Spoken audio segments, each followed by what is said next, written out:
Ryan Smith was born in 1975 in San Diego, California, USA. He has always loved traveling and learning about other cultures. Ryan left his country at age 27 because he wanted to learn about the different kinds of people through their customs, languages, and traditions. This young man wanted to learn more about how people lived in Eurasia, especially in the countries that used to be part of the Soviet Union. So in 2022, Ryan took his dreams and backpack to Azerbaijan, a country that used to be part of the Soviet Union. The Caspian Sea and the Caucasus Mountains surround the country, which is in a place that is kind of in the middle of Eastern Europe and Western Asia. Because of this, it was a great place for a young traveler to begin exploring the world. Ryan moved to Baku, which is the capital of Azerbaijan, and studied the language and culture there. He wrote on his website that he worked at a carpet market in a city with walls around it at that time. In this way, he learned about one of the oldest and most valuable crafts in the area. The skills needed to make carpets are passed down from one generation to the next. This is a tradition that has almost died out over the years. The young designer was amazed by how beautiful the items were and thought about how making handmade carpets could be a business. Ryan thought about his idea and came back to the United States in December 2005 to start building the project. He met Laura Joy, a young and beautiful teacher, while he was in the United States. They got engaged and then married. Laura encouraged her husband's interests in traveling and learning about other cultures. In 2011, the couple went to Georgia, which used to be part of the Soviet Union and borders Azerbaijan. In Georgia, in the city of Marnoli, two young people got married with plans to start making traditional carpets there. They were very young when they had a son in 2014 and named him Kleb. At the same time, Ryan and Laura were advertising their long-awaited project to weave their own carpets by hand. The American who worked on the project used traditional Azerbaijani techniques to make it possible for everything made with this technology to sell on the international market for more than $1,000. While Laura taught English at a nearby public school, her husband went to different villages in the area to find weavers who would be willing to work with them. Ryan was surprised to find that not many masters were still using the old ways. Some of the people who joined the plan at first refused to work with it for different reasons. Ryan's prices were not acceptable to all, and some people didn't know the original designer and weren't sure if they could meet the brand's needs. Ryan wrote on his blog that he spent 4 days in Kosalari, which is where he met artists who were interested in his project. Ryan didn't just want to make money or keep an ancient culture alive. He also wanted to become a public figure of goodwill by getting women from rural areas who know how to weave in old ways to join his project. This would give them the chance to bring back an old craft that would help them support their families. Quickly, Ryan and Laura Smith became one of the most admired couples, and the American visitor thought that a city with only 20,000 people living in it was the most expensive place to live. His wife, Laura, became friendly with the people in the city, taught and made a lot of friends. Ryan, on the other hand, earned respect by promoting the value of the ancient carpet weaving culture. Most people in the area thought the Smith couple were good people they could ask for help. A couple of Americans who came to visit got so used to the people, traditions, and culture that they applied for citizenship in 2012 and were soon citizens of both the U.S. and Georgia. Word on the street was that the couple was going to use their own money to build a kindergarten with a playground. Tragically, tragedy struck the couple in the most unexpected and terrifying way, just as they were sure they had finally found a home and that the future looked bright for their family. In July 2018, Ryan, 43, and Laura, 42, were going to take a few days off to go on vacation with their little dog, Kleb, and get away from their normal lives. Laura's friend Sabina Talibova said that Laura called her on July 4 to tell her about her plans to go to the mountains and let them know they would be gone for 2 days. The couple chose to go to a small, beautiful place near the Godori Mountains that no one would see. You can go for walks and have picnics in this area, which is known for its trails, beautiful waterfalls, and stunning gorges. Instead of getting away from things and finding peace of mind in this quiet corner, the Smith family had their worst nightmare come true. They wanted to find a local person to act as their guide so they wouldn't get lost and could travel through the mountains without being scared. The parents also wanted to make sure that little Kleb was safe and that the trip would not be too long or hard for the baby. Finally, they met Malkaz Kober, a shepherd from the area. He didn't live here, but he knew the area well because he took his sheep and goats to graze there every day. People in Malkaz's area thought he was a good guy because he was always calm. The Smith family hired Malkaz as a guide because they had heard good things about him and knew the area. It wasn't long after they left for the mountains that the couple learned about Malkaz's terrible plans and claims.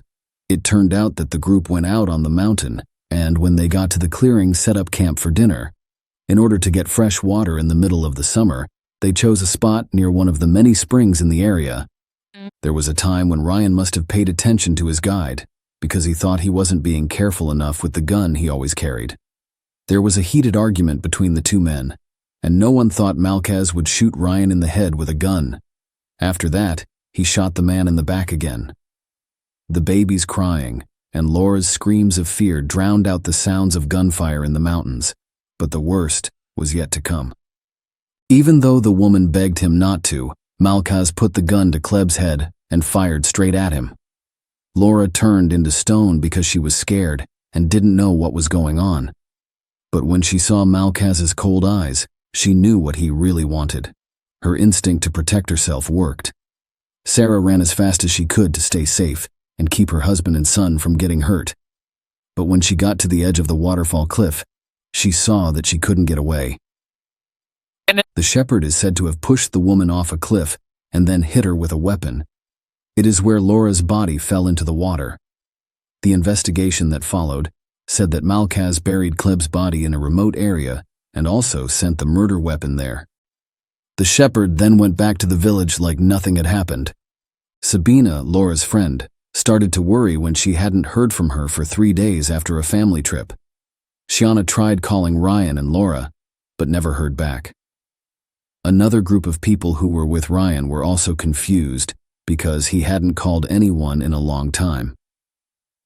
On July 6th, someone called the Center for Rapid Response and Emergency Situations to say that a Georgian family with American roots might have gone missing in the mountains.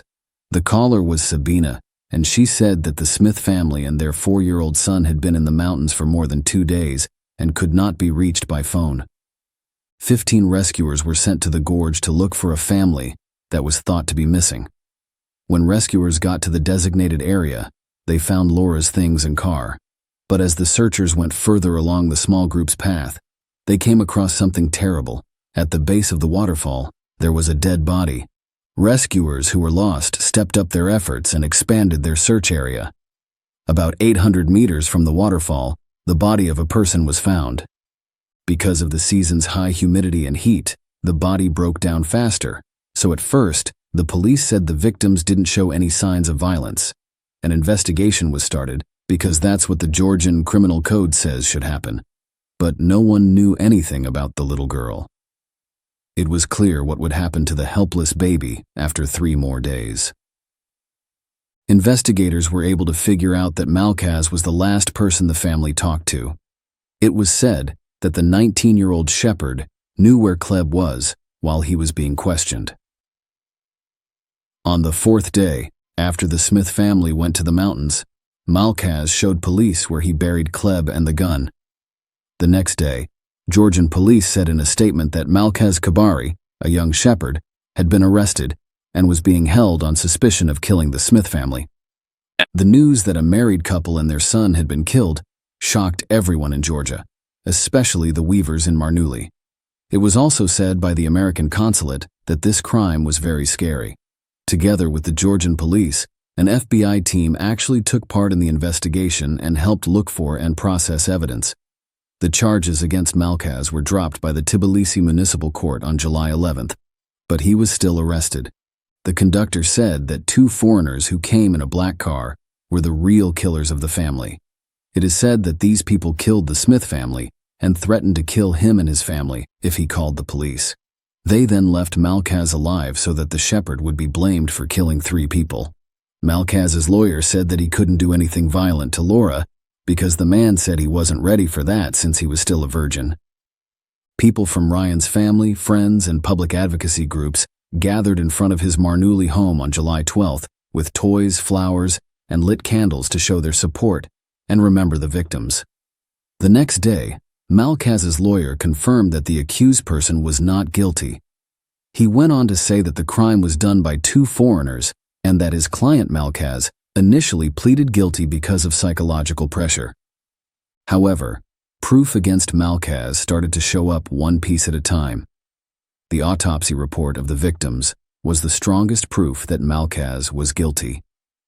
2 bullet holes were found in Ryan's body, one in the head and one in the back. Kleb was shot in the head from right in front of him.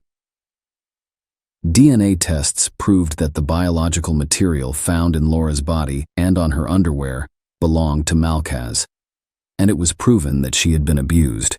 The killer's and Ryan's DNA were both found on the murder weapon.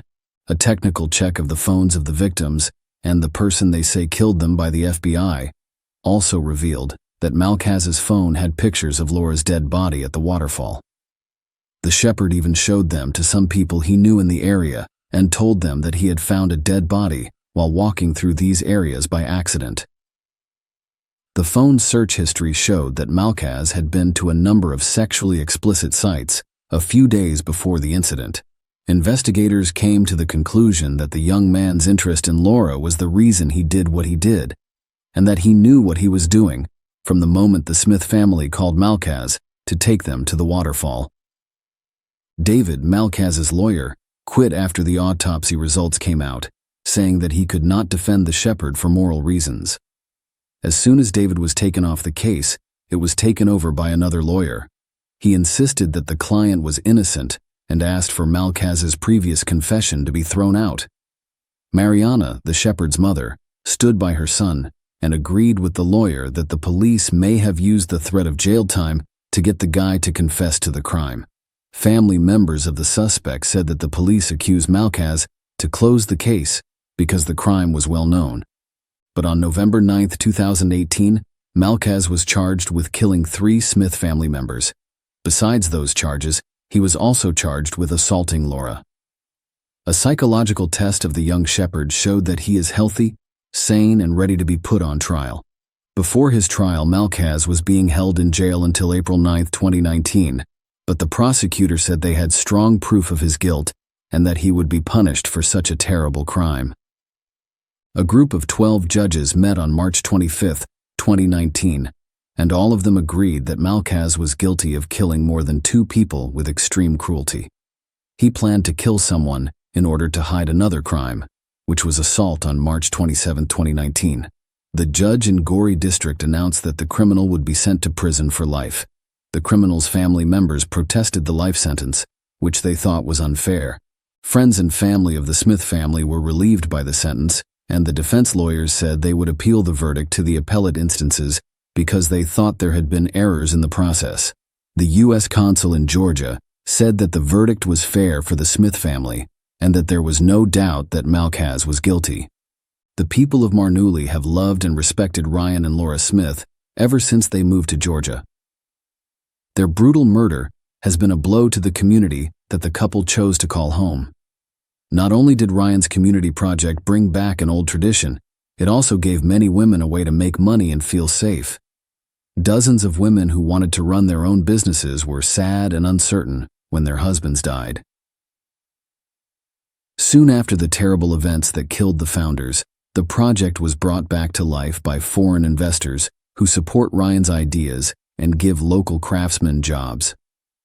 After leaving the life they knew in the West, Ryan and Laura went to Asia to find cultural treasures.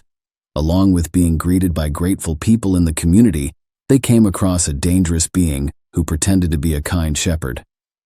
Share your opinion with us in the comments and subscribe to the channel for more.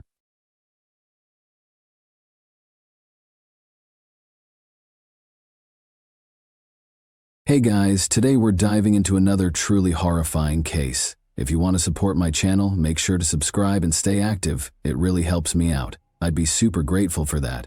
Let's get started. Scientists concur that kids' violent conduct is influenced by their environment, upbringing, and the nature of their relationships with adults. rather than being something that is innate or hereditary. It's important to keep in mind that everyone, regardless of age, deserves love, support, care, and understanding. Of course, this doesn't apply to documented mental health disorders. Sometimes being mistreated physically and emotionally can drive someone to a very dark place, potentially making them capable of committing frightening acts. In every aspect, the Hallowell family's case is out of the ordinary and incredibly complicated. On the surface, they appeared to be a typical household, nothing unusual. Even though their neighbors and co-workers couldn't speak poorly of them, they seemed to be followed by odd, occasionally downright unsettling problems.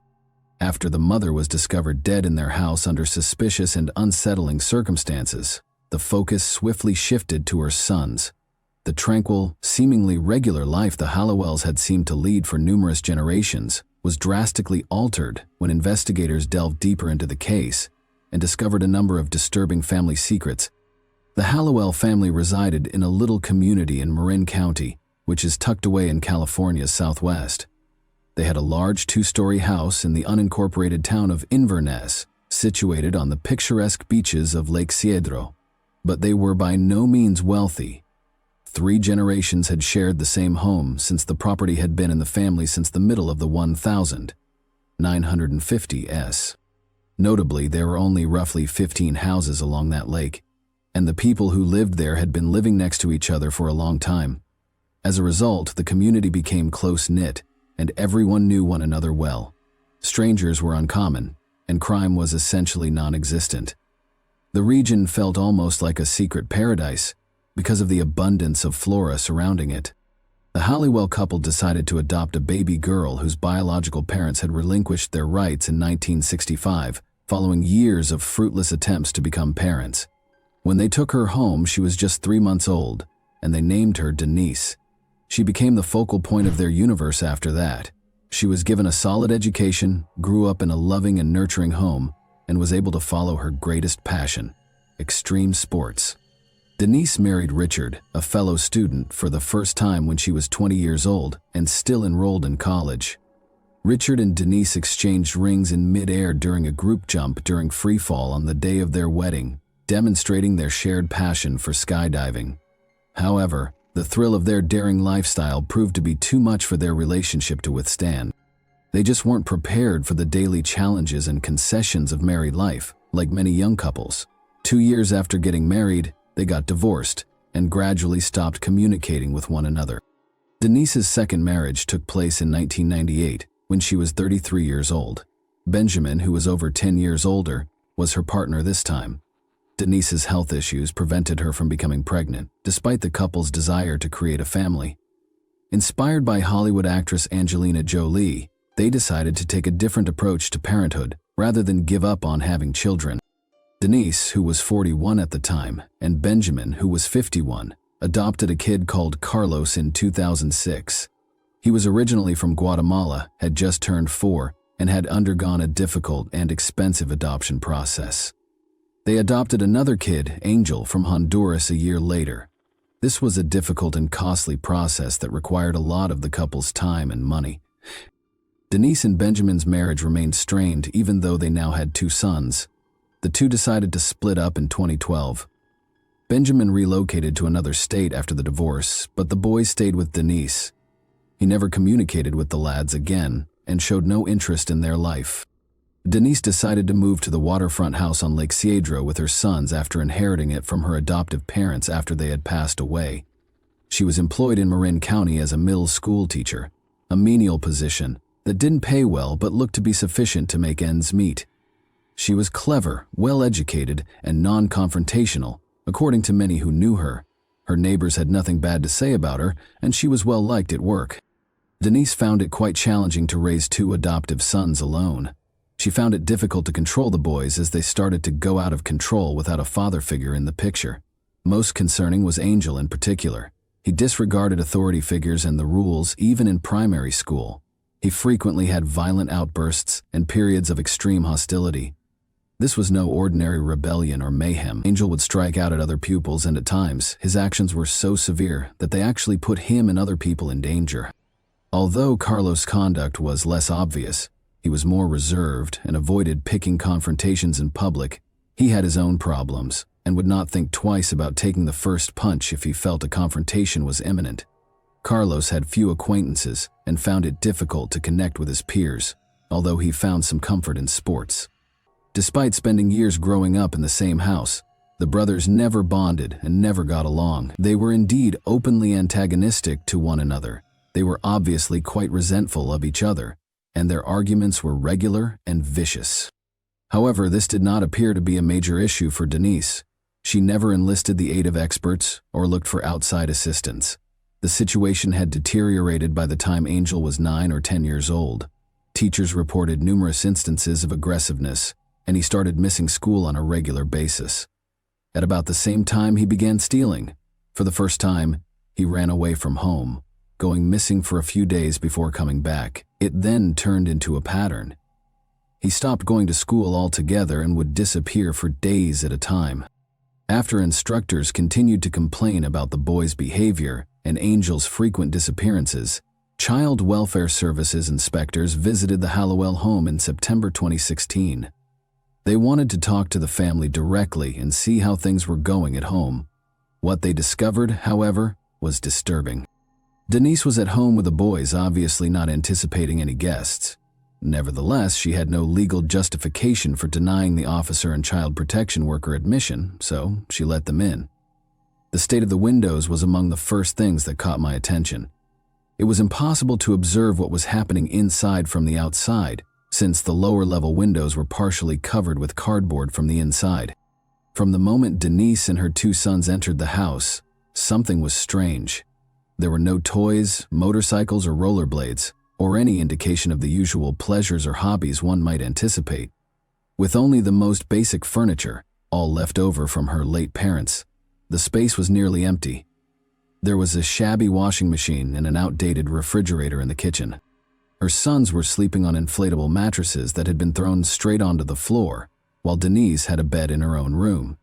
But when authorities examined Angel's chamber, they made the most startling revelation. It was anything but a normal bedroom. It resembled solitary confinement more than anything else.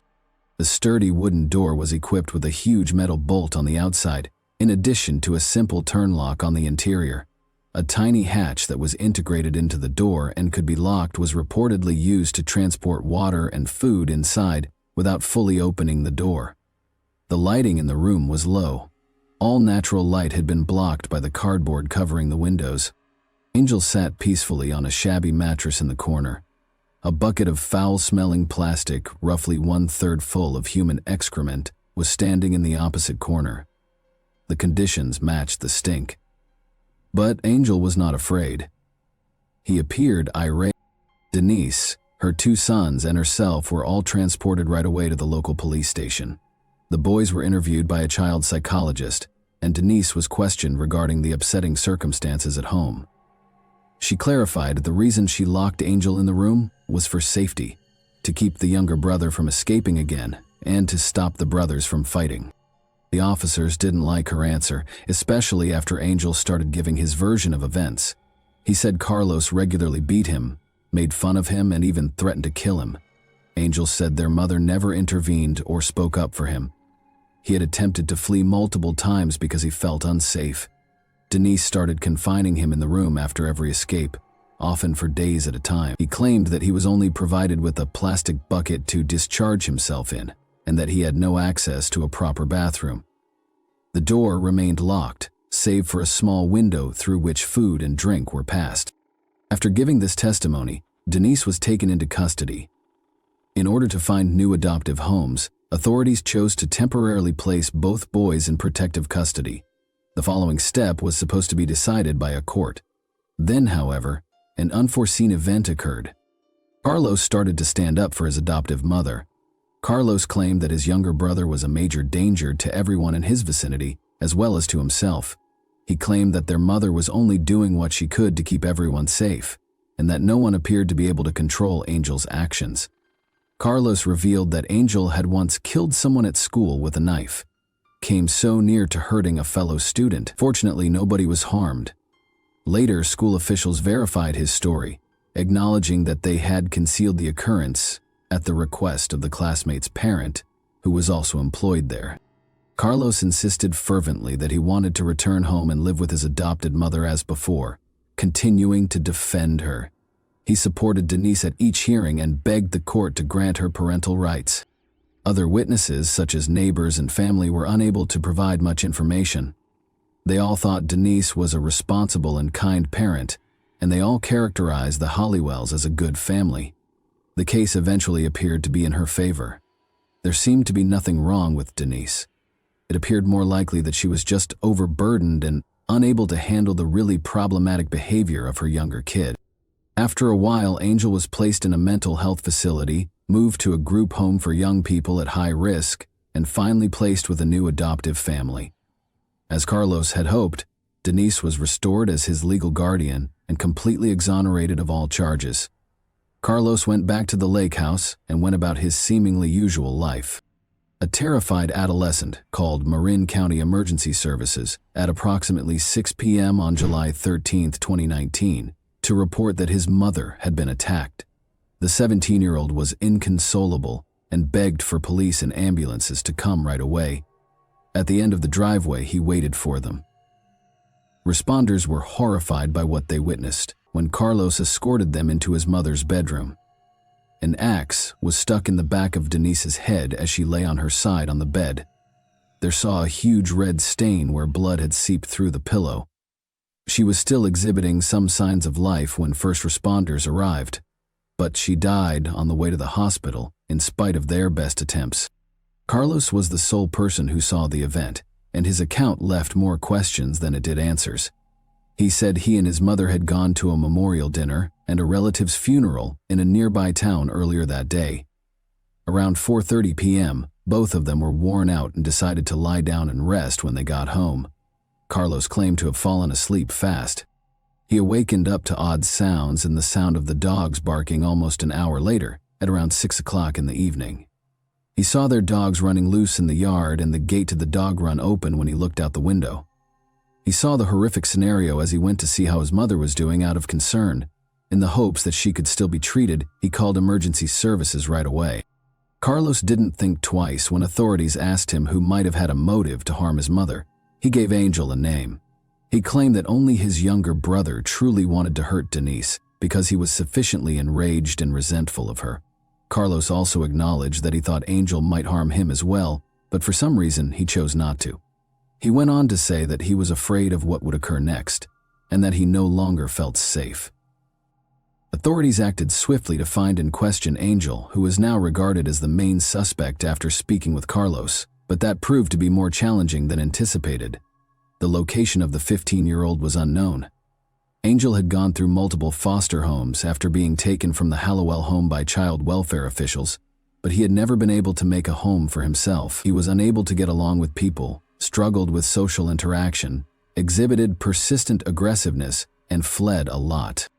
Angel had escaped from yet another foster family almost a year before to the incident, and this time he had entirely disappeared. His location was still unknown, and police were now concerned that he might have returned to get revenge on the woman he had always had a tense and erratic relationship with. That theory appeared to be supported by several concerning details at the site. No evidence of forced entry was found. It wasn't surprising that they didn't raise an alert because Angel had always gotten along better with the dogs than with people. An axe, which was used in the attack, was stolen from the backyard. The residence was not broken into. Indeed, on the nightstand next to Denise, cash and a bank card remained unopened. Thus, robbery was not the motivation. It seems that Denise had been singled out on purpose, and whomever did this had a personal motive. When authorities searched the Lake Cedro community for leads, the majority of the residents had nothing to share. Nobody was allowed to criticize the Hallowell family. In actuality, Denise was characterized as composed, articulate, and considerate. Her late parents had been well known in the neighborhood, even though she and the boys had only lived there briefly. Shortly after Denise and her sons moved into the lake house, however, some locals started to remember odd and unsettling things that had happened. Pets in the area had started to go missing. First, a few cats, then dogs. Later, several of these creatures were discovered severely disfigured in isolated areas of the region. People People initially assumed it was the result of attacks by untamed animals, but the remain state indicated otherwise. It was too deliberate, too graphic. People started to worry that someone was responsible, perhaps a disturbed person, and that whoever they were was working dangerously near to home. The situation in the neighborhood quickly worsened after the first wave of missing dogs. Locals started to report that young livestock, including foals, baby goats, and other small animals, were going missing. The sight of these animals when they were discovered was really unsettling. Many had sustained extensive cuts, ripped wounds, and in some cases significant disfigurement, all of which seemed to be the result of deliberate harm. The wounds indicated intentional cruelty, and their eyes had been injured. Numerous residents informed the police about these occurrences, but it appeared that the cases weren't given priority. Investigating animal injuries and missing pets seemed to be less important to the officers than more urgent issues. It's interesting that nobody has linked the Hallowell family to these horrific deeds. Denise and her sons had even assisted in the hunt for a few of the missing animals. Although she didn't have many close friends and rarely had guests at her house, she kept in regular contact with her neighbors. The majority of people were mostly unaware of what was happening behind closed doors. The fact that Angel was placed with a new adoptive family was not even known by many. They thought that, like Carlos in a prior stretch, he had moved in with family in town. Investigators were interested in the fact that Carlos had previously resided somewhere else. In an attempt to learn more, they made the decision to contact the family members who had taken him in and inquired about the circumstances around that arrangement. The majority of those around Carlos were unaware that he had also struggled with severe behavioral issues. He began consuming alcohol and dabbling with illegal narcotics when he was 14 years old. He started acting volatilely and erratically. Even his mother and little brother were targets of his outbursts. Eventually, Denise sought expert assistance. Carlos was then diagnosed with obsessive-compulsive symptoms and bipolar disorder. According to reports, his usage of alcohol and other psychotropic substances exacerbated his symptoms.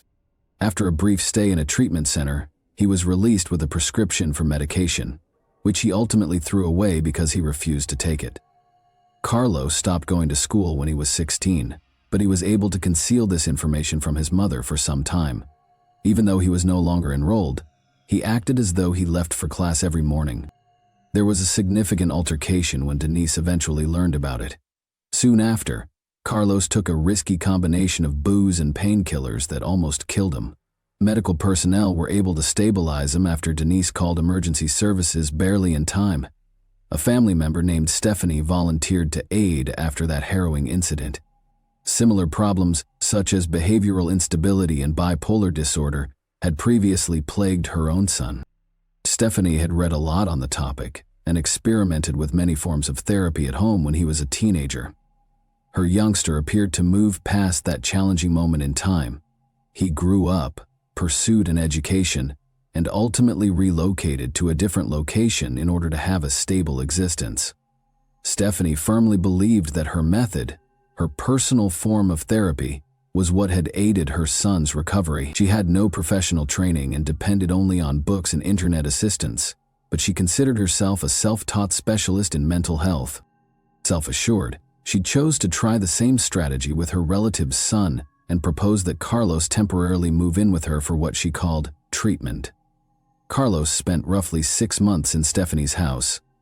Denise would frequently visit him during that time, and Stephanie would hold what she referred to as therapy sessions. She recommended putting these sessions on video so they could be examined and evaluated for development at a later time. All of the recordings were kept in her house, and they were crucial pieces of evidence following Denise's tragedy. The connection between Denise and Carlos was depicted in a very unsettling light by what the tapes showed. They did not have a nurturing relationship. Denise often held him responsible for all of her life's misfortunes. She publicly apologized for adopting him, calling him derogatory names, and claiming that no one would ever love him. Denise was experiencing severe financial difficulties at the same time. She was making ends meet with sporadic, erratic side jobs after losing her teaching position. She started putting pressure on Carlos to get a job so he could help pay for the house. She once stopped purchasing clothing for him, saying she was unable to pay for it. She eventually even refused to feed him, stating that he would have to purchase his own food if he so desired. The situation worsened. Denise turned to verbal assault, using harsh language to discuss the circumstances around his adoption. She would claim that she and her husband had taken him from the streets and that he would have already writhed away in some dilapidated area from malnutrition or disease if she hadn't been there. She reminded him of how much the adoption procedure had cost her, made racially insulting remarks, and even insisted that he pay back the costs. Nevertheless, Carlos stated that he wanted to return to live with his adopted mother approximately a month prior to the catastrophe. He even compiled a list of his motivations for wanting to go back at Stephanie's request. His desire to mend the relationship was one of the main causes. For her part, Denise encouraged him to pursue his college ambitions. She had pledged to assist with tuition if she could because she thought education was essential to his future. In order to continue keeping an eye on the teen's behavior from a distance, Stephanie urged Denise to install security cameras in a number of the house's rooms, particularly the ones where she and Carlos spent the most time together. Though it seemed odd, Denise consented, in part as a precaution. She obviously didn't trust Carlos completely and was afraid he may lose control in a fit of rage. Curiously, Denise's phone and those identical cameras vanished from the residence for no apparent reason. The day prior to the event, the surveillance system had been turned off. Carlos insisted that he was not involved. Denise took care of all that herself, he said. He claimed that he had not seen the phone and was unsure of its location. Another heated conversation that turned into a violent struggle between Denise and Carlos occurred a week before to the catastrophe. When a neighbor happened to see what was happening, they stepped in. He told them that he wouldn't think twice about calling the police if that kind of thing occurred again. Carlos was instantly regarded as a person of interest following Denise's passing, but at that time there was not hard evidence to indict him. After questioning him, the authorities decided to let him go. The prime suspect at the moment was still his brother, Angel, who had gone missing. Carlos's buddy and neighbor, a local teenager, came over to offer his sympathies the day after the event. Despite their casual acquaintance and similar ages, Carlos didn't seem particularly distressed. Rather, he informed the child that he only had to survive the next 3 weeks till his 18th birthday. He then declared that he would sell this damned house of horrors and permanently relocate out of the neighborhood. Both the remarks and the uncanny coolness with which they were delivered shocked his friend. He told his parents about the conversation, and they called the police. Authorities brought Carlos in for more interrogation as a result, but he provided no fresh information. Suspecting that Denise's phone and the lost cameras might have been discarded in the lake behind the Hallowell home, investigators hired a diving crew to explore it. Finding the objects didn't take long because the water wasn't very large. Sadly, the cameras served no purpose. They had no recorded footage and had been switched off before to the incident. But the phone was telling a different tale. Data showed that 10 minutes before, to Carlos calling emergency services, it had been powered down, most likely after hitting the water. Even more significant is the fact that only 15 minutes before that, Denise had been actively texting a buddy on social media. This gave investigators a great degree of accuracy in determining the attack's approximate time. Carlos claimed to have been asleep at the time and to have only awoken when he heard the dogs outside barking. However, an examination of his personal phone use revealed a different image. Shortly before Denise was attacked, his device had been in operation. A neighbor who lives close also reported to the police that he saw Carlos outside about 5:30 p.m., making his way to the backyard shed.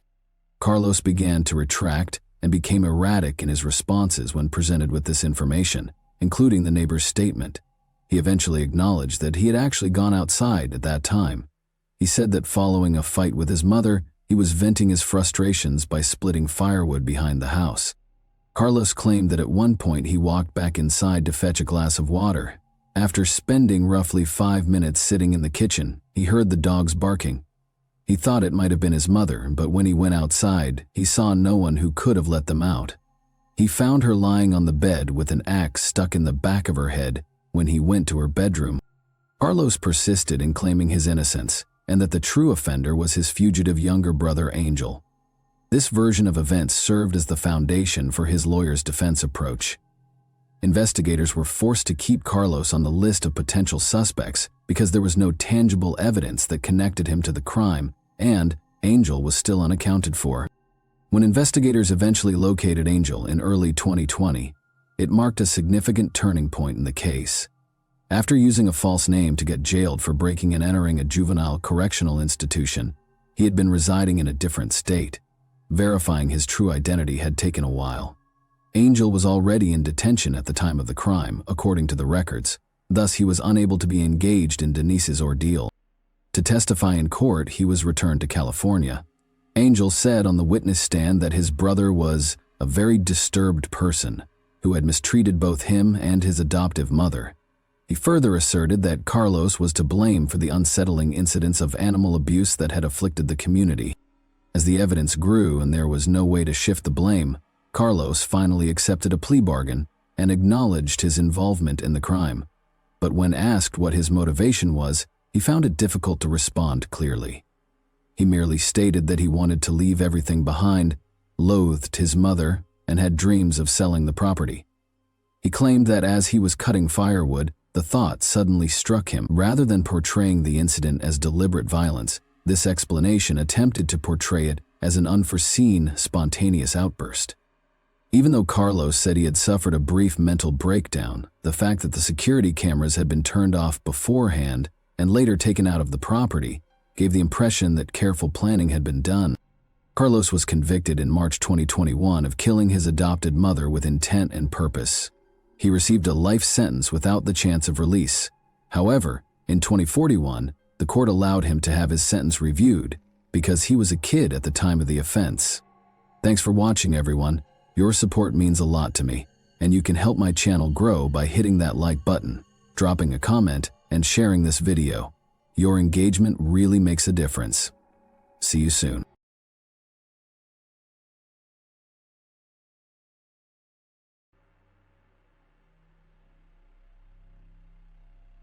Taking the lives of one's children is more than just a heinous crime. A woman's altered consciousness under strong substances or a painful emotional state can push her to take such desperate measures when the body is unable to cope with stress.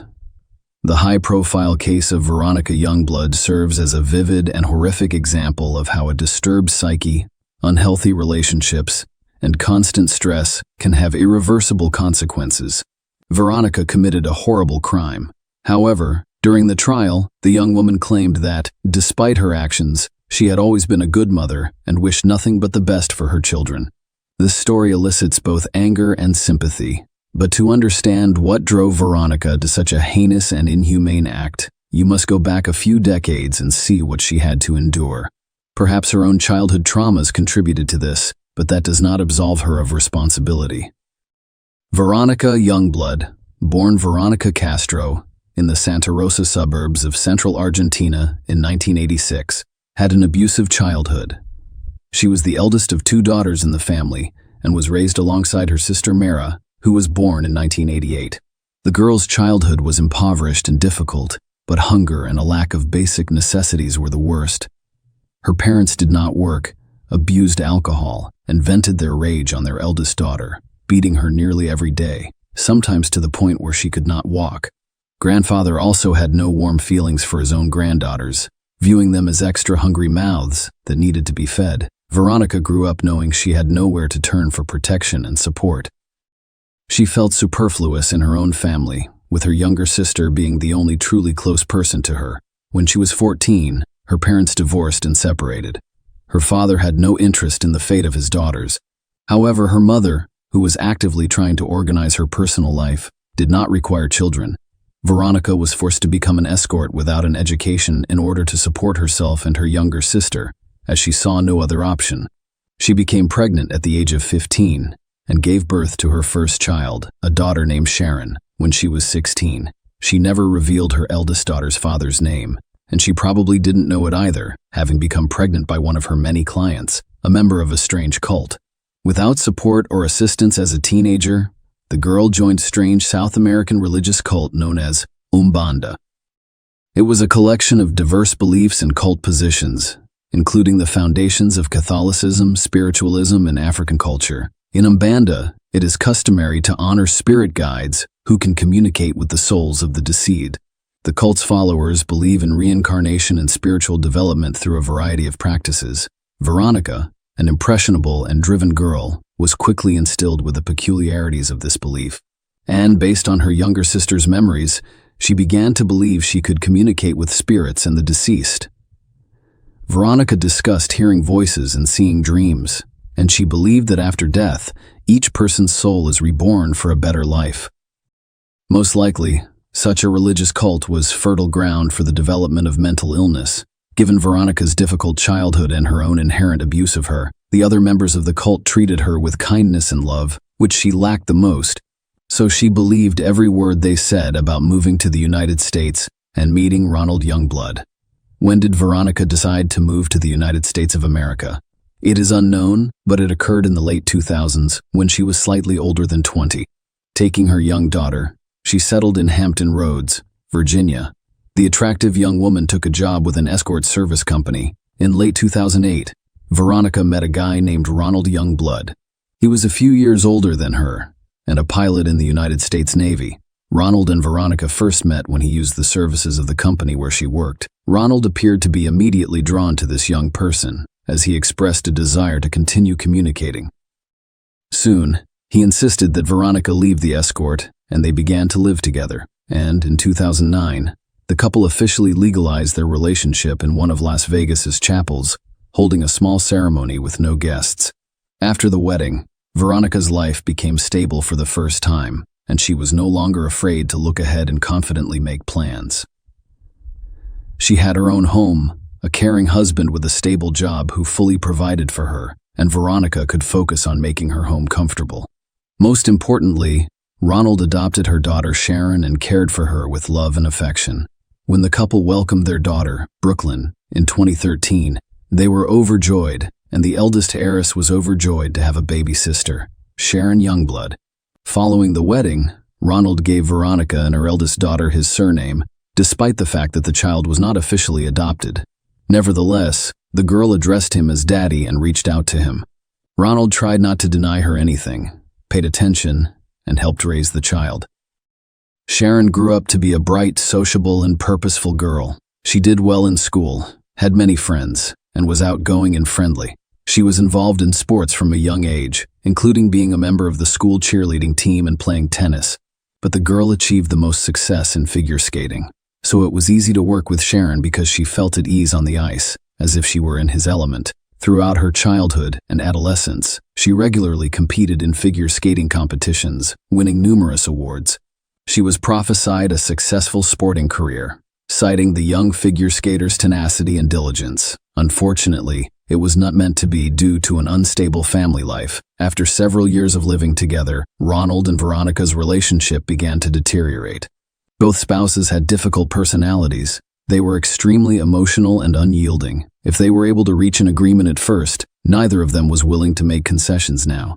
Furthermore, the spouses began to do many evil things to each other, resulting in frequent scandals involving violent clarification of relationships, mutual accusations, and insults. Furthermore, Ronald was extremely jealous and controlling. If, prior to the wedding, he promised to forget what his chosen one did, he reminded her of it every chance he got. He claimed that he pulled her out of the mud provided for her by her child, and now he demands that she follow his rules.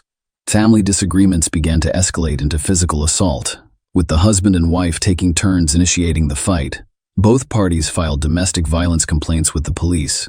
However, in most cases, these reports were quickly withdrawn, and the spouses continued to live together. To be fair, the children were not involved in their parents' arguments and were never physically harmed. However, their emotional states can only be speculated on. Ronald was sent to Central America, specifically the Republic of Honduras, for duty in 2014, and his family accompanied him. During this time, the spouses' relations deteriorated significantly. Veronica reported to the local police that her husband was raising his hand against her, restricting her finances by blocking her card and forbidding her from using the internet or driving. Ronald later claimed in his defense that he did so after discovering that his spouse was cheating on him. The husband believed that by denying his wife money, personal transportation, and the ability to communicate with her lover, he could keep her at home. As a result, Veronica filed a complaint with the U.S. Embassy, and her husband was extradited from Honduras and returned to the United States. However, this incident had no bearing on his career, and he was soon transferred to Washington, D.C., to the main department of the country's Navy. However, the couple's relations eventually soured, resulting in a breakup and ongoing conflict. In 2016, the couple relocated to Florida, where Ronald had a new job. They had virtually separated by that point, but they continued to live under the same roof, and Ron continued to provide full support for Veronica and her daughters. By the beginning of 2017, the family had relocated again, this time to the small town of Oakton, Virginia, where the spouses began the official divorce process. Ron and Veronica did not separate, however, even after their marriage ended. They lived in the same house, but they clearly couldn't stand each other anymore. Both later claimed that no matter what, they wanted to raise children together, but Veronica had no source of income and couldn't even afford to rent a room. The issue of the children's future custody became particularly acute, and Veronica realized that she would be unable to raise the children on her own because they were all completely dependent on Ronald. He was also aware of this and took every opportunity to remind his wife of it, occasionally resorting to outright blackmail, which drove the young woman insane. Driven to despair, Veronica decided to take out a bank loan so that they could have some of their own money. However, as a guarantor, she listed her still legal husband without informing him. When Ronald received a call from the bank, another scandal erupted. Naturally, he refused to act as guarantor, and his wife's actions provided him with yet another reason to humiliate her. True, a few months later, the couple was able to reach an agreement, and the scandals between them subsided for a while. According to the court decision, they can continue to live together and raise their children without being charged alimony. But the truth did not last long. Ronald sued Veronica in the fall of 2017, accusing her of aggressive and inadequate behavior. He claimed that his spouse smashed his smartphone, launching it into the wall, drowned in a basin of water with a functioning laptop, and smashed his car's windshield with a stone. Following that, Veronica was forced to relocate and was forbidden from visiting Iran. At the same time, the youngest daughter, Brooklyn, was temporarily granted full custody of her father until the next court hearing. 3 weeks later, the divorce was finalized. However, after receiving a divorce certificate, the former spouses resumed living together and the courts and custody battle appeared to be resolved. About 6 months later, the former spouses appeared in court together again, but this time, they presented a multi-page agreement outlining their custody plan for their shared daughter. Ronald was transferred to Missouri, and his former wife and children accompanied him. But first, Veronica wanted to officially settle a number of nuances regarding their daughter, Brooklyn's, custody. Ronald agreed to provide his ex-wife with housing near his home so that they could raise their daughter together. The court approved the document in April 2018, with the move scheduled for August of that year. A month later, however, Veronica abruptly reversed her decision and returned to court. The young woman sought assistance from a lawyer who was required to competently draft and amend the previously approved agreement. Veronica explained that she was doing this due to changed circumstances. By then, she had completed her nursing school training and had been offered a well-paying job in Oakton. That way, she could more or less support herself and the girls, with no need to relocate after her ex-husband. Furthermore, the new job promised to help her find and pay for her own place to live. Due to her new situation, Veronica now sought full custody of her daughter Brooklyn, as outlined in an amendment to the agreement. A new hearing was held in July 2018, 1 month before the previously scheduled departure to Missouri. However, the court refused to modify the previously approved agreement, and the former spouses were to relocate to another state to share custody of their shared daughter, as previously agreed. Veronica appeared to agree with the court's decision, as he made no further attempts to challenge it. Ronald filed a legal notice 2 weeks after the last court hearing, stating his new address where he would live after the move, which was less than a month away. He was on his way with only a few minor details to finalize. Everything seemed to be going as planned, but Sharon and Brooklyn had only a few days to live. A disturbing call. The evening of August 5, 2018, Sharon, 15, called emergency services with a disturbing message. The girl was in tears, gasping, and in pain. She begged to be saved, and he expressed his desire to live. She claimed she was severely injured. When the cameraman asked what had happened, she explained that she had just been shot with a gun by her own mother. Sharon claims she and her younger sister were asleep when their mother walked into the room and shot Brooklyn. At the sound of the gunshot, the older sister awoke, literally numb from fear. She asked her mother, "What are you doing?" Veronica responded that she was taking her daughters to God. Sharon attempted to flee, but Veronica shot her in the back. She was on the verge of collapse. She made it to the next room, where she locked herself in and called for help.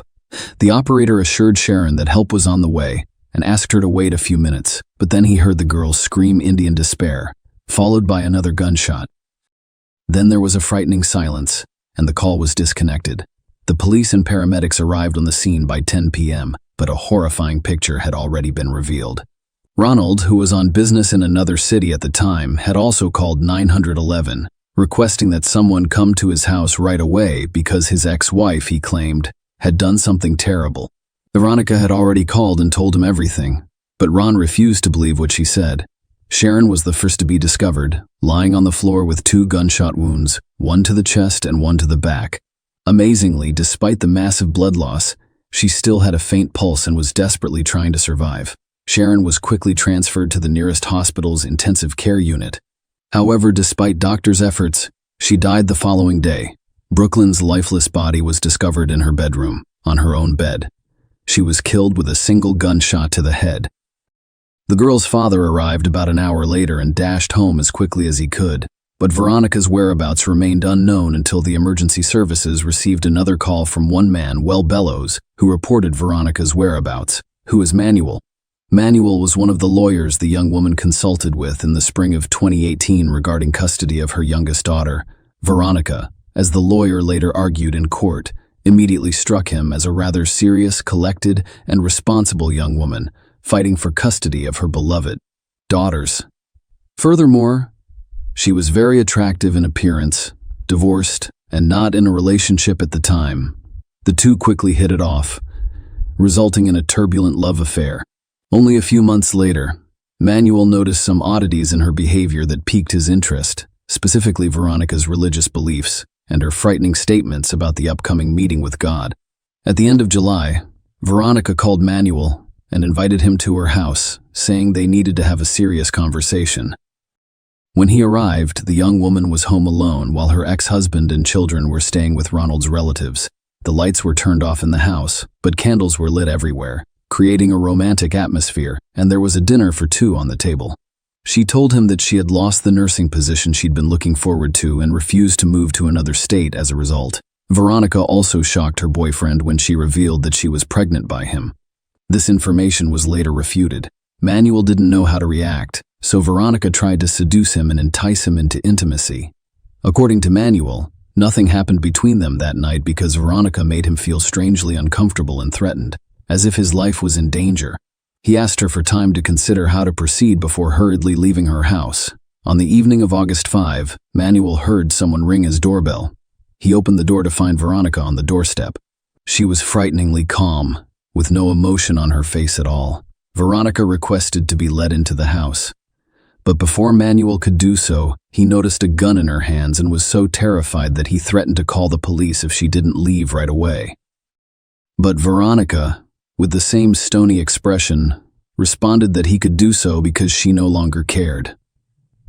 She then revealed that she had killed her daughters. So the police were looking for her anyway.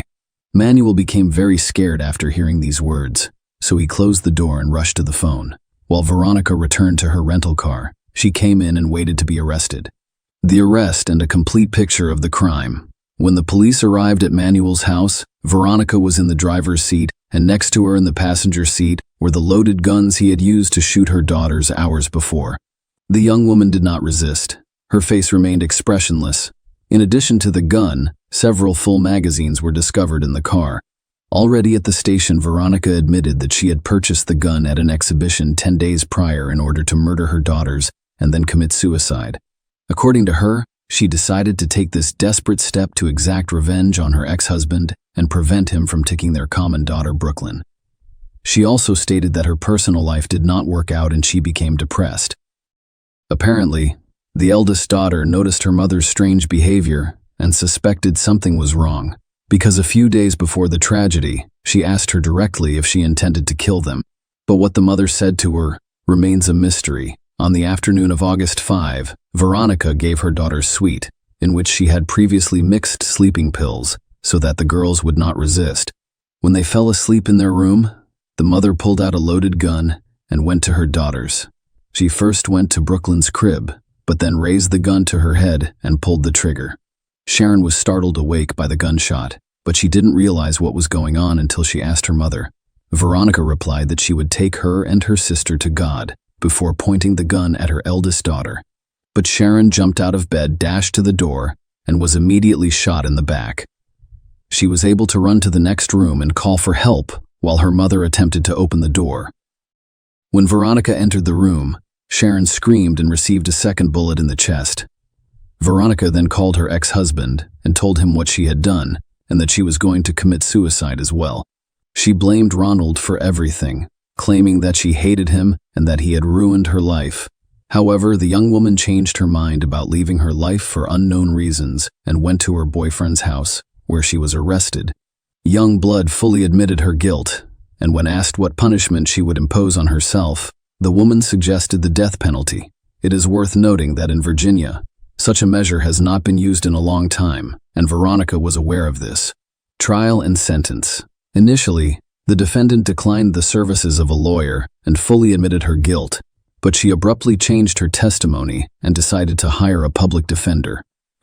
She later claimed that she heard voices telling her to do this to her daughters, and she obeyed. Veronica also stated that she had a difficult childhood, recalling only beatings and hunger, and that her ex-husband had finally killed her faith in the possibility of finding happiness in life. She added that she did not want her daughters to face the same fate. The trial took a long time because Veronica refused to leave her cell and attend the sessions. Furthermore, she attempted suicide several times but was saved each time and did not inflict serious injury on herself. The defense attorney attempted to persuade the court that his client suffers from a mental disorder that developed as a result of childhood traumas, the influence of a religious cult, and abuse by her former husband. The defense lawyer also claimed that Veronica was insane during the crime and was unaware of her actions. Despite the lawyer's efforts, the court saw cold calculation in the woman's actions because she had purchased weapons in advance, promised the children sweets in exchange for sleeping pills, and then proceeded to carry out her terrible plan. Her actions were not spontaneous. They could not be dismissed as a state of affect or a severe deterioration of mental illness. The final verdict in the case was issued in March 2023. Veronica was convicted and sentenced to 78 years in prison. In fact, this will be her life sentence. Many people thought Ronald's behavior in court was strange. He did not appear to be a grieving father, and when his former wife sobbed in court, he smirked. Following the verdict, he only stated that he was pleased with the outcome. Share your opinion with us in the comments and subscribe to the channel for more.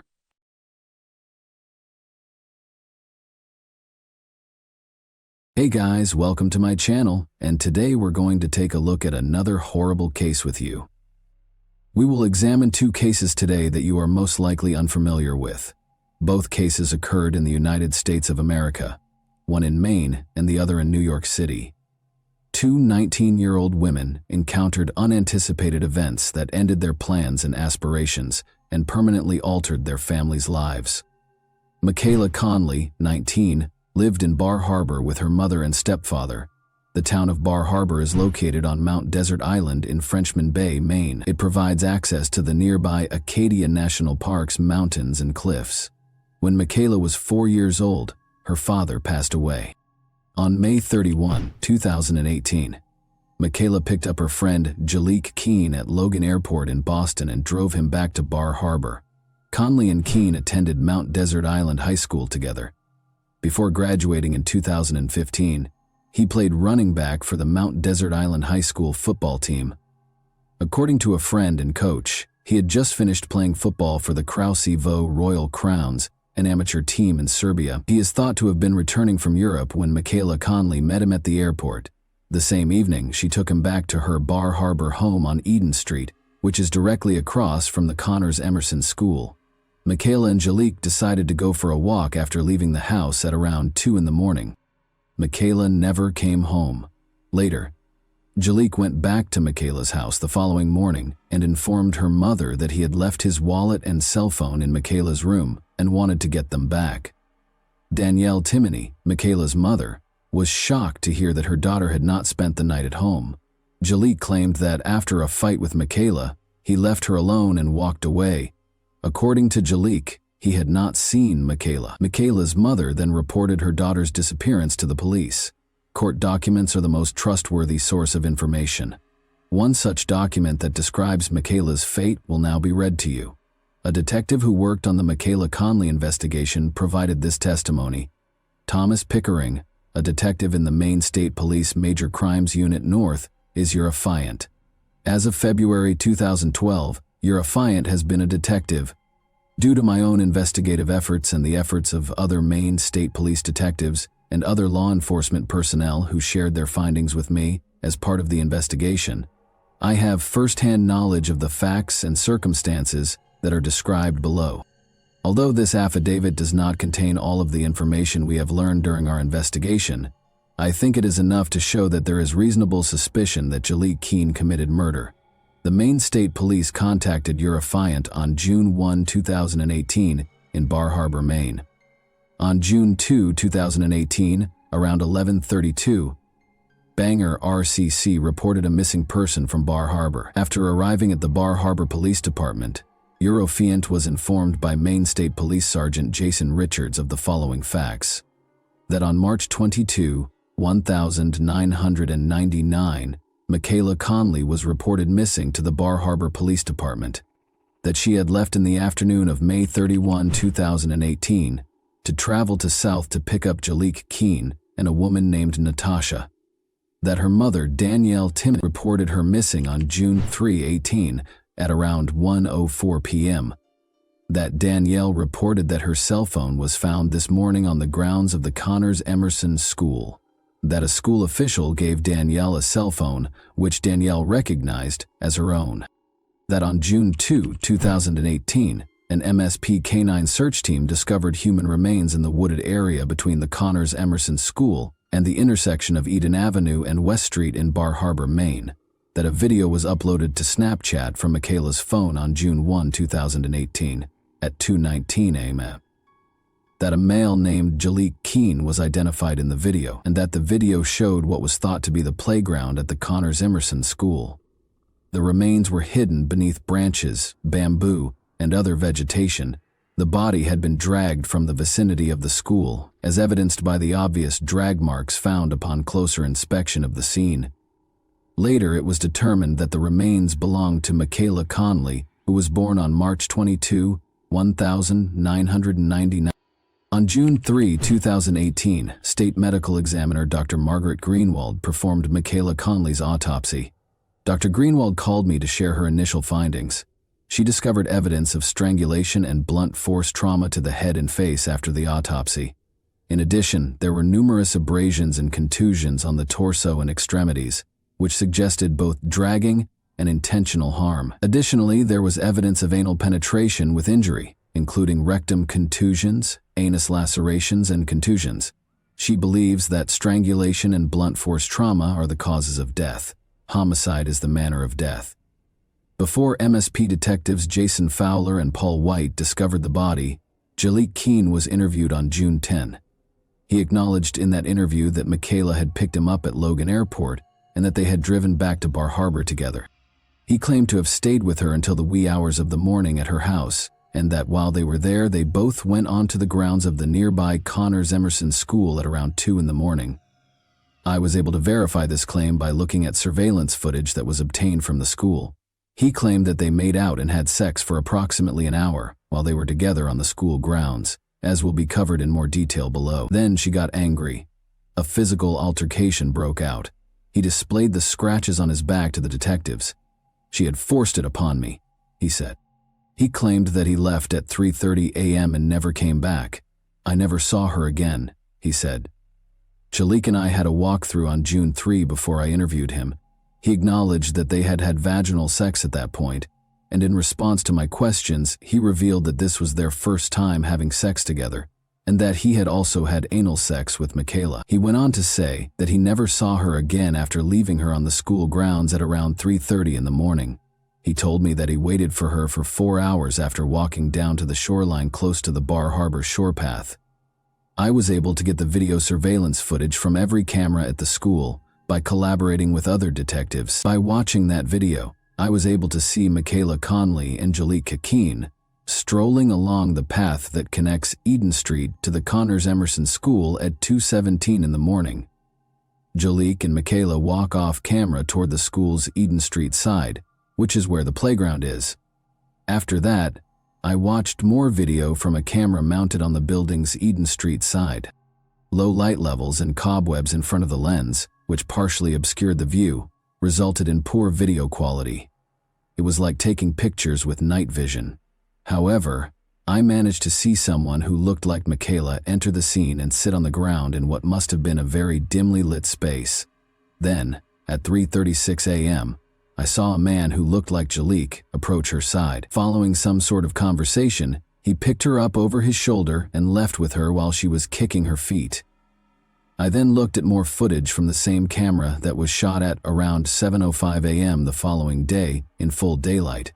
I saw someone operating a lawnmower, moving in and out of sight. Shortly afterward, I saw Shyiket emerge from behind a line of bushes into the open, carrying an apparently dead Michaela by her wrists, pulling her over his back with her body stretched out on it, and quickly dragging her across the screen in the direction of the location where her body was eventually discovered. Shyiket had the same eye-catching tattoo on his left arm that I had previously noticed on the video, and I noticed that he was wearing the same black clothing that he had been wearing when they first arrived on school property. Additionally, when he is interviewed, the video footage blatantly disputes Shyiked's assertion that he abandoned Michaela at the school grounds at 3:30 a.m. and never returned. I did not see any other male or female than those mentioned above at any time while I was watching the surveillance tape. Shyiket was taken into custody. Despite facing multiple charges, he entered a not guilty plea. About 50 of Connley's family members and friends packed the courtroom for the 2019 trial. A smaller group of Keen's relatives and friends were gathered on the opposite side of the courtroom, wearing black t-shirts featuring a picture of Keen and the words, "We all love you" in large letters. Meg Elam, the prosecutor, told the jury, which consisted of 6 men and 9 women, that on May 31, 2018, Michaela Connley drove Keen and 2 other people back to Bar Harbor after picking them up at Boston's Logan International Airport. Michaela was unaware that she would die within the next 18 hours, Elam reminded the jury. She also mentioned that Michaela Connley's genitalia and under her fingernails contained Keen's DNA. Since Keen was physically stronger than Michaela, she had very little chance of escaping after the police found and inspected her body. According to the website of the West Virginia University sports team, where Keen played collegiate soccer, Michaela was 5 feet 4 inches tall and weighed just 93 pounds. In 2015, he made a separate opening statement to the jury, stating that he weighed 180 pounds and stood 6 feet tall. Attorneys Don Corbett and Jeffrey Tutaker, who are Keen's representatives, stated that although prosecutors have circumstantial evidence against Keen, they are unable to prove that he killed Michaela Connley because there may have been another person on the school property who escaped being captured on camera. According to Corbett, police never tested objects discovered on the playground, such as cigarette butts and an empty alcohol bottle, in an effort to identify additional suspects. According to her, there is no evidence of Connley's cause of death or the identity of those present when she passed away. Circumstantial evidence, according to Corbett, does not prove anything beyond a reasonable doubt. It makes people guess. Before Corbett told the jury how Connley and Keen, who had known each other since elementary school, went to Connley's mother's home on Eden Street, which was right across the street from the elementary school, when they arrived in Bar Harbor at around 1 in the morning. Elam gave her opening statement. Her mother never saw or spoke to her again after Connley and Keen left. According to Elam, Keen returned to the house the following morning and claimed that he had left his cell phone there the previous evening.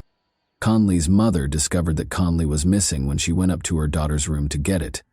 Keen informed Connley's mother that he had last seen her on the school grounds at around 3:30 a.m.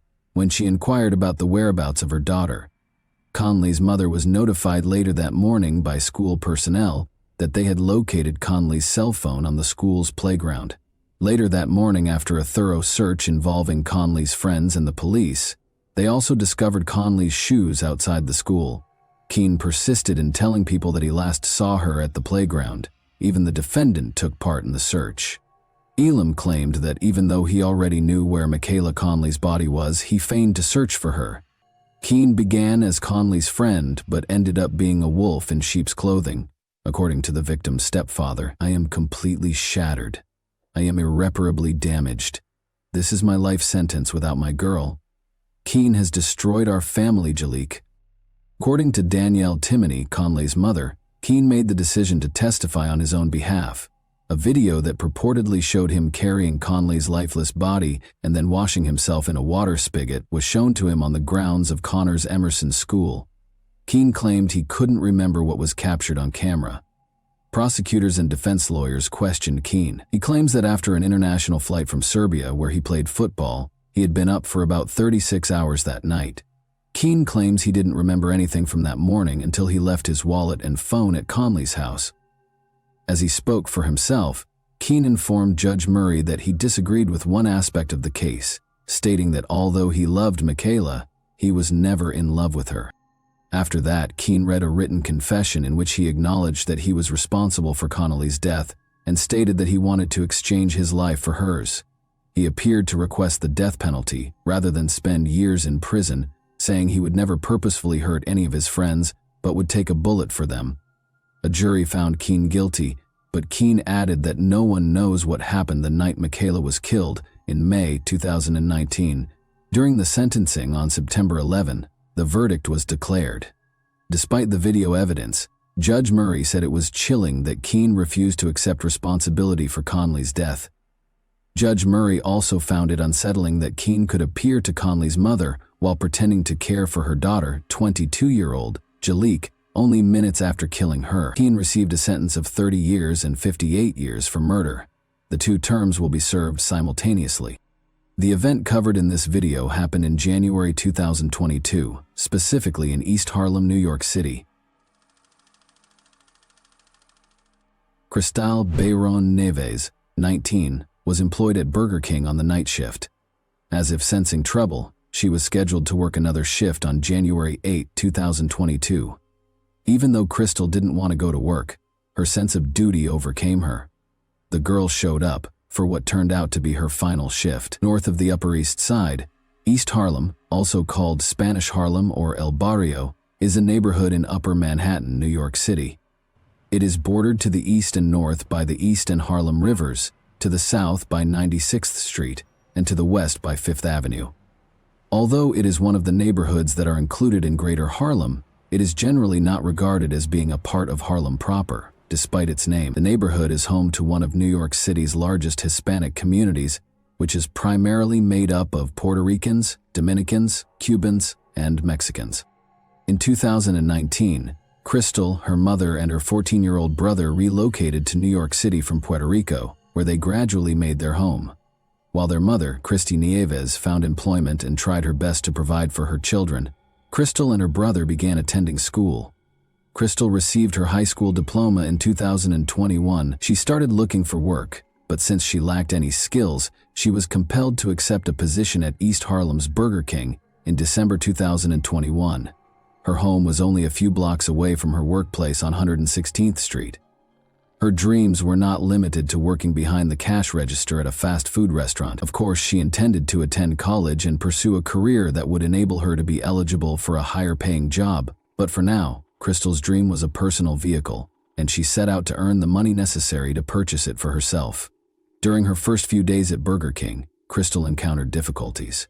She had to work the night shift because of the way the schedule was set up. Since East Harlem has a long history of social issues, including high crime rates, Crystal was understandably unhappy with the night shifts. She was afraid of the homeless people who would gather in front of the Burger King where she worked at night. Crystal asked her manager to adjust her work schedule after she started to worry about her safety. She requested to start working the day shift on January 14, 2022. As her final night shifts came to an end, Crystal was to start working during the day. She grew less and less excited to go to work. Before leaving the house on the evening of January 8, 2022, Crystal was heading to one of her final night shifts. She told her mother, Christy Nieves, that she was scared of the contingent that gathered there at night, and that was why she didn't want to go to work. But the mother insisted that her daughter must do the right thing. "You have to be responsible," Christy said. "You're already on the schedule, so you must leave." The last time Crystal's mother saw her alive, she left for work. Crystal changed her clothes when she got to work and started working. She worked at a Burger King location that was open 24 hours a day, but there was no security. A man wearing all black entered the building at around 1 in the morning. He had a gun in his hand and a black ski mask covering his face. The first person to obstruct the offender at this time was a patron who was seated at a table within the establishment. The handle of the gun struck him in the head. The 59-year-old female manager was struck in the face by the perpetrator after she was next in line. Then, the masked man threatened Crystal as he walked up behind the cash register. He insisted that she take the money out of the cash register and give it to him.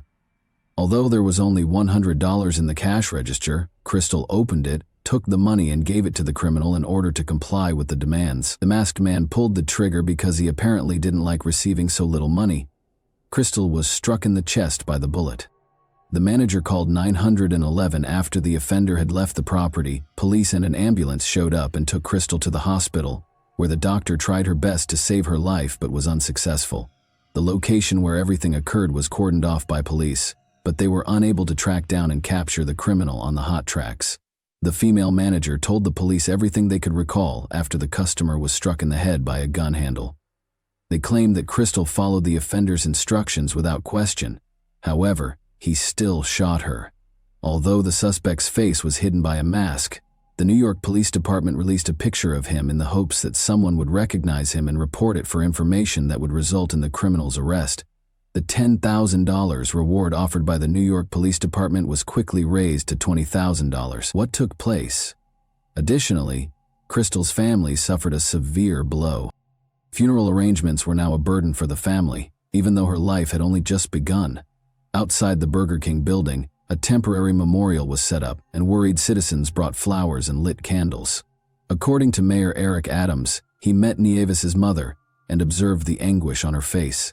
He expressed gratitude to the NYPD for their efforts in apprehending the suspect. "Even though I don't attend arrest press conferences, it was extremely personal for a cold-blooded murderer to shoot a 19-year-old girl after she cooperated. There are far too many firearms on our streets, as we have repeatedly stated." Adams said that when a fundraiser was set up for the Nieves family, hundreds of worried people answered the call for assistance. In her native Puerto Rico, Christy Nieves made the decision to bury her daughter. When contributions totaled $45,000, the fundraiser was shut down.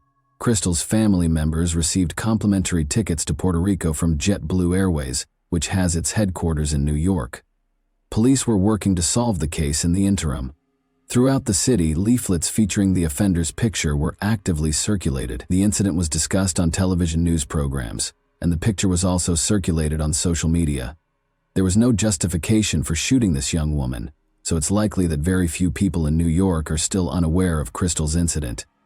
The money had been transferred. She was making an effort to follow the gunman's instructions. She was killed for no apparent reason, according to NYPD Chief of Department Kenneth Corey. 5 days after Crystal's death, police spoke tearfully about the teen's last moments. After the culprit fled the scene, they declared that they had arrested a suspect. Detectives used surveillance footage to follow his movements. On Friday, January 14, Winston Glynn, 30, was taken into custody. The clothes the murderer allegedly wore the night of the attack were discovered in nearby dumpsters when police arrested Glynn at a Bedford-Stuyvesant, Brooklyn address. According to law enforcement, they found a phone that he had taken from the manager of the restaurant and thrown into a subway tunnel. They also used security footage to follow the attacker to a nearby bodega where, an hour prior to the deadly altercation, he made an electronic transaction. Among other charges, he was accused of first-degree murder. Surprisingly, Glynn, a Jamaican native, worked at Burger King for a while in 2020 in the exact location he chose to rob. He also resided in a homeless shelter. Furthermore, he probably went in disguise as a customer the day before the attack to take a look around. Because Glynn was familiar with the facility and knew there was inadequate security, investigators came to the conclusion that he planned the attack. He left before Crystal began working there, so he didn't know her. As officers led Glynn, out of the police station in handcuffs and shackles, he screamed at the irate crowd of onlookers. "Our reparations for 400 years of slavery are nowhere to be found," Glynn inquired. Then he yelled, "America is going to burn," as loudly as he could. As the suspect was being led from the station, a crowd of bystanders gathered outside and threw profanities at him. Glynn repeatedly accused the judge of lying during the courtroom arraignment. "You didn't see the judge, liar," the suspect yelled. "Liar." At a subsequent court hearing, Glynn was accused of first-degree murder and robbery and was not granted bail. He likened himself to Jesus Christ and Nelson Mandela. Nelson Mandela. What happened to him? What became of Jesus? They weren't guilty. "I want to be a leader in all of that, Glynn. Many people are envious." He asked why he would use a traceable payment so soon before the crime, and why it took days for a witness to identify him after the news had broadcast the robbery's video. "I used to work at a tip line, and I'm sure someone called it. That's all," he raged, alluding to the 8 months he worked at the East 116th Burger King in 2020, the location of Berones' murder. "This can only go in one direction. They let me go, and I sue the city for keeping me for so long," he continued. "The system treats the lower class as if we are unimportant," which infuriated Glynn, before asserting that the families of the wealthy and powerful truly profit from crime and chaos in the city. He also made strange references to Freemasons and the Illuminati. Glynn entered a not guilty plea in the death of Berones.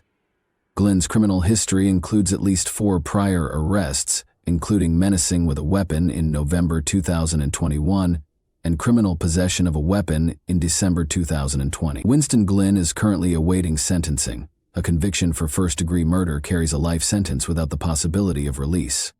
And that wraps up today's chilling story. If you enjoyed this video, don't forget to like and subscribe so you never miss a new upload. Also, let me know in the comments, what part of this story shocked you the most? Thank you for watching, and I'll see you in the next video.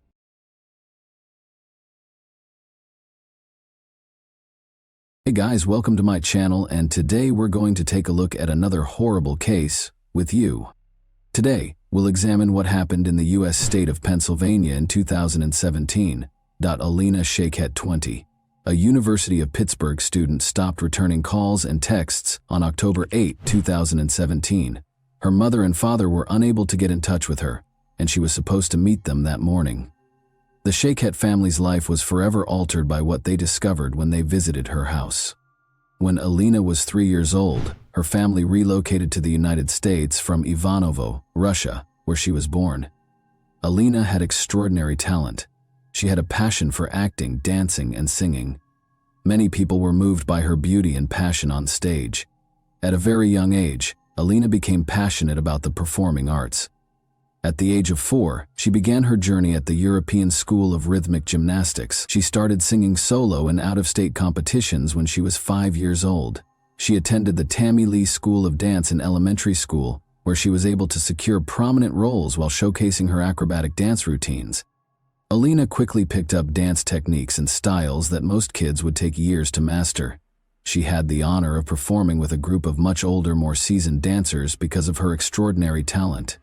Alina started going to the Broadway dance studio with Karen Prunzik in the 5th grade.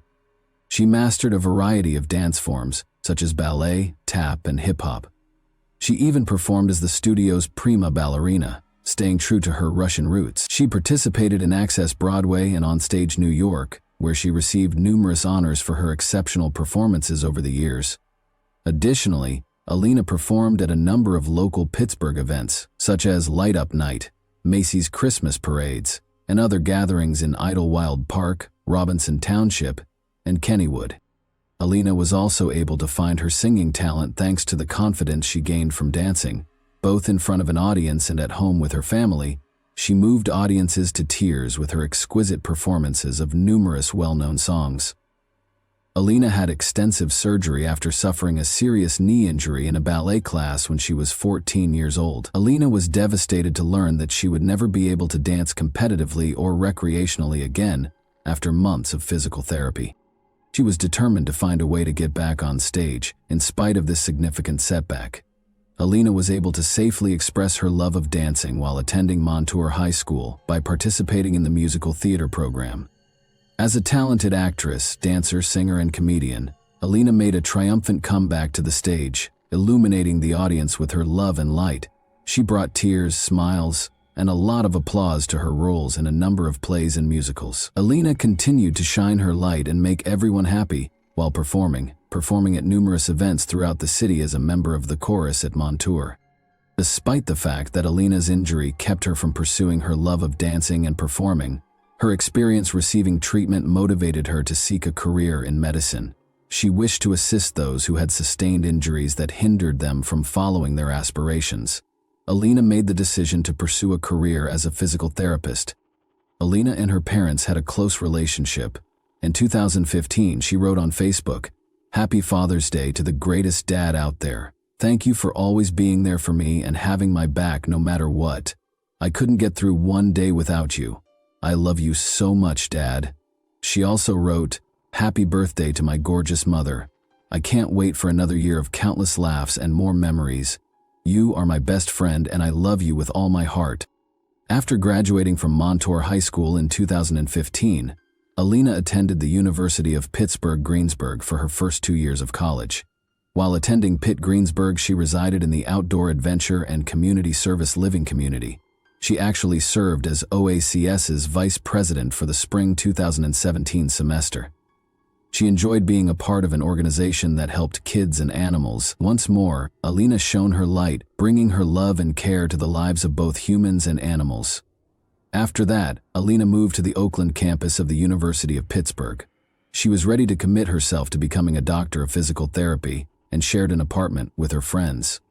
But on October 8, 2017, Alina, who was only 20 years old, was tragically and senselessly killed. Alina shared a home with other University of Pittsburgh students. Zach Brandner, her roommate, could never forget the night he last saw Alina alive. Zach and Alina took a Snapchat together at around midnight after returning home from a late shift at work to make fun of other students who were sharing night out selfies on Saturday night.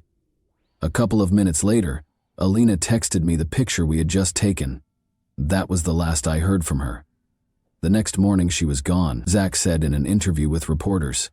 "We all said goodnight and said I love you, like we did every night. And she went up to bed." A little more than 8 hours later, Alina's father, Jan, and mother Ellie arrived to collect their daughter. They were scheduled to take a charity walk in the park to raise money for breast cancer. Zach described the specific events of that morning in the interview. He stated, "Her mom came to pick us up at 8:45 a.m. Her mom rings the doorbell and says, 'Is Alina not awake? She isn't answering my calls. Let's go wake her up.' I thought she slept through her alarm. Her dad was still in the car with their dog at this point. We went up and her mom started knocking on the door with no answer. This went on for 5 minutes and it started getting really loud. She started shaking the door. You could tell she was starting to get a bit scared, like this wasn't normal. The dog was barking uncontrollably. That's when Ellie called for her husband Jan, who came inside and broke down the door, and then they saw what was inside. At this point, I was halfway up the stairs and all I heard was screaming. Her parents were screaming at the top of their lungs, saying, 'Alina is dead. Alina is dead.' It got hard to understand. They started speaking in Russian. It was horrible. They said it looked like her face had been cut off. Running up, Zach peered inside. Looking for more than a few seconds was too much for him. I went into the room and it was horrifying. There are no words to describe what I saw. She was just lying there with her arms spread out. The whole side of her face was unrecognizable. You could barely recognize it was a face, it was so bashed in. She was lying in a pool of her own blood. As though to remind us that someone's life was at stake somewhere nearby, a siren broke the stillness of the morning. The doctors hurried inside the house as soon as the ambulance arrived. At the door, Alina's terrified mother greeted them with shaking hands and tears in her eyes. Her daughter was lying on the floor, and she led the way to the room. Regretfully, the doctors were forced to announce Alina's death. The police had roped off the house. Police Chief Scott Schubert issued the following statement. "We do not believe at this time that this was a random act of violence. There is no continued threat to Oakland residents and the university communities. However, releasing additional details at this time could be detrimental to the investigation. Our primary interest is collecting sufficient evidence that can be successfully used in a court of law. The investigation is ongoing. I encourage anyone with information that could be helpful to call police headquarters and speak to a violent crime unit. According to Detective Schubert, the medical examiner determined that Shyiket's cause of death was homicide and that blunt and sharp trauma to the head was the cause of death. The police actually already had a suspect. Investigators suspected 21-year-old Matthew Darby, Alina's ex-boyfriend, of committing the crime. During her time at the University of Pittsburgh-Greensburg, Alina Shyiket got to know Matthew Darby. In 2015-16, Darby participated in basketball as a sophomore at the University of Pittsburgh at Greensburg. Darby was reported by Alina, who had broken up with him after she changed schools, for breaking into her house on September 20. She described previous abuse incidents in her police report, writing, grabbing, pushing, emotional abuse, jealousy, control. She also stated, "The defendant climbed up the gutter on the side of the house and broke through the second-floor window of my home. He did this because I left him and stopped answering his phone calls." According to Jan Shyiket, he and his spouse Ellie went to court with their daughter last week in order to get a protection from abuse (PFA) order. "For the last couple of weeks, she had told me she tried to stop talking to him," he said about Darby. On September 26th, the day he was arrested on trespassing charges, Darby was released on $10,000 bail in that criminal case. She disconnected his phone number, Facebook, and all that stuff. I heard his name, but I never met him personally. Zach, Alina's roommate, recalled in an interview that he was constantly concerned about Alina and Darby's relationship. "Halfway through sophomore year was when I started finding out that he was abusive," he stated. Zach recounted an incident last month in which Darby stood outside their room and yelled at Alina, saying, "In the time I knew them, around 3 years, there was a lot of fighting. I'm not just saying this because she was my best friend, but Alina was extremely loyal to him. She never cheated on him, unlike him, and it went on for over 20 minutes, and he kept accusing her of cheating on him with this boy outside my window on the first floor. We heard Matthew screaming at Alina. She never did anything. This boy lives in North Carolina, but he was screaming at her. All she was saying was, 'Matthew, please, stop, stop.' He was uncontrollable." Zach clarified that this was just one of the many times Darby would lose his temper without cause. Zach claimed that Darby's demanding behavior carried over to her social media accounts. "We would go out for pizza and everything would be fine, and then he would just turn on her. He would just go crazy for the littlest thing. If she liked a picture of a guy on Instagram, he would go and unlike it because he had her social media passwords," he stated. This was before they broke up. She changed them when she broke up with him. He would never let her wear clothes that could be considered too sexy looking. He was extremely, extremely controlling. He was notorious for texting and calling. Matthew would call her upwards of 20 times if she didn't answer. He just kept on calling and it just wouldn't stop. She blocked his number after they broke up. According to the police report, Darby broke into their house on September 20 following the breakup. According to Zach, it was approximately 12:30 a.m. when he heard glass shattering outside that evening. He texted his house group chat and ignored it, assuming it was a bottle breaking at a nearby party. Then he heard a shriek coming from upstairs, followed by the sound of someone falling. Alina was yelling for assistance. Because Matthew Darby was in her room at that point, we weren't sure what his intentions were, but now we think it was a failed attempt at murder. We caught him and got him out of her room. Then the police came, and he was arrested. She was scared. You could tell, Zach continued. She didn't feel safe at all. Call logs from Alina's cell phone, which was not at the apartment when she was discovered, revealed that between 4:15 a.m. and 4:15 a.m., she received 5 unanswered calls from a number that turned out to be Darby's, and 4:55 a.m., Sunday. According to the police, Alina's cell phone was last seen close to Irwin, where Route 30 and I-76 meet. The criminal complaint states that at 4:21 a.m., Darby was picked up by a commercial car service vehicle.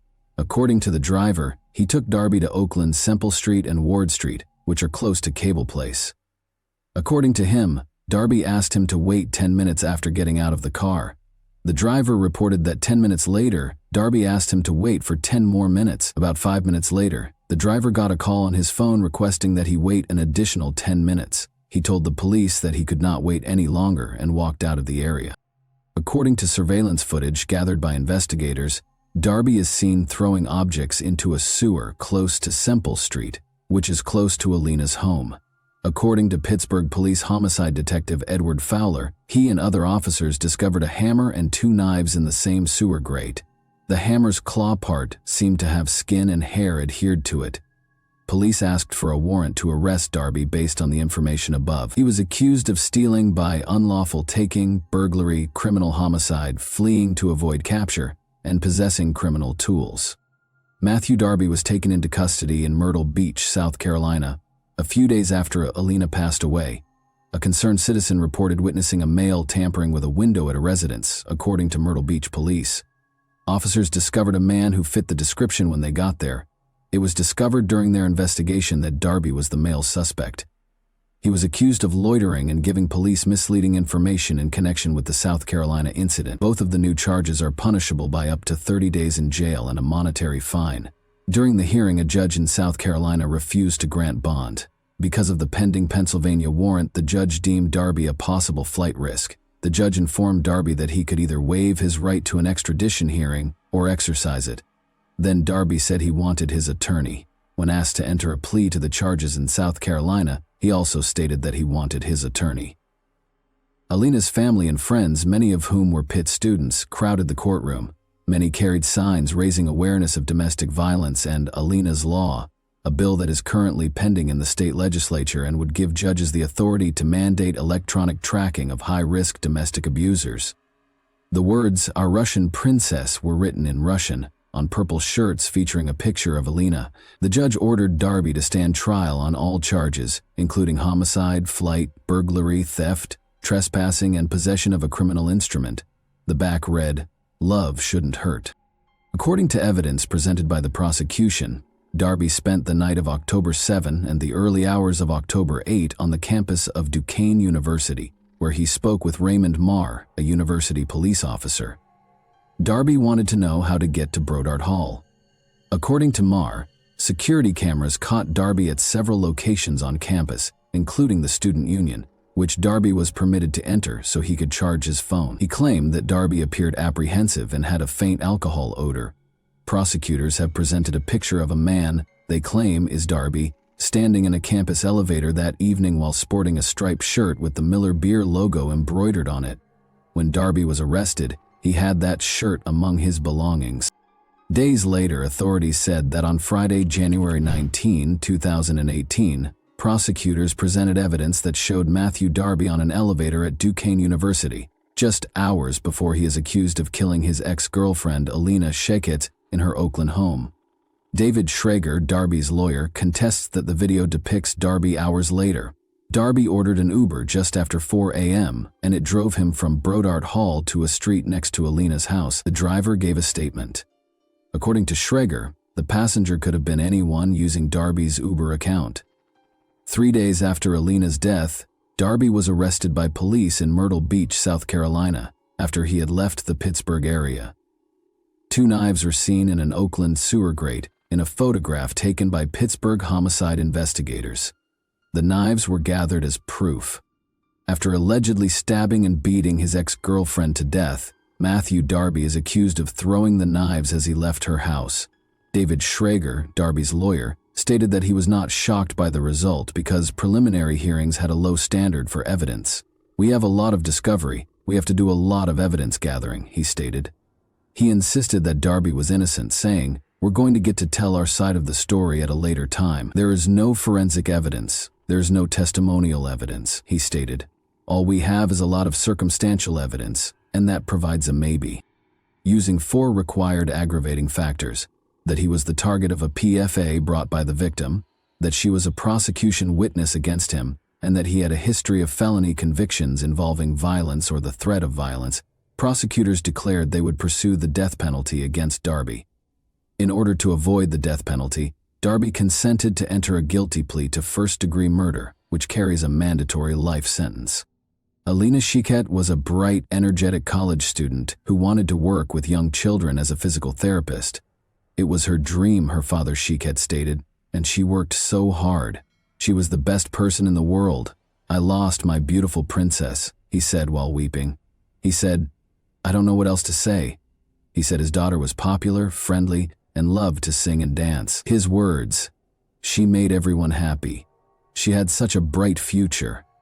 He has taken Alina from us in an unimaginable way, Jan Shyiket remarked of Darby.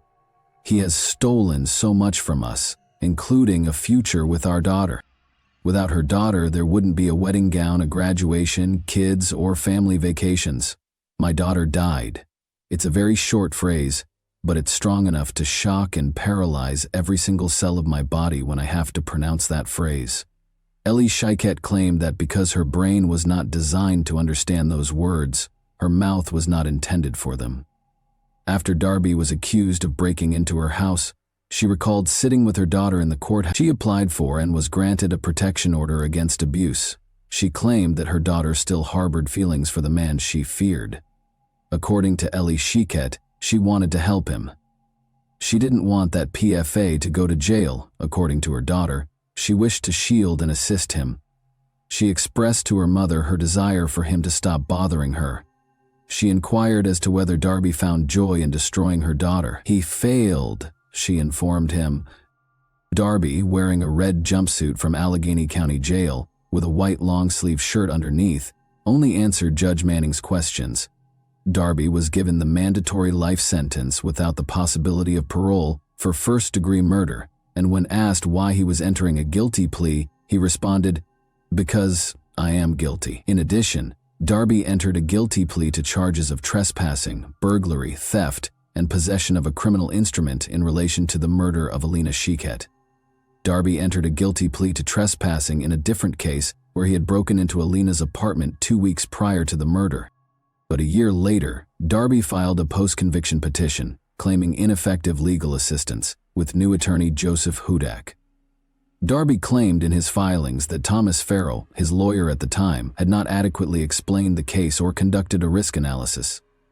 The Allegheny County District Attorney's Office responded that Darby's claims would not be successful, but it acknowledged that a hearing on the issue might be required. The decision is based on a precedent known as the Coordinate Jurisdiction Rule, which states that judges in the same jurisdiction should not overrule one another, rather than any potential merit for Darby's claim.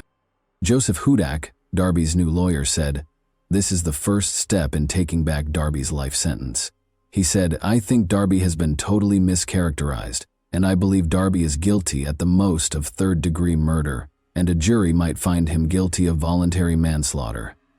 Deari said Darby's lawyer should not have pushed him to enter a first-degree murder plea. Deari stated, "I don't think the evidence ever supported a death penalty verdict," adding, "And there was so much mitigation, I don't think he would have received the death penalty anyway." Darby hasn't given up on his goal of being released from prison, but his attempts haven't been successful thus far. He is presently incarcerated for life. Alina was a remarkable young lady. She exuded vitality, love, and vitality. Everyone around her felt special because of her caring nature. Every room she walked into was made brighter by her amazing smile. Everyone felt like they were in on the joke because of her infectious laugh. She was living, not merely existing. The Shyiquets are proud of the legacy Alina has left behind and the light she has brought into the world, despite the fact that her family misses her terribly. And that wraps up today's chilling story. If you enjoyed this video, don't forget to like and subscribe so you never miss a new upload. Also, let me know in the comments what part of this story shocked you the most. Thank you for watching, and I'll see you in the next video.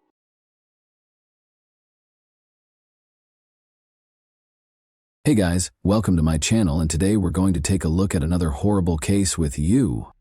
The body of 22-year-old Katie Sepitch was discovered dead on the morning of August 31, 2003, next to a distant dump in the Las Cruces, New Mexico desert, last spotted by pals departing a nearby house party following a night of going out to bars. Her mother characterized her killer as a 22-year-old lady who was loud, lively, and intelligent. It would take almost 4 years to identify her. Carlsbad, New Mexico is where she was raised. Out of her 3 siblings, she was the eldest. After graduating from New Mexico State University with a business degree, Katie planned to enroll in graduate school to earn an MBA in the fall. She was employed at a nearby Mexican restaurant as a waitress. Katie was an extremely gregarious individual. She met Joe Bischoff while she was a student at the institution. They soon developed a more romantic relationship from their friendly one. Katie expressed her happiness with Joe to her mother, Diane. When Joe offered Katie a diamond ring a few months later, Katie understood that her dream of building a future with him could actually come true. There were issues in their relationship after Katie and Joe graduated from college in the summer of 2003. Joe went back to live with his parents in Gallup, New Mexico, a little town roughly 350 miles from Las Cruces, while Katie chose to continue her education at the university.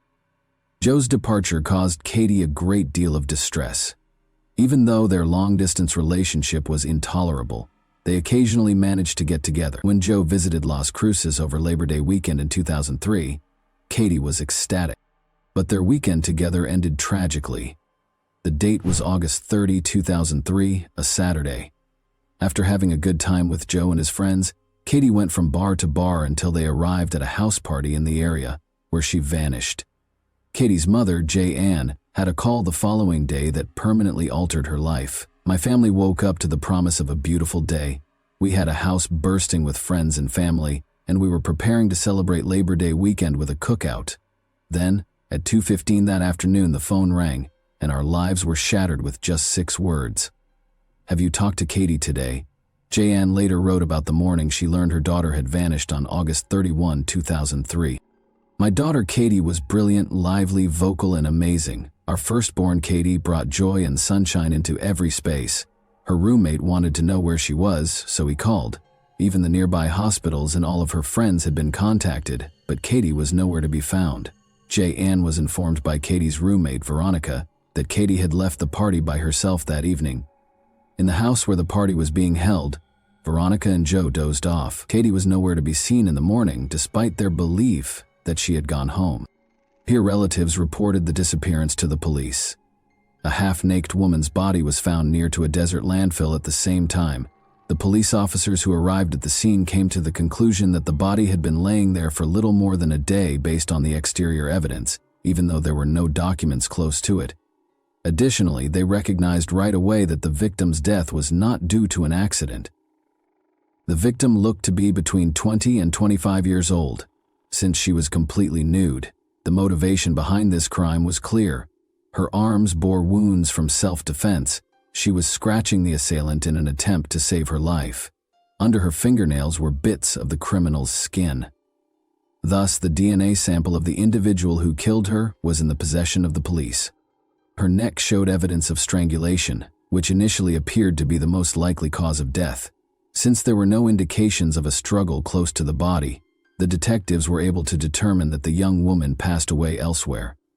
In the hopes that it would take a long time for someone to find her, the criminal apparently transferred her remains to the isolated desert landfill. The victim's back and arms had burn marks, which was another startling discovery. It suggested that the offender set the victim on fire in an attempt to get rid of the body or destroy any evidence. The police made a rapid connection between the body of a young lady they discovered and Katie's disappearance. Diane, Katie's mother, said of the body when her father visited the morgue to identify it, "A few agonizing hours later, our worst fears were realized. There are no words to describe the agony, no way to express the pain. We fell into a deep black hole with no way out. There was no tomorrow, all joy was gone." In order to identify his cherished daughter, Katie's father had to visit the mortuary. He later told me that he knelt down and prayed to God to take him, as well as they peeled back the sheet, and he saw her lovely face twisted in agony and bruised. The people who lived in the formerly tranquil town of Las Cruces were afraid. Katie's experience was horrifying. Since there was no assurance that the offender would not conduct another crime, the police made every effort to apprehend them as quickly as possible. When the police started looking into Katie's case, their initial goal was to learn as much as they could about her final hours, including where she was, who she was with, what she was doing, whether she had any enemies, and whether she had argued with anyone. The house where Katie lived was roughly a mile away from the location of the party. The investigators first spoke with her roommate Veronica and her boyfriend Joe in order to determine whether or not she had arrived at her house. The fact that these two remained at the party while Katie went home by herself in the middle of the night appeared odd. Joe didn't seem interested in helping the cops. He said that Katie had departed, leaving behind her keys, phone, and purse. The investigators began examining Katie's path. In an attempt to gather hints, they interrogated the locals as they went from door to door. Unfortunately, though, it was ineffective. Nobody heard or saw anything. Based on one discovery, it was assumed that Katie arrived at her residence but never entered. She departed without her keys, in case you forgot. After looking throughout the property, the investigator discovered Katie's shoes outside her bedroom window. Someone apparently attacked her as she attempted to enter the residence through the window. This was further supported by footprints found in the gravel around the home. Although Katie battled for her life, the assailant ultimately proved to be more formidable. The investigators hypothesized that the offender transported Katie to the desert landfill and attempted to burn her after killing her. They began to wonder, was it someone she knew and trusted, or was it a complete stranger? There were maybe 40 people at the gathering. Perhaps Katie was attacked by someone who followed her home. Is this someone who might be her boyfriend? These were the questions the investigators sought to answer. After interviewing all of the guests, they learned one important element that Joe had forgotten to include. Katie reportedly witnessed Joe kissing another girl, according to many witnesses. They later witnessed them fighting. That's why Katie went home by herself and left her handbag behind. She wanted to get out of there as quickly as possible since she was upset. On the other hand, Joe made no mention of it during his initial police interview. Additionally, he kept it a secret from Katie's parents, who were curious as to why Katie had left that party unaccompanied. Joe was questioned once more by the investigators.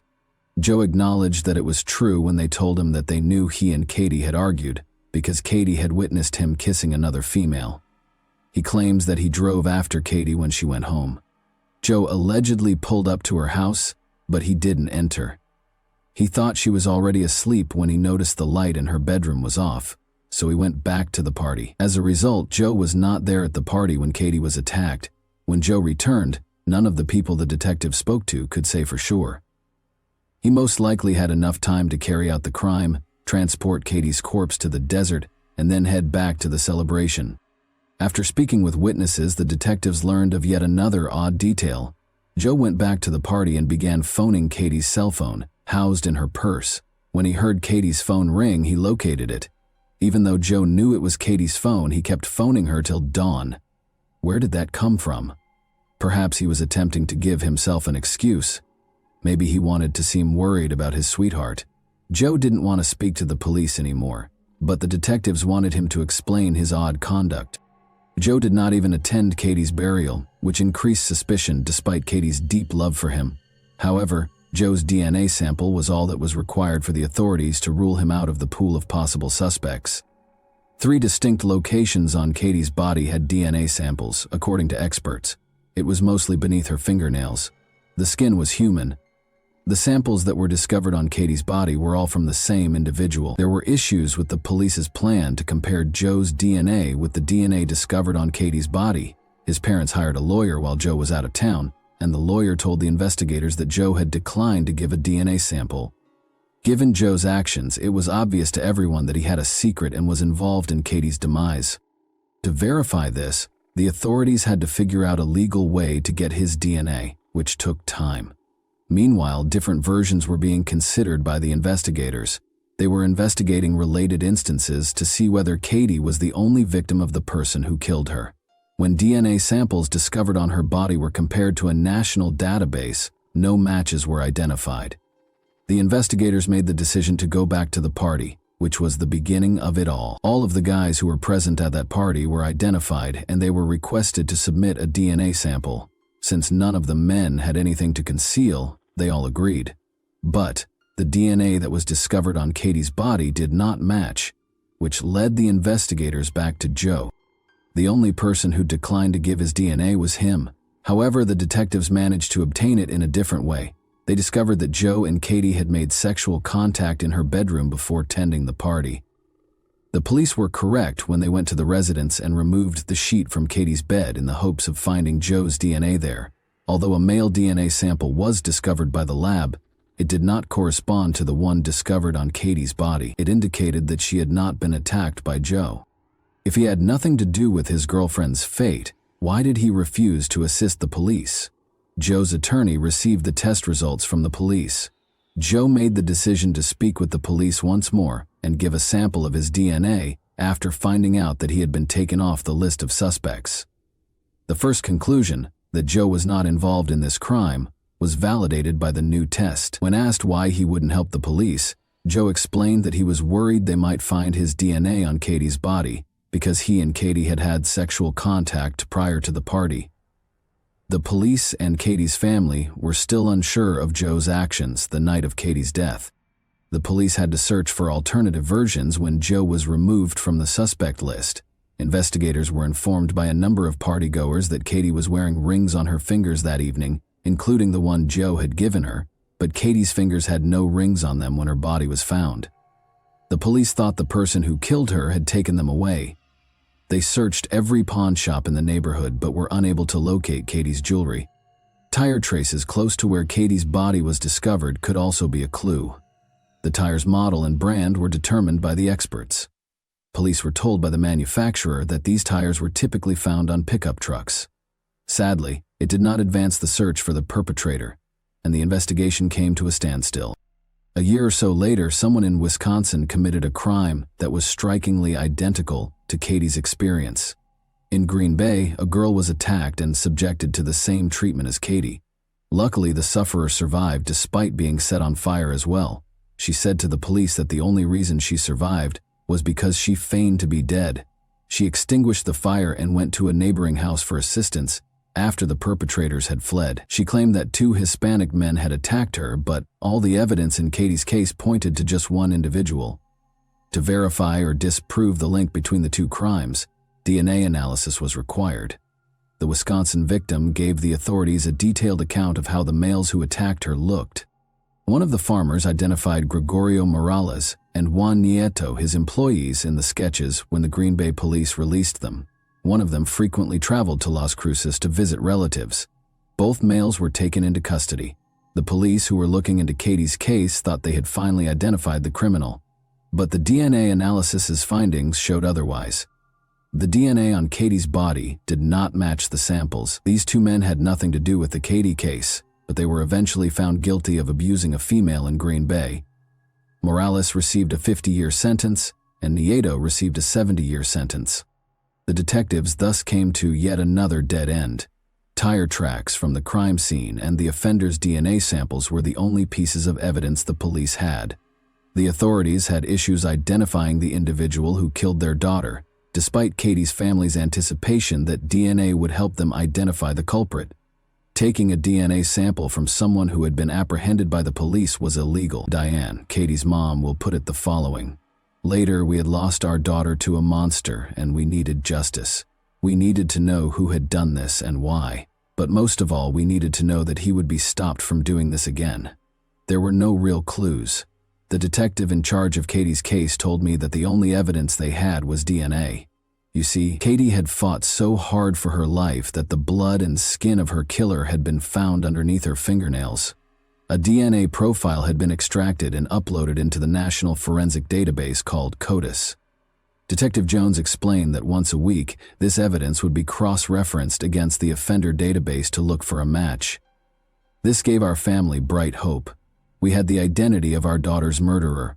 We just had to match it to a name. I casually said that this man was so monstrous that he would undoubtedly be caught for a new offense. We would identify him, apprehend him, and bring him to court when his cheek was swabbed and entered into the database. "Oh no, Diane, it doesn't work that way here in New Mexico, and in almost every other state. It's illegal to take DNA when someone is arrested." Detective Jones said that, and I must admit that I was taken aback. I was aware that fingerprints and a photo are taken of an individual upon arrest. However, was it unlawful to identify the horrible monsters who are pursuing and killing our children using the most precise and cutting-edge scientific instrument available? This case was interrupted on December 18, 2006, 3.5 years after Katie's passing. A DNA sample that matched the DNA on Katie's body was discovered by the lab. Gabriel Avila, age 26, was the man who assaulted Katie. He didn't know Katie and was a married father. In addition to his lengthy criminal history, he was freed from prison just before Katie died, on November 13, 2003, less than 3 months after killing her with brutality. After using a knife to break into the residence of 2 young women, Avila was taken into custody. The college roommates called 911 and locked themselves in the bathroom to prevent an attack. In March 2004, he was found guilty of aggravated burglary and with intent to conduct aggravated assault. However, the Albuquerque Journal claims that Avila fled when he was freed on bond. Due to a flaw in the system, Avila's involvement in Katie's death was finally discovered 3.5 years after the incident, even though he might have been arrested as soon as 3 months later. Before being caught, in November 2004 on a tip, the fugitive eluded law enforcement for almost a year. He received a 9-year prison sentence. Avila's DNA sample was collected while she was incarcerated, but it wasn't tested for another 2 years. Investigators moved swiftly to find the truck Avila used to dispose of Katie's body, after the results showed a partial match to DNA recovered from her crime scene. They discovered Katie's ring in the middle console. This instance demonstrated the necessity for systemic reform. If the police had obtained Avila's DNA sample at the time of his initial arrest, they may have nabbed him much sooner, saving them time and money during their 3-year search for the criminal. The fact that a sample of his DNA was examined in 2006, just 2 years later, is also unexpected. To speak with Avila, the investigators looking into Katie's case visited the prison. He admitted that he had committed this act after discovering Katie's ring in his pickup truck. He claimed that while his wife was away that evening, he was in the area purchasing illegal substances. He asked Katie if she needed a lift when he saw her. "No," she replied. Then, in front of her house, he saw her once more. Avila explained, "I stopped and asked her if she needed help. She goes, 'I just can't get into my house. I don't have my purse.'" Katie wanted to get into her bedroom through the window, but Avila attacked her and started undressing her, and you of course understand what happened after. After that, Avila didn't know what to do and decided to strangle Katie. He was afraid that she would identify him later. "She put up a little bit of a fight, and for some reason, I decided I was going to strangle her. Had my hands around her, I locked and I couldn't let go," Avila said. Katie's body was then placed on the ground in a desert waste after he loaded her into his pickup vehicle. He was mistaken to believe that burning her body would eliminate all the evidence. When DNA evidence was discovered on Katie's body, a retake of Avila's DNA sample revealed a match. Her parents hoped it would result in a speedy investigation in 2003, but taking DNA after an arrest was forbidden in New Mexico and almost every other state. Only those convicted and imprisoned had their DNA added to the system. Katie's parents launched a national effort to have a law passed in each of the 50 states bearing their daughter's name, forcing anyone detained for a violent crime to provide a DNA sample. After that, the DNA would be included in the National CODIS database. Katie's bill was signed into law in March 2006, after passing the New Mexico state legislature with just 5 nay votes. It became federal law in 2010 as a result of Katie's parents' unwavering efforts, and more than 31 states now have laws that are comparable to Katie's law in New Mexico. According to Katie's father, David, his greatest worry was that Katie's killer would have to kill someone else. However, he may now relax about that fear. Opponents claim that this regulation violates civil rights and infringes on privacy. Others remark that DNA is very different from fingerprints in the U.S. because it carries sensitive genetic information.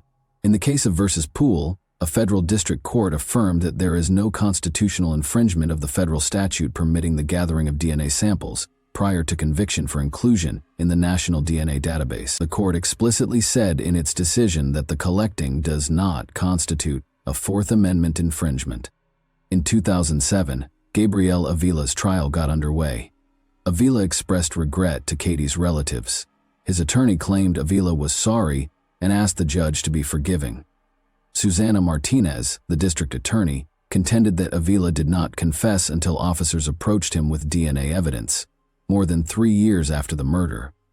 David, Katie's father, pleaded with the judge to impose a severe penalty during the sentencing hearing. He said, "We do not get another chance to see her in this life, and it is only right that the person who did this to her not get a chance to experience freedom again in his life."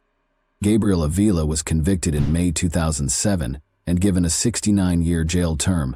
He will serve 30 years of his sentence before being eligible for release in about 2043.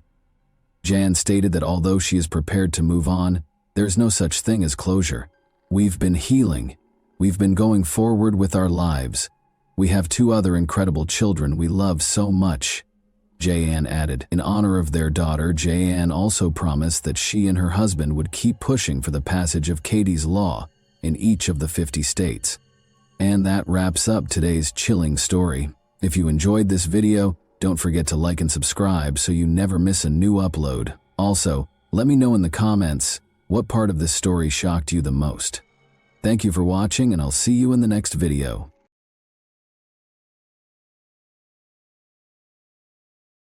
Hey guys, welcome to my channel, and today we're going to take a look at another horrible case with you. While investigating the crime scene on April 29, 1998, Delaware police noticed a car in the distance. However, the car suddenly stopped, turned around, and started back without even approaching within 100 meters. Although they were aware of the driver's actions, detectives paid little attention to them. Why would they do so after all? They had no idea, though, that this story might have turned out very differently if they had followed the enigmatic driver. When Debbie was 21 and Nino Pitts was 24, they first met. At a party, Nino asked their mutual friend Bill Sharp if he knew of any attractive girls he could introduce to his mother. This led to their introduction. Debbie was introduced to Nino by Bill, who said she was a wonderful girl. After dating for a while, Debbie and Nino were married in 1973. For 25 years, their lives were just like those of millions of other couples in the modern world. Both of their twins, Michael and Melissa, had grown up and were enrolled in college. The couple was getting ready to celebrate their 25th wedding anniversary in a low-key way when all of a sudden, things changed. On a lovely sunny day in Delaware on April 29, 1998, Debbie made the decision to plant rose bushes in front of their home. She had never been a gardener, so Nino was shocked to see her doing this when he got home, but he was happy to see that she was obviously enjoying it. Debbie was expecting a call from work, so she asked him to give her a call at about 4 p.m. With a nod, Nino entered. When Debbie had a gut feeling that it had been over 4 hours, she kept caring for the flowers. She assumed Nino had just forgotten her request, so she didn't give it much thought. The woman rose and entered the house, but she was struck in the head and fell to the ground before she could reach the kitchen. Debbie was in shock and couldn't comprehend what was going on. She could hardly see because her glasses had fallen, but she could make out a stranger's silhouette standing over her. "Where did you keep your money?" he demanded. Debbie became aware that the house had been broken into. As the man searched through her possessions, she lay on the ground. She still felt that Nino ought to have saved her already, but she was worried that he might suffer harm if he did. In the meantime, the intruder threw her face down on the concrete floor, tied her wrists and ankles, and dragged her downstairs to the basement. She was violated by the man. Debbie was shocked by what was happening and writhed in agony. She had been caring for her roses in her cherished garden only 20 minutes prior, and now she was facing this humiliation on her own house's floor. The attacker pulled up his sweatpants and walked away when it was all over. The brute reappeared and pulled Debbie back up the stairs, this time from the basement, just when Debbie thought the horror was over. He kept a knife to her throat, covered her with a blanket, and carried her to a car parked near the front door, placing her in the trunk. Debbie didn't even realize she had just been abducted because she was in such a state of shock. However, the man started the car, so she didn't have time for that. Debbie was trying to break free already. She wanted to break the bonds so she could begin kicking, biting, screaming, or doing anything else to get away or draw attention when the criminal opened the trunk again. But when he opened the trunk, her plan fell through. Debbie was horrified to see that no one was willing to assist her and that she was already in the garage. She was brought back inside the house by the kidnapper. It took him only one look to realize that Debbie had attempted to loosen the ropes after she was flung onto the room's bed. Furious, he violated her once more and punished her harshly. She sobbed and pleaded for forgiveness, but the more she pleaded, the more vicious he became. He chuckled and obviously enjoyed her suffering. Debbie saw that he probably had some illegal substances in his system. He bound her hands and feet to satiate his desire, then tied the ropes around her ankles and wrists to render her immobile. The attacker left her, closing her eyes and mouth. She thought she was saved when she heard 2 loud shots shortly after, assuming it was the police rescuing her.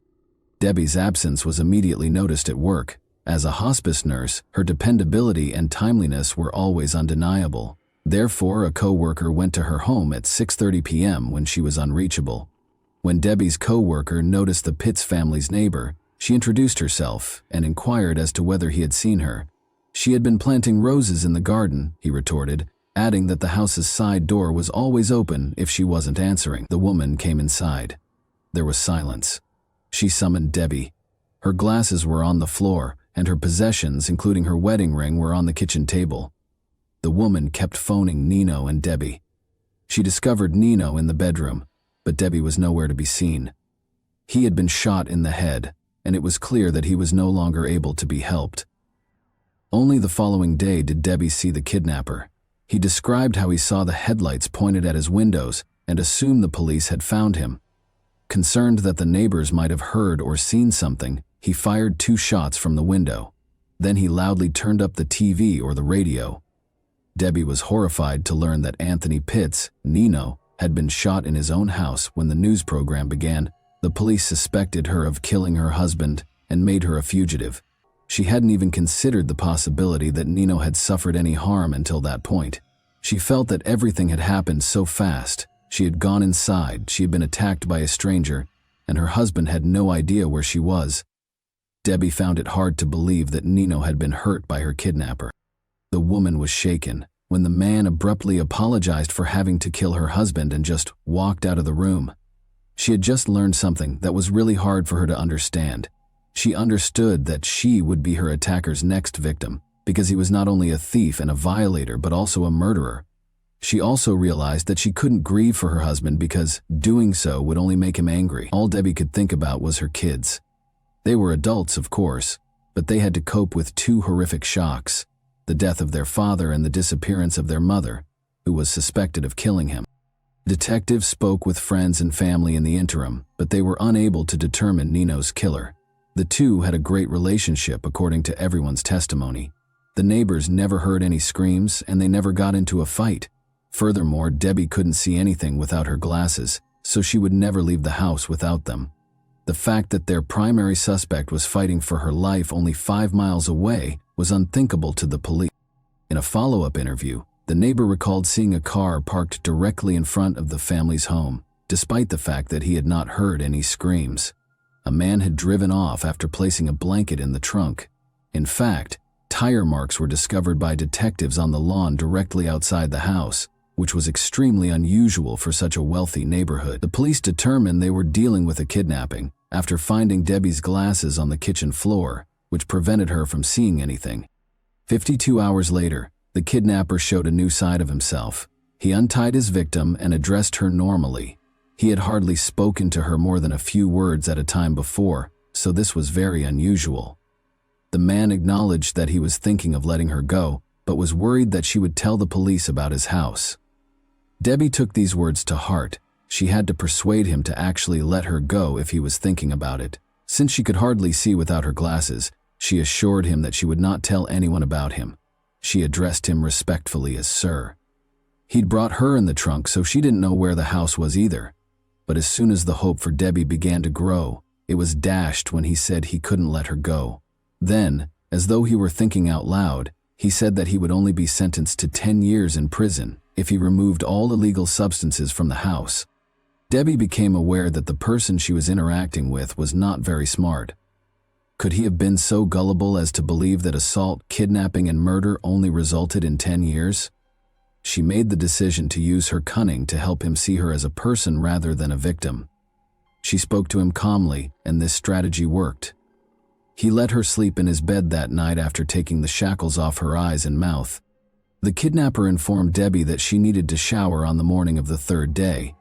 She was denied access to the restroom by the man, even though it was necessary, but Debbie didn't feel strong enough to stand under the water after being confined for so long. He gave in to her request for a bath. The least of her concerns was that taking a bath and undressing in front of a stranger made her uncomfortable. The man asked if she planned to wash her hair after noticing that she was done. She responded that she couldn't do it right now because her wrists and hands were so painful and swollen that she couldn't even lift them. He therefore gave her hair a wash himself. Debbie felt uncomfortable allowing her husband's killer to touch her hair because it felt like another act of violence. However, she controlled her emotions. The man raped her once more after forcing her to put on his clothes after the bath. The kidnapper didn't realize that Debbie needed to eat until the fourth day. She asked him to buy a newspaper when he went out to eat. Ironically, he did as he was told. They read the newspaper and ate together. Although she didn't express it, it stated that the police had no suspects and that Debbie had previously been brought up by her family, which deeply distressed her. The kidnapper, however, seemed extremely happy and even proud of himself. Since no one suspected him and no one knew where she was, he thought he had committed the ideal crime. The kidnapper told Debbie he was going to work on April 24, the fifth day she was held captive. Even though he came back within 20 minutes, presumably to see how she was doing, he had stated this several times previously. Still, Debbie made the decision that today was the day. She had to do something if she was going to get away. She complained of the terrible pain in her wrists and told him that he had to think of something else if he wanted to keep her alive. The man complained that Debbie was becoming too costly for him and consented to replace the ropes around her wrists and ankles with handcuffs. They cost $5 each, he said when asked what he meant. Stated differently, he only gave her one meal, spent $10 on handcuffs, and most likely wouldn't spend much more. She had to leave immediately. He fastened the handcuffs to her wrists and ankles with a rope, said aloud that he was going to work, and shut the door. She was unable to move her hands because of the rope, but she was able to move her wrists thanks to the handcuffs. Debbie, on the other hand, took her time and was correct. An hour or so later, she heard the front door softly open and close. Debbie became aware that the test was successful. She began to move her hands, releasing the rope that held the two handcuffs together. Then she walked warily to the door and froze in terror. What if he remained behind the door and became furious upon realizing that his victim had set herself free? When Debbie heard her husband say, "Hold on, dear," she tried to calm herself. Gathering her courage, she opened the door, ready to either die in that house or escape. Nobody was in the back of it. Debbie felt her way to the living room in the dark and saw the telephone. She managed to reach for it with her restrained hands and dialed 911. Sadly, the operator didn't recognize Debbie's name when she gave it to him. She went on to say that she had been abducted and that her husband had been killed. When the operator inquired about the perpetrator's current location, she said that he was at work, but could come back before the police showed up. Thankfully, the police arrived in less than 6 minutes after tracking down the call. She was reassured and told that the police were on their way by the operator, who stayed on the line the entire time. All of the feelings Debbie had been suppressing for nearly a week erupted when the police finally broke in. Her husband's death, the kidnapping, the violence, and the surprise rescue all blended into one. After being transported to the hospital, Debbie finally got to see her kids and other family members who had traveled from across the nation to show their support for Michael and Melissa. It was an odd mixture of emotions. Although Nino's murder consumed everyone's attention, they were also relieved to see Debbie still alive. The owner of the home where Debbie was being held was easily identified by the police. Donald Flagg was a factory worker who spent his free time robbing and attacking women. Donald gave in without protest and admitted to everything. Additionally, he provided clarification on a few points that the police were unaware of. He was just strolling past the Pitts family's home that day when he noticed Debbie caring for the roses. He went inside and waited in the kitchen, his eyes fixed on her. Because of the nearby construction and the lawnmowers in operation, Debbie was unable to hear the shot. He became acutely aware that he had not taken anything from the house after the attacker abducted Debbie. He went back to the victim's home, missing a great chance to make money. But the police officers at the crime scene had already surrounded it. Investigators had no reason to pursue the driver when they noticed a car stop suddenly and turn around. They didn't know it was their suspect until much later. The man's attorney persuaded him to enter an insanity plea in spite of his confession. Debbie was forced to testify in court as a result. Luckily, she was well prepared by her psychologist. In order to get used to the attacker's face and avoid displaying too many emotions, he asked Debbie to call him by name and look at his picture more frequently. This performed flawlessly in court. Not only did she maintain her composure, but she even turned to face her tormentor, making him turn away. Donald Flagg was convicted in spite of the lawyer's best efforts. He was given 8 consecutive life sentences, plus an extra 166 years in prison by the judge. Additionally, he will spend 10 years in solitary confinement from April 20 to April 24, the same period that Debbie was held captive. Even Debbie is relieved that he won't hurt anyone else. She later expressed regret for not going to violence victim groups. She had to speak up, but her family didn't want to talk to her about what had happened because they found it too painful. Helping other assault victims helped Debbie find healing. She gave lectures, wrote a book about her experience that was required reading at some American universities, and even assisted the Delaware Rescue Service in changing its operations to find the caller much more quickly. Debbie even mustered the courage to confront Donald in prison and ask him the question that had been bothering her for so long. Was he going to murder her? Yes, he replied. He didn't intend to let her die. Bill Sharp, the same Bill who had first introduced her to Nino, got in touch with her after learning of Debbie's fate. During Debbie's challenging trial process, they had a face-to-face meeting and spoke. More specifically, Bill listened to Debbie and let her speak. He started going to therapy sessions with her, and the psychologist saw them together and realized right away that his help was actually helping her get better. Bill, who became Debbie's husband in September 2000, was a true comfort and support system. And that wraps up today's chilling story. If you enjoyed this video, don't forget to like and subscribe so you never miss a new upload. Also, let me know in the comments, what part of this story shocked you the most? Thank you for watching, and I'll see you in the next video.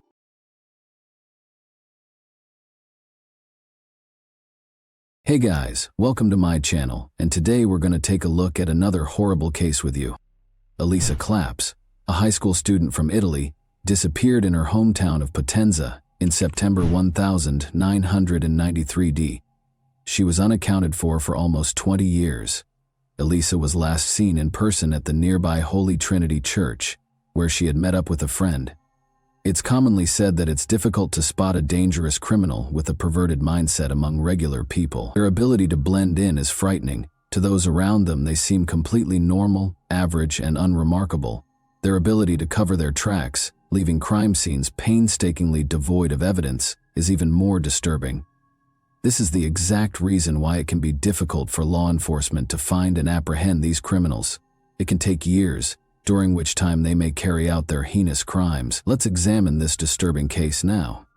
On January 21, 1977, Elisa Maria Claps was born in the southern Italian town of Potenza, which is surrounded by mountains. She was the youngest of her family's 3 children. Her father ran a small tobacco shop, and her mother was a simple clerk. Elisa grew up with Gildo and Luciano, her 2 older brothers. The Claps family, who regularly attended Sunday services at their neighborhood church, was well known for being devout and strict. Driven by her desire to help people, Elisa was a bright and ambitious student who aspired to become a doctor. She was described as being very friendly, kind, and compassionate by those who knew her. She was naive and trusting at the same time, always having faith in other people. She had a natural ability to connect with people and quickly form friendships. Despite the attention she received from her peers, Elisa had never been in a romantic relationship by the time she turned 16. The boys at school definitely noticed her because of her lovely long hair and warm smile. However, because she came from a religious family, she graciously turned down every date invitation. In the early summer of 1993, an admirer became unsettlingly devoted. Danilo Restivo, a local, started displaying unwelcome and persistent interest in Elisa. The town was filled with disturbing rumors about Danilo, who was 5 years older. Elisa made an effort to avoid this strange man, who whenever he had the opportunity tried to entice her into remote areas. She was unable to be harsh or contemptuous due to her upbringing and innate kindness, and Danielle appeared to take her politeness as encouragement. In her private journal, Elisa wrote about Danielle, acknowledging that he both scared and made her feel sorry for him. Though she was careful never to be alone with him, she always tried to be polite because she saw how lonely and troubled he seemed. She always found a reason to get out of his presence as quickly as possible, usually by saying she had important errands to run. The Claps family took a vacation to the peaceful seaside town of Monte Giordano in the middle of August of that year. Elisa froze one day as she and her brother Gildo were walking through the quiet streets. She signaled to her brother not to leave her side by holding his hand tightly as Danilo approached them. As though they were old friends, Danilo greeted Elisa and even asked her to accompany him, insisting that he needed her help with something. Gildo knew right away that something was amiss. As he led his sister away, he made up an excuse. He later questioned Elisa about whether Danilo had harmed her and why she had reacted that way.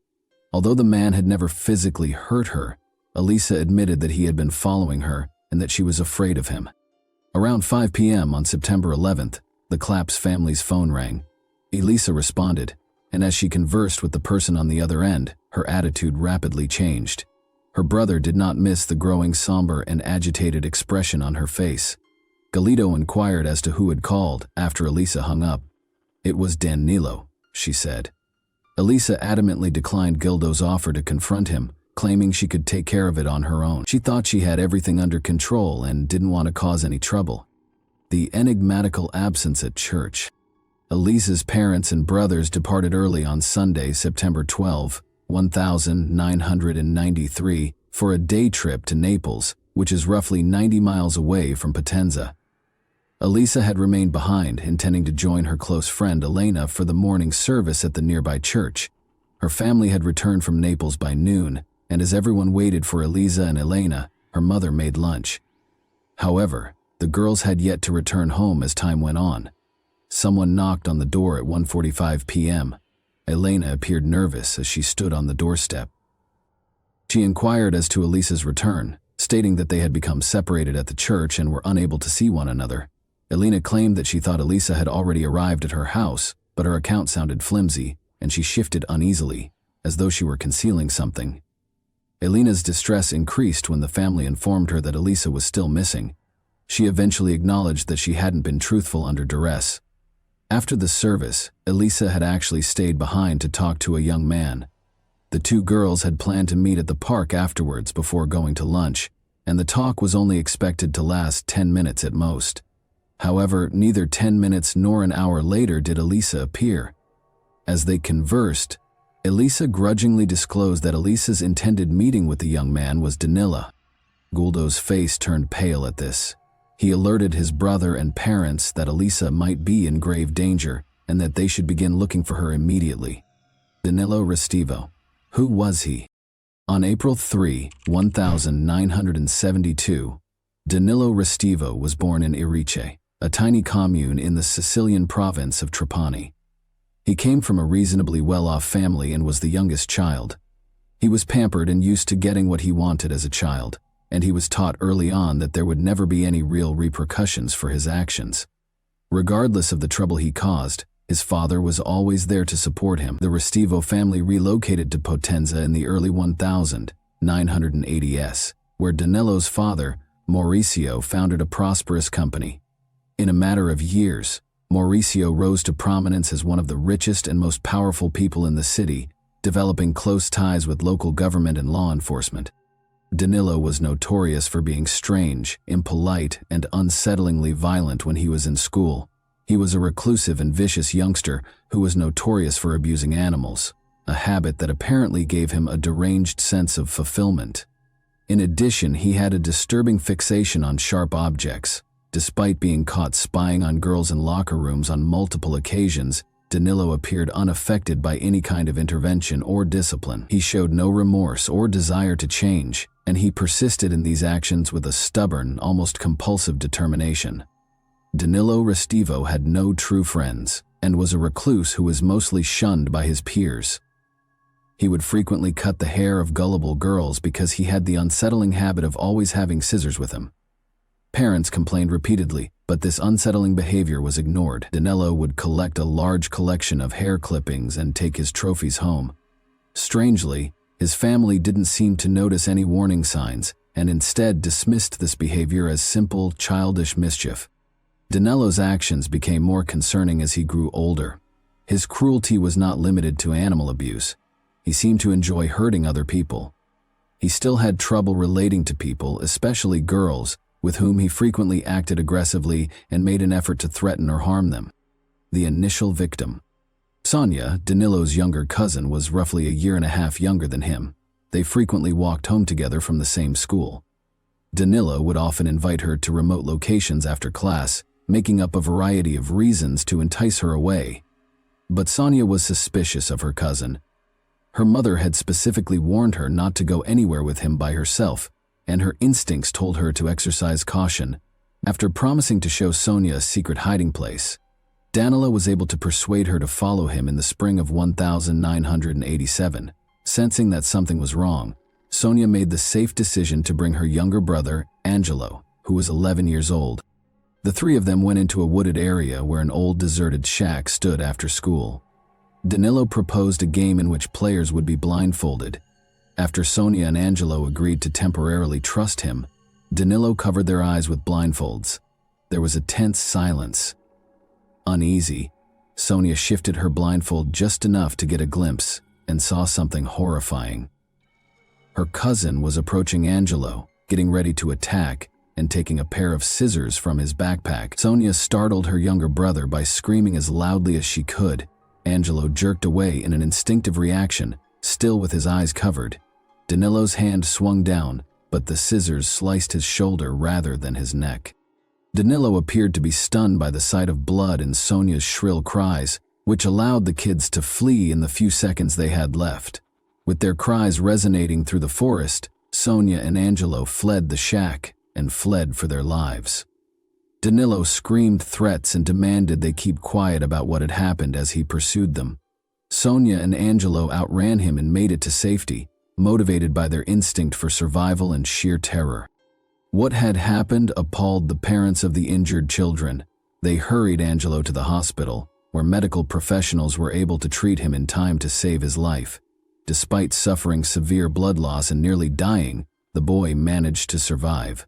The parents reported the incident to the local police that same day, filing charges for attempted assault with deadly intent, but the case was quickly dismissed, and Danilo was spared any serious repercussions. There were rumors that his father shielded his youngest son by using his considerable influence.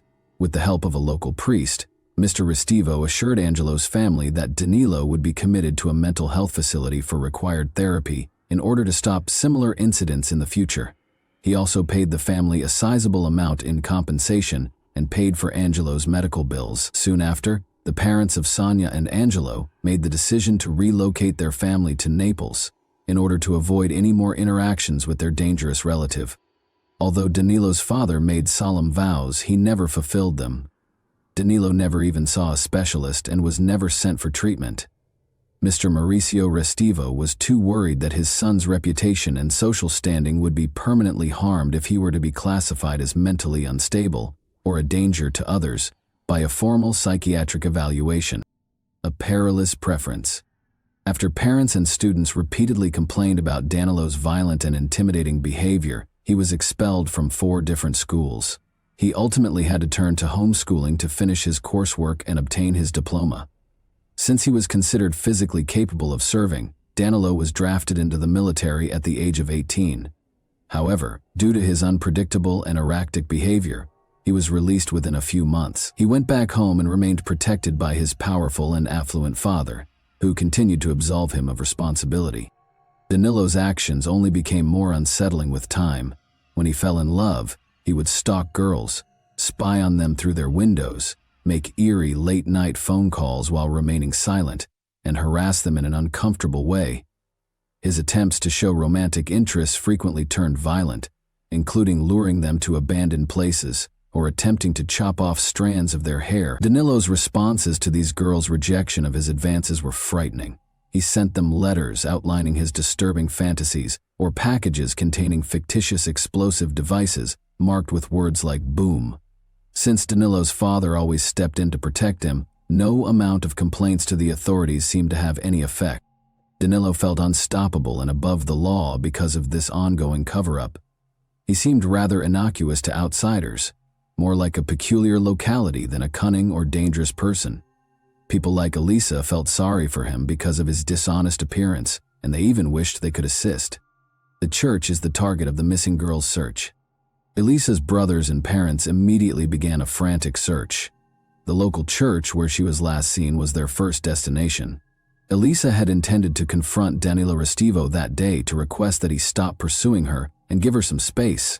According to her friend, a number of witnesses were promptly located who attested to seeing the high school student conversing with Danilo outside the church.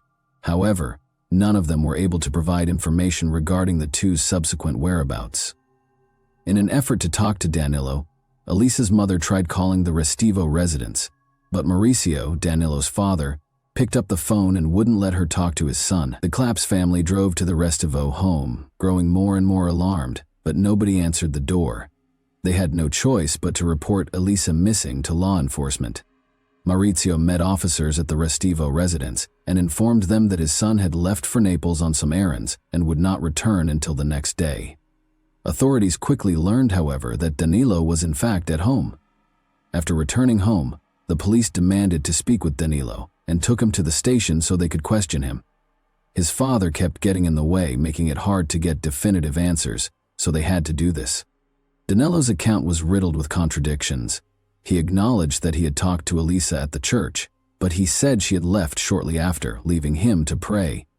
He gave a hazy and contradictory account, and it was obvious that he was lying because of his obvious nervousness. After leaving the church, Danilo was unable to explain where he had gone and was unable to produce the clothing he had been wearing that day, which he seemed to have thrown away. Additionally, investigators found a pair of his shoes that had been left in a bleach-filled tub for almost 2 days. Any possible blood traces had, of course, been eliminated. Danilo was unable to provide a satisfactory explanation for the suspicious cut on his hand, which detectives also noticed. He was unable to provide the precise location of the incident, but he stated that he tripped and cut himself on something sharp as he was leaving the church. His story was further undermined by the fact that the wound looked as though it had been caused by a sharp blade. The suspect is safe with the prosecutor. Danilo's father moved quickly to defend him in spite of his evasive behavior, refusal to give up his clothing and shoes for examination, and convoluted web of contradictory statements. Mauricio promptly engaged 2 of Naples' top defense lawyers to defend his son. In light of these challenges, the investigating police asked the city's chief prosecutor for authorization to acquire a warrant in order to search the suspect's house and confiscate his clothes and shoes in the hopes of discovering any evidence connecting him to Elisa's disappearance. They required legal authority. Surprisingly, the city's chief prosecutor showed no concern in the face of overwhelming evidence linking Danilo to the young girl's disappearance. He declined to grant a search warrant for either the church where Elisa was last seen or Danilo's house. The church was only briefly searched, and Father Domenico Sabbia, the lead priest, steadfastly refused to let anyone into the padlocked wooden staircase secured upstairs room. The prosecutor refused to issue a warrant to conduct a thorough investigation of the church and the rooms that are adjacent to it, despite pressure. Father Domenico suspiciously used the past tense when referring to Elisa right away, as though he was aware that she was dead. 3 weeks following Elisa's disappearance, Danilo was featured as the main suspect and his photo was displayed in a local news segment about the case. After this broadcast, dozens of women called the police station to report that Danilo had been harassing and stalking them. They disclosed his unsettling fixation on women's hair and his propensity to carry scissors, which he used to try to covertly chop off strands of hair from gullible victims in parks, city streets, and even on public transit. Dedicated investigators' persistence allowed them to ultimately accuse Danilo of making false statements. He received a sentence of 2.5 years in prison in the spring of 1995. However, his sentence was commuted to community service, ironically at the same church where Elisa had vanished, after less than 2 months in prison. A new investigation and a new prosecutor. When police detained a criminal organization's leader in 1999, the investigation into Elisa's disappearance came to a standstill. Despite his lack of knowledge regarding Elisa's case, he revealed damaging details about the city's top prosecutor. He claimed that the prosecutor had engaged in corruption by taking bribes, concealing crimes, and purposefully sabotaging investigations. These claims led to a major shift, even though they were regarded as hearsay and the informant was subsequently charged with defamation. Elisa's case was given to a new lead investigator and prosecutor, who essentially began from scratch. They were eventually given a search warrant for Danilo's home this time. The search turned up something concerning, even though the exact clothes and shoes he had worn on the day Elisa vanished were not there. Danilo's room was filled with a large collection of hair strands from many different girls.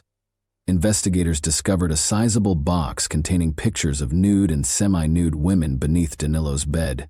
By spying on his victims in showers, locker rooms, fitting rooms, and even through their home windows, he had taken these pictures himself. Sadly, he also retained a different collection of pictures showing women who had had limbs amputated. Although his severe psychological problems were evident, this did not lead to any new information in the case of Elisa Claps, who went missing. 6 years after Elisa's disappearance, police attempted to search the church once more, but Father Domenico refused to let them into the locked upstairs room. By using his connections and portraying the investigation as an effort to desecrate a place of worship, he went to considerable measures to stop the search, and even mobilized churchgoers against the officers. A letter from the beyond and a move. Even after the new investigation, Danilo left his hometown and set out on a lengthy journey across Europe because there was no conclusive evidence against him. He persisted in stalking women and cutting their hair whenever he could, but he had to be more careful without the protection of his powerful father. Danilo would immediately relocate to a different city or even a different nation if his actions were likely to result in legal repercussions. An unexpected letter, purportedly written by Elisa herself, was delivered to the Claps family in the early 2000s SS. According to the message, she was still alive and well and had fled to Brazil with a romantic partner. The author requested that her family not try to find her or get in touch. However, the handwriting clearly differed from Elisa's. By comparing it to her personal diary and school notebooks, anyone could see the difference. In addition, there were numerous obvious grammatical mistakes in the letter, indicating that the author was not well educated. Unsurprisingly, the Claps family's own investigation revealed Danilo to be the source of their suspicions. He had somehow chosen to write the letter while he was visiting his parents, posing as Elisa in an unsuccessful attempt to deceive her loved ones. A fresh victim. Heather Barnett, 48, was killed in a vicious crime that shook the sleepy British town of Bournemouth on November 12, 2002. When her 2 teenage children got home from school, they made the terrible discovery. The mutilated and lifeless body of Heather was discovered in a pool of blood on the bathroom floor. Her skull displayed evidence of multiple blunt force trauma, most likely from a hammer blow, and her throat had been slashed. The removal of her breasts and their placement next to her head, however, was the most unsettling part of the crime. A lock of hair that wasn't Heather's was in her hand. There had been no struggle to tear this hair out. The scissors had cut it neatly. Furthermore, Heather had had a portion of her own hair cut. These unsettling specifics raised the possibility that the crime was ritualistic. Investigators quickly focused on Fiamma Marsango and her husband Danilo Restivo, Heather's odd neighbors. The victim's house was only a short distance away from the couple's residence, which was next door. Danilo had approached her inappropriately and Heather had complained about him on multiple occasions. She told a friend that she was afraid of her husband, even though they were married, right before the crime. Heather took custom orders from her home and worked as a seamstress. Under the guise of commissioning clothing, Danilo frequently attempted to visit her. He insisted on going inside to discuss specifics, even though he never placed any specific orders. Heather discovered her house keys were gone 2 days prior to the tragedy, following one of Danilo's visits. At the time, she assumed she had just lost them and didn't relate this to her neighbor. Regretfully, she hadn't managed to change the locks yet. Even before the police and emergency personnel arrived, Danilo was among the first individuals on the scene. He said he was on his way home when he heard Heather's kids screaming in terror and hurried to assist. Officers brought him in for interrogation, but they soon let him go because he seemed incompetent and unthreatening. But after his most recent visit, Heather's kids pointed to him as a cause for concern, stating that they were also uncomfortable around their odd neighbor and brought up the missing keys. The police chose to closely monitor Danilo because they had no immediate reason to search his house. They soon discovered him performing a disturbing act. Danilo was discovered stalking a young woman and trying to cut a lock of her hair while holding scissors on the street. He was taken into custody by officers, who also searched his car and requested his identification. They discovered an unsettling assortment in the trunk, including extra pairs of shoes, a change of clothes, and a set of knives. This, along with his questionable actions, ultimately produced sufficient proof to secure a search warrant for his home. When investigators searched Danilo Restivo's house, they were shocked by what they found. They discovered multiple albums containing hair he had cut from different women. Sneakers and clothing were soaking in a tub filled with bleach in the bathroom. The missing keys belonging to Heather Barnett, which are currently in Restivo's room, were the most damning piece of evidence. Although there were blood traces on the clothes, the samples were too badly ruined by the bleach to be identified. But Danilo's DNA was found on a towel in Heather's restroom, indicating that he used it to wipe blood splatter off his face. A body in the attic of the church, and two beliefs. Authorities discovered Danilo's troubling past as they investigated the murder of Heather Barnett. He had been the main suspect in the disappearance of a high school girl in his hometown 9 years prior. The girl's body had never been found at the time, and investigators had not discovered enough conclusive evidence. But now that there was ample evidence of his violent tendencies and no powerful father to defend him, Danilo was put on trial, convicted of premeditated murder, and given a 40-year prison term without the chance of release. Then, in the attic of the same church where Elisa Claps had last been sighted, construction workers found her mummified remains in March 2010, 17 years after she had vanished. Father Domenico Sabbia had refused to let the police in through the locked door, concealing her body. Although it was obvious that Father Domenico had kept a horrible secret, he had long since died by this point, and it was impossible to pinpoint exactly what part he'd played in hiding the crime. There were unsettling parallels between Elisa's body and Heather Barnett's case. The cause of death was a slashed throat, and her chest had been similarly mutilated. Her underwear had also been soiled, indicating a violent personal attack.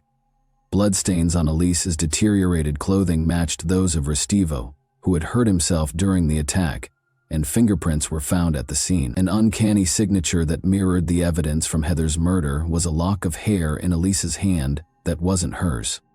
Since Restivo was already serving his 40-year sentence in the UK, he was tried in absentia for Elisa Clap's murder. He was found guilty once more based on overwhelming evidence, and this time he was sentenced to 30 years in prison. He will be extradited to Italy to serve an extra 30 years for the heinous attack on Elisa. After serving his sentence in the UK, although Restivo's involvement in other unsolved murders and disappearances has not been proven, authorities suspect that he may have had many more victims. And that wraps up today's chilling story. If you enjoyed this video, don't forget to like and subscribe so you never miss a new upload. Also, let me know in the comments, what part of this story shocked you the most? Thank you for watching, and I'll see you in the next video.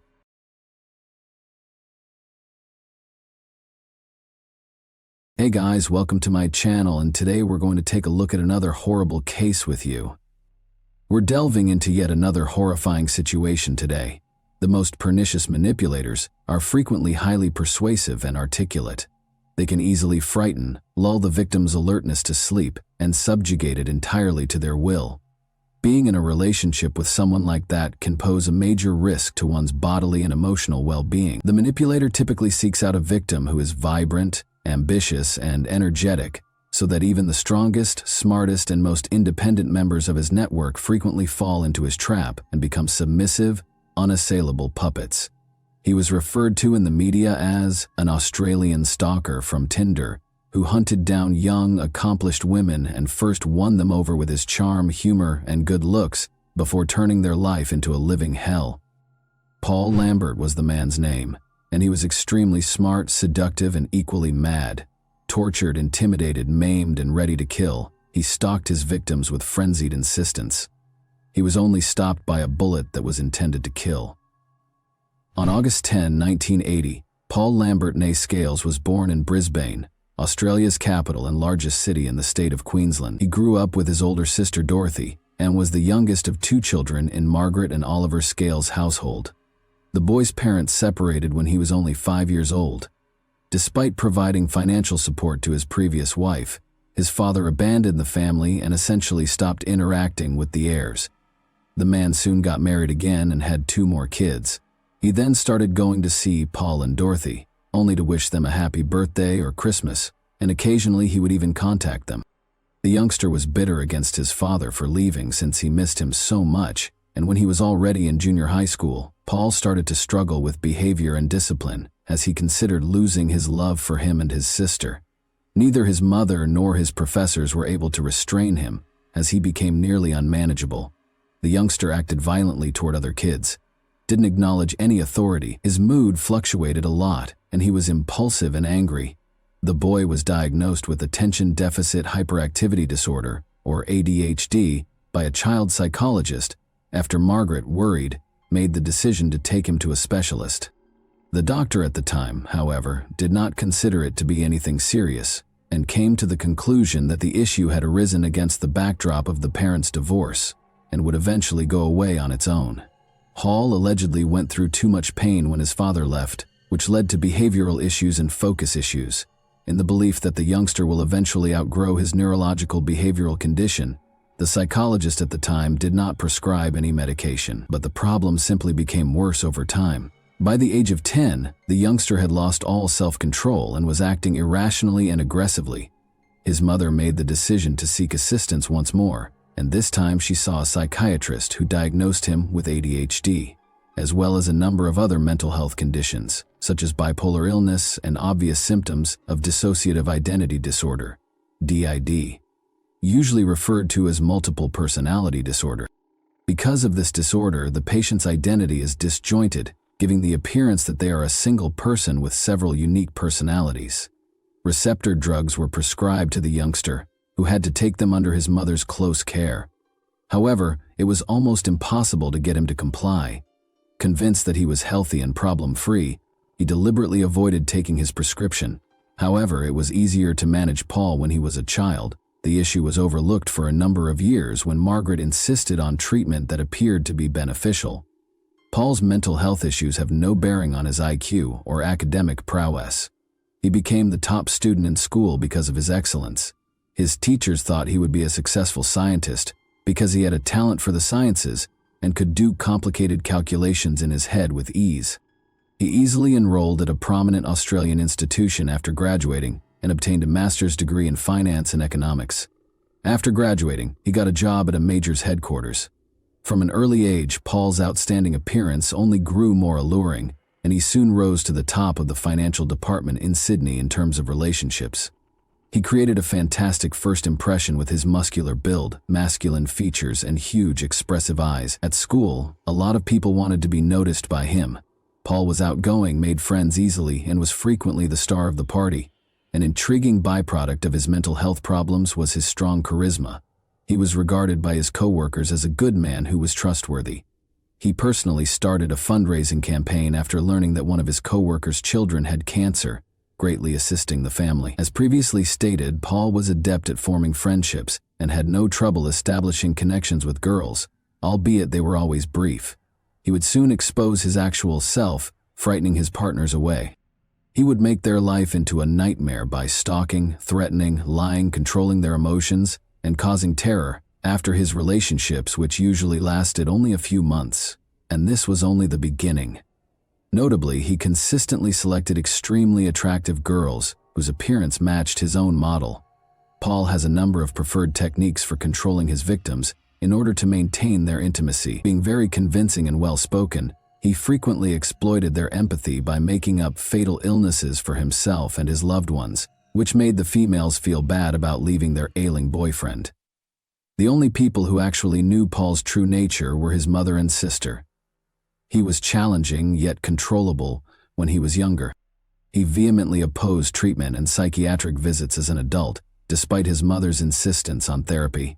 He used threats and blackmail to accomplish his objectives, with the threat of death being the most successful strategy from 2002 to 2016. Paul was subject to restraining orders that prohibited him from getting in touch with or approaching 6 different women. He continued to stalk each victim for a long time after that, damaging their lives and pushing them to the verge of insanity. One of them even fled to another continent, but after she denounced him to the authorities, he was deported and prohibited from entering the nation. But let's take a step-by-step look at this. First, love. Paul fell in love with Samantha while he was a college student. They started dating, but their relationship didn't last long. Through manipulation, pressure, stalking, and total deprivation of her autonomy, he attempted to dominate every aspect of her life. After graduation, everything ended when Paul relocated to Sydney due to his professional goals, while Samantha remained in Queensland. After their breakup, they remained in contact despite the problems in their relationship. They were both young when their romance began, and it was their first love for each of them. Maybe that's why Samantha was hesitant to cut off all contact. On occasion, the ex-couple spoke on the phone, sent texts, and engaged on social media. Paul frequently contacted Samantha to tell her that he missed her, couldn't forget her, and hadn't met someone better, but Samantha was unaware of his other connections. Although this was obviously a ploy, Samantha felt that he had improved during the years they had been apart, and that he genuinely loved her endeavor to establish a family. The pair resumed their relationship in January 2014, over 10 years after their split. Paul proposed to Samantha a month later, and she gladly accepted. On March 2nd of that year, they were married. But only a few weeks after their marriage, the new husband's actions started to cause problems. Paul started to lose control of his emotions and became easily agitated by the slightest things. He tried to control Samantha's will by continuously applying emotional pressure. He turned to physical aggression when that failed. Samantha's oppressive husband promised to consult a specialist and get therapy when she tried to leave him. She thought he was telling the truth, but it was simply another ploy. When tensions reached a breaking point 6 months after their wedding, Samantha once more raised the possibility of a divorce. Paul vowed to get aid again, but she didn't trust him this time. He then recommended that they go on a trip together to work out their emotions and give it some thought. Samantha was surprised to find that this was a viable answer, and she consented to begin organizing the trip. The pair went to the United States, which is on the opposite side of the world, in late September 2014. Days a long-time dream of Paul's, he insisted on going to Florida. Samantha gave in to pressure from her cunning husband, who always got his way, even if she liked Hawaii. On the Atlantic Ocean's shores, they reaffirmed their vows to one another. The vacation and the event, however, were unable to preserve their marriage in spite of the romantic atmosphere. After coming back to Australia, Paul demanded that they relocate to Florida, where he had had a great time hunting. Samantha resolutely opposed it. She was not planning on moving abroad or carrying on their relationship. Paul had no intention of approving Samantha's request for a divorce. He grew so fixated on the thought of relocating to the United States at this period that he just gave up on all other plans. Samantha packed up his belongings, left his lucrative job, and took a plane to Florida. The girl persisted in pursuing a formal divorce, but her husband disregarded her attempts. After moving to a foreign nation, Paul was able to treat himself because of his substantial savings from years of work at a large corporation. He purchased pricey, fashionable clothing, frequently went to the gym, rented a large apartment in a desirable neighborhood, and took care to keep himself looking presentable everywhere he went. Although he attracted women's attention, he was searching for something unique. During the unresolved divorce, Paul made profiles with his best images on a number of dating websites. Many women messaged him almost quickly, praising his appearance and wanting to learn more about him. But it took him a while to reply before he came across Brittany Ann Kill's profile. A local news anchor, this 32-year-old blonde looked like she was straight out of Hollywood. Paul was immediately drawn to Brittany and was the first to message her, proposing that they get together. She agreed right away, and they scheduled a date. Paul's charisma, eloquence, and excellent looks won her over a day later. He did more than merely compliment her. He brought Brittany to a fine dining establishment in the city. She fell in love with Paul on their first date because he left such a lasting impression on her. Brittany was thrilled to tell her closest friend that he was the man of her dreams, with all the best attributes. But Paul saw her as a trophy, something he wanted to make himself feel better. This woman had enormous professional potential, was a well-liked TV personality, and was extraordinarily beautiful. Paul made up some significant business to explain returning to Australia to complete his divorce because he didn't want to lose her. He proposed to Brittany and intended to return to the United States immediately thereafter. Given that he had previously refused to give her a divorce, Samantha was astonished by Paul's unexpected visit, and even more so by his desperate wish to dissolve their union. However, in early 2015, Paul flew back to Florida because he couldn't bear to be separated from his new passion without formally ending their marriage. He couldn't bear to leave her without his careful eye, to be more precise. Feeling responsible for the breakdown of Paul's marriage, Brittany was startled and even contemplated ending their relationship when she unintentionally learned the true reason he had traveled to Australia. Paul was able to persuade her, nevertheless, that he and his wife had decided to dissolve their marriage on their own initiative and that they had been apart for a long time. He only had a few formalities to finish. Paul rushed to visit Brittany as soon as he got back, telling her a tearful tale of his past marriage's misery and his quest for genuine love. The couple moved in together a week later because his statements sounded so genuine. Brittany, however, established some guidelines and consented to grant Paul a 3-month trial period. She thought that Beauty and the Beast could determine whether they were genuinely compatible during this period. Paul just took a month after moving in to show his true nature and make Brittany's life a living hell. He started to treat her like his property, thinking he had the authority to control every aspect of her life and to dictate what she did. As a result, his conduct became unpredictable and erratic. He appeared to be struggling with several opposing personas that he was unable to manage. Brittany attempted to break up with her new lover after realizing there was a significant problem between them. This was a call to action for Paul. He began to place the blame on her, saying that he had flown halfway across the world for her after divorcing his wife. He maintained that she was ruining his life because he had given up everything for her. He urged them to look. Brittany packed up her belongings and moved out to a different apartment, but they stuck to their initial plan of living together for at least 3 months. She tried to move away from her troubled lover, but it didn't work. Paul started pursuing Brittany, never letting her be alone for long. He really followed her everywhere, called her from many lines, emailed her, and sent her hundreds of texts every day. His communications ranged in tone from vows of love and forgiveness to threats of damage to herself or to others. Paul's strategy modified a few weeks later. With a shaky voice, he called Brittany and informed her that he had no one in the U.S. to talk to after his father passed away. Brittany felt her heart relax. Someone lying about something so important was unthinkable to her.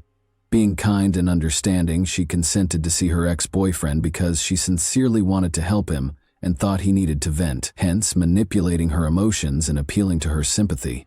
For a while, Hall was able to keep in touch with Brittany, giving the impression that they were back together, but he was unable to control himself.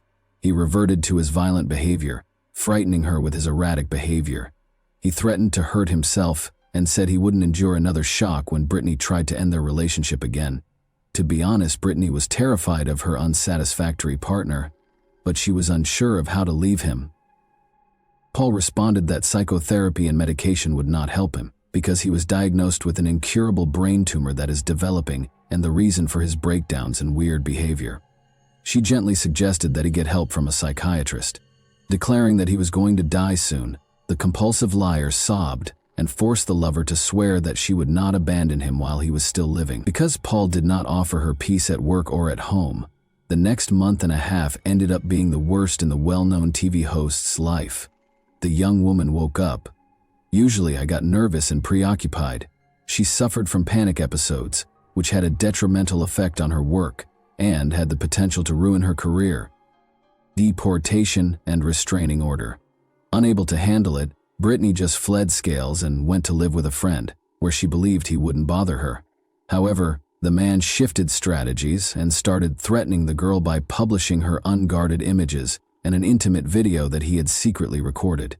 This was the final straw, and the woman eventually reported it to the police and her stalker. The court ruled in July 2015 that the stalker could not approach the girl or make any kind of contact with her. Nevertheless, Hall persisted in tracking his victim, sending threats against her and using blackmail. Kill was relieved to be back in Australia when the man was ultimately deported from the nation in October of that year, preventing him from entering the United States. To hide his legal troubles, Scales first adopted his mother's maiden name, Lambert, to avoid being discovered. He never had time to file for divorce from his ex-wife, so he made the decision to go back to her. When Samantha heard of Paul's return, she was appalled and went to the police to request protection and to expedite the divorce proceedings. Even though Samantha knew this dangerous man well, she believed him when Paul called his wife in February 2016 and told her that he had agreed to grant her a divorce. After persuading her to see a lawyer together to resolve some issues, Samantha was already looking forward to receiving the long-awaited divorce certificate. Everything went smoothly when the man picked up the girl in his car, but as soon as they left her house, he started pleading with her to end the divorce and move back in together. When she firmly refused, he insulted Samantha and threatened to smash the car so they would die together. Paul drove the automobile so fast that it nearly sped beneath the truck in the approaching lane. They went off the road after the girl was able to twist the steering wheel. After that, the man started beating his wife, but she was able to flee the cabin and start calling for assistance.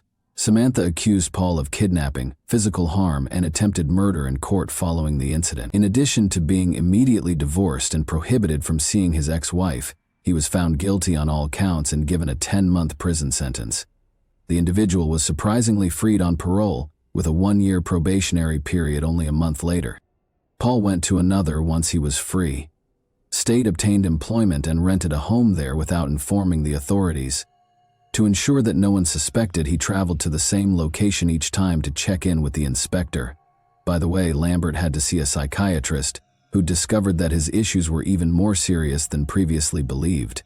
Naturally, he did not take the required medication. The man declined the assistance of the specialist and a new victim, after attending the amount of sessions required by the court. Paul created a fresh profile on a dating site almost immediately after being released, and he quickly came across 28-year-old Angela J., who captivated him with her alluring, almost angelic appearance. He was drawn to the elegant, blue-eyed blonde with a flawless form and a brilliant grin. The girl, who was a doctor, recently went through a challenging divorce. She therefore discovered a man who nearly killed her while she was searching for understanding and support. But it all started out sweetly and brilliantly. Paul used all of his charm once more to get the new victim to fall into his trap.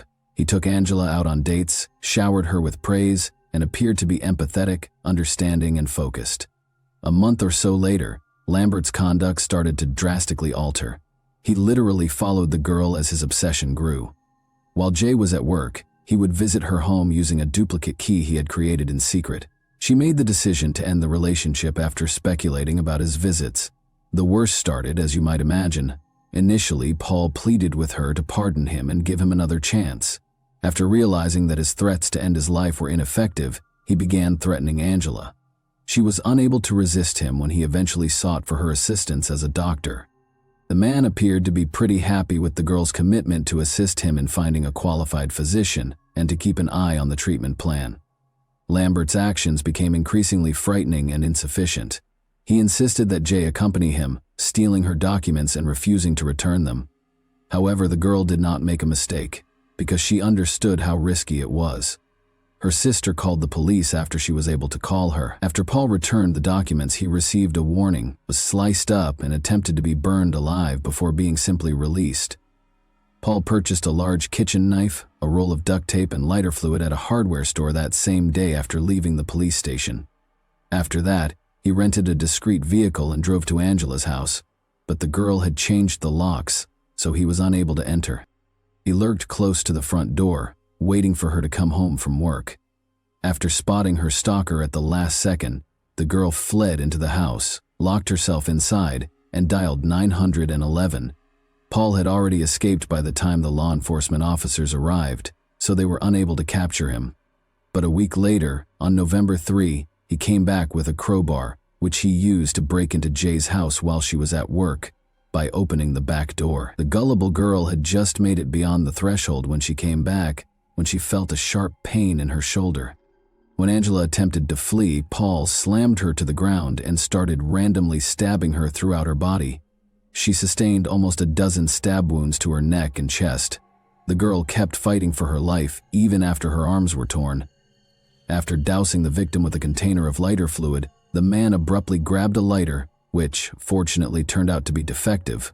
Jay kept screaming and calling for assistance during this time. A neighbor who was walking past the house heard her frantic pleas and heroically hurried to her aid with the first stick he could find. He was able to frighten the assailant, who fled. The girl was shot like a rabid animal, and the father clasped her bleeding wounds until the medics arrived, after calling for an ambulance. The victim was saved in spite of severe injuries and significant blood loss. Unexpectedly, Paul kept using Angela's phone to write and make calls. He expressed regret, attributed everything to his alter persona, and vowed to exact revenge, even after she was admitted to the hospital. Jay's parents, his ex-wife, and his mother all received similar texts from the man. When Lambert phoned the police on November 4, he spoke for several minutes about the personas inside of him and accused them of all the crimes. He hung up after responding that he would prefer to die in order to offer to surrender. Nevertheless, the authorities were able to track down the call and pursue the offender. The following morning, Paul was apprehended on a roadway off the east coast of Australia and told to halt, but he attempted to elude the patrol. Spikes were put on the road to stop the fugitive's car, which was traveling at a rapid speed. Lambert, however, was not going to back down and leapt out while brandishing a massive knife. The man once more said that he would prefer to die in response to all pleas for surrender. He acted in an unprofessional and aggressive manner, prepared to assault the officers who were already pursuing him. One of the policemen had to shoot Paul after he ran at him with a knife at one point. However, the intruder was not deterred by a single round. After a few more rounds were fired, Lambert collapsed onto the sidewalk and remained motionless. The madmen could only be stopped by death. And that wraps up today's chilling story. If you enjoyed this video, don't forget to like and subscribe so you never miss a new upload. Also, let me know in the comments, what part of this story shocked you the most? Thank you for watching, and I'll see you in the next video.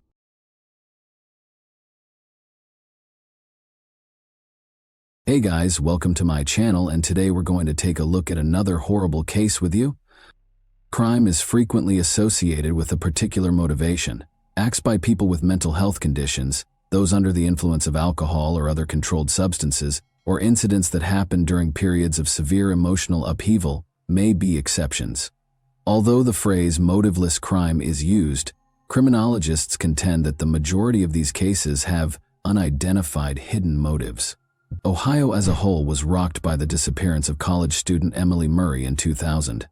The individual who caused Emily's terrible demise had been hiding in plain sight, helping law enforcement with their investigation and even providing tips to implicate others, until she was discovered dead a few weeks later.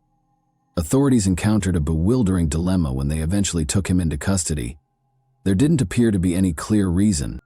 Many theories were put forth, but none of them were supported, to explain why he did this.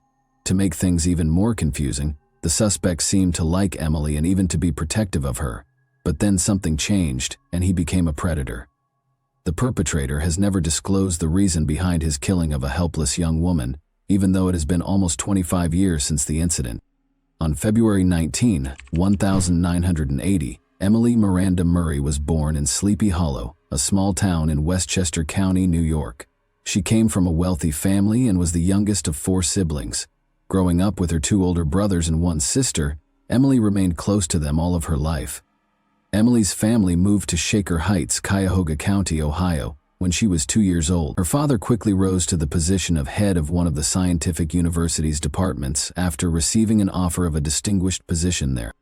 The family's financial stability allowed them to live comfortably, and her mother devoted herself to raising the kids and providing a cozy home environment. The Murray children achieved academic success, graduating with honors from high school and attending prestigious universities. Emily in particular had a strong interest in biology and medicine and hoped to work in these fields.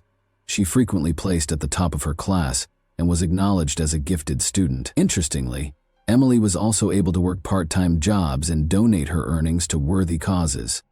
Emily's parents' strong Christian beliefs had a significant impact on her upbringing.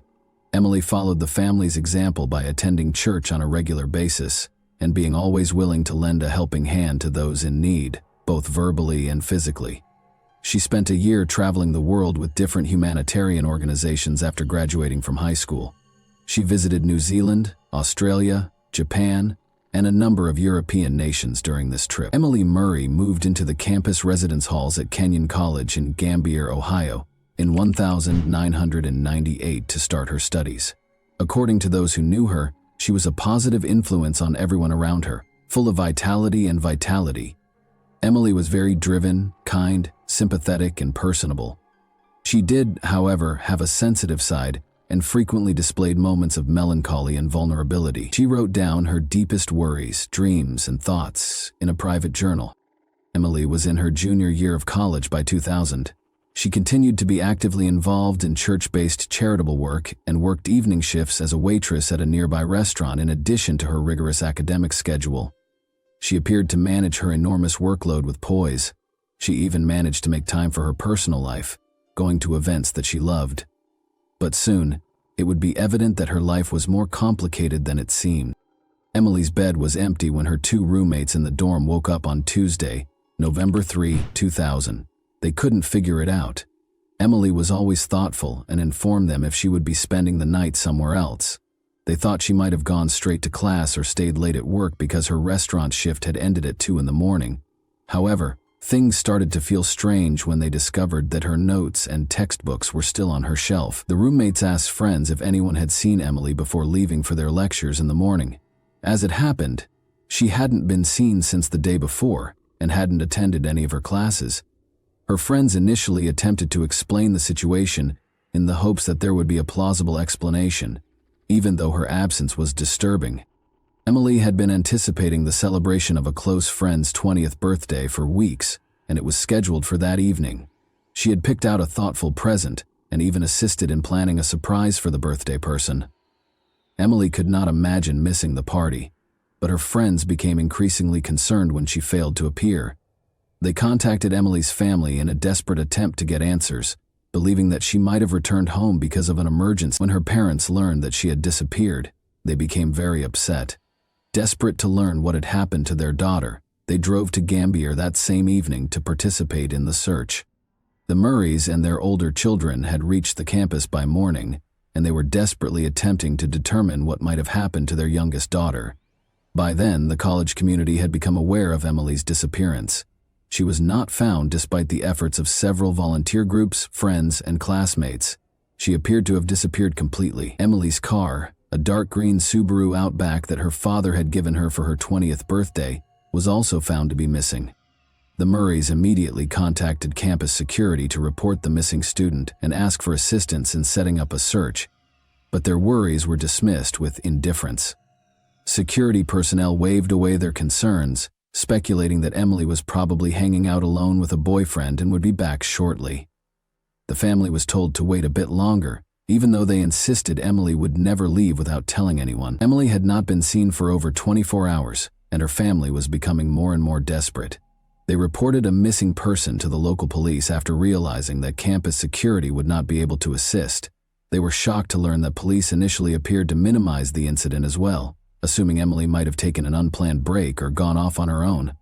She was a 20-year-old college student after all, and they didn't have to explain her every action. Nevertheless, the police finally consented to check Emily's dorm room.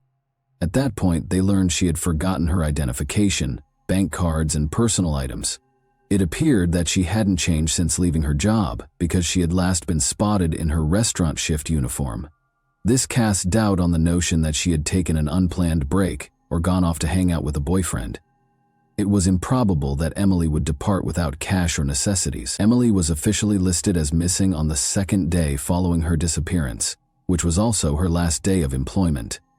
By that point, her friends, family, and community members who were worried were already searching on their own, distributing flyers featuring her picture throughout the town and searching the neighborhoods. The investigation started at the eatery across the street from the campus where Emily was last seen.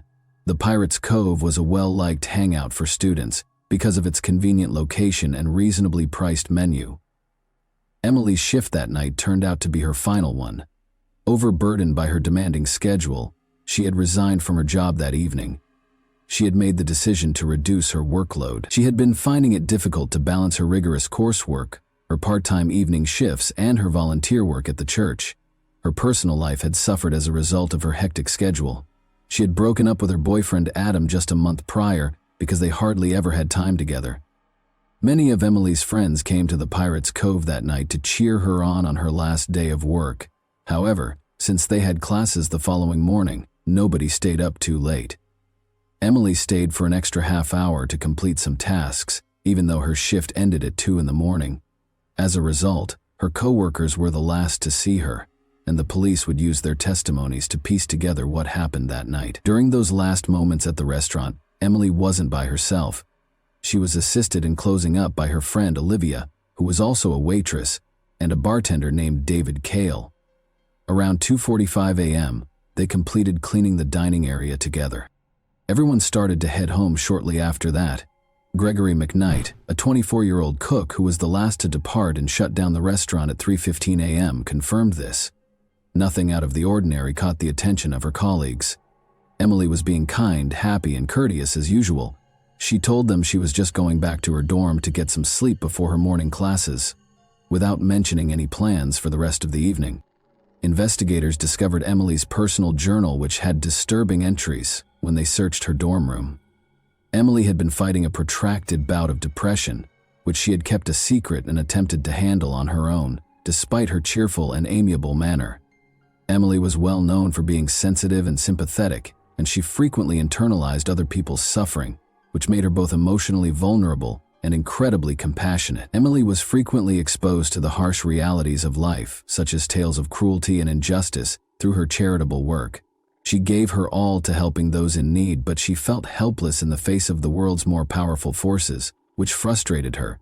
She described in her journal how difficult it was for her to handle the weight of her empathy and how overwhelming these feelings could be. Detectives were unable to completely rule out the possibility that Emily may have made the decision to leave her life, even though the journal made no explicit mention of plans to harm herself or take extreme measures. Emily's close friends and family were extremely offended by this theory. They vehemently denied the notion, stating that Emily would never entertain such an act because her faith was so important to her. Because of her strong religious convictions, such behavior was considered an unforgivable sin. In addition, Emily had detailed her aspirational plans for the future in her journal. She drew a picture of her ideal life in one entry, which included a big house, her future spouse, their 5 kids, and a dozen dogs. Her desire to create a life focused on community, family, and love seemed to inspire her daily. At first, investigators thought Emily might have run away because she had vanished along with her car. They speculated that she may have chosen to leave town to contemplate her life due to her battles with depression. This is a reasonable explanation for her disappearance, because it could have been made worse by her recent breakup with her boyfriend and resignation from her job. Adam, Emily's ex-boyfriend, was the first person investigators focused on, which makes sense in situations like this. Their relationship had been turbulent, with several breakups and reconciliations, but it had lasted for roughly a year and a half. But this time, Emily had made the decision to permanently break things off, and she had told Adam so in what seemed to be a peaceful and friendly exchange. Investigators couldn't help but wonder what if Adam hadn't been able to let her go. They decided to stay friends. When contacted, Adam voluntarily went to the police station. He seemed truly upset and genuinely concerned about Emily's welfare. He clarified that he and his roommate had visited the Pirates Cove the night before Emily vanished, but they had departed at midnight. Other students attested to seeing them when they returned to their dorm. According to 2 other roommates, Adam and his roommate spent the remainder of the night inside. Adam was promptly ruled out as a suspect because he had a strong alibi and no evidence of involvement. After that, investigators focused on Emily's colleagues. In the course of their investigation, one of the Pirates Cove's cooks revealed an unexpected fact. Emily was rumored to have rejected the romantic feelings that the bartender David Cale had for her. Emily and Cale worked the same shift, stayed late to close, and left the restaurant 10 minutes apart on the night of Emily's disappearance. After she turned him down, could Cale have waited for her outside and hurt her in some way? They brought David in for another round of interrogation. He acknowledged that he had once asked Emily out, but he had never brought up the subject again after she declined. He insisted that their relationship was merely cordial and business. In addition, David gave what investigators considered a very strong alibi. He was picked up from the restaurant by his father after his shift, and they immediately drove to another state to attend his sister's wedding. Investigators had no evidence to connect him to Emily's disappearance after the alibi was confirmed. The same cook, Greg McKnight, gave detectives a new lead after the bartender was ruled out as a suspect. He implied that Dave Yoakum, another cook, was also strangely attracted to Emily. Dave had a reputation for having trouble relating to women. When rejected, he was prone to losing his temper and was awkward and rude. This behavior was corroborated by other waitresses, who also reported that Dave had awkwardly approached them. He frequently made scathing comments in response to his attempts being rejected and acted in a generally disrespectful manner. Additionally, investigators found it highly suspicious that Yoakum was fired from the restaurant after a heated argument just 4 days after Emily vanished. Yoakum had not been at the restaurant the night Emily disappeared because he was off work, but detectives had to question him and find out where he was. When asked, Dave said he was genuinely shocked to be named as a suspect in the case. He gave a convincing alibi by claiming that he had gone to a rock band concert in a nearby city that evening with friends who corroborated his account. The investigation came to a standstill after all suspects were exonerated and no fresh evidence surfaced. Emily's friends and family prayed for her safe return home and clung to hope, but seasoned investigators suspected she was dead and feared the worst. Let's go back to an incident that at first glance appeared to have nothing to do with Emily's case, which occurred around a month prior to her disappearance. A small car accident happened on the outskirts of Harrison, a small town in Vinton County, Ohio, on October 1, 2000. Ronaldo Hopkins was on his way home when an old Buick swerved into his lane and collided with him. When Hopkins exited his vehicle to inspect the damage, he discovered a gun in the trunk of the other car, which had exploded from the collision. He was so alarmed that he reported the incident to the police right away. Authorities permitted the other driver to depart, even though he was fined for the collision, and the gun was seized. That same driver was accused of participating in a theft on December 9, 2000, more than 2 months later. He lived in a remote trailer park according to the case documents, so 2 officers were sent to deliver a court summons demanding that he come in for interrogation. Officers discovered the trailer in a remote location, far from the other homes in the park. When they got there, 2 rusted, damaged cars that looked unlikely to ever run again were parked in front of the property, which gave the impression that it was deserted. But the officers found a dark green Subaru Outback behind the trailer, which didn't fit the scene. They verified that it was Emily Murray's car, which was reported missing along with its owner, after searching the license plates through their database. The name of the resident of the property where Emily's car was found, as well as information about the car's discovery, were promptly forwarded to the Gambier Division looking into her case. The cook from the restaurant where Emily had worked, Gregory McKnight, was that person. In the past, McKnight had tried to deflect suspicion from his colleagues while evading personal scrutiny. In record time, a police team was sent to the scene and a search warrant for McKnight's trailer was obtained. 2 officers went inside to start their search because the door lock was broken. The foul stench of decay overcame them almost immediately. They located the source of the smell, a young woman's body covered in a carpet, by following it to the rear of the trailer. Emily's remains were immediately thought to be hers, and forensic analysis quickly verified this. A gunshot wound to the head was the cause of death. The weapon had been pressed against the right side of her skull, and the bullet had been fired at close range. The fact that there was a large amount of blood and spent shell casings at the scene suggested that the crime had been committed inside the trailer. Detectives now focused on apprehending and interrogating McKnight, their main suspect. Later that day, Gregory McKnight was arrested on suspicion of participating in an armed robbery, which was initially unrelated to Emily's death. But when they told him about the discovery in his trailer, he fell silent, refused to comment, and asked for a lawyer right away. Police detained him pending additional investigation, even though there was no concrete evidence at the time connecting him to Emily's death. Investigators were informed by the trailer park's neighbors that they had not heard or seen anything strange. Considering how far away McKnight's trailer was from the other houses, this wasn't shocking. The property itself was in poor condition, with rusted, dilapidated cars all around it and trash all over it. Investigators searched the area extensively in the hopes of finding more evidence. They soon discovered a small, overgrown well beneath a sheet of metal that was weighed down by a fallen tree. After draining the well, researchers found a human skeleton at the bottom that seemed to be that of a man. Other bone fragments were discovered nearby, dispersed throughout the property.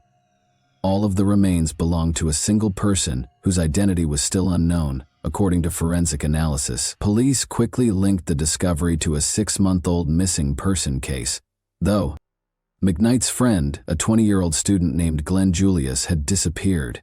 According to Glenn's girlfriend, he was planning to go to a party with McKnight the last time she saw him. Following the start of the Glenn Julius search, Gregory McKnight emerged as the main suspect, but according to McKnight, Glenn and he got into a fight at the event, and Glenn drove off with a few new friends. No one saw him again after that. Although they couldn't find any hard evidence to link McKnight to the disappearance, investigators also couldn't find any evidence to back up his story. Thus, he was set free. Later, pieces of Glenn's belts and clothes that were found in the well were recognized by his girlfriend. Dental records from his family attested to the fact that Glenn's remains were present. Inside McKnight's trailer, a number of his personal belongings were also found. Shortly after Glenn vanished, McKnight sold his car illegally, according to additional investigation. Associates who were also connected to an armed robbery case purchased the car. The car's license plates had been replaced with fake ones, and it had been hurriedly repainted. Authorities found the car after one of McKnight's accomplices was taken into custody. They discovered sizable amounts of cleaned-up blood in the trunk, which forensic analysis verified belonged to Glenn. This implied that Glenn had been carried in the trunk, either injured or dead. The work had been done sloppily, probably with homemade tools, and Glenn's body had been partially dismembered. The bones were deeply scratched, like saw marks. Investigators discovered an axe, a shovel, and several other tools inside McKnight's trailer. These were all removed for forensic analysis. Although unidentifiable marks were left by other tools, it was definitively established that the axe had been used during the dismemberment. On November 12, 1976, Gregory McKnight was born in a poor Columbus, Ohio suburb. He was raised in a big, impoverished family without a father, where everyone was left to fend for themselves. McKnight began stealing when he was a young boy, and at the age of 14 he first came to the notice of the police. He had committed his first deadly crime at the age of 15, a poorly executed robbery. The jury was lenient toward McKnight because his accomplices were older, and he was given a comparatively light sentence. He was placed in a juvenile detention center and given a sentence of only 6 years. After being freed in 1997, he quickly wed Catherine, who went on to have 2 children. Before McKnight saved up enough cash to purchase his trailer, the couple briefly resided with Catherine's parents, but they never made the move to their new home. Gregory McKnight killed Glenn Julius in May 2000 and concealed his body in the well behind his trailer. He then abducted and murdered Emily Murray in November of that year, leaving her body to decay inside the trailer. Catherine, McKnight's wife, acknowledged during interrogation that she had begun to have doubts about the trailer. Her husband refused to allow her to visit or even come near the property, and he often went there by himself. She believed that he was either using the area to meet potential lovers or to hide his criminal associates from the authorities. She had thought of a lot of things, but she had never thought of him keeping human remains there. The majority of the evidence against McKnight was circumstantial, despite the fact that it was substantial. The precise manner and location of Julius's death were unknown to the authorities. Consequently, the prosecution was unable to pursue the death penalty for that specific offense. Emily's case appeared to be simpler. There were obvious traces connecting her and McKnight to the trailer when her body was discovered at the scene, but there was no apparent reason for such a heinous act, and the murder weapon was never found. Emily had not been robbed, she had not been assaulted, and even her car had been left behind the trailer. Why McKnight would perpetrate such a heinous act against the young college student was still a mystery. Several colleagues attested that McKnight had consistently treated Emily with dignity. He was said to be courteous, and once he had even intervened to shield her from an inebriated patron who had mistreated her. Even McKnight declined to assist investigators. He gave no information about either crime and denied all charges.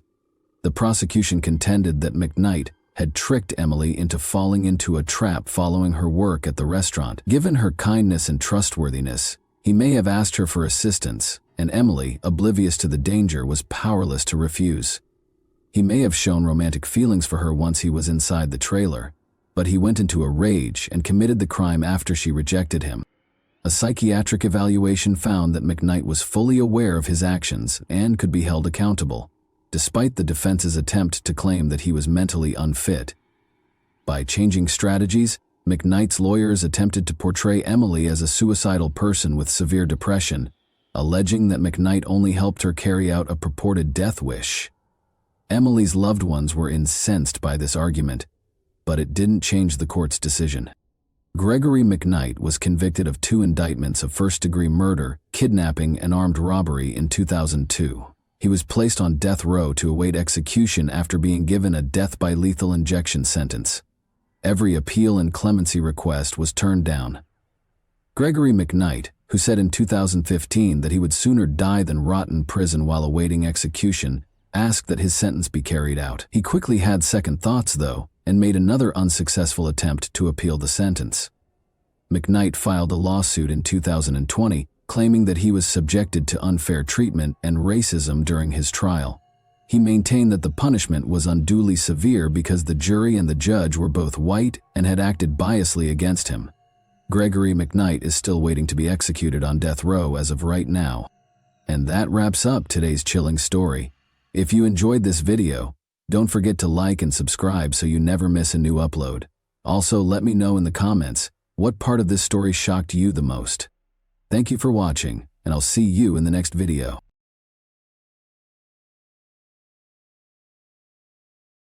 Hey guys, today we're diving into another truly horrifying case. If you want to support my channel, make sure to subscribe and stay active. It really helps me out. I'd be super grateful for that. Let's get started. Sometimes it is hard to embrace the truth, so people make up a lie that they genuinely start to believe and persuade others of. Truth is something that exists in reality and corresponds to the actual state of circumstances. To celebrate the new year, 11 young men and 1 girl gathered in a hotel room. You'll think, strange collaboration, and you'll be correct. But hold on, one information will totally alter your perspective. Since all of the men at this party belong to a sexual minority, the 12 friends who got together to celebrate the year 2021 did so with great joy. In fact, they celebrated so well that on January 1st, the company had to take the only girl to the hospital, where doctors declared her dead. However, who was she? How did she pass away, and did anyone face charges related to her demise? However, everything is in order. You'll realize why we began this story with the idea of truth, as we dive into the previous party, practically minute by minute, and learn what transpired on that fatal night. Thus, John Paul de la Serna arrived at the 4-star City Garden Grand Hotel in Manila, the Philippine capital, around 11 a.m. on December 31, 2020. 9 additional men booked into rooms 2207 and 2209, which were on the same level, during the day, and Christine Deari checked in later. Shortly after midnight, John Paul Connley, the hotel manager, joined the merry company. The focus of New Year's Eve night was dancing, having a good time, and drinking a lot of alcohol. When Rommel Galida awoke at approximately 10 in the morning, she saw Christine dozing off in the bathtub. He wrapped a blanket around her and returned to his slumber. She was unconscious and starting to turn blue when he woke up a few hours later. 3 friends and hotel employees drove Christine to the hospital, but when they arrived at the emergency department, the physicians just declared her dead. The only girl was dead in the morning after spending the whole night in the hotel room with the 11 guys. News. The public was outraged by the crime's headlines. Since it was clear what a bunch of young men and 1 female could do all night, everyone had the same idea of what the story would be about. The investigation's task was to determine what actually transpired on that New Year's Eve night, and the cause of Christine Deari's death. Born on April 13, 1997, Christine Angelica Deari was raised in Barangay San Isidro, General Santos City, into the prosperous household of John Nestor de la Serna and Sharon Rose Faba de la Serna. She developed into a bright, independent, and gregarious young woman. For her 3 siblings, Monica, Chloe, and JJ, Kristen was a devoted sister. She relocated to the bigger and more promising city of Davao, which is located on the shores of the bay of the same name. After completing high school, she enrolled in a university there. Christine was active on social media, danced, modeled, and studied hard. In addition, Christine was the pinnacle of knowledge and beauty. She received a Bachelor of Arts in Communication, Arts with a major in Media Arts from the University of the Philippines, Mindanao, in Davao City in 2017 with honors. The girl has taken an active part in both acting and modeling. She faced off against 8 other contestants for the title of Ms. Silve Davao 2017. in the Davos City Mall run by the New City Commercial Corporation. In June 2018, she placed second. From September 2017 until January, she took part in the yearly fashion show. She served as a marketing consultant for Gaisano shopping centers in Davao City, General Santos City, Tagum, Toro, and Digos in 2019. Christine has had a rich and satisfying life. Her life's ambition was realized in February 2019. She relocated to Manila in order to begin working for Philippine airline subsidiary, PAL Express, as a flight attendant. Desserts from Christine. December 28, 2020, was my last flight as a flight attendant. Since Christine's passing was widely reported, a lot of debates and theories were developed among the community. At first, authorities believed that Kristen was probably murdered and abused by a group of men she was hanging out with on New Year's Eve. Makati City Police charged 11 men with assault and murder in the early stages, despite the lack of autopsy results and a toxicology report. The case was deemed closed by the Philippine National Police. Suspects were identified and charges were brought against those arrested. Although 3 of the partygoers were arrested, after turning themselves in to the police, the forensic medical report provided the primary explanation for Christine's death. On January 3, 2021, Forensic Medical Officer Police Major Michael Nick S. Sarmiento oversaw the autopsy of Christine's remains at the Rizal Funeral Home in Pasay City. After the body of Christine Deari was examined, a forensic report was released, concluding that the ruptured aortic aneurysm was the cause of death. But it also noted a linear abrasion on the girl's right thigh, along with bruises on her right arm, right thigh, knees, ankles, and right foot. During the genital examination, deep-healed cuts and abrasions were also noted. A special investigation team was established to investigate the crime, according to the National Capital Region Police Department. However, Christine's family refused to believe that a lively young girl could pass away too soon from natural causes. The family of Christine Deari revealed at a news conference on January 5, 2021, that they had read the autopsy report indicating that she died from an aneurysm. They did, however, claim that the autopsy was not complete and asked for another one. The deceased's parents have been attempting to figure out how Christine's aorta was torn. After all, the aneurysm was caused by violence or abuse, according to the police and the Deari Family Council, so it was not a natural death, and the offenders ought to face consequences. All 11 of the guys who spent the night with Christine were recognized by the prosecutor's office. She worked with some of them. Christine was meeting other young men for the first time. They were friends of her friends. As it happened, this party was started by Christine. She organized this party with her friends and had reserved the hotel room herself a few days beforehand. Although she was aware of her daughter's friendship with men, her mother Sharon never voiced any opposition. In their family, it was accepted as normal, since Kristen had always found it easier to interact and form friendships with men. It also became customary for her and her pals to meet up because they rarely took holidays at home.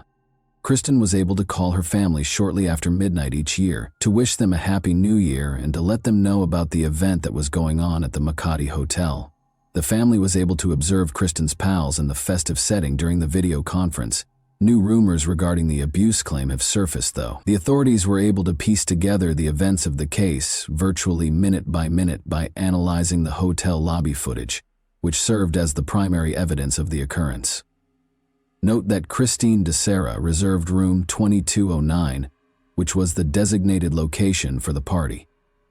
In the late afternoon, the major action starts to take place. Christine moves from room 2209 to room 2207 at 11:21 p.m. The company goes back to their accommodation around 11:38 p.m. At 2:50 a.m. Christine goes last and is seen holding her shoes in a glass. Christine enters room 2207 while holding Valentine's hand, a new acquaintance. A hotel worker brings an extra mattress to room 2209 at 2:52 a.m. while they are at a neighbor's house, and Valentine goes with Christine to her room. Valentine is clearly intoxicated based on her demeanor. She is carrying a bottle in her hand and has an overly easy walk. The couple enters around 3:15 a.m. after the companions pause at the door and Christine gives Valentine a short kiss before the man swiftly pulls away. 6 minutes after Christine had rushed out of her room and into her neighbor's room, one of the guys departs. He goes to 2209, presumably to give his pals a call at 3:22 a.m. In the next room on the right side of the corridor, Christine DeSera is seen talking to another man, while two more males pass by. She appeared distressed. After giving one of her friends a sudden embrace, Christine and her friend vanish completely from the camera's field of view. John Della Serna is seen escorting Christine back to the first room at 4:13 a.m. The camera catches Christine at the room's entrance once more, at 4:22 a.m. At 27:07, what brought her back there is unknown. After she nearly collapses, a man who resembles John Della Serna grabs her by the waist and brings her to room 2209. At 5:05 a.m., Christine appears to be somewhat inebriated. As Christine flees from a man who resembles Louis de Lima, the camera records her giggling. Later, they are outside of room 2207. At 6:23 a.m., Christine walks inside room 2209 with him and appears normal. For the final time, Christine appears on video alive. She is cognizant as Valentin carries her from room 2207 in his arms. Although the night was undoubtedly filled with events, the most significant reality is still hidden behind the scenes. The party went on until dawn, at around noon when Christine was discovered comatose in the bathtub. Her buddies continually tried cardiopulmonary resuscitation while carrying her to the ground. They tried unsuccessfully before calling the front desk for assistance. The head of security and the hotel management entered the room a few minutes later. Christine was lowered to the hotel's first floor using a wheelchair. Christine was escorted to the hospital by Romel Galita. Regretfully, the doctors simply mentioned the girl's passing. Romel delivered the dreadful news to Christine's mother over the phone. Despite the fact that it appears to be a fun party and that it is difficult to fit so many people in one room, the investigators suspected that the young people were using illegal substances to increase the effects of the alcohol as they frantically moved from room to room throughout the night. Some of the inmates stated, when questioned, that just whiskey and tequila were used during the party, and that no other illegal substances were present.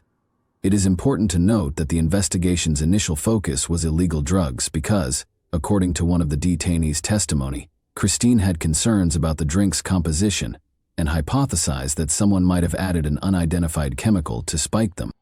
Guests were instructed to bring their own food and beverages, it turned out, though the post-mortem report indicated that neither alcohol nor illicit narcotics ingested the night before her death would produce this type of aortic dilatation or defect. There was conjecture that Christine's drink was poisoned and might have caused the aneurysm that ultimately resulted in her death. Since there were no illegal substances or evidence of them in the room or the suspect's personal items, the substance information was ultimately deemed unsubstantiated.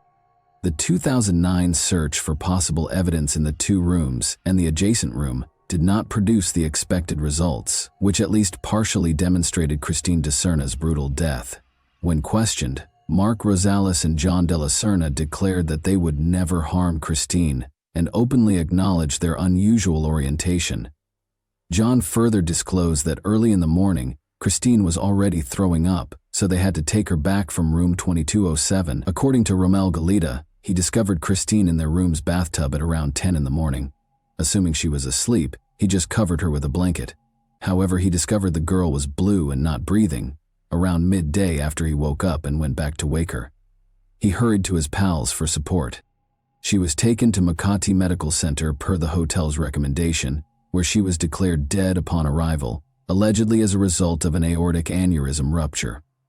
The Makati City Police were notified of the death by the hospital. By that time, other men from a nearby hotel room had departed. In a separate statement to the public on January 4, the Philippine National Police stated that, despite some missing information and contradictory claims, the case involving Christine DeSera is nearly resolved.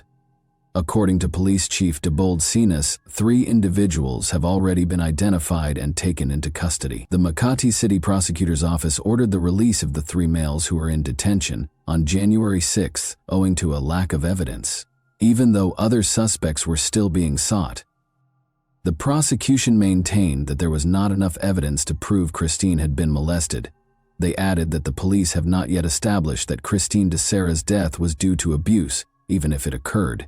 In addition, Christine was an extra lady at the party, which was a get-together of males with unconventional sexual orientations who were all flirting with one another. Most of the people at the party, including Rommel Galita, were Christine's co-workers and stewards, Sarah, at PL Airlines, demonstrating her familiarity with these individuals and their sexual orientation.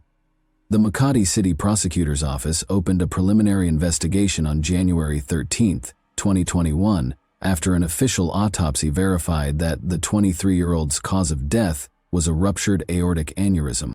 Additionally, the prosecutor's office demanded that the police make public the findings of the victim's toxicological report, histopathic research, and DNA analysis. The claim that her daughter was not abused, however, was disputed by Christine's mother, Sharon DeSera. She stated during an appearance on a news program that a gang of men were abusing her daughter. If you're a mother and you see Christine's body, you'll likely understand the suffering she endured as a result of them. But my daughter is no longer able to speak because she is no longer alive. During the TV show, the woman voiced her opinion. As proof that the autopsy report was erroneous, Sharon pointed to the cuts and bruises on her daughter's body that were not included. Later, Christine's relatives stated that they wanted a second autopsy to refute the authorities' initial conclusion that she passed away naturally. The foundation was bruising and injuries that weren't noted in the initial report. Brick Reyes, a family representative, stated that there would be enough proof of Christine's torture from the wounds on her arms and legs, as well as from her remains.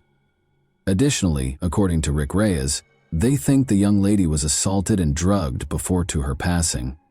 During the New Year's Eve celebration, Christine, who was already drunk, claimed that her drink appeared to have been tampered with. According to Christine's parents, they have lodged a complaint calling for Michael Nix Armiento to be fired immediately for egregious carelessness and incapacity in creating Christine's death certificate and forensic report.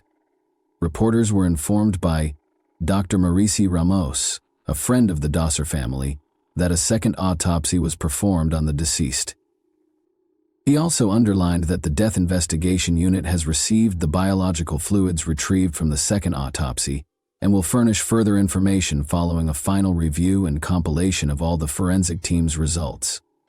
The cause of death was consistent with a ruptured aortic aneurysm, according to the pathology post-mortem results from the Southern Police District Crime Lab Division's forensic report, which was then circulated on social media. According to the official autopsy, Christina was not mistreated the night before she passed away.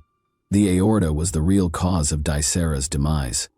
The deficiency weakened as a result of the aorta's continuous rise in blood pressure, and ultimately, the aorta burst. There was blood loss at the moment of the aortic rupture, according to the Philippine National Police Crime Lab report. Christine thus had a number of symptoms, including nausea, weakness, and perspiration. Within a few hours, she died from the blood loss brought on by the aortic rupture. According to the report, this indicates that the girl had an aortic aneurysm that ruptured, causing the lower portion of the aorta, the primary vessel that delivers blood to the entire body, to grow. This conduit passes through the chest and belly after leaving the heart. The aorta is the largest conduit in the body, so if it bursts as it did in this instance, a person could lose a significant amount of blood and possibly pass away. The fact that Christine's aneurysm did not happen recently was also mentioned. It began many years ago. According to the article, dilatation existed long before she passed away and is a chronic illness. Even if she hadn't passed away that tragic night, she would have perished in any situation when her blood pressure would have increased to the point where the aneurysm ruptured. Christina DeSera's undetected hypertension was further confirmed by the autopsy, which also showed that her heart was larger than a healthy heart. Although it is generally accepted that the girl died of natural causes, the 11 young men who attended the party and genuinely attempted to provide Christine with first aid were shamed and persecuted as criminals as a result of the pervasive false information. Since then, all 11 of the men who were initially charged have been freed. In an attempt to correct the problem, the Makati City Prosecutor's Office stated that suitable proof could not be obtained at the time of the publicity and that the evidence offered was insufficient to prove that Christine DeSera had been abused. As a result, they had to construct a version based on indications of the victim's physical decline. 2 further suspects also claimed that they were coerced by the police into making up a story about the presence of illegal narcotics at the scene. Party on New Year's Eve. Another tale participant described how his kiss with Christine which was caught on camera the night before she passed away, was captured. The man claimed that Christine was the one who started it, but he made an effort to push her away.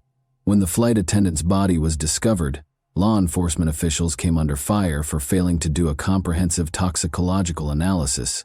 The men's charges were ultimately withdrawn for lack of evidence, due to suspicious circumstances that appeared to contradict the Philippine National Police's findings. Christine Deari's death garnered a lot of public attention. As further information emerged from Christine's family, who were unable to accept the reality and believe in their daughter's natural death, her story began to garner a lot of attention online. In an attempt to secure justice for her daughter Sharon, the girl's mother made a plea to President Rodrigo Duterte. "I'm just a regular person. You have a daughter as well. Since I don't want anyone to suffer from the same brutality and cruelty as my Christine, I want to speak out publicly." More than a week after Christine Deari's passing, her friends and co-workers sent condolence messages, reposts, and farewells over social media. She was interred at Forest Lake Memorial Park, in her birthplace of General Santos. In the end, Christine Deari's unusual situation is a perfect illustration of how the media may disseminate false information and how it can influence both the public and the individuals involved. The story's goal as it nears its conclusion is to return to the truth, which will eventually, in one form or another, assume its rightful place. Even though there is just one truth, Christine's family continues to believe that these individuals killed the girl and that there is a mystery behind this tale. For my part, I don't understand, and couldn't find any information regarding Christine's body wounds and bruises. Why was it kept quiet? Despite having cuts and bruises, it appears that Christine's death was caused by an aortic rupture, brought on by heart disease rather than by those injuries. As a result, they ignored her body's wounds. You guys are the judge. However, I think there are a lot of strange and inconsistent things in this case. I hope Christine's family comes to terms with the irreversible loss, because young men, guilty or not, will spend the rest of their life remembering the same depressing tale and coming up with justifications. Thanks for watching, everyone. Your support means a lot to me, and you can help my channel grow by hitting that like button, dropping a comment, and sharing this video. Your engagement really makes a difference. See you soon.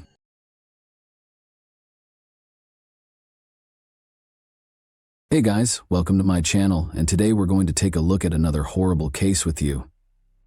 After making a late-night roadside help call in January 2013, 26-year-old Texas father Brandon Mason Lawson disappeared. When his car was discovered abandoned, what had started out as a typical night took an enigmatic turn. Brandon's voice shook in terror as he called 911 in a panic, whispering that he was being pursued and desperately needed assistance. Brandon remained a mystery despite a great deal of searching and investigation, leaving his friends and family in a desperate search for answers. What actually transpired that evening, and who was he fleeing from? Let's investigate the enigma. Brandon Lawson was an oil field worker from San Angelo, Texas at the time of his disappearance.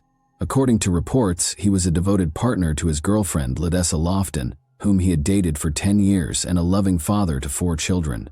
Ledessa was the stepmother of Brandon's oldest daughter and the mother of their 3 children. Brandon's recent drug relapse, which resulted in his inexplicable absences, caused Ledessa great concern. Their bond was forged over years of shared experiences and the difficulties of raising a family together, despite the usual ups and downs in their relationship. But Brandon, like a lot of young people, had his share of difficulties. He had previously abused drugs, particularly methamphetamines, but according to reports, he had been clean for roughly 6 months prior to the night of his disappearance.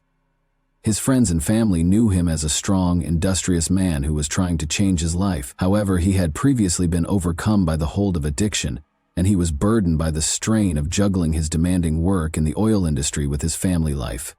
The events leading to Brandon's disappearance began on the evening of August 8, 2013, when he and Ledessa got into a fight. It started off like any other evening. After a long day of work, Brandon got home in San Angelo between 10:45 and 11 p.m.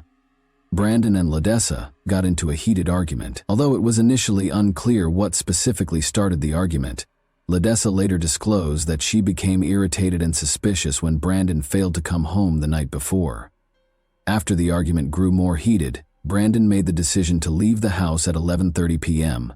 About 3 hours' drive from San Angelo, he called his father and said he was coming to his home in Crowley, Texas. He left Ledessa behind and climbed into his silver Ford F-150 at 11:54 p.m. At the time, she didn't think much of it and assumed he would calm down and come back. Ledessa later reflected on the altercation in a 2018 interview, explaining that it was caused by a number of factors. The recent birth of their youngest son, which created additional stressors between them, and Brandon's rigorous work schedule, which involved more than 60 hours per week, were major contributing factors. Ledessa acknowledged the emotional weight of her words and conveyed her sincere regret for the argument. She acknowledged that she put a lot of the blame on herself. The memory of their most recent altercation still plagued her, and she remarked, "I will never get those words back." Brandon called his brother Kyle at around 12:30 a.m. on August 9 to let him know that he had run out of gas on Highway 277 close to the tiny town of Bronte. The town of Bronte is surrounded by a broad, rocky region of desert and hills. It is surrounded by rough, harsh terrain, including dry riverbeds, rocky outcrops, and steep hills. There aren't many people living there, and it's secluded. There aren't many services in the area, and cell phone service is scarce. During the night, the sky is so dark that only the stars can be seen. The wind is the only thing breaking the heavy silence.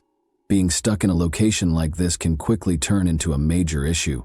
Brandon Lawson experienced precisely this on the evening of August 9, 2013.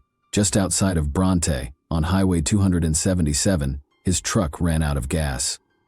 All of a sudden, he found himself isolated in a remote location, vulnerable to the hostile surroundings. All he could do was wait for his brother.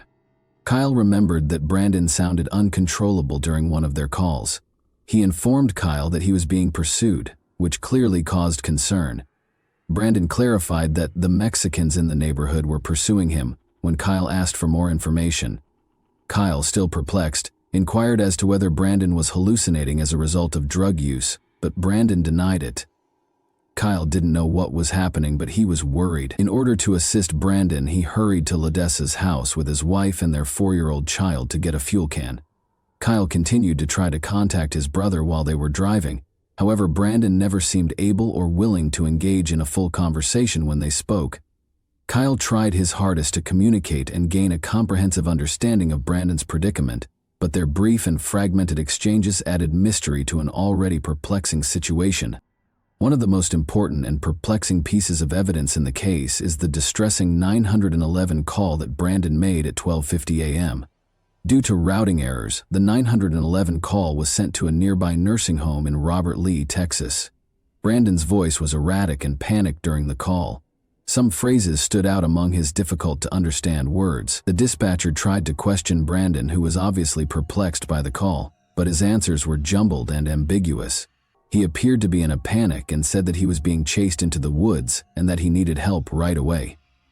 Even though the call was unclear, it was clear that Brandon was upset and thought someone was chasing him. The phone logs that precede Brandon's disappearance are broken down as follows. Kyle left a voicemail at 12:51 a.m. after Brandon claimed he was being pursued. After their argument, Brandon attempted to call Ledessa, but was unsuccessful because she had left her phone in her car. When Kyle's wife called Brandon as well, and Kyle called him again without getting a response, the urgency increased. Brandon called his neighbor at 12:57 a.m., but this did not provide any answers. Brandon was contacted by a nursing home dispatcher regarding his previous 911 call at 1:04 a.m. Brandon then called Kyle 3 more times at 1:09 a.m. He informed Kyle that he was bleeding while running through a field during one of these calls. In a subsequent interview, Kyle stated that he didn't believe Brandon was gravely injured. He thought his brother had just tripped or been in a small mishap. Brandon then called Kyle one last time at 1:15 a.m. This would be the final calls he made from his phone before it became silent. That night is depicted as chaotic by this series of calls. Brandon was obviously in distress and was attempting to contact his neighbor, brother, girlfriend, and even 911. However, meaningful communication was almost impossible because of bad cell reception, his panic, and perhaps the hazardous and dark terrain. The uncertainty surrounding his last moments was further compounded by the confusion between his calls and his family's efforts to find him. When a truck driver called to report that Brandon's truck was parked dangerously on the side of the road, a Coke County Sheriff's deputy arrived at the scene at around 1 a.m. Kyle had also arrived at the scene by the time the deputy did, but Brandon was nowhere to be seen. During a phone conversation with Kyle at 1:18 a.m., Brandon claimed to be able to see both Kyle and the deputy from his hiding place, saying, "I can see you. I'm right here." However, neither Kyle nor the deputy were able to see Brandon anywhere near the truck or the surrounding area, which further complicated the situation. Kyle believed Brandon was attempting to elude the police because he had an active warrant for his arrest in Johnson County on a charge of drug possession with intent to deliver. Brandon didn't want to be caught, he reasoned, especially since the deputy was already there. Kyle and the deputy didn't have all the information necessary to comprehend what was actually going on because they were unaware that Brandon had called 911 earlier. Later, Kyle stated that he didn't believe he was in danger. Kyle made the decision to drive a short distance up the road after speaking with the deputy. After the deputy left, he parked farther down in the hopes that Brandon would emerge from hiding. After waiting there for 30 to 45 minutes, Kyle decided that everything was okay and departed for San Angelo. When Brandon failed to appear, Kyle went back to the location where his truck had run out of gas at around 5 in the morning on August 9. Once more, Brandon failed to show up when he called for his brother. A deputy reported that a small private search team had been assembled to find Brandon on August 11. A few days later, they searched until about noon without discovering anything significant, having begun at about 8 a.m. The only hint they found was a tiny spot beneath a tree where it appeared someone had taken a seat. This location was visible from his truck and near the road. There were no additional indications of Brandon or his whereabouts, despite Kyle and the search team's best efforts, leaving his family with more questions than answers. Many theories have been proposed in the years following Brandon's disappearance. Some stem from the peculiarity of his last phone conversations, while others are based on the case's facts. The notion that Brandon might have been the victim of foul play is one of the most talked about theories. There has been conjecture that Brandon came into contact with someone or something dangerous on the evening of August 9, 2013, after he reported being chased into the woods in his 911 call. Some have even proposed that drug use may have played a role. People question whether Brandon was in danger, possibly a drug deal gone wrong or a run-in with violent people while stuck on the highway, given that he had used methamphetamines just before the incident. But this theory is called into question by the paucity of evidence. There were no reports of other cars in the vicinity at the time, and no evidence of a struggle was discovered close to his truck. Many people were left wondering whether foul play was involved, where it occurred and who was involved, because the scene surrounding the truck was oddly undisturbed. The idea that Brandon may have intentionally vanished is another theory that has gained some traction. At the time, his life was complicated. Maybe he took extreme action because of his tumultuous relationship with his girlfriend, personal problems, and legal troubles. According to some, Brandon might have taken advantage of the circumstance to flee his life and start over somewhere else. There is some circumstantial evidence to support this theory. The key to Brandon's pickup truck, which had been left partially over the white line on the road, was in his possession, alone. Law enforcement started looking into the incident shortly after the truck was towed on August 9, 2013, at around 8 a.m.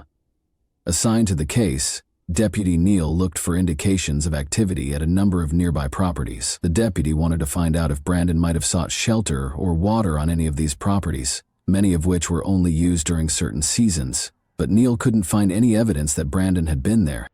After LaDessa formally reported missing on August 13, Texas Ranger Nick Hanna, who was now in charge of the case, searched the area in a helicopter. Brandon was nowhere to be seen when they flew over the area close to Highway 277 and the Colorado River. One intriguing finding from the helicopter search was that there was enough exposed ground for someone who was lying down or hiding to have probably been seen from above. Deputies came to the conclusion that Brandon Lawson had left Coke County as a result of this. The deputy wrote in his final report that he didn't think Brandon was hiding or lost in the area. He based his conclusion on several factors. According to Kyle Lawson, Brandon was probably hiding in the brush close to his truck so the deputy wouldn't find him.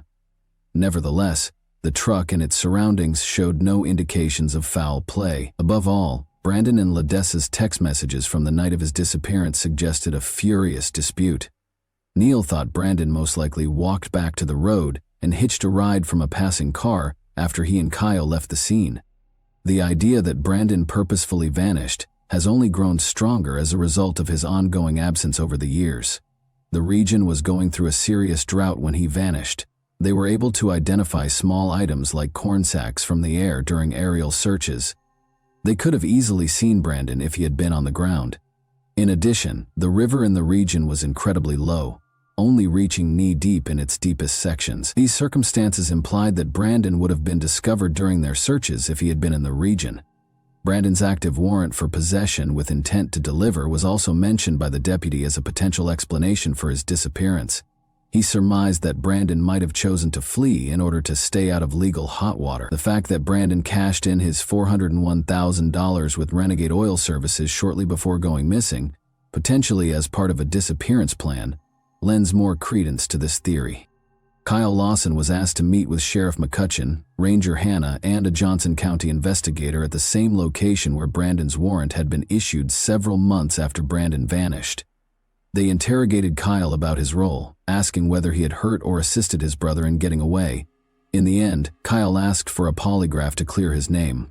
Kyle claims that he passed the test on hurting his brother, despite some inconsistencies brought on by coughing during the exam. The accidental death or lost in the wilderness theory is another explanation for his disappearance.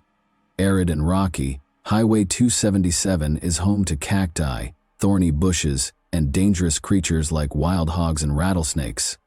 This belief appears to be supported by the thorough searches that have been conducted, but every lead has ended in disappointment, with no sign of him.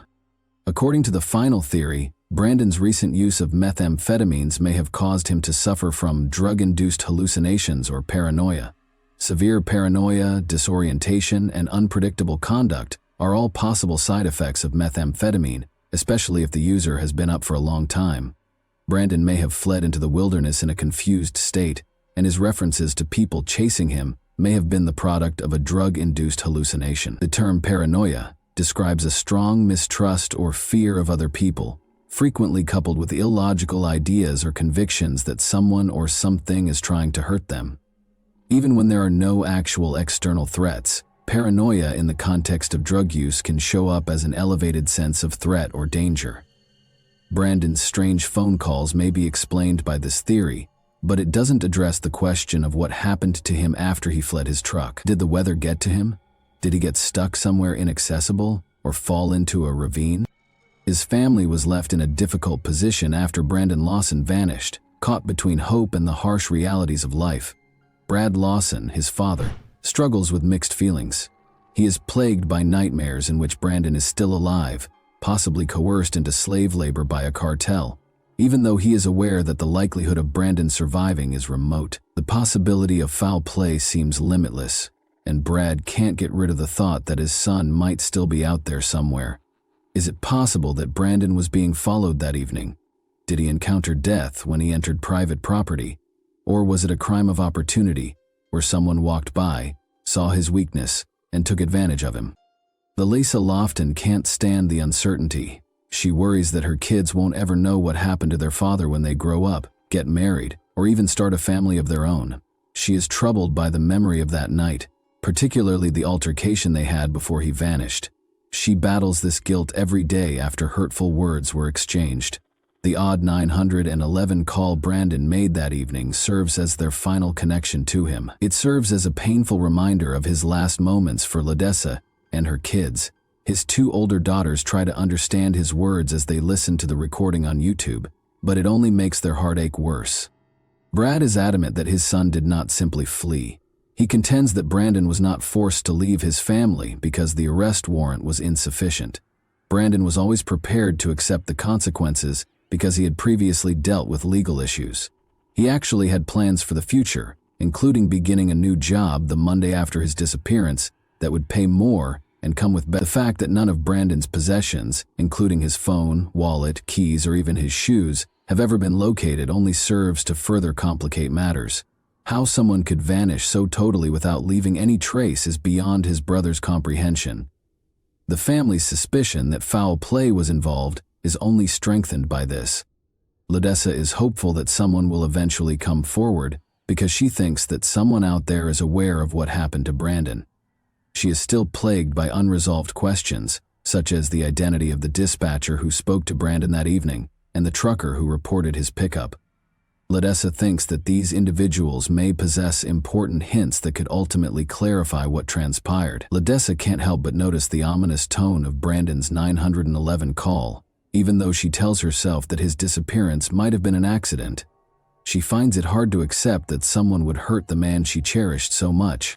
Help Find Brandon Lawson, a Facebook page created by Brandon Lawson's friends and family, has received a lot of support and attention since it was created. The page has more than 2,000 followers as of 2024, indicating that Brandon's unsolved disappearance has generated a lot of interest and concern. This website is a vital resource for disseminating news, details, and appeals pertaining to Brandon's case. It gives Brandon's family members a place to communicate with supporters, reminisce about Brandon, and coordinate efforts to keep his story in the public eye. The page encourages anyone with information regarding Brandon's whereabouts or the circumstances surrounding his disappearance to come forward, and plays a crucial part in the ongoing search for answers. Paula Boudreau, Ledessa's hired private investigator, has also been putting in a lot of effort to find hints. The sizable community that follows the Help Find Brandon Lawson Facebook page frequently provides her with leads. Boudreau has encountered challenges while searching the land with cadaver dogs and helicopters. On their property, some landowners have refused to permit searches. Prior to 2022, there had been no leads or noteworthy advancements in the hunt for Brandon Lawson. But at Brandon's last known location, a small search team made a breakthrough in early 2022. They notified the authorities after finding a pile of his clothing. Human remains were discovered nearby shortly after. The Help Find Brandon Lawson Facebook page announced in October 2023 that the clothing discovered and initial DNA results suggested the remains were probably Brandon's. To compare the genetic markers from the remains with Brandon's father's DNA, more tests were being conducted. The Texas Ranger in charge of the case said he was cautiously optimistic that the remains would be identified. There have been no new developments regarding the identification as of October 2024. 11 years have passed since Brandon vanished, and his family is still looking for answers. Unfortunately, because of their advanced state of decomposition, these remains have not yet been definitively identified, leaving little material for identification. A portion of the remains are destroyed each time a sample is taken out and examined. For upcoming DNA testing, it is therefore imperative to preserve as much as possible. In an attempt to extract enough DNA, the remains have been sent to 2 labs, but the results have been negative thus far. The family is unable to provide additional information regarding the investigation's current status or the other options the Texas Rangers were considering in June 2023 for identifying the remains. The finding of Brandon Lawson's remains is likely to put an end to the tragic and enigmatic case of his disappearance. Even with this possible resolution, there are still a lot of unsolved questions regarding what happened that evening. Even though they are thankful for some closure, his family might never find all the answers they are looking for. The anguish of not knowing a loved one's fate and the unpredictability of life are both highlighted in Brandon's story. It highlights the necessity of continual enhancements to search and rescue operations, particularly in isolated regions such as West Texas. The memories of Brandon Lawson will live on in the hearts of his loved ones and everyone who has followed his tragic story, even though the whole truth may never be known. And that wraps up today's chilling story. If you enjoyed this video, don't forget to like and subscribe so you never miss a new upload. Also, let me know in the comments what part of this story shocked you the most. Thank you for watching, and I'll see you in the next video.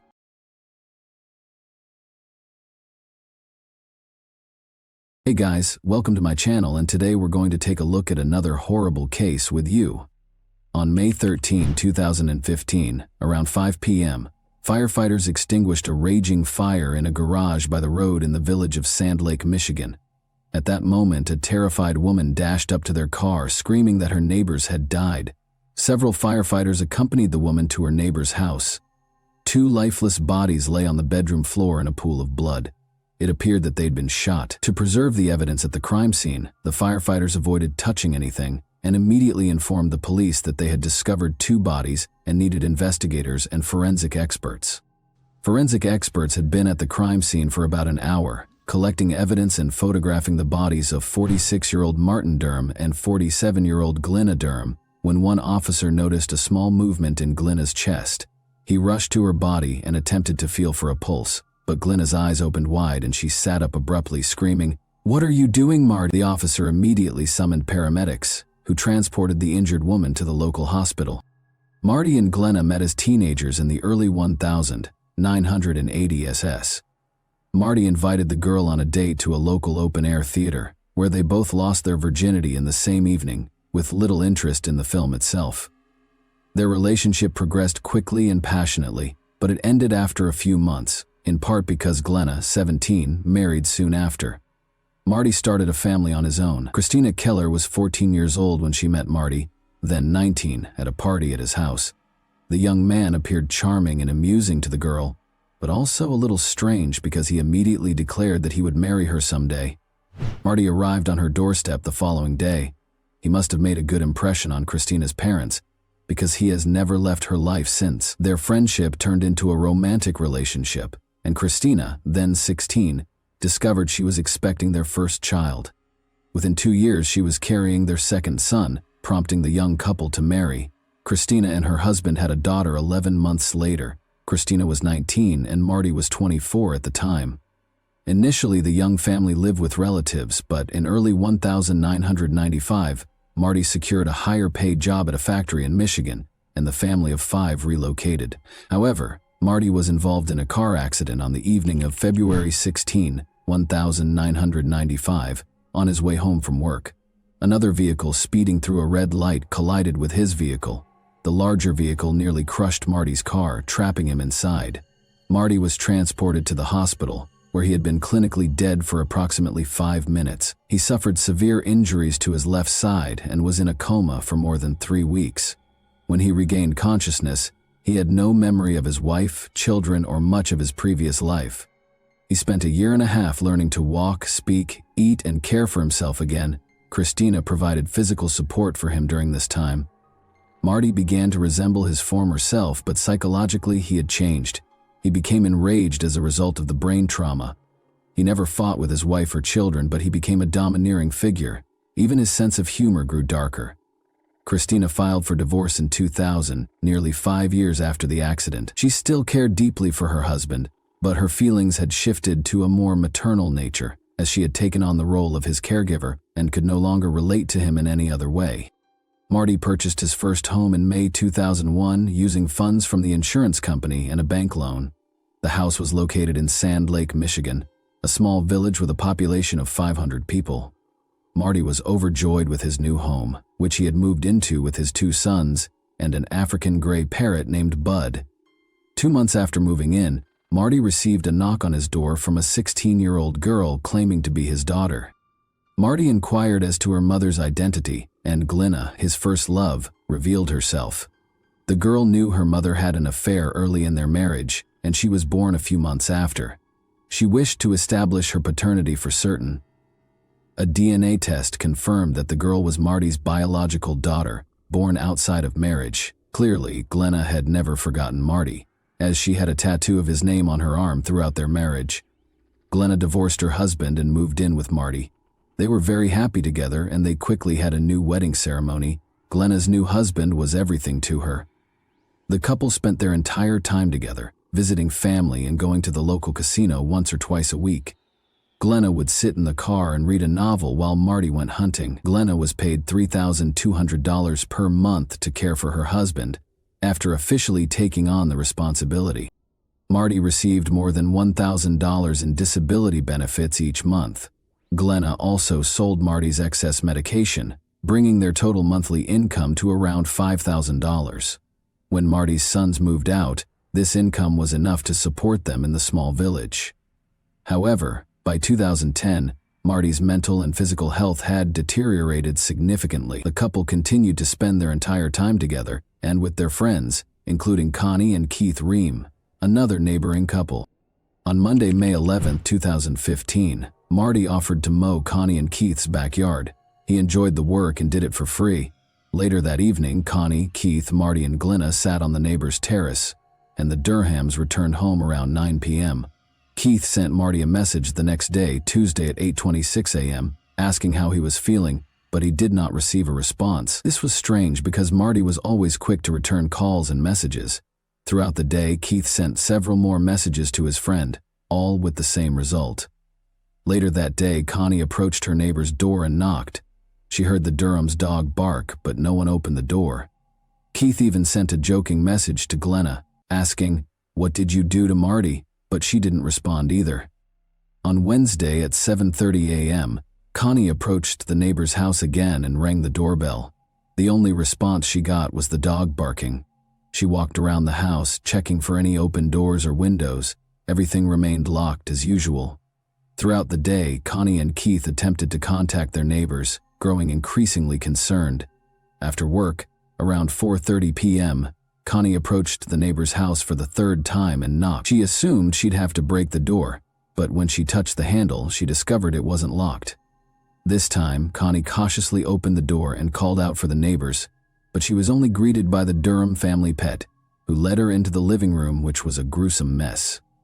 Documents and photographs were all over the place, along with a broken lamp and other miscellaneous items. Connie followed Shelby into the bedroom and discovered the homeowners lying on the floor in a pool of blood. Marty was only wearing underwear, whereas Glenna was fully dressed, her legs covered by a blanket. Connie dashed out of the neighbor's house and ran toward a fire truck she saw further down the road.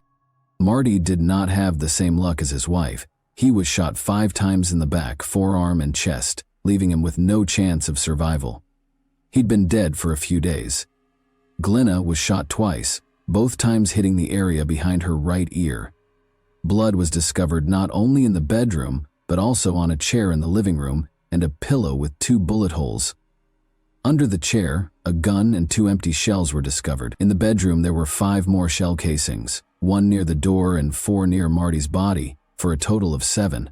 However, the gun found near the chair was designed to fire 6 bullets. This indicates that the perpetrator had time to reload the gun before continuing to shoot. Aside from the living room and bedroom, the rest of the house appeared to be in perfect order. There were no signs of forced entry, and the kitchen table was set with a bowl of spaghetti and a piece of garlic bread. Later that evening, when Glenna was taken to the hospital, Marty's children were allowed to bring the family pets, a dog and a parrot, to their mother's home, Christina. Despite the fact that the children were only allowed to take the pets, the trio took advantage of the opportunity to search the house and discovered a sealed envelope labeled "Personal." Inside, they discovered letters from Glenna addressed to her children and ex-husband. In the letters, she expressed her love for the children and apologized for not being the best mother. She also asked her ex-husband to care for the children. In Glenna's drawer, they also discovered a packet of unpaid bills. They handed over all of their findings to the police. The investigators began questioning the family's relatives and friends about their personal and financial situations. They enjoyed spending time together and became completely absorbed in each other's company. However, it quickly became clear that they were having serious financial difficulties. Glenna was in charge of the family's finances, and relatives suspected Marty was unaware of the gravity of the situation because he was so frugal. On the other hand, Glenna had developed a serious gambling addiction. She would buy hundreds of lottery tickets and lose thousands of dollars at the casino. But whenever her husband approached her, she pretended to be playing with $1 bills. Glenna played every week, and in 2010, she spent $75,000 on her addiction. The family had fallen behind on tax payments, had credit card debt, and Marty's car was about to be repossessed. However, their most pressing concern was their home. Glenna hadn't made mortgage payments in over a year, and they owed $48,000. Marty's mother saw a list of homes that would be seized due to debts in early April 2015, a few weeks before the family was attacked. Marty's address was on the list. She called Glenna, who assured her that the newspaper had printed the incorrect address and that she would resolve the issue. Of course, it turned out that their home was being repossessed. Despite the fact that Marty had taken out a mortgage, Glenna received notice on April 28 that their home would be auctioned if they did not pay $5,000. Interestingly, the auction was scheduled for May 12th, just 1 day before Marty and Glenna were discovered by their neighbor. The investigators concluded that Marty was unaware of the impending loss of their home because he had been renovating it for the previous 2 months. He painted the bathroom just 2 days before they died. Glenna was able to regain consciousness after 3 days in intensive care.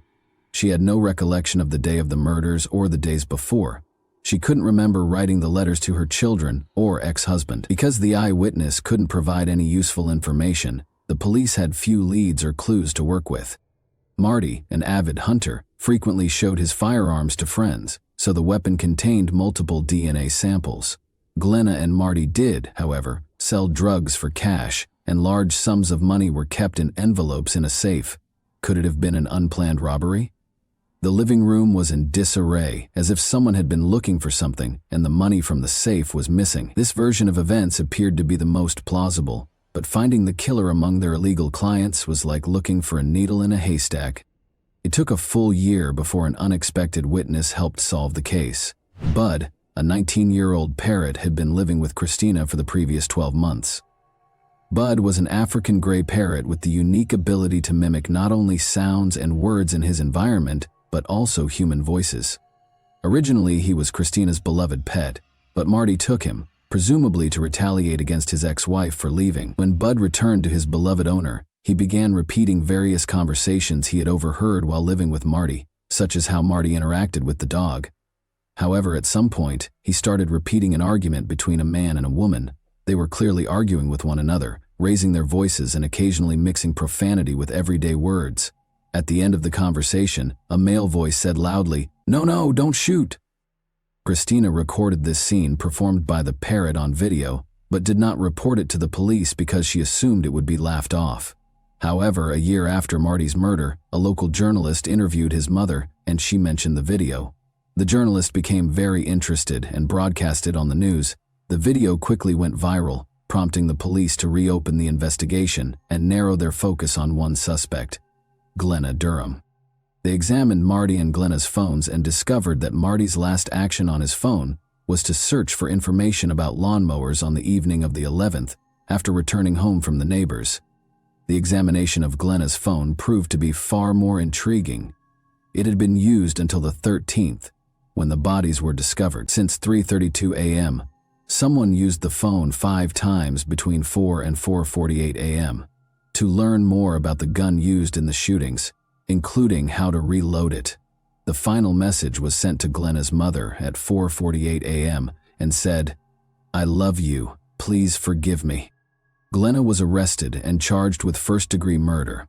She maintained her innocence, and her lawyer attempted to show that another family member or a stranger had broken into the house to steal medication, cash, or Marty's weapons. However, the forensic experts found no evidence of forced entry into the house.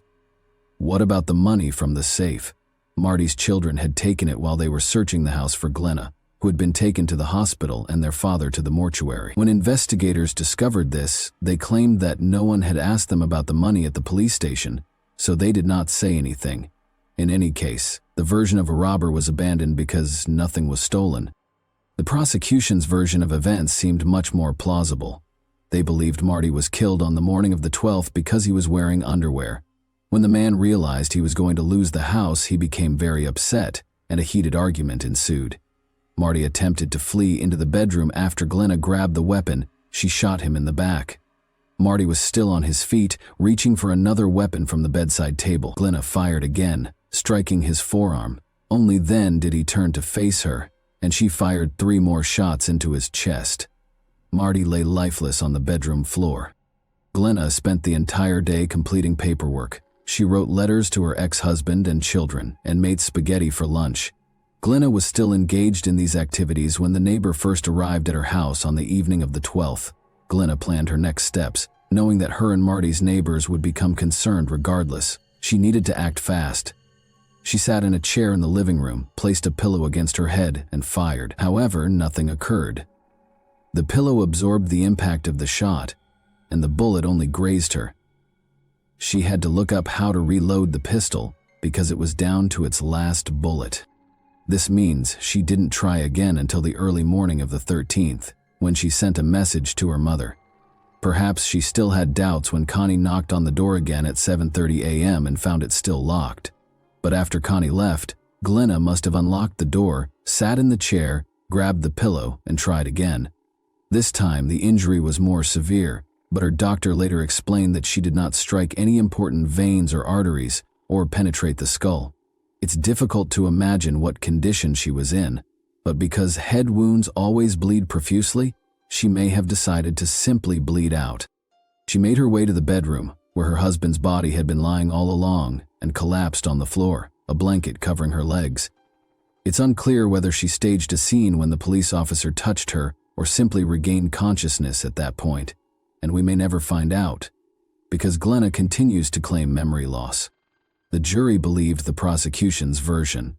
On Wednesday, July 19, 2017, after 9 hours of deliberation, they found her guilty of murder.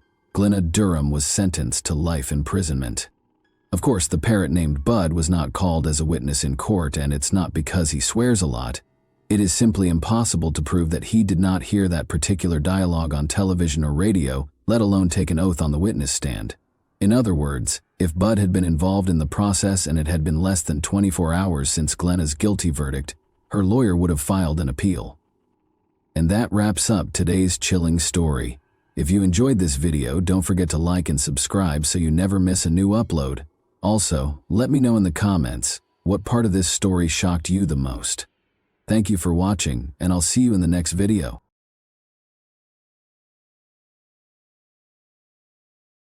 Hey guys, welcome to my channel, and today we're going to take a look at another horrible case with you. Perhaps the most vulnerable time in a person's life is during their adolescence. It's a period of time when people are neither children nor fully grown adults. Even though they are still innocent and carefree, they frequently keep secrets, sometimes out of embarrassment or fear. Tragic events can occasionally result from an inability to communicate those difficulties to a loved one or trusted parent. Florida has been rocked by the case of Justice Garrett, whose life was tragically cut short in 2018 at the age of 16. Her mother's realization that she had failed to recognize or comprehend the nightmare her daughter had been living through was heartbreaking. Justice's story revolves around a horrible secret she kept out of fear of being judged, which ultimately resulted in an unthinkable tragedy that took her life. Born on March 19, 2002, Justice Mary Garrett was the oldest of two daughters born to Danielle and Sebastian Garrett. She grew up with Jeanette, her younger sister, who was 10 years her junior. The majority of Justice's early years and adolescence were spent in the tiny Florida town of New Smyrna Beach, which is situated in Volusia County. The sisters remained with their mother after Justice's parents divorced in 2016. After meeting Robert Kern approximately a year later, Danielle quickly started dating him. By the fall of 2017, Danielle and her two daughters had relocated to Robert's house in the little rural town of Sorrento, Florida, which has a population of just over 1,000. Justice had the most trouble adjusting to the new surroundings and the relocation. She missed her close friends who were still in New Smyrna Beach to start. Second, she had to change schools in the middle of the school year while she was a high school student. Third, she disliked both her mother's partner and her new home. Despite her frustrations, Justice acted politely and made an effort to avoid causing trouble.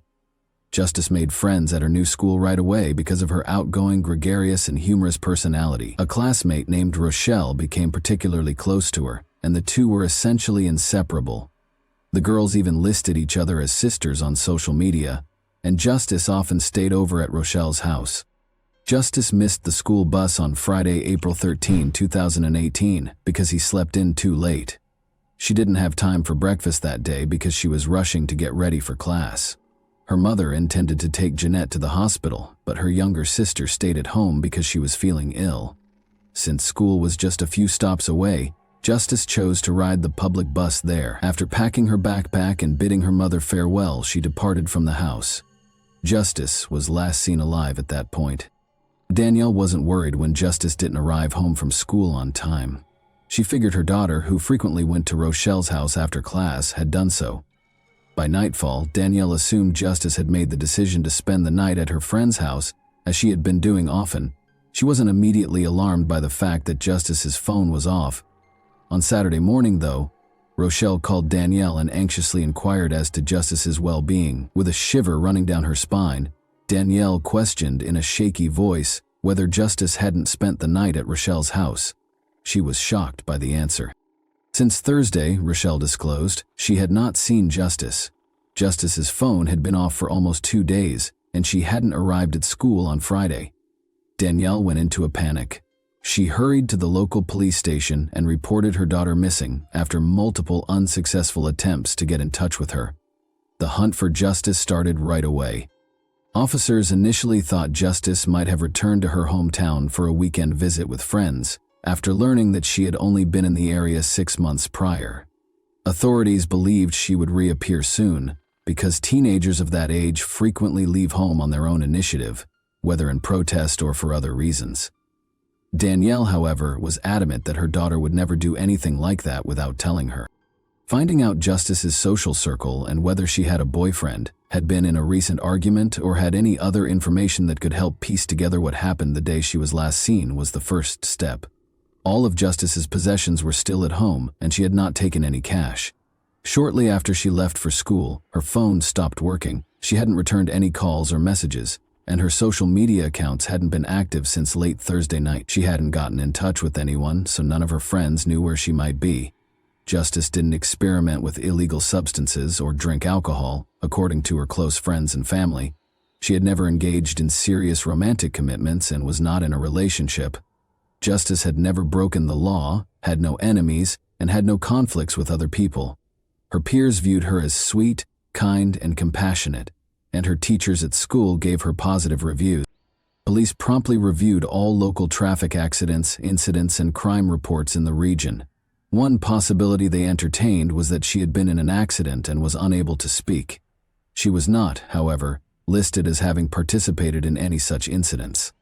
Investigators were able to follow her movements on the morning of her disappearance by using information from her phone. Justice left her house at 7:30 a.m. and started to walk in the direction of the school. After about 15 minutes, she started acting strangely. After a brief pause, she made a sudden direction change. Her phone was switched off shortly after.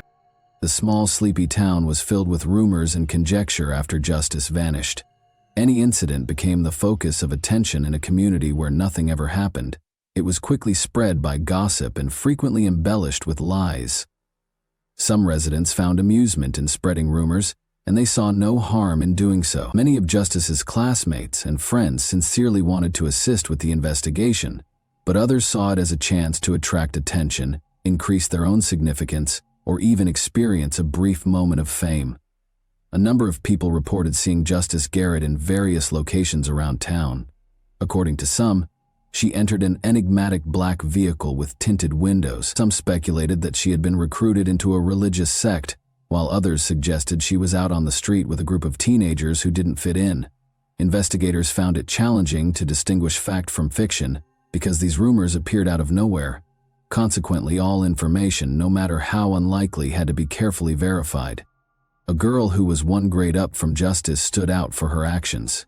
She claimed that the teenager had fled with a secret boyfriend and was expecting his child, and she created a whole blog devoted to Justice's disappearance. By spreading sensationalized and completely made-up stories, the girl was merely trying to gain popularity and attention at school. She was temporarily suspended from school while the investigation was underway as a result of her actions, which resulted in disciplinary actions. Her social media accounts were also deleted for disseminating misleading information. 4 days after Justice vanished, on April 17, a man called the police with a terrifying message. He claimed to have discovered something unsettling in a forested area outside of DeLand. An enthusiastic runner, the man frequently jogged along a remote path that wound through a park and into the woods. As he made his way farther into the woods that morning, he detected a potent, disagreeable stench of decay. He initially believed it to be a dead animal's carcass and considered reporting it to the proper authorities so that it could be taken out. But his curiosity overcame him, and he made the decision to look into the odor's origin on his own. The runner left the trail and ventured into the brush for roughly 15 feet. He saw a horrifying scene there. A severely decomposed human body that was completely deformed. It looked like a young woman, judging by the long hair and traces of clothing. To make sure he didn't unintentionally disturb any possible evidence, the man waited on the trail and called the police right away. Officers thoroughly examined the scene and the remains after they arrived. It became evident that a violent crime had been committed here, and the victim was, in fact, a very young woman. The fact that her clothes were ripped and her underwear was gone suggests that the crime was probably violent and intimate in nature. The legs bore obvious bite marks, probably from untamed animals, but a corrosive chemical had done the most serious damage. The girl's face had been eroded to the bone by this substance, which had also been poured over her intimate areas, lower abdomen and chest. It was evident that the offender had tried to remove any traces of DNA in addition to disfiguring the victim, a strategy that, as it turned out, worked. Investigators suspected right away that the girl who had vanished days earlier was the owner of the body discovered in the woods. However, DNA testing was necessary for confirmation because of the extensive chemical damage and decomposition. Sadly, the worst fears of the Garrett family came true. Justice had been discovered dead. About 30 minutes' drive from the town where she resided, her remains were found. Her nose, cheekbone, and several ribs were broken, which was evidence that she had been severely beaten prior to the crime. The precise cause of death was assumed to be mechanical asphyxiation due to the advanced state of decomposition, which made it impossible to determine with certainty. During his police interview, the man who found the remains gave important information. "I often ran along the same trail every other day," he explained. He had seen a suspicious-looking man come out of the woods close to the location where Justice's remains were later discovered 2 days prior to discovering the body. Since the witness had only seen the man for a brief moment from behind and a considerable distance away, he was unable to give a detailed description of him. According to his description, the person was a short, stocky white man wearing jeans and a black hoodie. When the man realized he was not alone, he hurried out of sight and vanished behind the trees. The runner didn't give the encounter much thought at the time, but he thought it was strange. That day there was no discernible smell of decay, and he pushed the encounter from his thoughts. But 2 days later, when he found the remains, he remembered the odd man on the trail and told the police about it. Detectives suspected the stranger in the woods might be the criminal who committed the crime right away. He might have gone back to hide his tracks and obliterate the evidence. Experts concluded that chlorine bleach was the corrosive agent used on the body. The remains became unidentifiable due to the rapid decomposition caused by the chemical and the humid climate of the area. However, after passing a polygraph and offering a strong alibi for the day Justice vanished, the jogger was excluded as a suspect. Justice's mother claims that her daughter had intended to ride the public bus to school that morning, but according to street cam surveillance footage, Justice never went to the bus stop. The mystery was further complicated when a neighbor claimed to have seen Justice get into her stepfather Robert's vehicle. Detectives now had to question the teen's parents again to find out why they hadn't told the truth, which fundamentally altered the course of the investigation. Danielle confessed right away, stating that Robert Kern, her partner, had recently had his driver's license temporarily revoked, but he agreed to give her a ride because her daughter was running late that morning. In order to keep Robert from getting upset, Danielle had kept this information from him. She thought Justice was still alive and would soon be going home at the time of the first interview. To confirm the stepfather's account, detectives immediately asked for footage from security cameras close to the school. But according to the recordings, Robert had not dropped Justice off at school or any other location. There were no cameras on his car on the way to the school. Where had they gone then? It was evident from this new information that Robert was probably the last person to see Justice alive. Robert acknowledged driving Justice that morning in spite of having his license suspended when he was questioned again. He claimed that Justice had pleaded with him to take her to DeLand, a nearby town, rather than to school, where she was allegedly scheduled to meet with a covert boyfriend. Robert said he had originally refused to take her there because he didn't know the name of the person she was meeting, but in an attempt to mend their tense relationship, he finally acceded to her requests. He allegedly promised Justice that he would not tell her mother about this outing. She told him that she would come back alone later in the day and that since it was Friday, she would spend the night at a friend's house. Robert concurred because he saw nothing out of the ordinary or worrisome about the circumstances. A potential secret boyfriend was added to the case as a result of this discovery.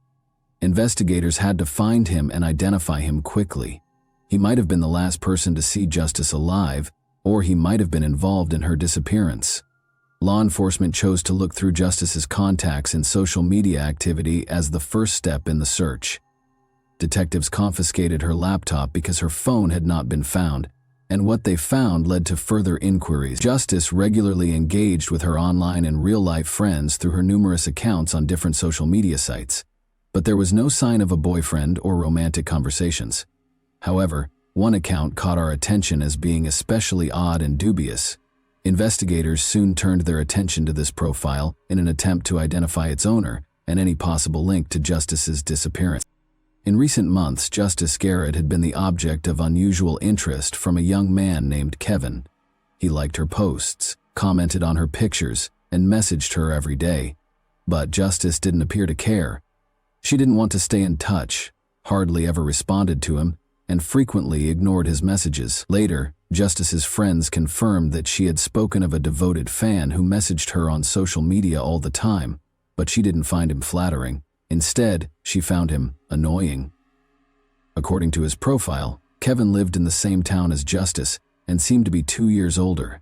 Only a few pictures of a young athletic man were included on his page, but Justice's family and friends had never laid eyes on him. The photos had been stolen from the internet, and the account was soon found to be fraudulent. Experts swiftly gained access to the account and tracked down the information that led to its creation. The inquiry showed that the account was linked to an adult man, Robert Kern, Justice's stepfather, rather than an adolescent. Robert was summoned back for interrogation. Investigators questioned him about why he hadn't told them sooner and why he had made a phony account to communicate with his stepdaughter. Although he seemed taken aback that investigators had discovered his involvement with the account, Robert soon collected himself and provided an explanation. He claimed that he had created the account to help Justice feel better about herself because she was the new girl in town and at school and might value the praise from a young man who seemed attractive. As was previously mentioned, Justice was new to the area, but she had already assimilated into her school community and made a lot of friends. But her behavior had changed recently. According to those close to her, the formerly upbeat and carefree teen had grown more tense and anxious. She frequently stayed over at her best friend Rochelle's house, but she kept the reasons for this change a secret. Though she never told Rochelle what was bothering her, Justice spent so much time there that it seemed like she had moved in. Rochelle claimed that Justice's stepfather had visited her home multiple times to collect her and take her home. Every time, Justice would attempt to avoid going with him and appeared clearly anxious. She would call her mom and beg to stay at Rochelle's for a couple more nights, pledging to finish all of her chores and concentrate on her studies in return. Danielle frequently complied with these demands. It was well known among her friends that Robert and Justice had a tense relationship from the beginning. But Justice never charged him with being aggressive or acting inappropriately. Additionally, nobody in her immediate vicinity, including her mother, had ever noticed anything that appeared inappropriate in Robert's interactions with his stepdaughter. Robert Kern emerged as the sole suspect in the investigation into Justice's untimely death as suspicions about him grew. Police investigated his background and way of life while holding him for additional interrogation. Robert, 43, had a lengthy criminal record that included convictions for physical altercations, possession of illegal substances, and burglary. It had been almost impossible for him to find steady work because of his criminal record. He took on odd jobs to make ends meet and occasionally worked illegally as a carpenter at a nearby sawmill. Now, investigators were trying to piece together Robert's dubious past, his actions toward Justice, and the circumstances leading up to the horrifying crime. Danielle was unaware that she was living with a man who had a criminal past because Robert had taken great care to hide it from everyone around him. She was shocked and eventually spoke up when investigators told her the truth about him. Despite Justice's protests, Danielle acknowledged that Robert had offered to drive her to school that day. Danielle became concerned when Justice failed to come home, but Robert reassured her that Justice was staying overnight at her friend Rochelle's house. He even prohibited her from contacting Rochelle or the police. After looking through Robert's devices, investigators found that Justice had been regularly looking up information about drugs that could make someone unconscious or immobile online in the months before his disappearance. Additionally, he had investigated buying such drugs on the dark web, and it seemed he had been successful. That wasn't all, though. Additionally, Robert had investigated methods of removing DNA from a body, concentrating on common household chemicals like bleach and disinfectants. He had even looked at satellite images of the wooded areas in the area, especially the DeLand outskirts, where Justice's body was eventually discovered. It became evident that Robert had spent months carefully preparing to commit his crime, dispose of the body, and remove any evidence. From the start, his motivation appeared to be clear. Robert had become unnecessarily fixated on justice and understood that using force was the only way to fulfill his perverted impulses. He had made the decision to eradicate her completely in order to escape legal repercussions for his actions. When investigators examined the geolocation data from Robert's phone that day, they were able to eliminate any remaining doubts regarding his involvement. Together with Justice, he had driven away from their house toward her school before turning suddenly and coming to a stop in a remote location. Robert most likely turned off Justice's phone at this point and rendered her unconscious with a chemical, most likely chloroform. But he neglected to turn off his own gadget, which later recorded his movements. After being tracked toward DeLand, Robert's car came to a halt for about an hour. He would have had enough time during this period to attack Justice, cause her physical harm, strangle her to death, and conceal her body in the woods. In order to destroy any possible evidence, he poured a tiny bottle of a chlorine-based substance over her face and other parts of her body that day. But Robert started to worry that he might have left traces. He brought a big container of bleach back to the scene 2 days later. In a last effort to eliminate any last traces of Justice's involvement in the crime, he then liberally doused Justice's head, chest, and lower body with the chemical. The jogger later found Justice's body and reported it to the police after spotting the attacker when he returned to the crime scene for the second time that morning. Kern's alibi, meanwhile, was soon discredited. Unofficially working at a nearby sawmill, he had asked 2 co-workers to attest that he was on time that day, despite being almost 2 hours late. After being cautioned that they might be charged with perjury and hiding evidence of a violent crime, both witnesses eventually confessed to the truth when pressed further. Despite Robert Kern's denial of all charges, the case proceeded to trial due to the overwhelming evidence against him. According to witness testimony, Justice spent the final months of her life avoiding her home as much as possible because she was constantly afraid. But she never talked to anyone about her worries, not even her mother. Danielle never asked Kern about his past because she was too enamored with her new partner to notice what was going on around her. Kern's claims were methodically refuted by prosecutors, who demonstrated that he had carefully planned this horrible deed with the express purpose of ensuring Justice wouldn't live. Kern was further connected to the crime scene when particles found on his car mats were matched to moss and soil samples from the location where Justice's body was found. However, the corrosive chemical Kern used had eaten away at the victim's remains down to the bone, destroying all DNA evidence and tissue samples, making it impossible to prove the claims of an intimate assault. Nearly 2.5 years after the crime, in August 2022, Kern was found guilty of premeditated violent murder. He will never be freed because he was given a life sentence without the chance of parole. And that wraps up today's chilling story. If you enjoyed this video, don't forget to like and subscribe so you never miss a new upload. Also, let me know in the comments, what part of this story shocked you the most? Thank you for watching, and I'll see you in the next video.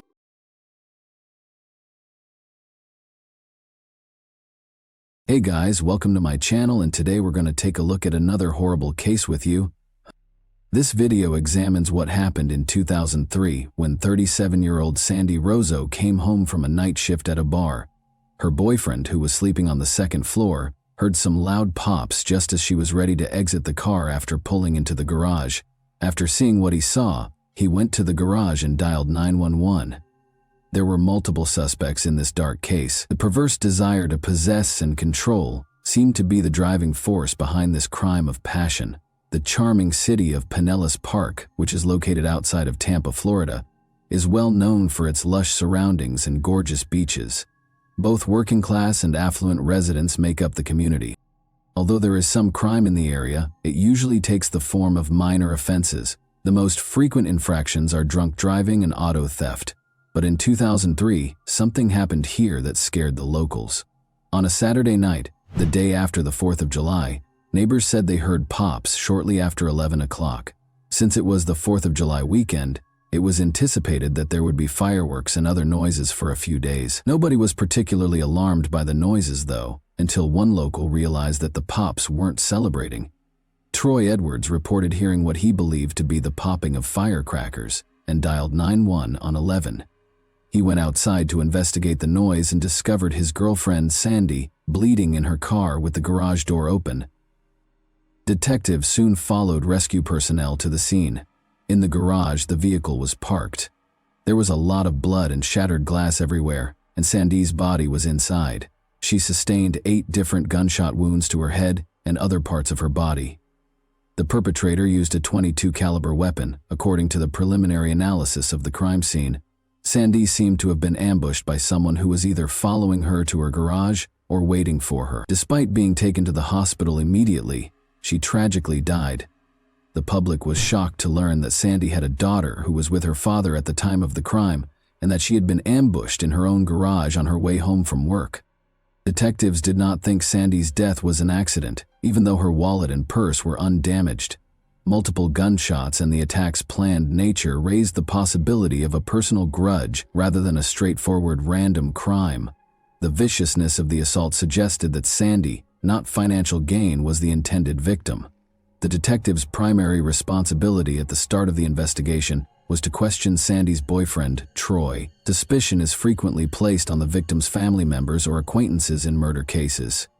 Given his proximity to Sandy, Troy might have had crucial information. He was nowhere to be found when the police first attempted to speak with him. The detectives found it strange that he had left the scene. Troy's behavior was suspicious because he locked up the house before leaving, even though it was later found that he had gone to the hospital. Given the large number of police officers still on duty, this behavior seemed strange. Why was he consistently blocking access to the house? What did he wish to conceal? Investigators worked to answer these questions, even though his behavior might have been the response of a scared or perplexed man. Troy was called in by detectives to be questioned. As might be expected, he appeared distressed. He stated that Sandy's departure for work was the last time he saw her. Because of their divergent work schedules, Sandy worked at night and Troy worked during the day. Troy clarified that Sandy was still asleep when he left for work at 5 a.m. on July 5. After a quick conversation when he arrived home at 2 p.m., Sandy left for her job as a bartender at Tampa's well-known Green Iguana bar. She was expected to be done by 11 p.m. that evening. Troy said that just after 11 p.m., at approximately 11:10 p.m., he heard what he believed to be clappers and heard her car pull up. Troy could not be ruled out as a suspect, but Tracy Humphrey continued to play a significant role in the case. Detectives contacted Sandy Roso's friends and family during her murder investigation in an attempt to piece together the events of her final hours. They asked Sandy about her relationship with her daughter's father, Jesse. Their relationship showed indications of stress, which may have been caused by disagreements over child custody. Her daughter was residing in Alabama with her father at the time of Sandy's passing. Jesse was providing for his daughter monetarily and might have been vying for sole custody. Given that child custody disputes can occasionally result in criminal behavior, this raised suspicions about his involvement in Sandy's murder. Detectives went to Alabama to interview Jesse in order to learn more.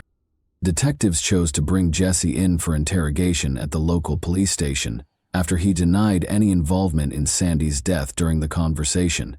Jesse insisted on his innocence at the station, saying that Sandy had been instrumental in their daughter's life and that he had no motive to want their child's mother dead.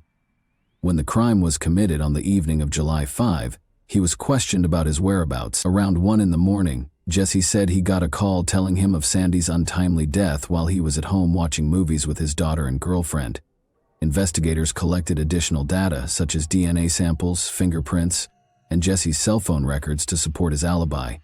According to Jesse's cell phone records, he was not in Florida at the time of the crime. Detectives are now concentrating on the Green Iguana where Sandy was working the night of her murder after Jesse was exonerated of any wrongdoing. The Green Iguana is a well-liked bar with a vibrant nightlife. Sandy would frequently mingle with the regulars. In search of fresh information, investigators spoke with all of her co-workers, particularly those who had assisted her on the night of the crime. When her co-workers learned what had happened to Sandy, They were horrified and furious. The news of her passing devastated everyone who knew her because they all liked her. None of the co-workers saw anything out of the ordinary in the bar on the night of the incident. Sandy left work at approximately 10:45 p.m., and shortly after, a witness observed her leaving the parking lot. Investigators followed Sandy's route from work to her home, which took about 25 minutes, in order to piece together the timeline of her last day. This chronology implied that Sandy went straight home after leaving work, so she should have arrived home at approximately 11:10 p.m. Although Sandy's co-workers painted a different picture, investigators started asking them about her personal life. Troy, the man she lived with, described their relationship as strong. They said Sandy occasionally felt more like Troy's roommate than his girlfriend. According to this information, Sandy might have thought about ending her relationship with Troy. When it became clear that Troy was telling one story while Sandy's friends and co-workers were telling another, the detectives turned their attention back to Troy. Sandy had intended to talk to Troy about dating other people, according to co-workers at the Green Iguana. It's possible that Troy acted irrationally and injured Sandy because his feelings were hurt. Although Sandy was appreciative of Troy's stability, it appears that she didn't love him as much as he desired.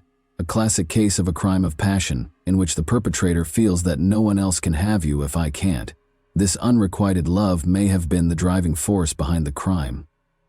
Troy looked upset but cooperated with the investigation when detectives questioned him again. To avoid suspicion, suspects frequently pretend to be innocent and provide the police with their full cooperation.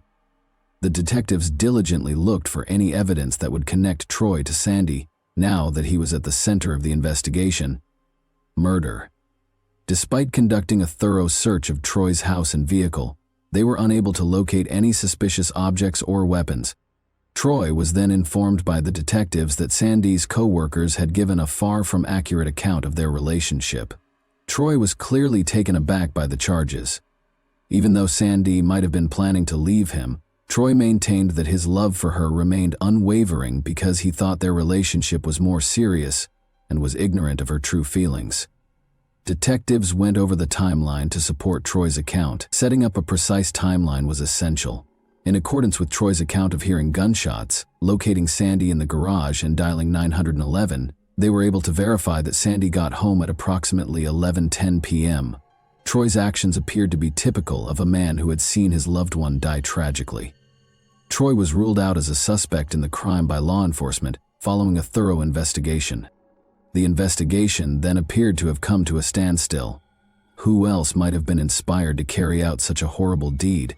Sandy was merely attempting to build her life and save money, so who would want to hurt her? Luckily, Troy found Sandy's folder in his house, which provided the detectives with some unexpected assistance. Troy was correct when he thought the folder held crucial information. Sandy's handwritten notes about her impending trial against a man she accused of assault and unlawful imprisonment were all inside the folder. Sandy was scheduled to testify against Timothy Humphrey in a Tampa courtroom. Only 1 month after Sandy's murder, in August, the trial was set to begin. Troy had previously identified Sandy's ex-boyfriend as Tracy Humphrey to the police. His true name was Timothy, according to the file's documentation. This provided crucial details, such as his birth date and other private information, which served as the initial lead in cracking the case. The databases contained a wealth of information about Timothy Humphrey, but none about Tracy Humphrey.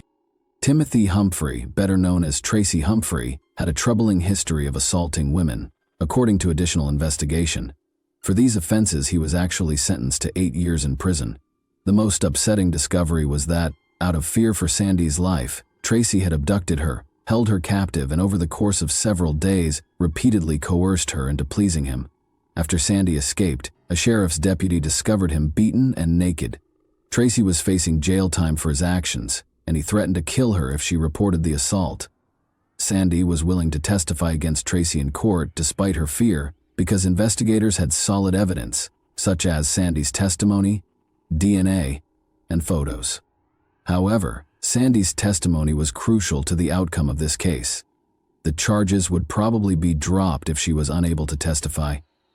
Tracy became the main suspect in the investigation because he had a compelling reason to keep her quiet.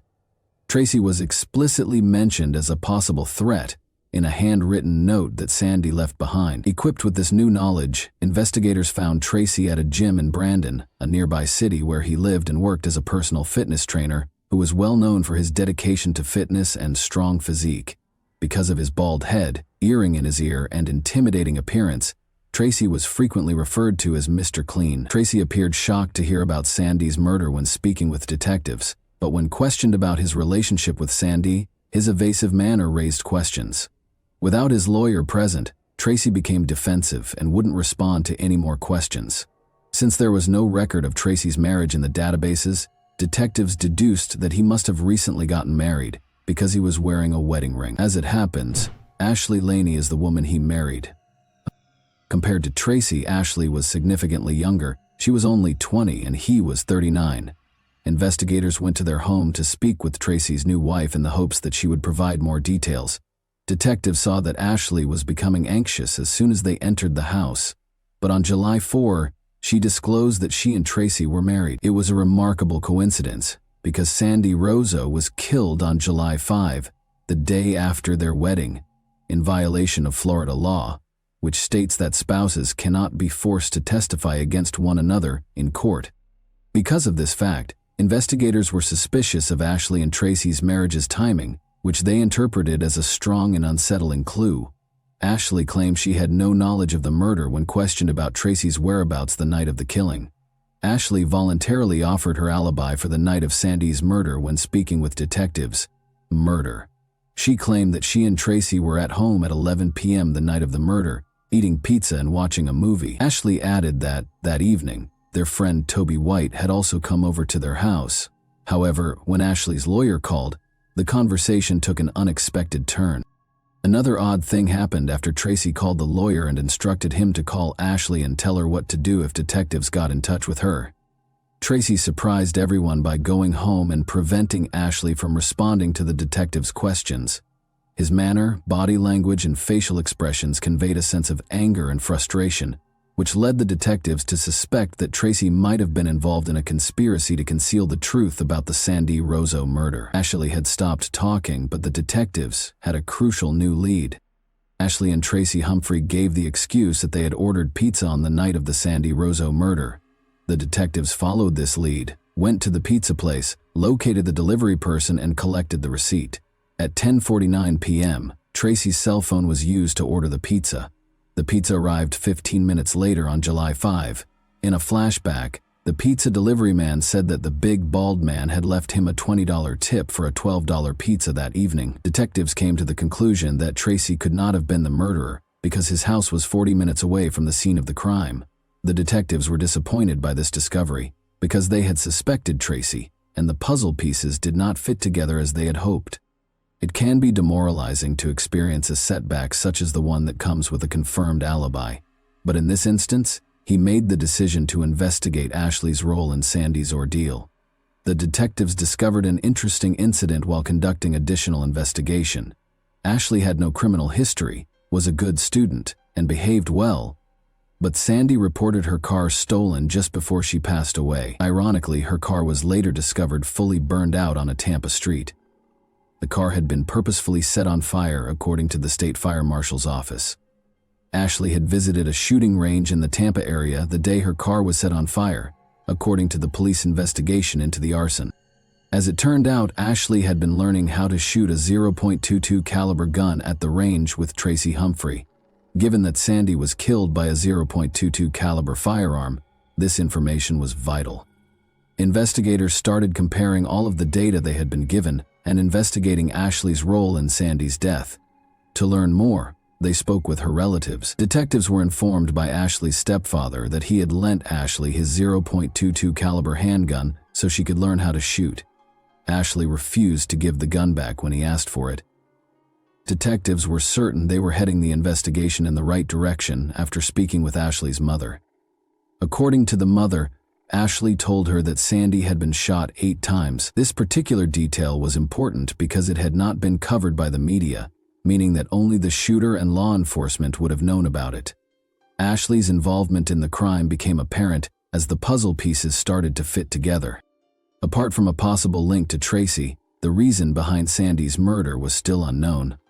Investigators were able to determine the precise location of Tracy's phone at the time of the crime by acquiring Ashley and Tracy Humphrey's phone records. His phone was close to his Brandon home, according to the phone tower data. Ashley's claim that she had been at home the entire night was refuted by the records, which supported Tracy's alibi. Her phone was tracked close to Sandy's house, and it was active outside the Green Iguana at 4:30 p.m. Ashley called Tracy multiple times at 10:45 p.m. Ashley's involvement in the crime was strongly implied by the evidence. Ashley was the main suspect now. Detectives suspected she wasn't acting alone, though. Because Tracy had a reason to hurt Sandy, the phone records also suggested that he was involved in the crime. What part each of them had played in the crime was the only question left. Toby White, a friend who had been at Tracy and Ashley's house the night Sandy Rosa was killed, became the focus of detectives searching for additional evidence. She was called in by detectives to be questioned. As it happens, Tracy Humphrey had a client named Toby. Tracy, in her opinion, was an excellent trainer. Toby first confirmed Tracy's story when she was questioned about her whereabouts on the evening of July 5, saying she had been at his house, even bringing up the pizza delivery they had ordered, from 9:30 p.m. to midnight. However, it became evident that Toby was not in the house after more cell phone records were examined. Toby had to deal with contradictions in her testimony during that period. Toby changed her mind and told the truth after being threatened with criminal charges for perjury, a crime that carries a jail sentence. At Tracy's request, she gave a false alibi and told detectives that she hadn't seen Ashley or Tracy Humphrey that night. Looking back, Toby saw that Ashley and Tracy had lied to her about their role in the killing. Ashley Humphrey was taken into custody on December 18, 2003, for Sandy Rosa, Tracy's first-degree murder. Humphrey was unable to handle firearms at a firing range because he was a convicted felon and was not allowed to own or use firearms. In order to ensure that Tracy could not influence Ashley, he was arrested on these charges and detained. Detectives hoped Ashley would tell them more about the crime because she was in custody and not with Tracy, but she didn't say anything. Given Tracy's history of abuse, there was significant concern about his possible influence over her. Investigators looked further into Tracy's past in the hopes of finding information that would persuade Ashley to speak. They discovered evidence that Tracy had cheated on Ashley in addition to other women. Ashley came to the realization that her marriage and all of her relationships had been based on lies and deceit. As she started to piece together the truth, Ashley was unable to avoid the question of whether she had been duped while she was incarcerated. The startling discovery that the man she had committed a crime for, the man she was prepared to serve a lifetime in prison for, was unfaithful to her, compelled her to alter her strategy. Ashley, feeling deceived, confessed to killing Sandy and gave investigators vital information regarding the location of the murder weapon. The firearm was found in Hillsborough County's northeast. Ashley kept talking to investigators and discovered more and more unsettling information. Tracy had been manipulating her from the start, telling her that he loved her and that Sandy needed to be killed so they could have a future together. Tracy claimed that Sandy had been falsely accused and that if he testified in court, he would be imprisoned. In addition, Ashley admitted to having tried to kill Sandy weeks prior to the tragic event. The disclosure of these sinister facts created a terrifying image of deceit, manipulation, and treachery. Initially, Ashley sat in her car in the parking lot, waiting for Sandy to finish her shift and emerge into the lot to drive home, with the intention of shooting her as she left the bar. After waiting for Sandy to exit the bar, Ashley squeezed the trigger. Ashley's issue was that she didn't strike Sandy, she shot her own car's mirror. Compromise evidence was left behind by this incident. Ashley and Tracy took the car to an empty lot and burned it to destroy the evidence. Law enforcement grew increasingly certain that they could charge Tracy with murder as more and more evidence connected him to the crime surfaced. Ashley was merely a pawn in Tracy's plot. He coerced her into executing his scheme to kill Sandy. The tragic events that transpired were orchestrated by Tracy Humphrey. Ashley would not have committed the crime, and Sandy would still be alive if it weren't for his influence. Investigators were able to piece together Sandy Rosa's final hours of life thanks to Ashley's confession. Sandy began working at the Green Iguana at 2:30 p.m. on the day of the murder, July 5, while Ashley waited in the parking lot with a .22 caliber handgun that she had borrowed from her stepfather. Tracy coordinated Ashley's actions while staying in close contact with her. Ashley patiently awaited Sandy's shift to be over. At 10:45 p.m., Sandy pulled out of the parking lot and Ashley trailed behind. Sandy parked her car in the garage after arriving home at 11:10 p.m. Ashley came in directly behind her. She fired. She kept shooting until her ammunition ran out. She fired 8 shots in all. Ashley called Tracy and informed him that Sandy had passed away as soon as possible. To help the delivery man remember him, Tracy placed an order for a pizza and left him a generous tip. Ashley accepted a plea deal of 25 years in prison in exchange for testifying, and Tracy was given an alibi in return for her cooperation. Many questioned the fairness of Ashley's sentence against Tracy Humphrey, arguing that on March 10, 2006, a life sentence would have been more appropriate. Ashley Humphrey received a 25-year prison term. She revealed a shocking revelation 14 years later. On ITV's Killer Women, Ashley Humphrey told Piers Morgan that she was the one who thought of the plan to kill Sandy Razzo, not her husband Timothy Tracy Humphrey, as she had stated in court. "What if she didn't appear in court?" I proposed. That's where it began, according to Ashley. And it got worse. It was me who said it first. I'm not sure why I allowed him to enter my thoughts in that manner. Ashley might have received a much harsher punishment if she had admitted to the scheme at the outset and had not accepted a plea deal to convict her husband. She is presently a prisoner at Quincy, Florida's Gadsden Correctional Institution. On December 13, 2028, when she turns 46 in February, she is expected to be released from prison. Timothy Humphrey was found guilty of murder by a jury in 2006. He received a life sentence without the possibility of release. He was also given a 15-year sentence for trying to flee. Because of his aggressive and domineering personality, Humphrey thought he could get away with it, but he would live out the remainder of his days in prison, where he would ultimately die. Everyone in the Sandy Razzo family wanted this to happen. And that wraps up today's chilling story. If you enjoyed this video, don't forget to like and subscribe so you never miss a new upload. Also, let me know in the comments what part of this story shocked you the most. Thank you for watching, and I'll see you in the next video.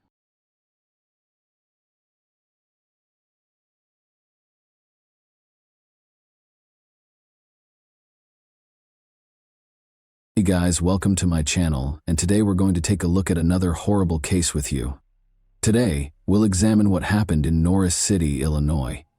Jacob Wheeler, 22, and his girlfriend Jessica Evans, 17, went fishing in the small Wabash River.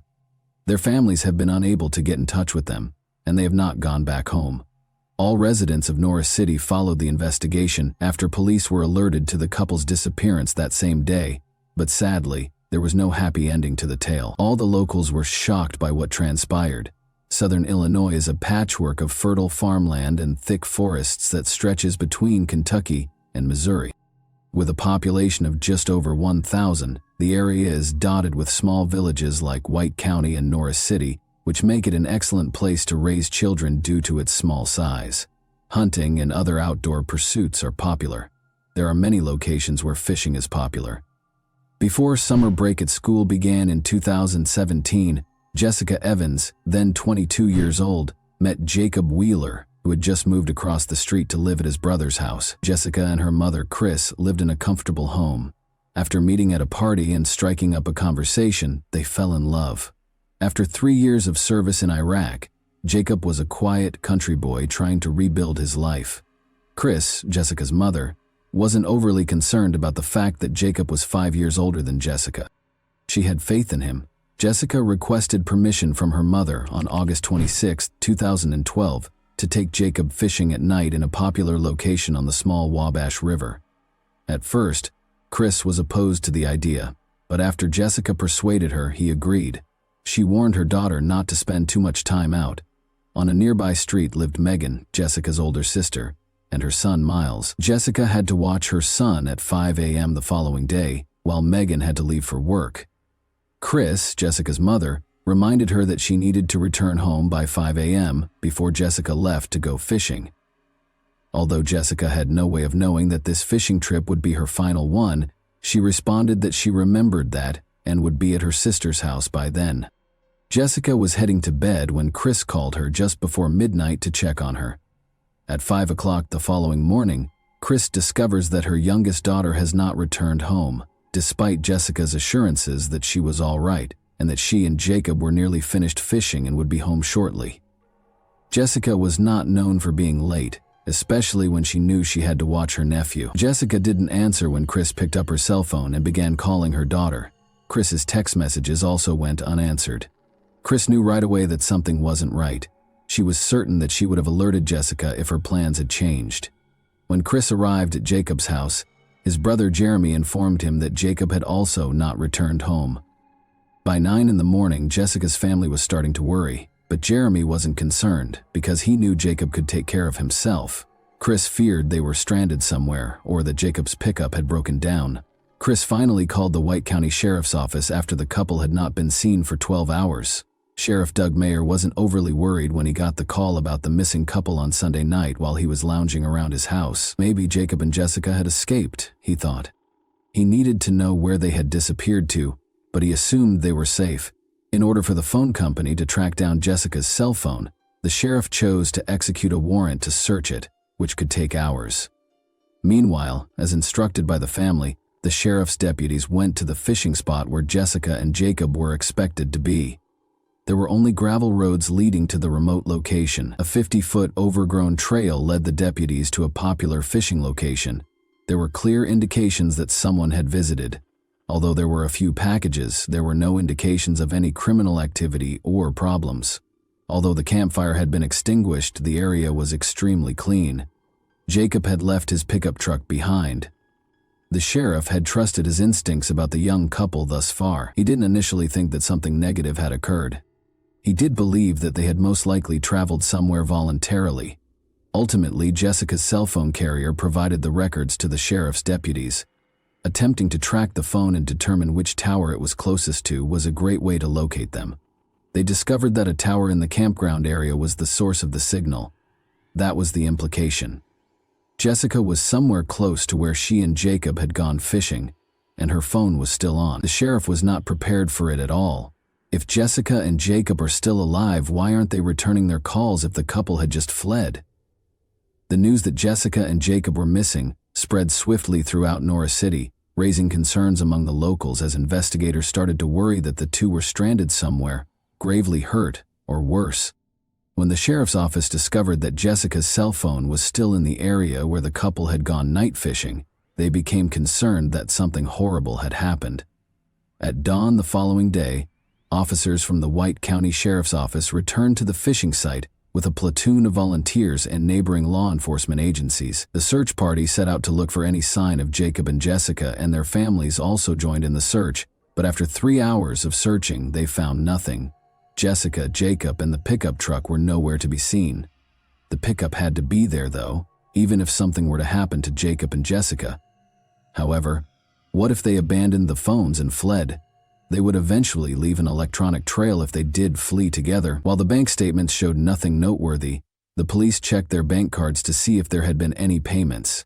However, one clue was found in Jessica's phone records. Investigators were able to identify the number's owner after Jessica reportedly had another phone conversation shortly after the midnight call from her mother, which occurred at around 12:30 a.m. on Sunday night. Jessica was conversing with Ron Woodison, a young man.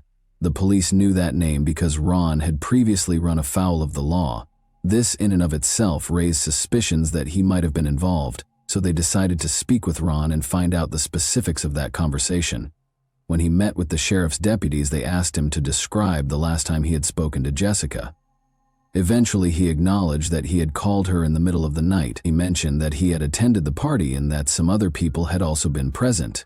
Ron stated that he had attempted to invite Jessica to the party by calling her. Ron was just informed by Jessica that she was occupied with fishing. He had been told not to call Jessica by Jacob when he reached for the phone, and Ron claims that they had a rather heated exchange. Jacob was mostly to blame. The fact that Ron had called his girlfriend really annoyed him. Jacob was quite irritated by his call. The other partygoers' names were noted by the sheriff's deputies, who also verified Ron's alibi, and essentially attested to the fact that he remained there following that phone call. As the weary search team members were ready to head home at the end of the day without discovering anything, one of Jacob's friends, using his ATV, discovered a pickup truck in the woods. Jacob and Jessica were fishing 2 miles away from the pickup, which was parked in the woods behind an old deserted farmhouse. Jacob had the pickup. It was obvious that a horrible event had occurred. A woman's body was in the back of the truck. Her head had been shot twice. Her condition was another reason to be concerned. She had some clothes on. Investigators were immediately convinced that there had been more than a murder when they discovered some of her clothing on the ground near the car. In a community like this one, it wasn't necessary for the victim to have identification because some of the investigators had known Jessica for their entire lives, and they had just discovered her. Almost 36 hours after Jessica failed to show up to watch her nephew, everything changed in that instant. She was shot and found dead in Jacob's abandoned pickup truck by the sheriff's office. Given that she was nearly completely naked, it was clear that she had intercourse with a man prior to her passing and opposed it. Authorities hoped the coroner would be able to apprehend the offenders if that was the case. While police searched the area surrounding the pickup truck for evidence, they were fortunate to find DNA. It is clear that Jessica's 2 head wounds were consistent with the 222 caliber shell casings. It was clear that Jessica had been shot where the pickup truck was parked, because the 2 shell casings were discovered on the right side of the vehicle, next to a sizable blood stain. Investigators started looking into Jacob's pickup. The oddest thing was that Jacob wasn't there, even though it was packed with personal belongings and fishing equipment. When the police searched, they found a clue. They discovered blood inside the pickup truck's driver's side cab. Samples of blood were sent for DNA analysis. They had to find Jacob, and they had to determine who owned it. The police couldn't help but wonder if Jacob was the person who had shot Jessica, or if he was just another victim. In an attempt to locate Jacob, police kept searching the area. They had to think of him more as a suspect at the time. Doubts weren't limited to the investigators. There were some members of the community who thought Jacob was involved in Jessica's situation. Many conjectured that Jacob had been trained to kill after years of service in the army. Maybe it was Ron's late-night phone call that triggered Jacob. When Jacob believed he was going to lose Jessica, investigators started to wonder what kind of mood he might have been in. The police secured a search warrant for Jacob's brother's home the day after Jessica's body was found. They made a significant discovery, but they were unable to locate Jacob, who they assumed was hiding in the house. One of the firearms was absent from his collection, which investigators discovered. The brother of Jeremy Jacob clarified that there was no reason to be alarmed. All his brother was doing was getting ready for a fishing trip. It was nothing out of the ordinary. When investigators learned that the missing firearm was a .22 caliber, which matched the shell casings discovered at the crime scene, they became concerned. Jacob's family, however, thought he had nothing to do with the crime. They had no doubt that if Jessica had been in danger, Jacob would have given his life to save her. The hunt for Jacob Wheeler became a massive operation as the week went on. Search teams were assembled by police officers from multiple counties, and every effort was made to locate him. The search was conducted using canine services, and an aircraft was launched for surveillance. A $2,000 reward was offered by the White County Crime Suppression Unit for information that would result in Jacob's apprehension and arrest. There was some interest in the cash reward, and tips started coming in to the sheriff's office. Out of all the tips, one particularly noteworthy one claimed that Jacob had been spotted at a gas station. According to a worker at the gas station 12 miles from the scene of Jessica's death, he thought Jacob had purchased a pack of cigarettes.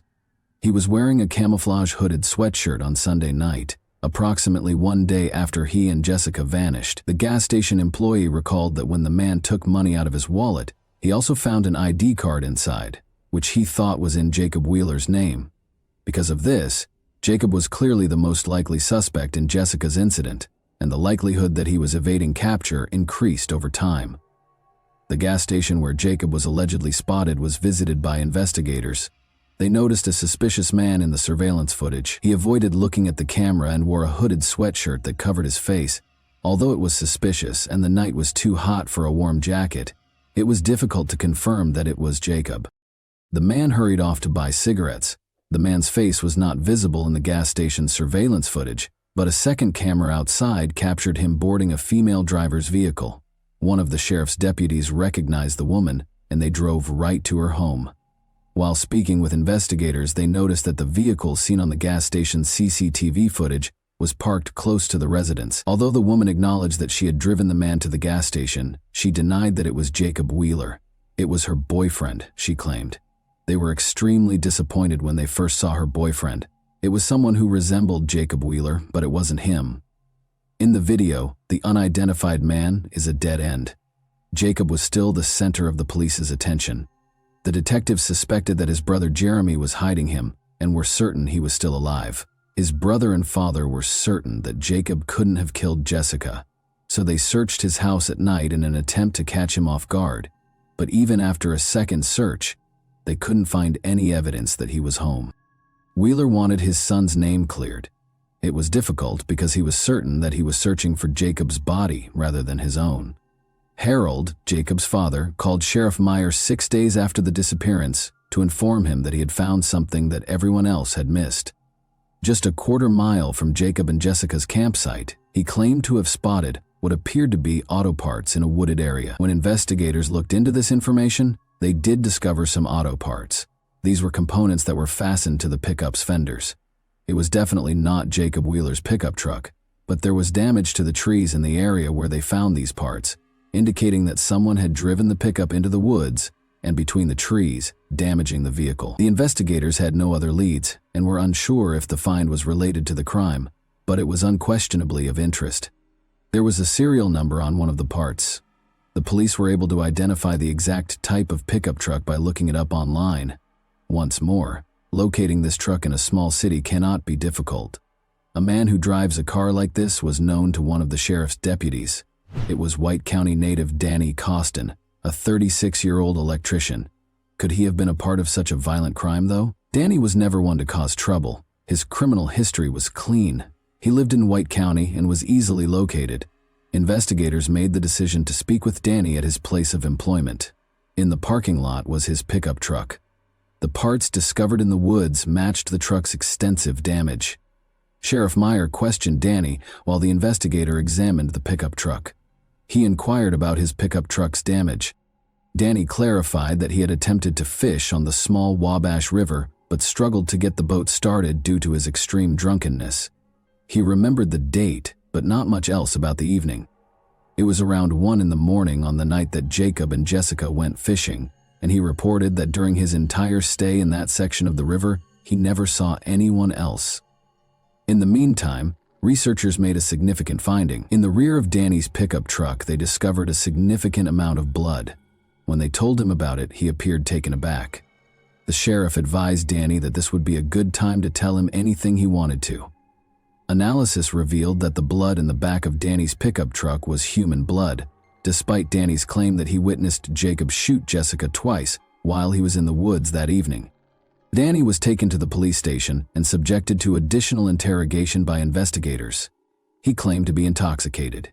He saw Jacob and Jessica when he descended to the small Wabash River. He was alone with Jessica because Jacob had gone into the woods. According to Danny, Jessica allegedly began approaching him on her own. He claimed that he and Jessica drove off in his truck and parked behind an old deserted farmhouse 2 miles away. They allegedly made intimate consenting contact. Then, as Danny said, Jacob discovered them in the dark. After he and Jessica got into a fight, Jacob shot Jessica. Danny claims that he was afraid when he saw Jacob approaching and managed to grab him, which led to a struggle between them. The gun went off somehow, wounding Jacob. According to Danny, the shot was unintentional. Panic set in. He loaded Jacob into his pickup truck. He concealed the body where no one could find it because he was worried that no one would believe him when he claimed it was self-defense. Danny gave a detailed account of where he had left Jacob's body. Danny's story was disbelieved by the police. Jessica didn't seem likely to do that. Although Danny's account of Jessica accompanying him and Jacob unexpectedly appearing didn't make much sense, they now knew that Danny had shot Jacob, proving that Jacob's family was correct all along. Danny Costin was taken to jail after being arrested. The investigators then proceeded to the location where Danny claimed to have left Jacob's body. They had to venture a bit farther into the woods because it was a dirt road. They searched for 6 days before locating Jacob, who had been shot in the head. The evidence they discovered did not support Danny Costin's account of what transpired that evening. The driver's seat and the door of Jacob's pickup were covered in blood, and it was Jacob's blood. Danny's story simply didn't fit it. He claimed that after Jacob killed Jessica, they got into a fight in the woods, and Jacob was accidentally shot and killed. According to what Danny had previously said, he loaded the body into the back of his own pickup truck and drove it to a faraway place. So where did Jacob's pickup truck's interior contain blood? After being reinterrogated, Danny Costin agreed to tell the truth after being made aware of discrepancies in his testimony. He claims that the woods were too dense when he attempted to drive his truck to the water that evening in order to launch the boat. He was also inebriated. He attempted to enlist the aid of Jacob and Jessica. When Jacob realized he was intoxicated, he advised against it. Then Danny requested assistance from the couple to get home. Jacob concurred. Danny climbed into the back of Jacob's pickup truck after he and Jessica got inside. For some reason, he chose to use his .22 caliber pistol. He got out of the truck's back and left. Through the downed window, the driver shot Jacob in the head. Everything took place in front of Jessica. She began to scream out of terror. Then he pulled Jacob out of the truck, Danny said. He swore under interrogation that he had no idea why he killed Jacob or what he was doing. Danny was then informed by Jessica that she would stop at nothing to prevent him from killing her. Danny Costin was questioned by the sheriff about whether Jessica had promised to have sex with him in return for his allowing her to live. Costin answered, "She promised to follow my instructions." He went to a remote location. He basically took Jessica's attempt to protect herself as an invitation to have a personal relationship with him. He did it in Jacob's pickup truck's back. Then he pulled out a gun and shot Jessica, even though she begged for her life.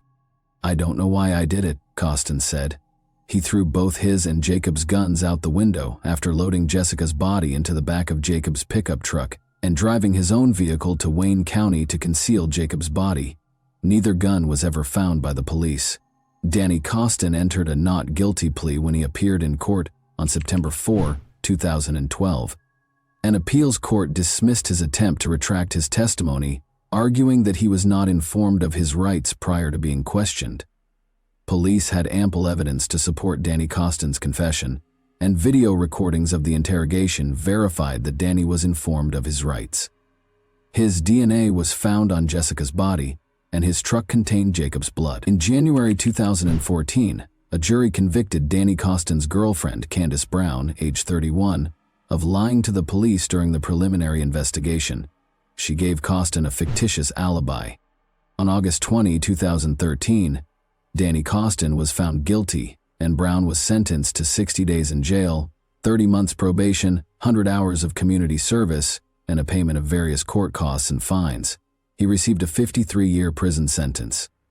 Judge Tom Foster felt that Costin should have received a more severe sentence, but he acknowledged that he was constrained by the state and defense's agreement. According to the court, "You killed these two individuals. There is no pardon or justification for that, not in this world or any other."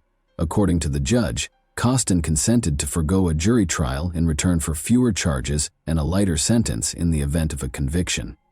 Harold Wheeler, Jacob's father, stated that he never thought his son, who was named by law enforcement as a person of interest in Jessica Evans' death, was capable of committing such a crime. Foster claimed that the court only accepted the agreement because the victims' families had agreed to it following the hearing. "I was certain that he would never act in this manner. On Sunday, I began searching for him and I never gave up." He claimed that Costin was an acquaintance who lived approximately a quarter-mile away from the Wheeler home and that it was surprising that he was arrested for the killings. "I've had a beer with him while we were sitting at his campsite." Harold Wheeler, clearly in pain, remarked of Costin, "He's been in my house." And that wraps up today's chilling story. If you enjoyed this video, don't forget to like and subscribe so you never miss a new upload. Also, let me know in the comments what part of this story shocked you the most. Thank you for watching, and I'll see you in the next video.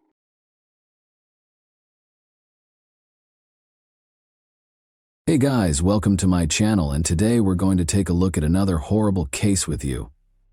The tragic death of Barbara Faye Villarreal occurred in Garland, Texas, on November 7, 1986. A large kitchen knife was found embedded in her body after she was brutally stabbed and murdered in her own home. There were bloodstains all over the crime scene, which was horrifying and gory.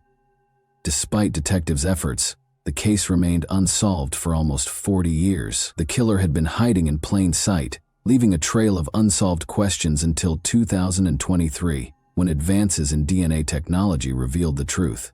What sinister motives drove Barbara's horrific fate, and who was the mastermind behind it? You'll be amazed at the response. Let's examine the specifics.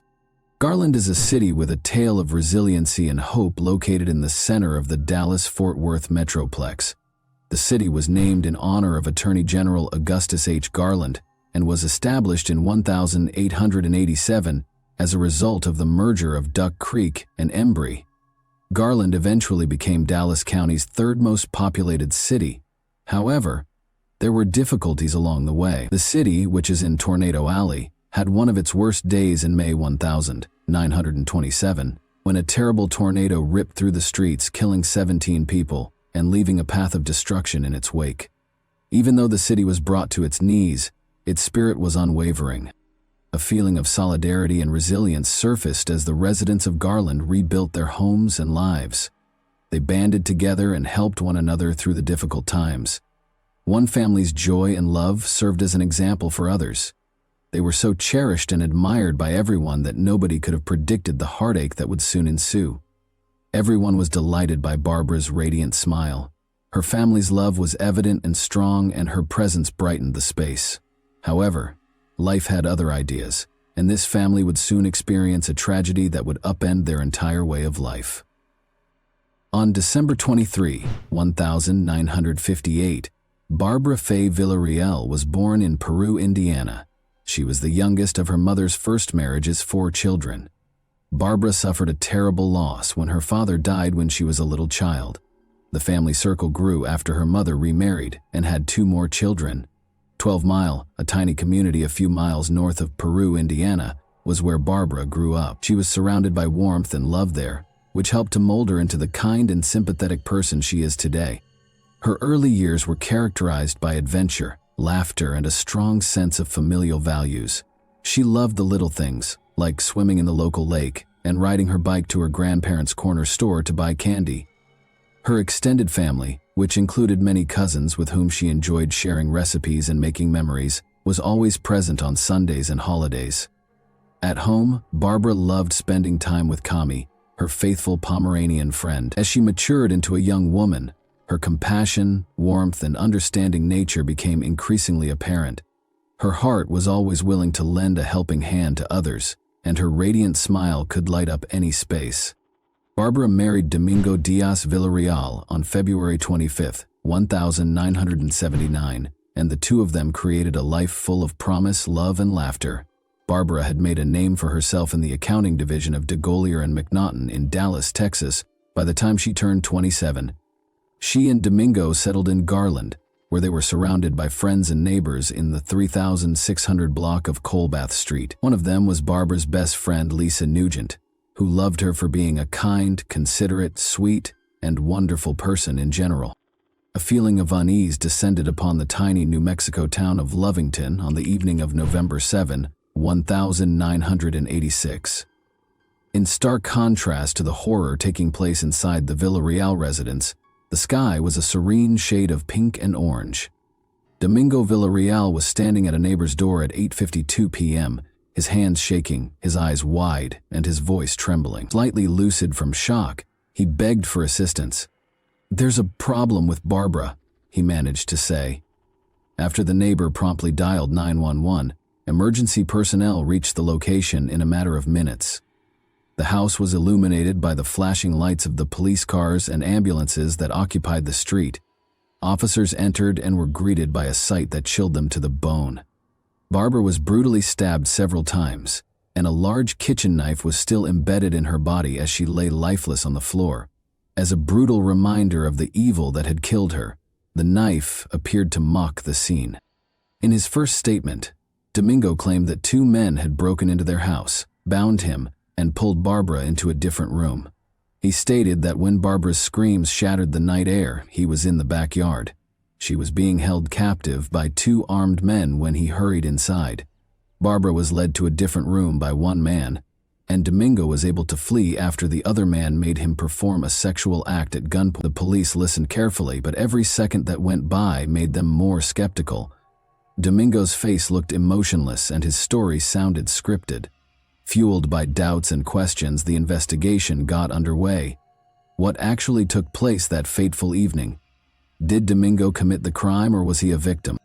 Although paramedics responded quickly, Barbara's injuries were obviously serious. Although it was later discovered that she had been dead for more than an hour prior to their arrival, she was declared dead at 9:50 p.m. The full scope of the horror was disclosed in the medical examiner's report. She had numerous stab wounds all over her body, each of which was a testament to the attacker's violence and rage. An investigation into a homicide was started. For the Garland Police Department, the initial investigation into Barbara Villarreal's murder was a difficult and complicated procedure. It was evident as soon as they got to the crime scene that this case would call for painstaking attention to detail and unwavering resolve. With furniture overturned and personal belongings strewn all over the floor, the house was in a state of chaos that suggested a violent struggle. Several areas had bloodstains, indicating Barbara had put up a valiant fight against her assailant. To record the scene, investigators collected blood samples, removed fingerprints from different surfaces, and took a ton of pictures. A big kitchen knife that was thought to have been used in the murder was sealed as evidence and sent for forensic analysis. Nevertheless, the technology available at the time made it difficult to draw firm conclusions from the evidence. It simply wasn't adding up. Something was missing. Police interviewed a large number of neighbors, friends, and family members in the days after the murder. Barbara was described by close friends and family as a loving, kind person who had no known enemies. Nonetheless, some claimed she had been involved in a few family conflicts, which made police wonder if there might have been a personal motivation for the crime. As investigators continued their investigation, they discovered startling information about the family. Although many saw Barbara and Domingo as a happy couple, others witnessed them fighting regularly and dealing with serious problems. Their relationship was viewed differently by those who knew them. At first, the police thought Domingo might be a murderer. He was exonerated following a rigorous interrogation, but the investigation came to a standstill because Domingo was no longer a suspect. They had no additional suspects, no evidence, and no fresh leads. The investigation stalled, and the police had no idea what to do next. A faint blood trail discovered outside the house was the only hint, but it didn't belong to Barbara or Domingo. Detectives were left wondering who could have committed such a horrible crime, because this enigmatic blood was the only indication that a killer was present. The loss devastated Domingo and Barbara's family. They struggled to find peace, as the graphic picture of her death tormented them. Fearing that anyone could be the victim of such a horrible crime, the community was also rocked. The suffering and uncertainty were exacerbated by the lack of answers. It took a pivotal discovery to reveal the truth about her untimely death, so the case remained a mystery. It was challenging for investigators to make meaningful progress because of the dearth of eyewitnesses and hard evidence. Blood samples provided no useful information, and fingerprints taken from the crime scene did not match anyone in databases that were currently in use. The police were left with a number of unsolved questions and dead ends. The case started to lose steam as the weeks stretched into months.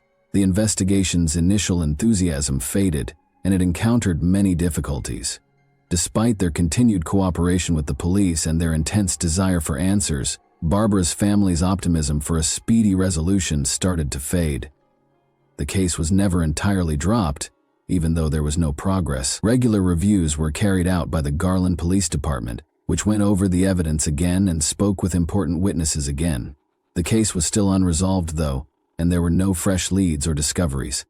2 years later, in 1988, Domingo lost his life in a shootout in Mexico, bringing tragedy once more. Detectives learned a startling fact after his death. Domingo Villarreal had been using a stolen identity. Fingerprint analysis revealed that his true identity was Jesus Canales. Barbara's parents told police in 1994 that weeks after the murder, Jesus Canales had called them from Mexico and said he had killed one of the victims and was pursuing the other, Liborio Canales of Rodeo, Mexico. Domingo was charged with orchestrating Barbara's murder with the assistance of 2 family members, but because there was insufficient evidence, police were unable to draw any firm conclusions. Detectives also spoke with a neighbor who claimed to have discovered Domingo in her kitchen a month prior to the murder. Later, she realized her kitchen knife was gone. She verified that the missing knife was the same one when detectives showed her a picture of the murder weapon. The Villarreal case became one of many unsolved murders as the years went by. The police department, however, was adamant about solving the case and refused to give up. Public assistance was requested through media appeals. The investigation was given a much-needed boost when a cold case team was brought in to offer new insights and creative expertise. Every tip, no matter how small, was followed by the police department, which worked tirelessly. Over the years, Garland police detectives and the FBI followed up on a number of leads in Mexico and the United States, officials said. However, no noteworthy discoveries were made until 2022. A major development in 2022 was brought about by advances in DNA technology. Detectives were able to re-examine the evidence with new eyes thanks to this creative tool, which gave the investigation new life. Investigators were able to use extensive public genetic databases to find possible relatives of the suspect through investigative genetic genealogy, which blends DNA testing with conventional genealogical research. Detectives could gradually identify the criminal by comparing DNA samples taken from the crime scene with these databases. The potential reward was huge, but the process was time-consuming. Barbara's family and everyone else who had suffered the loss of a loved one to violence had hope because this potent tool had already solved a number of cold cases across the country. Police reopened the Villarreal case in 2022. The case was about to take a drastic turn, and the possibilities seemed endless with the development of DNA technology. Now, investigators could examine small samples, make connections between disparate pieces, and find buried clues. The Garland Police Department used cutting-edge DNA technology to solve the long-standing mystery in 2023, a year filled with revelation. Surprisingly, a DNA sample from the crime scene was matched to Liborio Canales after police retested every sample. Investigative genetic genealogy, which followed Canales' family tree and helped identify him as the suspect, made this discovery possible. An incredible twist came to light after more research. Domingo Villarreal had a brother named Liborio Canales. Even more startling was the fact that Jesus, Domingo had never told Barbara or the police that he had a brother. Liborio Canales was taken into custody by the Lovington Police Department on Tuesday, July 18, 2023, without any opposition. On a federal murder warrant, he was arrested and checked into the Lea County Detention Center. It was found by the police that he had left the country 2 days after killing his sister-in-law, Barbara. He had come to the United States from Mexico to celebrate his birthday with his family, not realizing that he was being pursued by police, which is why his arrest was successful. Authorities in New Mexico and the Garland Police Department worked together to make the arrest. Investigators had been following Canales around, and they quickly caught him when he crossed the border. Canales was taken into custody without incident and did not resist arrest. After that, he was taken for additional interrogation and processing. Liborio Canales eventually broke under the strain of interrogation and admitted to the horrible crime that had remained unsolved for almost 40 years. He came clean about the shocking reality of what actually transpired on that fateful day, because the weight of his secrets had become too much to bear. Canales claims that a family argument that had gotten out of hand was the driving force behind Barbara's heinous murder. Even though the specifics of the conflict are still unknown, it is clear that tension had been rising for a while before a tragic altercation.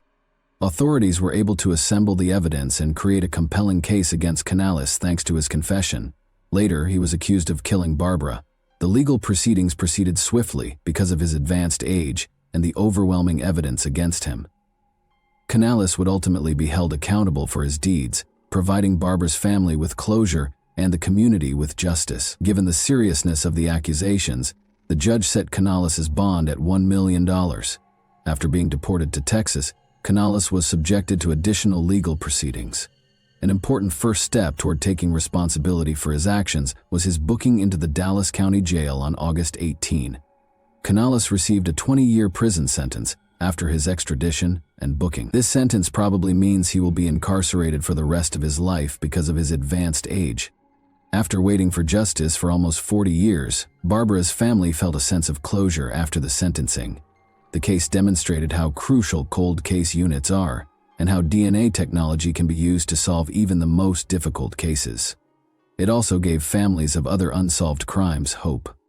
According to Barbara's mother, the way the Villarreal case was resolved had a big influence on how investigations were conducted. The Barbara Villarreal case serves as an example of the effectiveness of tenacity and creativity in criminal investigations. Through the unwavering efforts of law enforcement and the revolutionary potential of DNA technology, a cold case that appeared destined to go unsolved was turned into a tale of justice. The knowledge gained from this case will continue to direct and motivate those committed to cracking cold cases and providing closure to families as we move forward. And that wraps up today's chilling story. If you enjoyed this video, don't forget to like and subscribe so you never miss a new upload. Also, let me know in the comments, what part of this story shocked you the most? Thank you for watching, and I'll see you in the next video.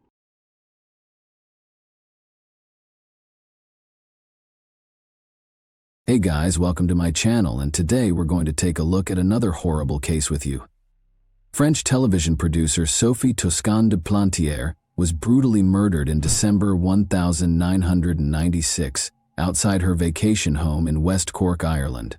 Although the investigation got off to a good start, the case ultimately ended because the police were misled by false witness statements.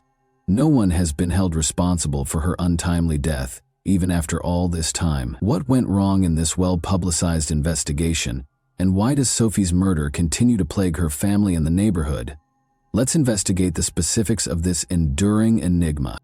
On July 28, 1957, Sophie Toscan du Plantier was born in Boulogne-Billancourt. She was born into a wealthy French family that appreciated the arts and raised in the energetic city of Paris. She developed an early interest in the film industry and later became a television producer. She wed Daniel Toscan du Plantier, a well-known figure in French cinema, in 1991. They became a vibrant couple and reared Sophie's teenage son Pierre-Louis from her first marriage. He had a particular place in her heart because he was her only child. They had a close relationship based on mutual respect and trust. Sophie made it a point to be actively involved in his life, from supporting him at events to helping with school projects. They loved spending time together, whether it was traveling around Paris or hosting comfortable movie evenings at home. Sophie's and her husband's lives were frequently in the spotlight in the busy city of Paris, where they both worked in the film industry. Sophie's tenacity was apparent in all she did. She put a lot of effort into achieving her goals. Young and fervent, Sophie never let anyone discredit her aspirations or goals. She pursued her profession while upholding her moral principles because she firmly believed in justice. Pierre-Louis, who saw his mother as a role model, was among those who admired her bravery and strength. Every day he was inspired by her tenacity and resolve, and their relationship gave them both strength to handle the difficulties of life in the spotlight. But the bustle of the city might be too much to handle. Sophie frequently fled to Hallowell, a quiet village on Ireland's west coast, in search of tranquility. Even though the surroundings were serene, Sophie was unaware that this would be her final journey. Hallowell, which has a population of only 700, is renowned for its breathtaking landscapes and welcoming community. Attracted by the serene waters and striking cliffs, artists and writers congregate here to find inspiration. After making multiple trips to Ireland as a teenager, Sophie bought a cottage in Tourmoor in 1993, which she used as a vacation getaway. Her maiden name, Munoz, was well known among the locals. Sophie arrived alone in Ireland on December 20, 1996. She couldn't wait to spend Christmas in her comfortable cottage in Dunmanus, West Cork. She used this small sanctuary as a place to unwind and rejuvenate after a long day of work in Paris. Sophie fell in love with the local charm as soon as she arrived. She ran errands at the village shops and talked to her amiable neighbors. Since they had known her since she was a young girl, the locals gave her a warm welcome. She felt at home in the stunning scenery and cool winter air. But beneath the quiet, a horrible event was on the horizon. A tragedy that would permanently alter the close-knit community was set to upend the tranquil days. Nobody could have predicted Sophie's fate in this peaceful region of Ireland. Shirley Foster, a neighbor, sadly called the police on the morning of December 23. She had witnessed a horrific scene, a corpse outside her neighbor's house. The scene was startling, and it was a cold morning. The victim, who was later identified as Sophie, was seen by the Irish police or Gardaí when they arrived. It was difficult to immediately identify her because of the severe damage to her face. She was wearing a comfortable dressing gown over her pajamas, but her boots were still on, as though she had gone outside for a little while, maybe to breathe. It became evident that the blood-stained concrete block next to her might be the weapon used against her. Along the path to the back door, where the keys were still stuck in the lock, and on the gate, blood was also discovered. Everything inside the house appeared normal. 2 wine glasses were left unattended on the drying rack. Whatever had occurred seemed to have happened outside in the bitter cold. She was attacked shortly after leaving the pub, most likely in the early hours of December 23, according to forensic experts. Given how violently she died, there were immediate concerns about the attack's motivation. The small village of Hallowell and beyond were rocked by the discovery of Sophie Toscan Duplantier's body. A once tranquil location swiftly became a crime scene, garnering significant media coverage from France and Ireland. It was a difficult task for investigators to piece together the circumstances surrounding her death while the public and media watched closely. Together with forensic teams, local law enforcement stepped in an effort to locate any forensic evidence that could aid in identifying Sophie's killer. They painstakingly gathered evidence from the scene. In an attempt to create a timeline for Sophie's final hours, investigators spoke with locals and customers at the local pub. But their task was made even more difficult by the lack of immediate suspects. Early on in the investigation, one of the major problems surfaced. It took 28 hours after the body was found for Dr. John Harbison, the state pathologist, to reach the scene. Due to this considerable delay, important evidence may have been contaminated or washed away by the rainy weather. This sparked questions about the police investigation and whether it would result in answers or remain unsolved. The Gardaí came under fire for improperly managing evidence during this period. While in their custody, a number of items, including a blood-stained gate, disappeared. More questions were raised, even though they later stated that the gate was thrown away because it wasn't useful as evidence. Although the police investigation was poorly managed, an investigative report found no evidence of high-level corruption. Public concerns were heightened by the fact that the investigation's records had been altered and that some pages were missing. The results of the final examination of Sophie's body were unsettling. She had fought back, as evidenced by the numerous defense wounds and scratches on her hands. She had also taken severe hits to her face and back of her head, leaving her hardly recognizable. Unfortunately, it was impossible to pinpoint the exact moment of her death because her body had been exposed to the cold for so long. Clarity was scarce at the actual crime scene. There were no signs of a struggle inside the cottage, except for some blood traces on the back door and gate. Sophie appeared to have gone outside for a specific purpose because she was wearing her boots over her pajamas. The keys left in the back door suggested that she may have gone outside for a moment, or that someone in the kitchen may have trapped her there. On the counter were 2 wine glasses. They could have been used by Sophie the day before, so their presence did not prove that someone else had been in the cottage. In general, there weren't many hints left at the scene. Only one blood sample from the collection was found to be unrelated to Sophie. Although DNA testing was still in its infancy at the time, it turned out to be the investigators' only meaningful lead. Given the scant evidence, the police started tracking Sophie's whereabouts ever since she moved into the cottage. By contacting local businesses and talking to anyone who might have seen her, they attempted to piece together her last days. As the investigation progressed, it became evident that finding answers would be difficult. The small village of Hallowell was rocked by Sophie's murder. The fact that a married mother was murdered just before Christmas added to the shock of the first murder in almost a century. The locals couldn't believe such violence could occur in their peaceful neighborhood. The villagers gathered to grieve and support one another, and they stayed up to pray in Sophie's honor. This sad incident sparked important conversations about safety, particularly for women, and the value of being vigilant even in quiet rural communities. The media significantly influenced public perception of the case as the investigation went on. There was a moral panic brought on by the coverage. The murder of Sophie was widely covered by the media, as a change from a multicultural safe village to one that is now afraid. Crazy theories about what transpired were frequently included in the stories. Others offered strange theories, such as the idea that Sophie was killed by a horse, while others conjectured about French hitmen. Two London-based crime podcasters made the decision to delve deeply into the case and produced a multi-episode series that attracted the interest of major networks like Netflix and Sky Atlantic.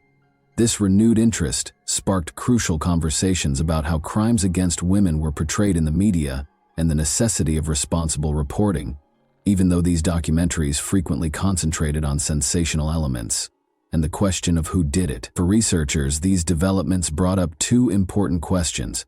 First, how closely did the sensationalized stories that frequently accompany cases of violence against women resemble the recent media coverage of Sophie's case? There was also the question of whether documentaries and podcasts could offer a more serious examination of these crimes, going beyond sensationalism. Some important details that helped tell her story were discovered by the police as they investigated her last days. Sophie was seen shopping and chatting with amiable locals in Hallowell the day after she arrived. One store owner saw something strange. Sophie was being watched intently by a man wearing a black coat and hat while she was shopping, and he followed her after she left. Sophie made the decision to walk to 3 Castlehead the night before her body was found. The ruins of Dunlough Castle can be seen along this lovely track, which also offers breathtaking views. A local legend about the White Lady, the ghost of a bride who tragically threw herself off a cliff, is another reason for its notoriety. When people saw her, they assumed that something horrible was going to occur. Sophie said she saw the White Lady while out for a walk. She later told her friends about this terrifying experience, even admitting that the idea of having met a ghost frightened her. She returned to a nearby pub for tea after seeing her friends, where she engaged in conversation with the locals. Although it seemed like a typical evening, nobody could have predicted how it would turn out. Daniel, Sophie's husband, was in Paris when she last spoke to him. Around midnight, they received a phone call that was probably full of love and encouragement, but a horrible thing happened after that call.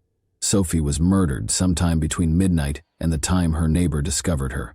This demonstrated how urgent and intricate it is to comprehend the events leading up to her terrible destiny. Daniel Toscan, Sophie Toscan Duplantier's husband, was the first person the police looked at as a suspect in her murder. Sophie had learned that Daniel was having an affair, and the couple had made the decision to split up. Strangely enough, Sophie had recently made the decision to break up with the man she was seeing. To alleviate the stress of her separation, she decided to spend the holidays by herself in Hallowell prior to her trip. Daniel and Sophie's lover were in France on the evening of December 22, not in Ireland.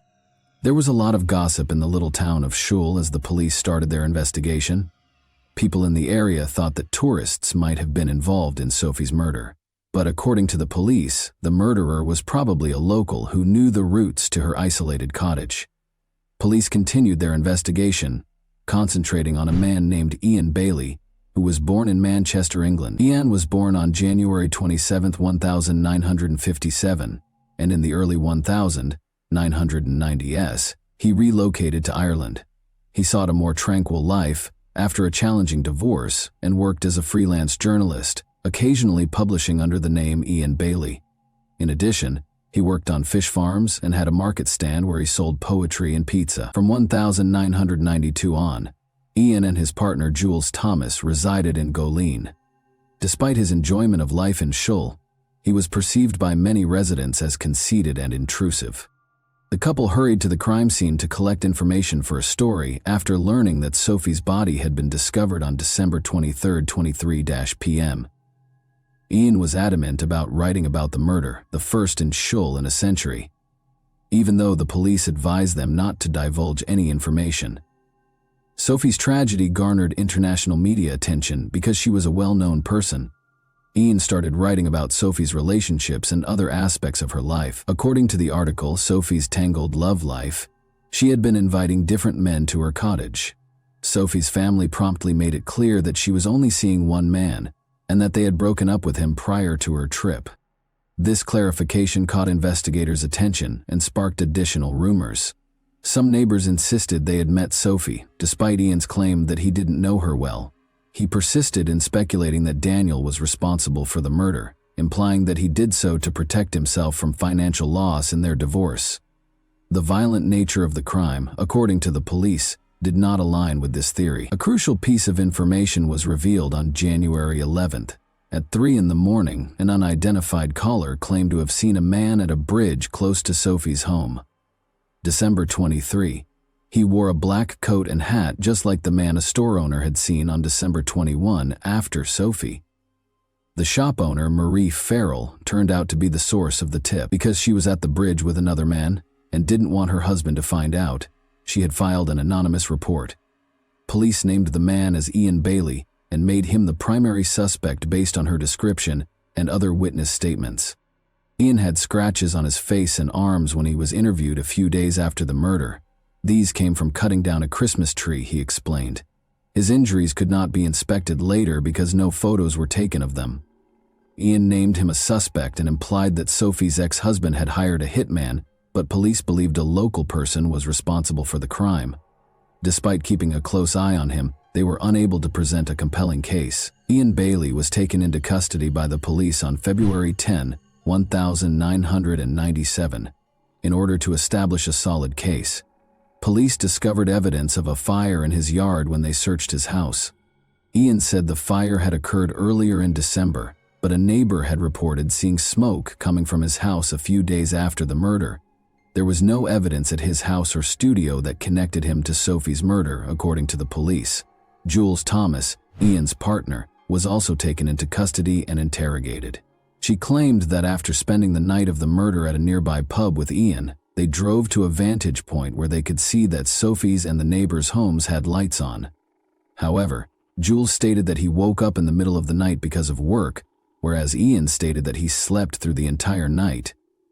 Ian lied and claimed to have gone to his studio when he was questioned about this. It was not until 9 a.m. that Jules saw him the following morning and saw what she believed to be a previous wound on his face.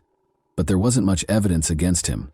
Blood traces discovered at the scene were highly contaminated and did not match anyone. The timeline was made more difficult by the cold, and important pieces of evidence, like the gate from Sophie's house, which also contained blood traces, had been lost. After reviewing the case, the Director of Public Prosecutions was unable to formally charge Ian. There was no solid evidence linking him to the crime scene, even though he was detained for 12 hours and insisted on his innocence. He was consequently set free. Ian was furious because he felt he was losing control of the story when the media started to name him the primary suspect. His mental state appeared to deteriorate as the investigation went on. People said they saw him carrying a stick he said had magical powers, or howling at the moon.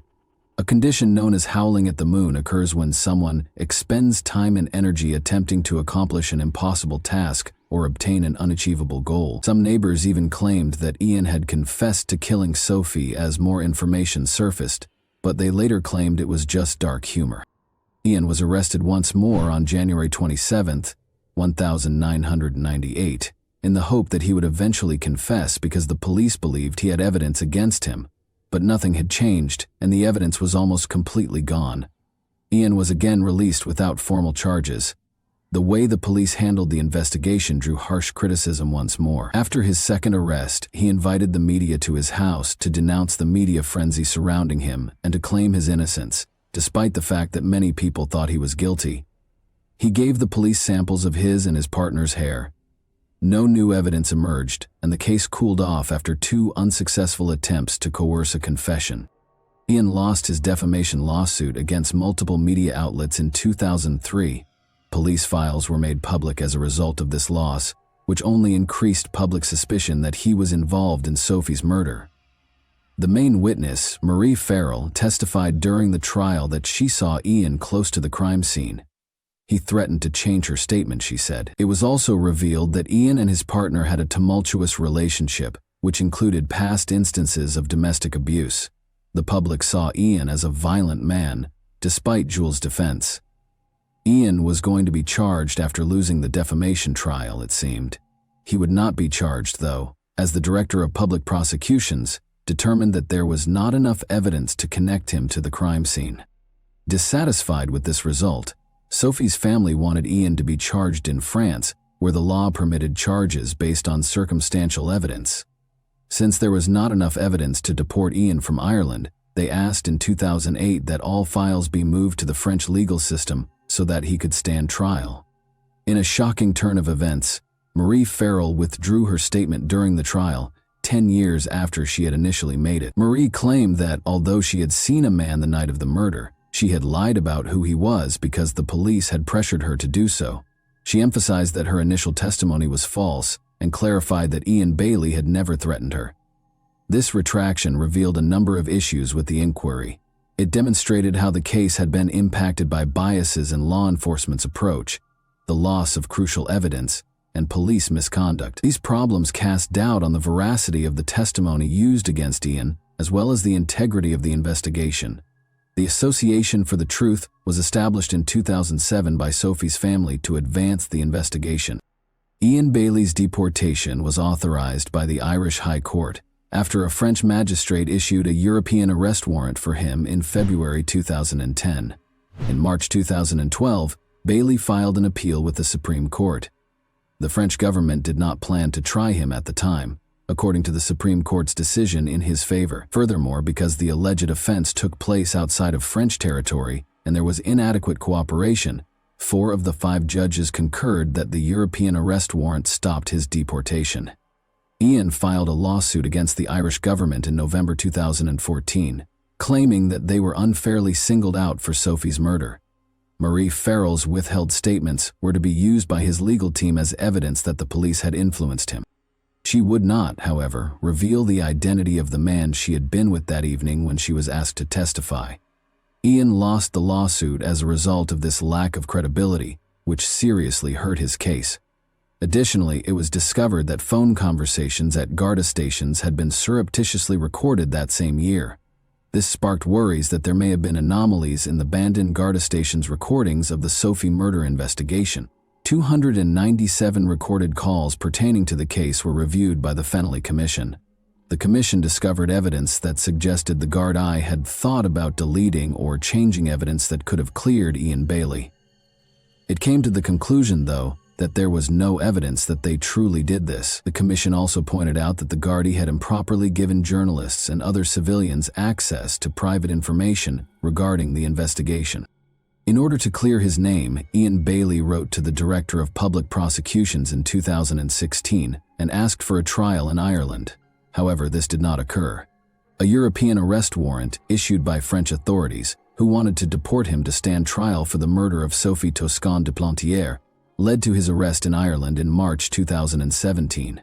The warrant was granted by the Irish High Court, but Bailey managed to evade extradition. Despite Ian's absence, a French court determined in 2018 that there was sufficient evidence to hold a trial. As a result, a trial without Ian started in France in 2019. Because there was no jury, only 3 judges, and more than 30 witnesses, the trial was unusual. A Paris court found Bailey guilty of murder on May 31, 2019, and he was given a 25-year prison term. An arrest warrant was issued for Europe. He was permitted to stay in Ireland after the High Court of Ireland decided there was not enough evidence to deport him. Following that, Ian Bailey was prohibited from leaving Ireland for fear of being arrested and deported to France if he traveled to another European nation. A specialized Irish police unit declared in the summer of 2022 that Sophie's case would be thoroughly examined. Ian Bailey passed away outside his Bantry home on January 21, 2024 at the age of 66, following a suspected cardiac arrest.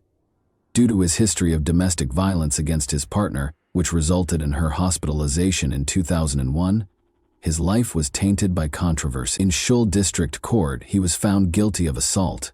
According to a psychiatrist's report, he exhibited aggressive and egocentric conduct, particularly when under the influence of alcohol. In order to fill the profound void left by his mother's absence, Sophie's son Pierre-Louis continues to visit Shull. Her death still hurts 25 years later, and he still finds it hard to move on from this tragic period of his life and find closure if the case is not resolved. One of the most well-known unresolved cases in Irish history is the murder of Sophie Toscan du Plantier. Complicated witness statements and her family's intense grief have complicated the investigation. The pursuit of justice feels far from over. even with the appearance of fresh leads. And that wraps up today's chilling story.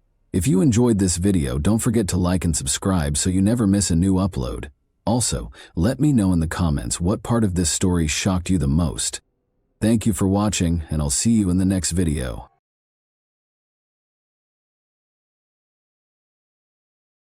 Hey guys, welcome to my channel, and today we're going to take a look at another horrible case with you. On May 3, 2019, 17-year-old Ellie Gould decided to skip her regular class and spend the day studying alone. Nobody knew that there was a terrifying secret hidden behind her closed door. Her father expected her typical chirpy greeting when he got home, but instead he found an eerie silence. The kitchen had devolved into a nightmare scene. Ellie Gould, a popular and intelligent sixth-form student, should have turned 18 the week before. However, she was killed in her own house in May. Ellie was lying there, a motionless figure in a pool of blood, a knife by her arms, stab wounds at her throat, not the lively girl her father had known. Her eyes, which had once been determined mirrors, gazed straight ahead. There were more questions in the air. Why would a young girl who followed her dreams, Ellie, commit suicide? However, there was more to this tale than first appeared. Before Ellie said her final goodbyes, rumors of another eerie presence in the house began to circulate after a silver Ford Fiesta was spotted close to her residence. Who was this invisible person? Were they complicit in the murder of Ellie? The crucial question still stood. Was this a horrific murder or an act of self-harm? The small, serene town of Connley, Wiltshire, is situated in southwest England and is encircled by picturesque hills. The River Martin flows through its banks, surrounded by willow trees, and the air is thick with the scent of freshly cut grass. Stone cottages with window boxes in bloom line the cobbled streets. A weekly market with lively exchanges takes place in the town square, which is shaded by old oak trees. Ellie flourished in this calm environment, surrounded by the recognizable sounds of distant trains and church bells. Connley was more than just a lovely location. It was a part of Ellie's journey, influencing her aspirations and objectives with its understated charm. Carol and Matthew Gould, both in their late 40s, welcomed Ellie into the world on February 6, 2002. She went into her A-levels as a Year 12 student at Hardenhoosh School with a strong sense of ambition. Ellie, however, was more than just studying and tests. Riding her favorite horse in the open fields brought her peace.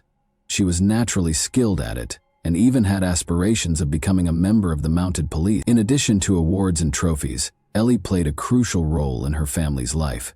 Ellie was regarded by her contemporaries as a reliable friend who would listen to your darkest secrets and make you laugh until your sides ached.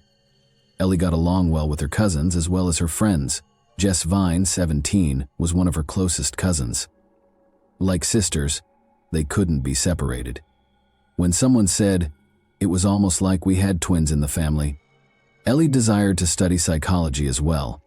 Understanding the intricacies of the human mind, the positive, negative, and intriguing gray areas in between, was made possible by her A-levels. She wished to improve the world by assisting people in discovering their inner motivations. But Ellie's life took a surprising turn. No one could have imagined how brutally she was removed. Ellie Gould decided to study at home for her A-levels on May 3, 2019, rather than attending class. This day, however, was different. Everything changed when her father, Matthew Gould, returned from his job. There was a silence that persisted in the house indefinitely, replacing the usual routine and laughter.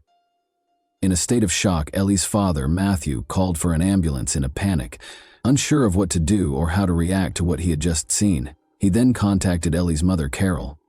His once bright daughter was now lying on the floor, her laugh gone, her beautiful face scarred, her eyes open and emotionless. Ellie had been lying dead in her kitchen for at least 4 hours, according to the Wiltshire police investigation. Unbelievably, she had 13 separate neck stab wounds and displayed symptoms of strangulation. Even the best surgeons or first aid would not have been able to save her due to the violent and upsetting nature of the stabbing. There was nothing to be done about the terrible and tragic circumstances. The police soon came to the conclusion that Ellie couldn't have done this to herself, and that there was little possibility that a stranger was to blame. They assumed it wasn't an outsider because nothing in the house was disturbed. The evidence indicated that it wasn't an outsider, which left the police perplexed. They began looking into more intimate circles, such as Ellie's friends, family, or acquaintances. This case was made even more complex by the fact that the motive was still unknown. Still in disbelief, her parents first thought that Ellie might have hurt herself unintentionally or fallen off a chair, but her father, Matthew, stopped and rethought the whole thing. Maybe he had a feeling something was wrong, or that there might be more to it than first appeared. When a neighbor gave a vital lead, the breakthrough occurred. Earlier that day, they had noticed a slender, unnamed male guest at Ellie's house. The police investigation was centered on this description, even though they were unable to see the person's face. The case took a major turn when the search for this enigmatic young man began. Detective Jim Taylor, the investigator, and his team acted quickly to interview all of Ellie's friends after learning of this lead. They began with Ellie Gould's friend and classmate, 17-year-old Ellie Welling. On May 3, 2019, the day of Ellie Gould's untimely death, Ellie Welling was scheduled to pick her up. The police reached a dead end after speaking with Ellie's friends, but they were distracted when they noticed a strange car driving toward Ellie's house. Shortly after Ellie's death, this car appeared on surveillance footage and was out of place in the neighborhood. The police needed Ellie's parents to identify any suspected friends in order to advance the investigation. However, Ellie's parents were unable to immediately come up with a friend because they knew all of her friends. It clicked for Ellie's parents when the police asked directly if Ellie was in a romantic relationship. Thomas Griffiths, age 18, was brought up. An 18-year-old A-level student named Thomas Griffiths played rugby for the first team and was a prefect at Hardenhush School in Chippenham, Wiltshire. He was raised in a decent household and put in a lot of effort to earn the chance at a promising future. Ellie had a major crush on him and had known him since 7th grade, so it's safe to say that she was thrilled when they started dating. Thomas became Ellie's first boyfriend when they formally began dating in January 2019, and their relationship went well. Since Ellie's parents knew everything about her life, she naturally told her mother about Griffiths.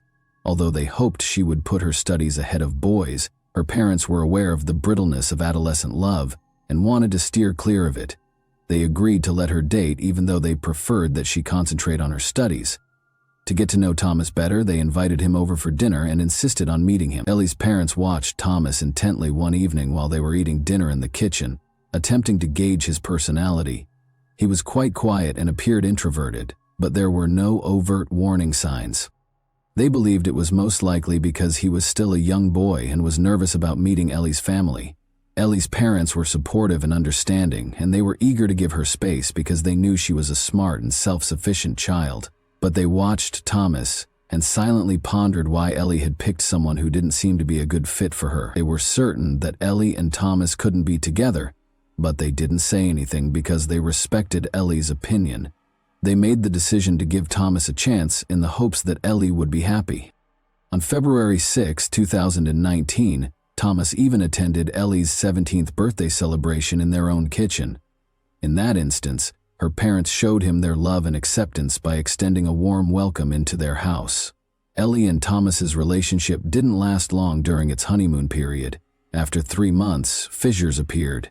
After being blown away at first, Ellie felt that Thomas's incessant need for her was suffocating her independence. The initial excitement turned into a suffocating clinginess as he yearned for her presence all the time. She received grumpy disapproval whenever she tried to prioritize her A-levels or make friends. Ellie's need for room and development was in stark contrast to the future Thomas envisioned, which was laced with talk of marriage. Their relationship goals were headed in opposite directions and would eventually collide. Feeling stuck in a commitment she wasn't prepared for, Ellie longed for independence and the opportunity to be herself. The once ideal romance had devolved into a battle to uphold her individuality while juggling expectations. She wanted to concentrate on her studies, particularly her impending tests, and felt that she wasn't prepared for a committed relationship. Ellie told her mother she wanted to break up with Thomas in early May 2019. Her mother, not surprised by the news, asked if Ellie needed to talk or if there was a particular reason. Ellie told her mother that she just wanted to remain single for a while and that nothing had happened. She assured her mother that everything was under control and that she shouldn't worry. Ellie later went to her room and texted Thomas to end their relationship. Thomas insisted on denying the split and declared his love and compatibility with her. However, Ellie remained steadfast in her choice, telling friends about their split on May 2, 2019. She hoped they could still be friends, even though she knew Thomas might be upset. When police found Ellie in their kitchen the next day, there were questions about whether Thomas, an A-level student, could possibly be capable of such a thing. Since she didn't have classes until the afternoon on May 2, 2019, Ellie asked her parents if she could spend the following morning at home. Before going to school in the afternoon for her history class, she intended to prepare for her tests. She made arrangements for a friend, Ellie Welling, to come get her at 12 p.m. on May 3, 2019, the following morning, to attend school together. Griffiths and Ellie were both sixth formers at Harden Hoosh School in Chippenham on the day that Griffiths' mother dropped him off. Thomas walked into the school cafeteria and asked Ellie's friends where she was. He had been looking for her since the morning, wanting to talk about their breakup the night before. He made the snap decision to leave as soon as he found out that Ellie wasn't in school. Thomas pretended to be ill and told a teacher so before heading to the local bus stop. He quickly changed into a different pair of sneakers and a black hoodie as he made his way home, but just as he was about to leave, his mother came home without warning. In a panic, he hurried to hide in a cupboard until she was gone. After his mother left and he was left alone, Thomas grabbed the extra car keys and made the 10-minute drive to Ellie's house. He wanted to speak with her, so he knocked on her front door when he arrived. When Thomas realized Ellie was serious about ending their relationship, they reportedly got into a heated argument in the kitchen. He began choking Ellie in the midst of the argument. Thomas continued to fight despite her valiant attempts to defend herself, and Ellie fainted. He grabbed a knife from the kitchen and stabbed Ellie 13 times in the neck. She was unable to defend herself, but he washed the knife to get his fingerprints off it when he noticed she had stopped moving. In order to make it appear as though Ellie had caused her own harm, he then set up the scene. Once he had cleaned up the scene, he pretended to be Ellie and texted a friend using her phone. He took this action to make sure Ellie's body wasn't discovered until much later in the day. Ellie unintentionally scratched Thomas's face and neck while defending herself.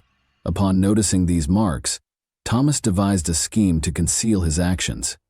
In a group chat, he expressed to his friends how devastated he was by the breakup and even claimed that he was intentionally harming himself.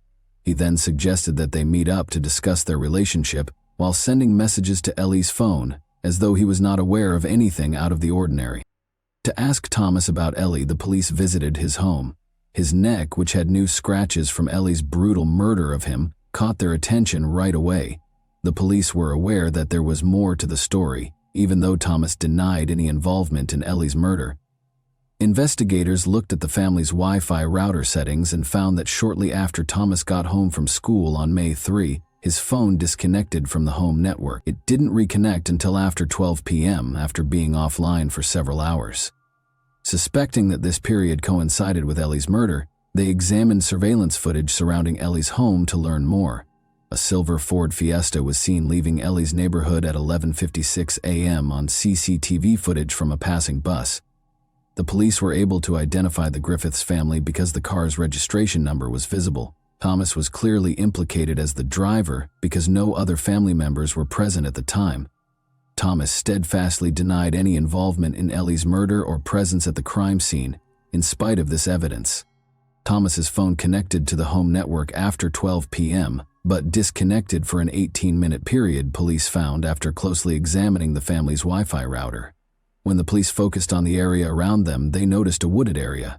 They walked to the woods in precisely 9 minutes after leaving Thomas's front door. When the 9-minute mark came, they stopped and looked around. Investigators found a pair of black sneakers that contained Ellie's blood during the search in Thomas's room, which further added to the growing body of evidence. They also quickly found a black bin liner that contained blood-stained napkins, clothing, and towels that were later found to contain Ellie's DNA. Thomas was then taken into custody and accused of killing Ellie Gould. Thomas admitted in August 2019 that he intended to enter a guilty plea to the offense. He described going to Ellie's house early on May 2, confessing to a fight and a blackout, and stating that he was unable to remember what happened next. In a heartbreaking statement, Ellie's mother, Carol, recalled how the family welcomed Griffiths into their home and even shared in Ellie's birthday celebration, demonstrating their faith in him. After Ellie was murdered, She described the unthinkable experience of holding her cold hand, pain no parent should have to go through. At first, she was shocked that Griffiths, the naive boy who cherished their daughter, would hurt Ellie. Ellie's father, Matthew, talked about how the eerie sight of her still body plagued his sleep and daily activities constantly. It was revealed in court that Griffiths had abused Ellie after she rejected him. According to the autopsy, she was first rendered unconscious by pressure on her neck, then she was stabbed more than a dozen times before escaping. To trick investigators, Griffiths set up the scene and put Ellie's hand on the knife he had left close to her neck. He even made a desperate attempt to convince his friends that the scratches on his face were self-inflicted. Thomas Griffiths was given a life sentence with the possibility of release after 12 years by the Bristol Crown Court in November 2019. Griffiths' letter of apology was read aloud in court. Ellie's mother shook her head while gazing at Thomas. The court also pointed out that his use of a knife from the victim's home does not imply premeditation, taking into account his age as a mitigating factor, since life sentences for those under the age of 18 are prohibited by UK law. At the age of 29, Thomas Griffiths would be eligible for parole in 2031. The tragic tale of Ellie Gould served as a poignant reminder of the frailty of life and the ruthless robbery of dreams. She lost her future, her love, and her hopes. In addition, her predicament brought to light the difficulties in relationships that appear to be ideal. The sorrow of losing Ellie and the unrelenting quest for justice served as a warning to be careful who we allow into our lives. More generally, Carol Gould's advocacy for harsher punishments in situations such as Ellie's led to crucial discussions regarding domestic abuse and juvenile offender sentencing. Ellie's Law, Carol's initiative, aimed to address the disparity in sentencing between those who bring weapons and those who use found weapons in heinous crimes, as well as for adolescent killers. Ellie's mother, Carol, and her family achieved victory after 2 arduous campaigns. Those who fought so hard for justice were relieved when, 2 years later, this new law made it possible for teenage killers to receive sentences of up to 27 years. And that wraps up today's chilling story. If you enjoyed this video, don't forget to like and subscribe so you never miss a new upload. Also, let me know in the comments what part of this story shocked you the most. Thank you for watching, and I'll see you in the next video.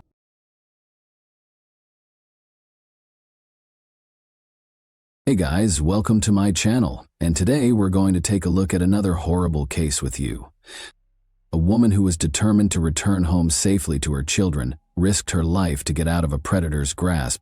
She had no idea that her courage in assisting in the kidnapper's capture would reveal a much more sinister force and save the lives of innumerable others. By working with the police, she was able to expose the rapist's true identity as well as that of a serial killer. Her testimony's credibility was called into question, though, given the process used to retrieve her memories of the assault. Shackled in chains, the prisoner paced the field, moving across the ground with deliberate steps. He lost himself in recollections, his gaze never leaving the tall yellow grass. The simple clothes he used to wear, jeans, a shirt, and a cap, had become luxurious, and his once dark auburn beard had gone completely gray since his last visit. He was now with police officers, the very people he had avoided for almost 20 years. The prisoner had recently broken his lengthy silence by confessing to the disappearances of multiple young women in the 1990s and agreeing to help the police locate their bodies, which were buried in a field outside of Houston, Texas. Families in Texas and Oklahoma had been tormented for years by the loss of their daughters, who had disappeared in the middle of routine situations, like going for a morning run, getting washed, or coming home from a theater group party. There were no answers for a long time. Finally, the man who had caused their pain, a 56-year-old Texas prisoner who was charged with violence and kidnapping but not murder, spoke. At least 7 victims, including 4 girls who did not survive their interactions with him, were connected to him by the police. When taken as a whole, these cases depicted a serial killer posing as a good Samaritan who preyed on a particular kind of young brunette who was discovered on the streets. Although his surprising admission helped reveal the truth about what had happened to some of the victims, the family's most important question was still, why? Sandra Soppel, then 19 years old, completed her high school education and began working as an exotic dancer in May 1997. She was bringing up 2 kids and getting ready to have a third Sandra's intelligence and determination, which would ultimately save her life and open a Pandora's box of horrific crimes, were characterized by those who knew her. And frightened young woman called the police on May 17, 1997. Sandra was the one. She described the nightmare she had just gone through. She had been abducted and had thrown herself out of a moving car in a last-ditch attempt to get away.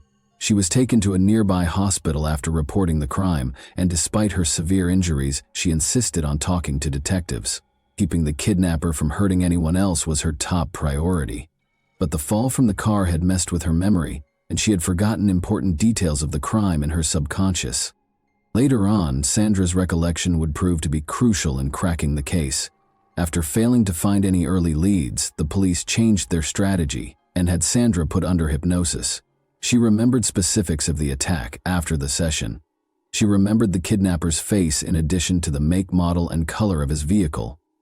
The police's suspicions about a possible suspect were confirmed by this discovery. Sandra was asked to choose her assailant from a lineup a few weeks following the hypnosis. A man named William Lewis Rice was indicated by her gesture. The police had seen Rice before. He had long been of interest due to his criminal past and actions. Although Rice had a challenging upbringing, he had a strong bond with his mother, who would stop at nothing to help him. Rice was born and raised on a farm in Yukon, Oklahoma. He left school to work as a horseshoer in the 9th grade. He married Judy Fleming, a shy girl he met in Anadarko, Oklahoma, when he was 19 years old. Judy remembered that if she didn't date Rice, he would shoot himself. She initially thought he had good intentions, but she quickly discovered he was capable of extreme cruelty. Their turbulent marriage was characterized by violence and adultery. After Rice broke into her new house, beat her, and put a knife to her throat, Judy finally filed for divorce. Even after getting married and getting divorced once more, Rice's violence spiraled out of control due to his growing hatred of women. Rice's first attack is known to have occurred in the spring of 1986, when her Mustang broke down on Interstate 35. The 19-year-old aerobics instructor, daughter of a sheriff's deputy, found herself stranded. Rice offered to help, but instead he kidnapped her, taped her hands together, and pushed her into his truck's sleeper cabin. After saying he loved her and that they would live together in Houston, he later attacked her. By calling her family from a payphone and feigning the need to use the restroom, the girl was able to get away. For the kidnapping and assault, Rice was taken into custody and given a 25-year prison term. However, because of prosecutorial misconduct, an appellate court lowered his sentence to 10 years in October 1996. Following his release, Rice went back to Anadarko to live with his mother, where he assimilated. His background was unknown to many locals, and he came across as modest and courteous. But by the spring of 1997, local young women were starting to go missing. Now in his late 30s, Rice had relocated to Houston, where he continued shoeing horses and working on construction sites. Although his actions raised suspicions, there was no hard proof that he was responsible for the crimes. When Sandra Sepitch identified Rice, it was the last straw for the police. By connecting him to Sandra's attack and other unresolved crimes, they compiled evidence against him. Rice's trial took place in April 1998. In her testimony regarding her kidnapping, Sandra described how Rice had threatened her with a knife, cut her tire, and enticed her to his vehicle. She talked about how she thought her risky escape had saved her life. The defense, however, contested her testimony, claiming that Rice's name and photo might have distorted her memory and that hypnosis was unreliable. In spite of these defenses, the jury convicted Rice of aggravated kidnapping and gave him a 60-year prison term.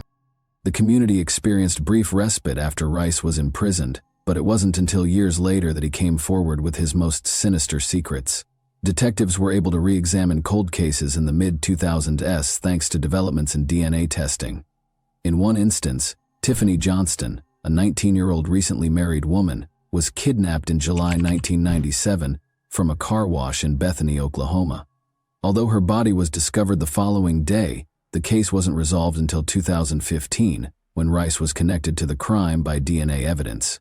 In order to avoid being executed, Rice consented to assist law enforcement, which helped them locate the remains of two additional victims, Kelly Cox and Jessica Kane, who were interred in the Texas killing fields.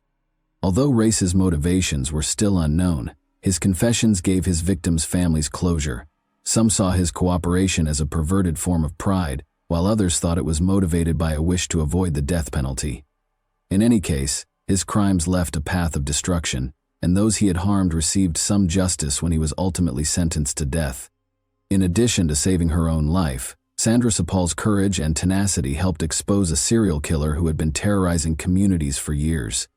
Her story serves as a testament to the tenacity of people who are not intimidated into silence, and her bravery made sure that Rice could no longer prey on innocent lives. And that wraps up today's chilling story. If you enjoyed this video, don't forget to like and subscribe so you never miss a new upload. Also, let me know in the comments what part of this story shocked you the most. Thank you for watching, and I'll see you in the next video.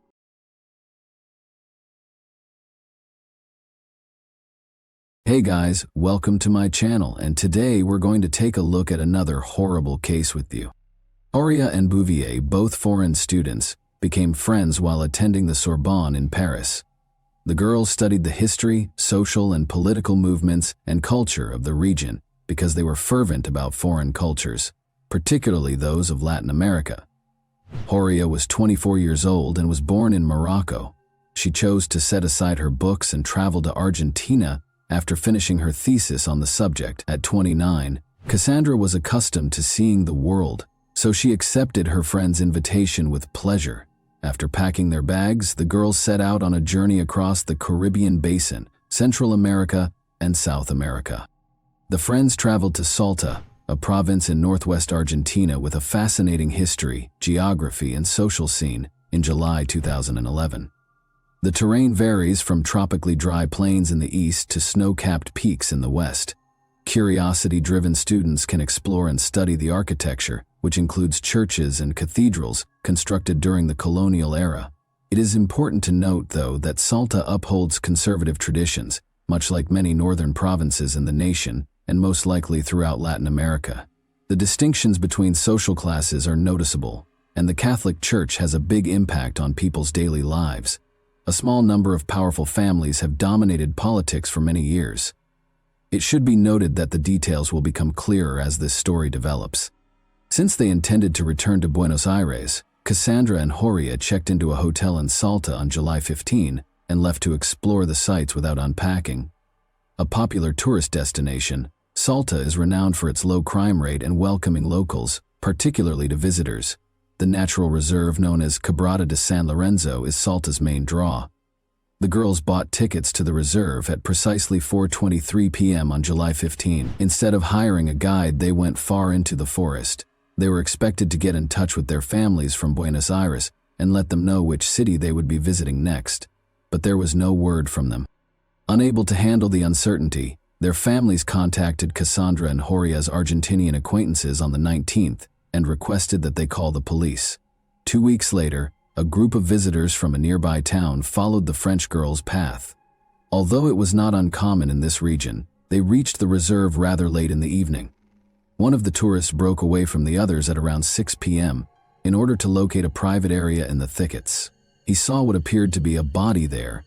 He screamed and hurried back to the group to tell them about his discovery, after approaching and verifying that it was, in fact, a body. Around 10 p.m., the police showed up at the reserve. The tourists had only noted that the body was close to a viewpoint.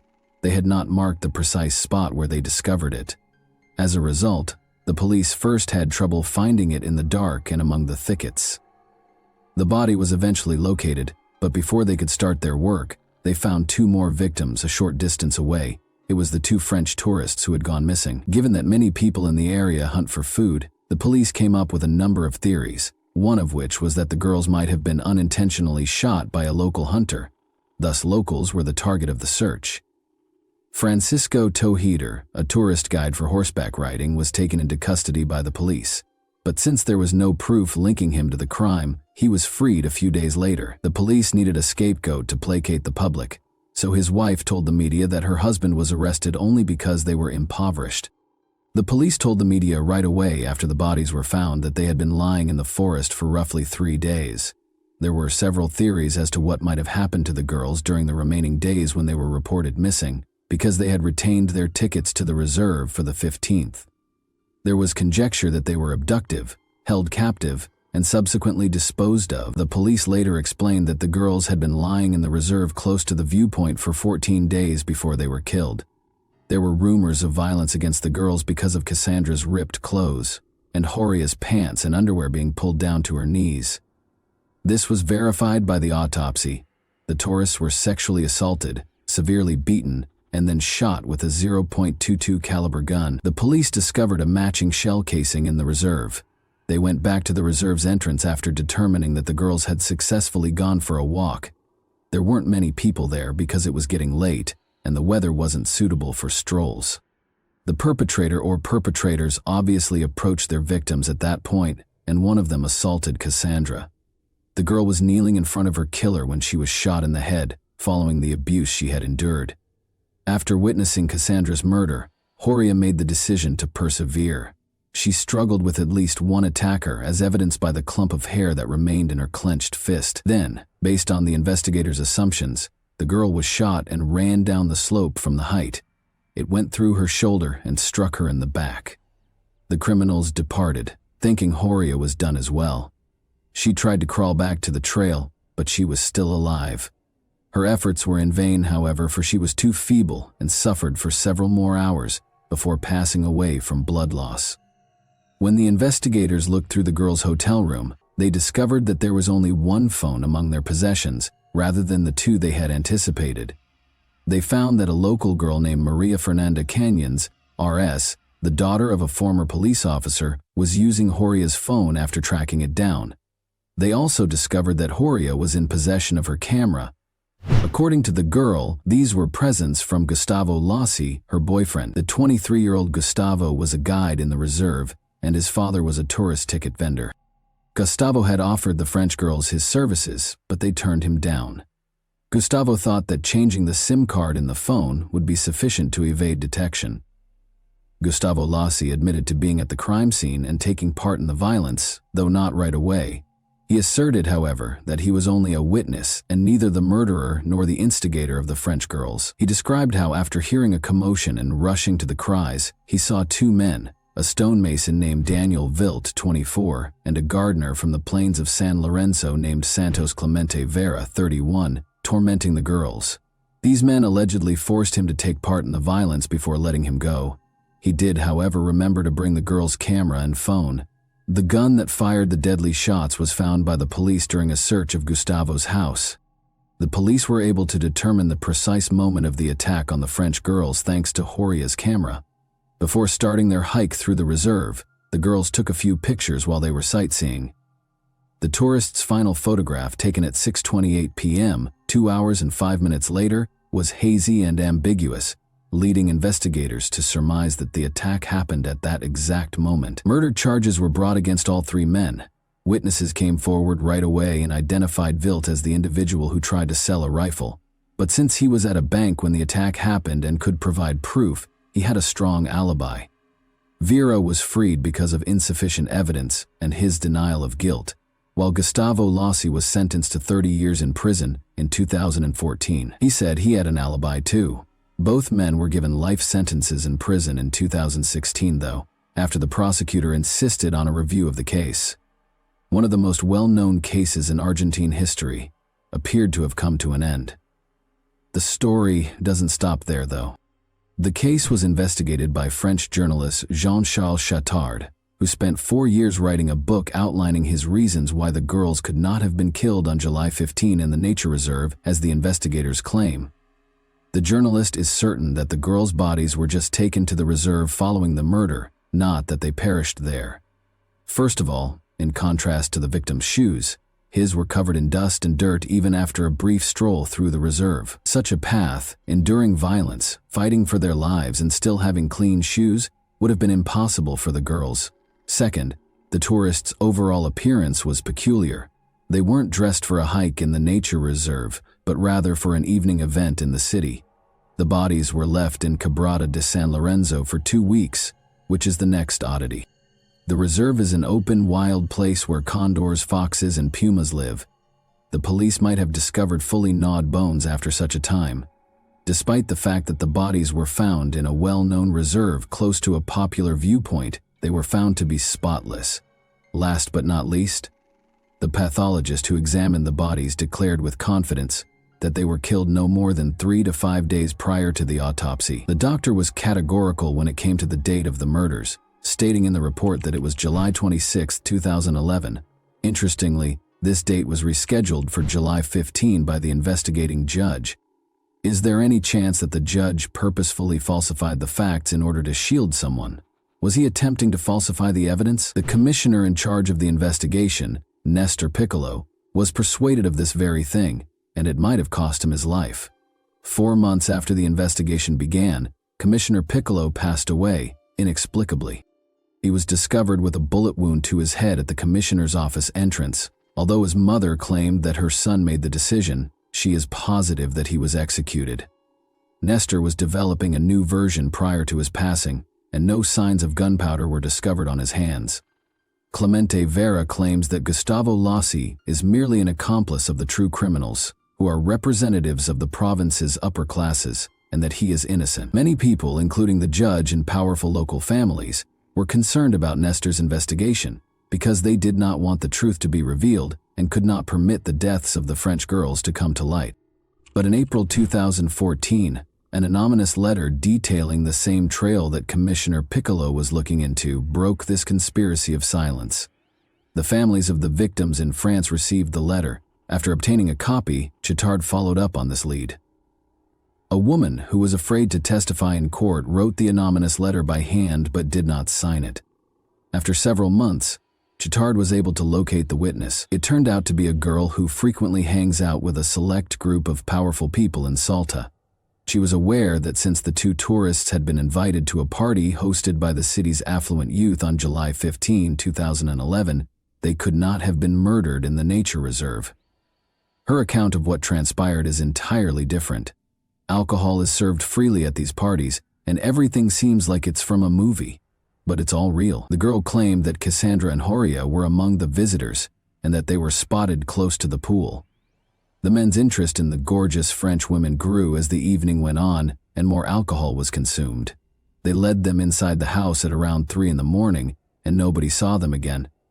One of the tourists was being harassed by the guys.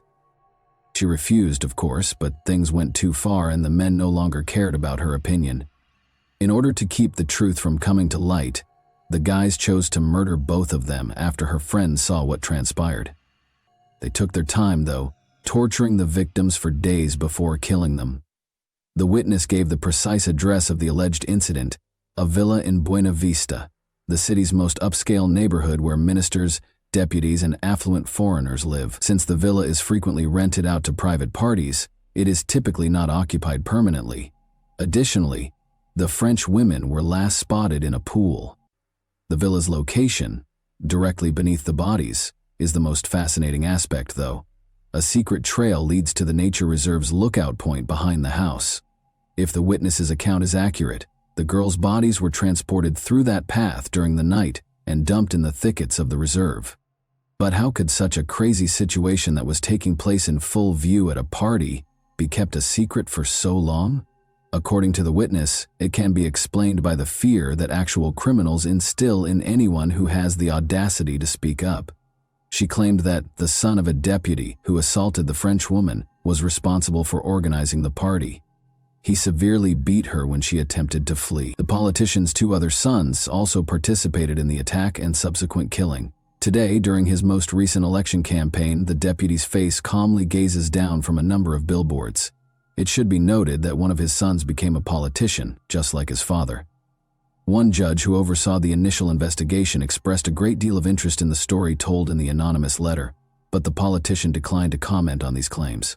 He thinks it has everything needed to bring about justice. The judge who later took over the case, however, had no plans to look for additional offenders. He blames the deaths of the French women on the provincial justice system and thinks that the family must have a lot of power to influence the police. The witness's account that he witnessed the 2 French women departing the nature reserve on July 15 is given more credence in the updated version. This implies that the crime might have taken place at a different time and location than the investigators maintain. Regarding the hazy photos purportedly taken during the assault in the nature reserve, Cassandra's father, Jean-Michel Bouvier, sent them to a specialist who thinks they were altered with a photo editing application. The lighting and shot angle are not as accurate as the picture shows. The families of the victims in France no longer hold the legal system to any standards. Jean-Michel Bouvier examined his daughter's body and performed his own independent DNA analysis. The most private areas were found to contain the DNA of Gustavo Lossi, 2 other men, and 1 woman. The sample from Clemente Vera was nowhere to be found. Uncertainty surrounding the ownership of the remaining samples raises concerns about Gustavo Lossi's actual involvement in the attack on the girls, as well as the identities of the other participants. Meanwhile, Clemente Vera's parents' modest house still stands in the center of San Lorenzo, just a few hundred meters from the location where Cassandra and Horia's bodies were discovered. They struggle to make ends meet after their son's arrest, because they are too old to work the land or take care of the animals. Many locals, including Clemente's wife and parents, maintain his innocence. They think his only fault is that he didn't have the money to hire lawyers and lived close to the crime scene. The fact that there is no evidence linking him to the crime in the case files makes it all the more tragic. According to him, the police demanded a confession to the murder, beat him, and threatened him and his child. They searched his home for any incriminating evidence after he refused to comply, but they were unable to find any. Regarding this, Santos Clemente Vera complained to the Supreme Court of Argentina in 2017 and was given permission for a case review in June 2020. He hopes that a new trial will be held and that he will be found not guilty. It's interesting that Cassandra's father believes he is innocent. After conducting his own investigation, attending all of the hearings and visiting Argentina several times to learn more about the case, he came to the conclusion that Vera was not guilty of the crime. As a result, he apologized to Vera while he was incarcerated and launched a social media campaign to secure his release. Bouvier worries that while an innocent person is still incarcerated, the case review process is taking an unreasonably long time. On November 25, 2013, the International Day for the Elimination of Violence Against Women, a monument honoring Cassandra and Horia was formally unveiled in Salta. In response to Jean-Michel Bouvier's request to take on this piece, Salta-born sculptor Alfredo Garzon, who lived in Paris, created a face with an agonized expression, eyes, and an outstretched hand. Alfredo was able to capture the anguish, terror, and suffering that the girls endured in a very potent image. The bodies of the victims were discovered in the San Lorenzo ravine, where the sculpture is situated. And that wraps up today's chilling story. If you enjoyed this video, don't forget to like and subscribe so you never miss a new upload. Also, let me know in the comments what part of this story shocked you the most. Thank you for watching, and I'll see you in the next video.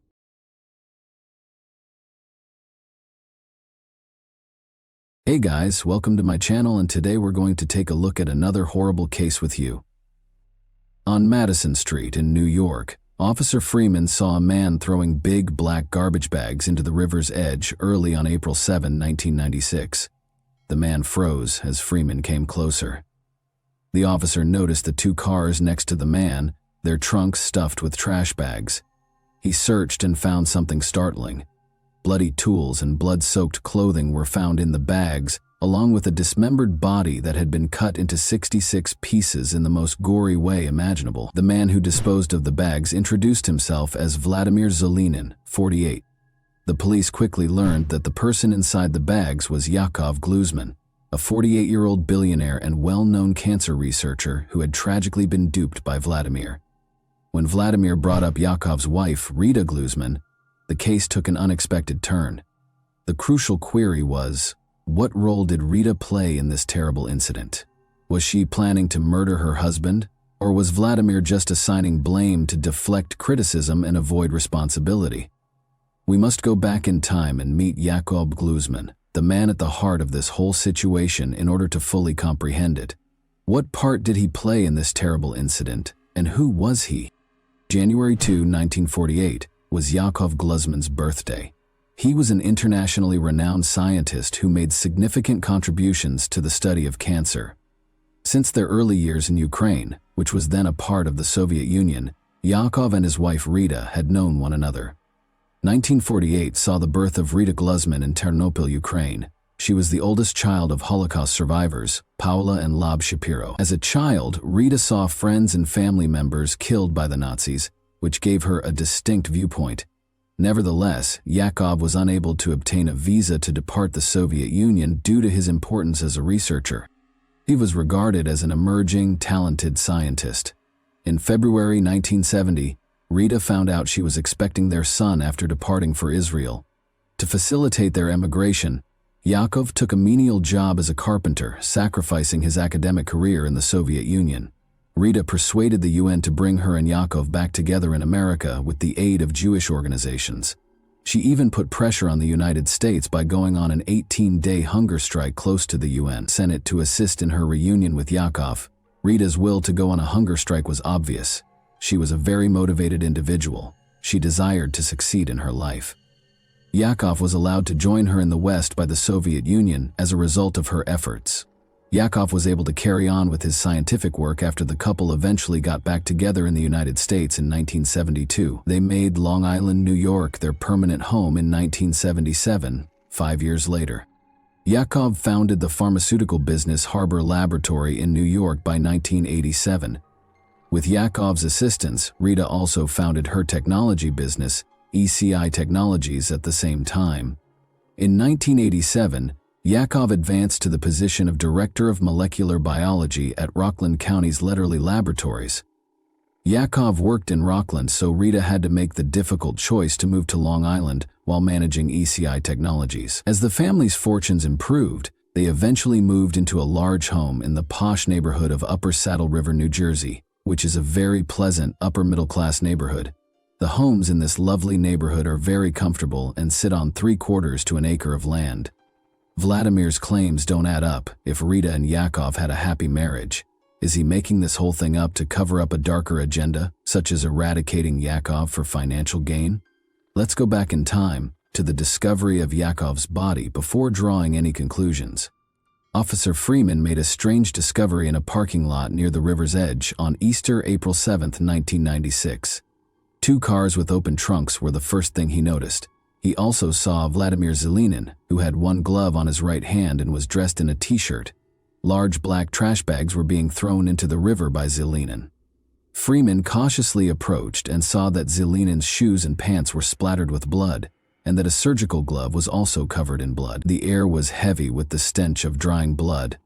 As Freeman continued his investigation, he discovered 2 bags, one containing blood-soaked clothing and the other containing bloody tools, including a hacksaw, axes, knives, and a scalpel.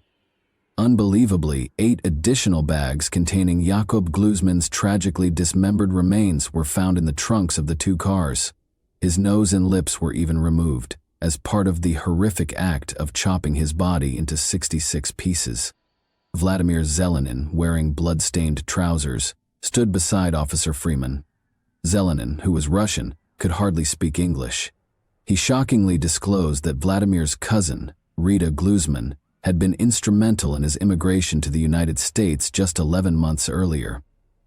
As Vladimir admitted that Rita was the one who coerced him into carrying out the unimaginable deed of killing Yakov, the terrifying realization came to light. Rita had already left with her passport when Bergen County authorities showed up at her house the next day.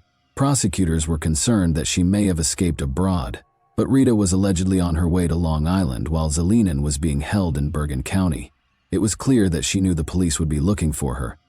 She made a quick stop in Nyack along the way, stealing a set of New York license plates from a parked car to hide her car's New Jersey tags. There was little question that Rita had planned the murder and was now evading the authorities, despite the fact that investigators in both jurisdictions had not formally named her as a suspect in her husband's death. They made it clear in a public alert that they wanted to talk to her. After her husband passed away, Rita disappeared for 6 days. On April 12, 1996, the police finally located her in Cold Spring Harbor, Long Island. Rita was caught breaking into a guest cabin by a cleaning lady during a routine cleaning round at the Hawk's Nest cabin. Her husband had worked for a company that owned this cabin. The woman had quickly called the police because she thought Rita was a thief. Rita attempted to flee by scurrying out a rear window onto the lab grounds after being confronted. She was eventually located and taken into custody by the local police. Notably, Authorities discovered a variety of travel brochures, including some from Switzerland and Australia, inside her car, which also had a stolen license plate. When Rita Glusman was arrested, the police were taken aback to see her. She was no longer the woman who wore expensive clothing. Her clothes, makeup, hair color, and even airline information had all changed. The police became increasingly suspicious because she had completely changed her appearance. However, there was one issue that prevented the police from charging her with her husband's murder under New York law. When flaws started to show in their marriage's apparently flawless exterior, the investigation took a different turn. The couple's hidden tensions surfaced during their move from Long Island to New Jersey. It turned out that moving to New Jersey, even though it was a mutual decision, put Rita under financial strain, particularly for her business, ECI Technologies. Yakov's income was crucial to the company's survival because it was not doing as well as it once did. However, there was one contradiction. Despite Rita's claims that the move left them impoverished, she was spotted driving a BMW, wearing mink coats and leading a fairly opulent lifestyle. On the other hand, Yakov used to wear regular jeans and drive a 1983 Nissan. According to his friends, he was more of an ordinary guy who wore khakis everywhere he went. The American dream appealed to Rita. She desired high living and spas. Yakov Glusman left the home in New Jersey in the summer of 1995 and rented a second-floor apartment in Pearl River, just a few blocks from his place of employment. Yakov had begun dating a woman he had met in 1994 while traveling to Israel to visit his family. By September of that year, the rift between Rita and Yakov had become irreversible. While Rita's technology company was in danger of going bankrupt, Yakov was making progress in his career as a cancer researcher. In a phone call with his father in the fall of 1994, Yakov acknowledged that his marriage to Rita, which had lasted 25 years, was failing.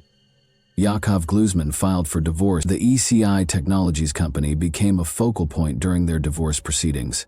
Yakov insisted on thoroughly examining the company's finances before accepting any terms, while Rita desired sole ownership. Rita was devastated to hear this. Yakov claimed marital cruelty as the cause of the divorce when he filed for it. Tragic events occurred 4 months later, in 1996, when the couple's already shaky relationship was further strained when their 25-year-old son died while serving in the Israeli army. Yakov wanted to leave Rita because she was so furious. How could he have the audacity to abandon her, who was so invested in his transformation in the United States? Rita noticed that she was becoming desperate, and some people noticed that her behavior was becoming unpredictable. She found it difficult to control her cravings for luxury, even after Yakov gave her $90,000 when he moved out a year earlier in 1995. She was suddenly in America, where she could eat as much as she pleased.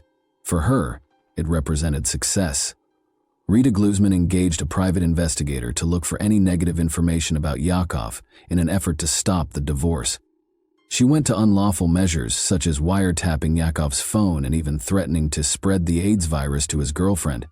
She wanted to discredit this woman in Israel by putting cocaine on her, among other things. She had attempted to hire a lot of people. Her husband was being followed by others. She had extortion attempts against her husband's family. Rita Glusman started planning his murder after these plans failed to stop the divorce. She experienced yet another setback when she was arrested on shoplifting charges after being caught stealing small items from a New Jersey pharmacy. Her business kept failing, and as accusations were made by both parties, the divorce process grew more acrimonious. Rita was prepared to involve her cousin Alina and had already made a firm decision. Despite being straightforward, her plan was extremely cruel. Rita got a key to her ex-husband's apartment in the months before Easter. During one of their arguments, she persuaded him to give it to her and had a copy made. She was aware of her ex-husband's routine, which included him spending Saturday nights at the lab and typically coming home at 11:30 p.m. Knowing this, Rita made sure they had everything they would require, including a knife, a scalpel, a hacksaw, and a variety of cleaning supplies. Rita and Zelenin drove from Bergen County in a late-model Ford Taurus registered to her company on the evening of April 6, 1996, just hours before Yakov was scheduled to return home. They parked near Yakov's apartment in a poorly lit spot and waited in silence in the living room. It was 11:30 p.m. when Yakov parked his Nissan Maxima and went inside his apartment. At that moment, Zelenin struck first with an axe. When Yakov entered his apartment with an axe and a hatchet, she and Vladimir were waiting for him and jumped on him, attacking him. Rita Gluzman then approached and started striking her husband with the axe, according to Zelenin. It was then that Zelenin's hand was injured. He was unable to see exactly where he struck Yakov because of the darkness, but the scientist fell to the ground. Rita then attacked her husband with ferocity and violent force. Her axe once slipped and struck Zelenin's right hand, causing it to bleed continuously. Rita insisted that they would examine Zelenin's wound later because they were pressed for time. She took a knife out of the bag and stabbed her ex-husband in the chest to make sure he was dead. His bloody body was dragged into the bathroom, where it was dismembered. Rita was adamant that no part of the man was big enough to be recognized. To make it impossible for anyone who might find the body to identify him, they even cut off his nose and lips, in addition to cutting off his fingertips to prevent fingerprint identification.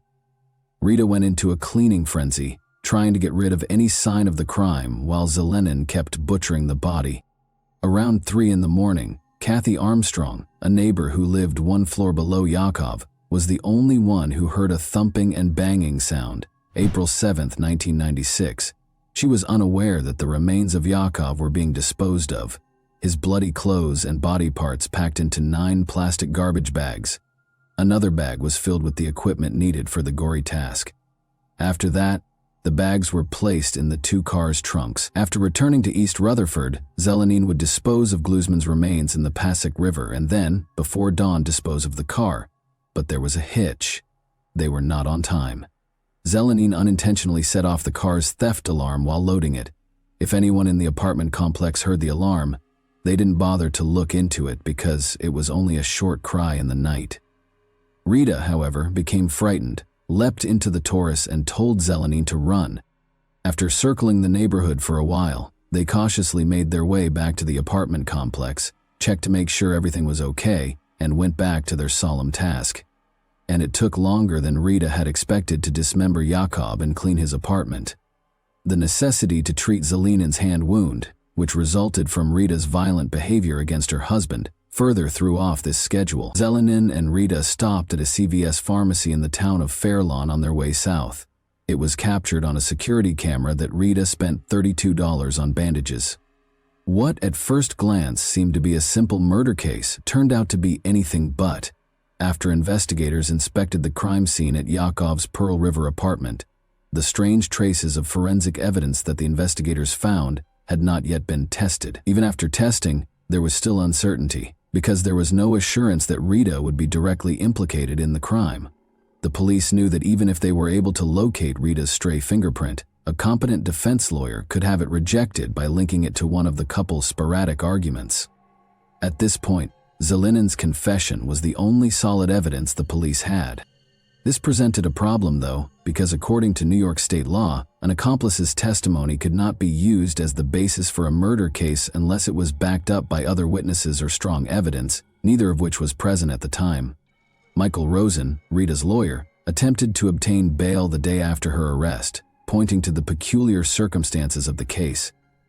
Rosen filed a felony examination after the judge denied bail despite the possibility of murder charges. For Rita to be detained without bail, prosecutors had 48 hours to demonstrate that she was dangerous and that there was a chance she would run away again.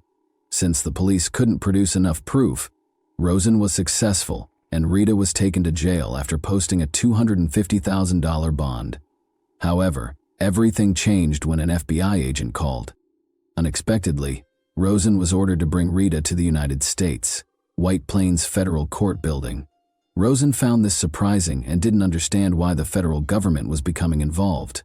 The reason became evident as Rosen and Rita arrived. Local authorities had worked with federal prosecutors to devise a novel strategy to charge Rita for her role in her husband's death, while Michael Rosen had been preoccupied with getting her bail. Federal prosecutors invoked the Violence Against Women Act, a 1994 domestic violence statute, in a brief 4-page complaint. It was a daring step. This law permitted federal intervention in cases of domestic violence committed by someone who crosses state lines, a tactic that had never before been employed against a woman. But it gave the police the power they needed to bring Rita to justice. It was noteworthy because it gave them permission to use Zelenin's testimony. In court, Zelinin described the events leading up to the incident and how they dismembered Yakov. Vladimir Zelinin claimed that Rita Gluzman was behind a wall a few feet away and that he was concealed behind the door as it opened. Zelinin struck Yakov's head with an axe for the first time as soon as he entered the room. With a knife in hand, Rita hacked and stabbed Mr. Gluzman until she nearly cut Zelinin's fingers off his right hand. According to Zelinin, he began by chopping off the arm at the shoulder, followed by the left leg below the knee and the right leg below the knee. Then, he claimed, he severed his head. Witness reports from Yakov's neighbors who saw a couple packing bags into a car at 3 in the morning were among the other pieces of evidence the police brought in. April 7, 1996, Rita was recognized by a pharmacy employee as the agitated woman buying bandages and antiseptic at 4 in the morning. The same morning. In addition, Rita's controlling personality was acknowledged by a private investigator she hired to spy on her husband and his lover. More than a year and a half after Yakov's passing, on April 3, 1997, Rita faced the U.S. Judge Barrington Parker, District Court. Despite her denials, the jury found her guilty of killing Yakov, dismembering him and dumping him in the river after being persuaded by Zelinin's testimony. She was given a life sentence in prison by the judge. In the Soviet Union, the woman who had once been celebrated as a symbol of freedom for a whole class was now imprisoned. Vladimir Zelinin was later given a 22-and-a-half-year prison sentence in May 1997. Rita Gluzman was released from prison on compassionate grounds in 2020 because of her deteriorating health, which included early Parkinson's disease and multiple strokes. Although Yakov's brother wrote a letter opposing Rita's release, expressing horror and fear, the judge took into consideration Rita's request for a second chance to avoid dying in prison. Rita went back home after the judge allowed her release despite reservations. Due to a broken marriage, Yakov Gluzman's life took a terrible turn. The unfortunate thing is that rather than finding a peaceful solution, his wife, once regarded as a symbol of freedom, caused their relationship to devolve into a nightmare. And that wraps up today's chilling story. If you enjoyed this video, don't forget to like and subscribe so you never miss a new upload. Also, let me know in the comments what part of this story shocked you the most. Thank you for watching, and I'll see you in the next video.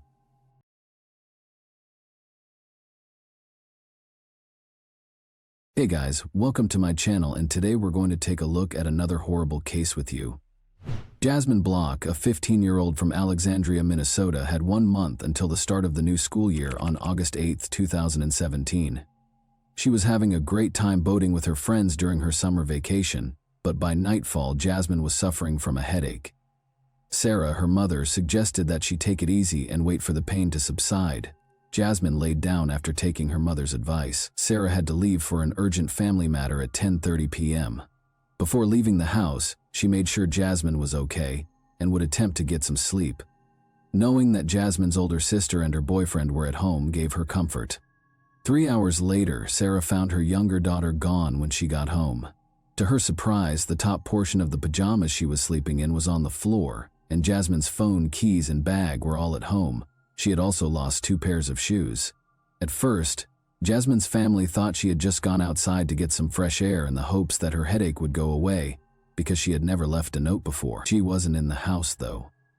Because her daughter was terrified of the dark, Sarah was certain that she wouldn't flee, especially at night. This indicated that she had been abducted. Sarah became so worried that she called the police. Hundreds of locals and the police joined the search for the missing teen in the days that followed. Posters asking anyone who saw Jasmine to report her whereabouts were displayed everywhere. The young girl found herself in the worst nightmare imaginable as the hunt for Jasmine went on. A family friend named Thomas Barker visited them that evening on August 8th while she was trying to fall asleep despite having a headache. Since she was a young child, Jasmine has known Thomas Barker, the 32-year-old father of her best friend. The youngest of his 6 children was born only a month ago, and he was married. Jasmine believed him when he told her that his son was having a breakdown of some kind, and that he couldn't manage it alone. In an attempt to soothe his son, Thomas asked if she could accompany him to their house. Even though it was late, Jasmine was unable to turn down his request, but she had a hazy feeling of danger during the ride. Her instinct was correct. The story about his son's breakdown was really a pretext. Rather, Barker drove Jasmine 16 kilometers from her home to a remote mobile home in the neighboring town of Carlos. Barker attacked her out of the blue and used zip ties to bind her hands and feet. Jasmine's actual nightmare started inside the mobile home. Before attacking her, Barker threatened her with his gun. Once his craving was satiated, Barker told his victim why he had taken her hostage. He brought up the incident a few days prior when Jasmine fell while riding a bicycle with his son. She revealed a bruise on her body by slightly lifting her shirt. For Thomas, it was an innocent incident. The 32-year-old man's inappropriate thoughts were triggered by it, which ultimately led him to abduct her. Barker and Jasmine stayed in the mobile home for the next few days. After 3 days, Thomas's old friend Joshua Holby, 31, and his acquaintance Stephen Powers, 20, arrived at the house, decreasing Jasmine's chances of escaping. Jasmine was mistreated by all 3 men, but Stephen in particular was not ashamed to participate in the abuse. Although Joshua didn't try to hurt her, he also didn't try to free her or call the police. Jasmine was kept in a utility room most of the time and made an effort to keep quiet out of concern that they would hurt her or worse. At intervals, they fed her fast food and water, and all 3 of them tried to kill her several times. Barker tried to kill Jasmine twice in the 13 days she was left alone with him. His initial attempt to drown his captive was unsuccessful because Jasmine resisted and fought valiantly to save her life. On his second try, he came up with a darker scheme. He put her in a bag with the intention of drowning her in the bathtub. However, Jasmine was able to chew a hole in the bag, insert her fingers, then her hand, and eventually free herself when he left her in the bedroom to fill the tub. When Barker realized she was out of the bag, he became furious and hit her. He briefly gave up on trying to get rid of her, but he later went back to his evil schemes with the help of his cronies. Stephen helped Barker attempt to drown Jasmine on the 3rd attempt. He taped a sock shut after jamming it into her mouth, but despite both men's best efforts, the young girl was fighting for her life with great vigor and they were unable to overcome her. Joshua, the heaviest of the kidnappers, sat on top of Jasmine after the criminals realized that drowning her would not work and sandwiched her between 2 halves of a sofa bed with a pillow over her head. They had a very clear idea. They wanted Jasmine to choke, but she persisted in struggling, kicking, and fighting, so this plan also failed. Jasmine's 5th and last attempt on her life took an odd turn. Threatening her with a knife, the men made her stand on a number of stacked buckets, tied a noose around her neck, and fastened a rope to the ceiling. However, Thomas told Joshua to untie the noose because she might die after he unintentionally knocked over the buckets, causing them to roll on the floor. Evidently, the men found it difficult to cross the boundary of taking a life, even after all their efforts to get rid of Jasmine. Thomas later told Jasmine, dejectedly, that he was only doing this to avoid being caught with her because he was afraid of going to jail. The mobile home's door was unexpectedly knocked on almost a month after Jasmine was kidnapped. A policeman was circulating the neighborhood to ask about a theft that had nothing to do with the kidnapping. The policeman left after the 3 suspects, who were all inside the house at the time, declined to answer the knock. The criminals realized they needed to find another hiding place immediately following the officer's visit. After placing Jasmine in a sports bag and escorting her into their vehicle, they let her exit the bag. In an attempt to find a new place to hide the girl, they first went to a number of cornfields before setting up camp at an abandoned house in Grant County. Jasmine feared for her life at the hands of Barker and his cronies, and by this time she was certain that they had no intention of letting her go alive. But good fortune was on the girl's side. She had an opportunity because of the kidnappers' negligence and the forced relocation to a new location. The previous day, the men had come across a police vehicle while driving and quickly threw some illegal substances out the window. They made the decision to look for those substances at the new location and had to purchase supplies for both themselves and their captive. They left Jasmine sitting in another car, thinking she wouldn't go anywhere, and told her they would be gone for approximately an hour. Thus, Jasmine was alone for the first time in 29 days following her kidnapping. After waiting for approximately 5 minutes after Thomas's car had driven away, she plucked up the courage to get out and hurriedly jumped out. In the hopes of finding assistance, she hurried to the 2 closest homes, but they appeared to be deserted. She didn't even think twice before jumping into the water when she spotted a house across Thompson Lake. In order to swim more quickly, she removed her pajama pants and shoes, When she got to the opposite shore, she saw Thomas's car as she crossed a field and came out onto the road. Jasmine hurried to hide in the grass, keeping low and trying to control her labored breathing so she wouldn't be noticed. She was so relieved to discover that she had erred in putting someone she had never met before behind the wheel. Jasmine ran across the street and across the field to a house close by. On Tuesday afternoon, local farmer Earl Melcher was meant to be at work, but he had to go home because he had forgotten his tools.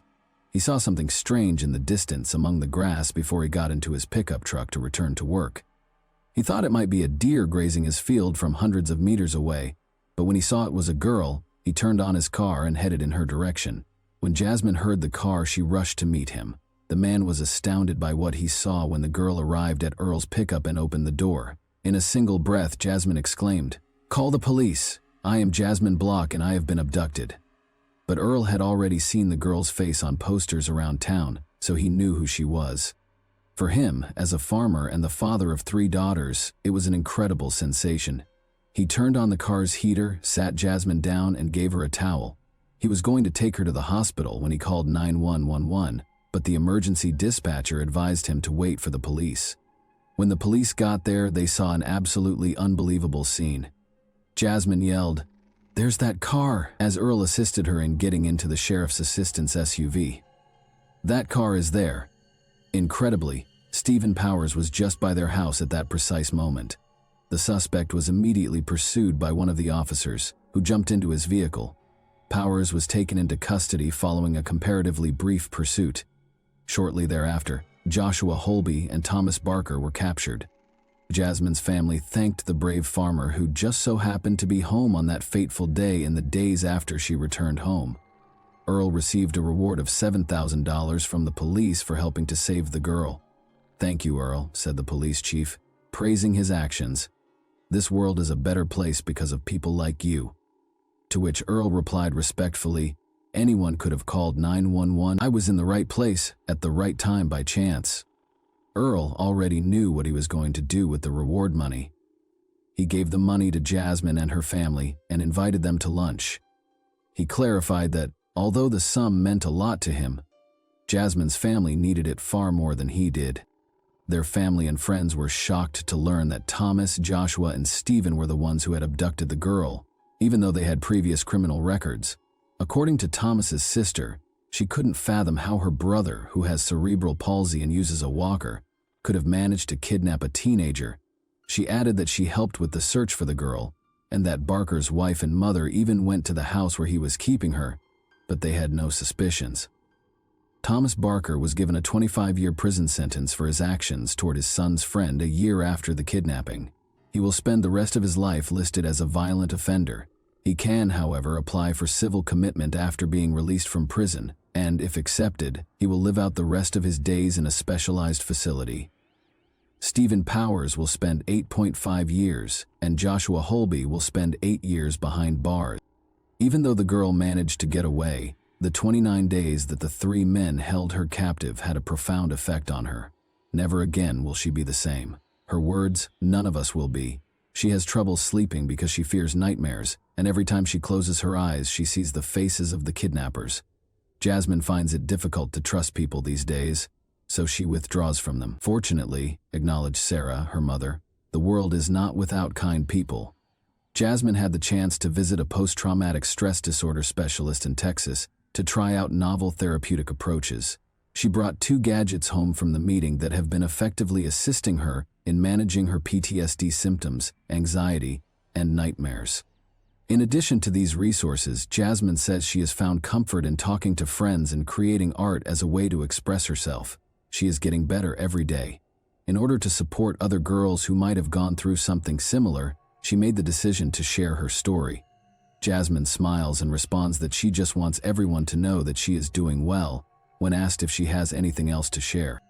And that wraps up today's chilling story. If you enjoyed this video, don't forget to like and subscribe so you never miss a new upload. Also, let me know in the comments what part of this story shocked you the most. Thank you for watching, and I'll see you in the next video.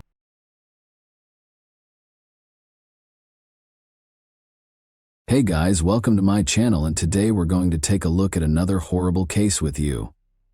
As they did almost every day of that year, Serena Tolson and her friend Israel spent the evening of January 23, 2012. The young couple was unaware of the descent of the dark night.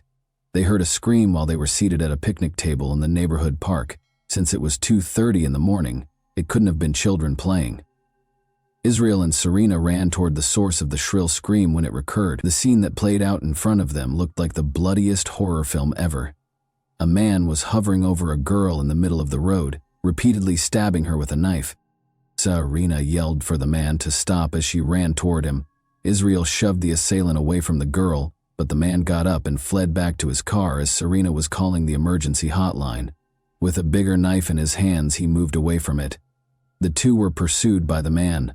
Israel and Serena dispersed in different directions, but when Serena turned around, she saw that he was going back to his victim to complete the task he had begun, not chasing after her. Serena was unable to speak because of the noise the big knife made as it entered the victim's body, and the girl saw him thrust it into her. The girl was dead, she told the operator. In the meantime, the man went to his vehicle, climbed in, and drove off.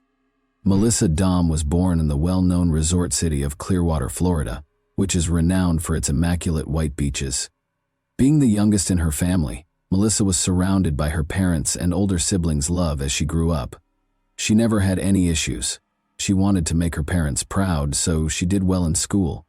In an effort to become independent and self-sufficient, she secured a job at Dairy Curl to cover her own gas, insurance, and other costs. Before going to the beach to purchase ice cream, everyone would stop at Dairy Curl. Due to the cafe's proximity to her home and the frequent visits from her friends, Melissa loved her job there. Melissa first became aware of Robert Burton at Dairy Curl.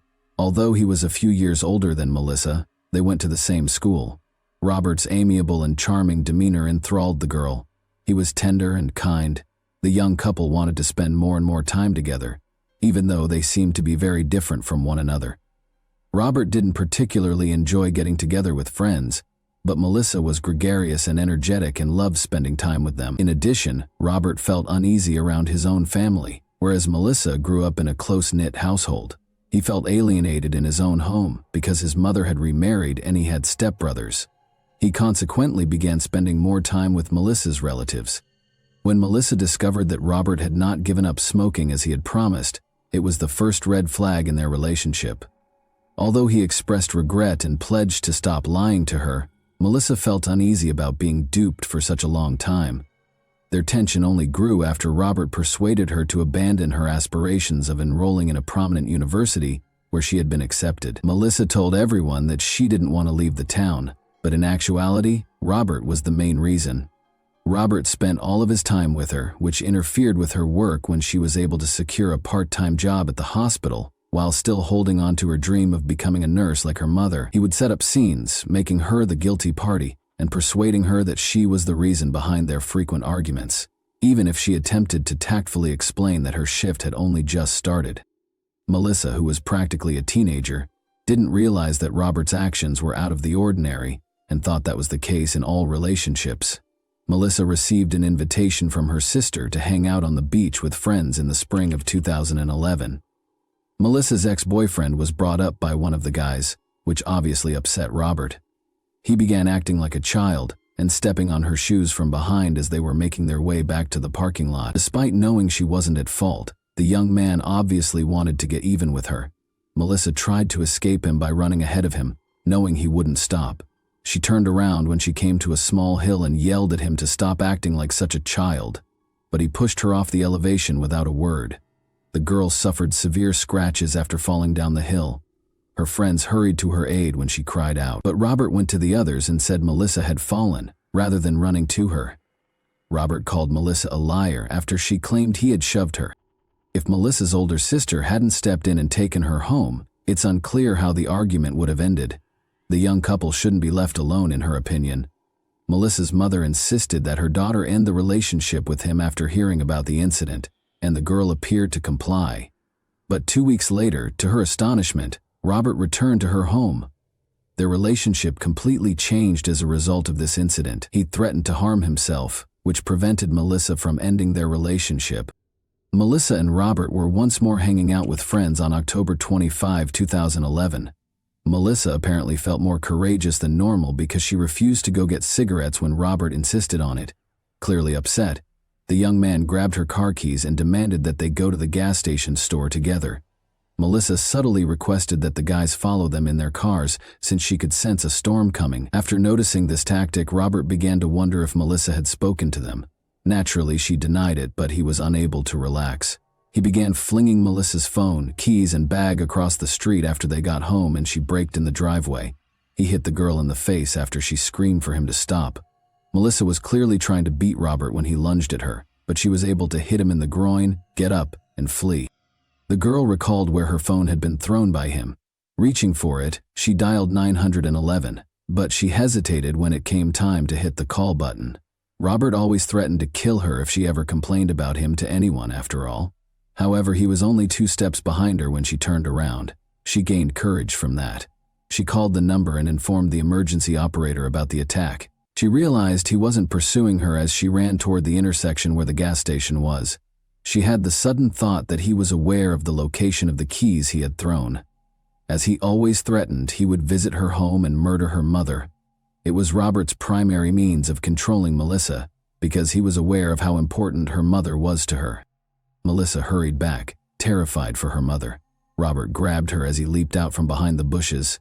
He most likely would have given her a serious beating, but just then a patrol car arrived. Melissa couldn't believe he was holding her responsible for what had happened, so he yelled at her angrily, "So you really want to do this to me? You want me to get arrested?" The girl, still under Robert's influence, started pleading that instead of being arrested, he'd be sent to anger management classes or something. Regardless of what she said, the officers informed her that everyone had seen the incident and that he would be arrested. After escorting her home, the police officers spoke with her and her mother about domestic violence, explaining that victims frequently went back to their abusers and that they didn't want her to experience the same thing. After being taken into custody, Robert was accused of assault. But only 6 hours into his incarceration, he called Melissa the very next morning and insisted that she take him home. Luckily, she declined. January 23, 2012 was the date set for Robert's trial. Melissa had a good weekend with her friends because she didn't have to be at the trial. She was getting ready for her impending tests and gradually getting back to her regular life. However, the phone rang in the middle of the night while she was soundly asleep. Robert was the one. He called again, but Melissa didn't answer. Reluctantly, she replied. Robert informed her that he was close to her residence. He begged for a final farewell meeting while in tears, saying that he just wanted to give her one last hug and that they shouldn't part on such a sour note. The girl reluctantly consented and, believing she could manage the situation, retrieved her phone, keys, and pepper spray, but she knew it was a big mistake the moment she stepped outside. Unfortunately, the girl was too ashamed to turn around because Robert had already noticed her.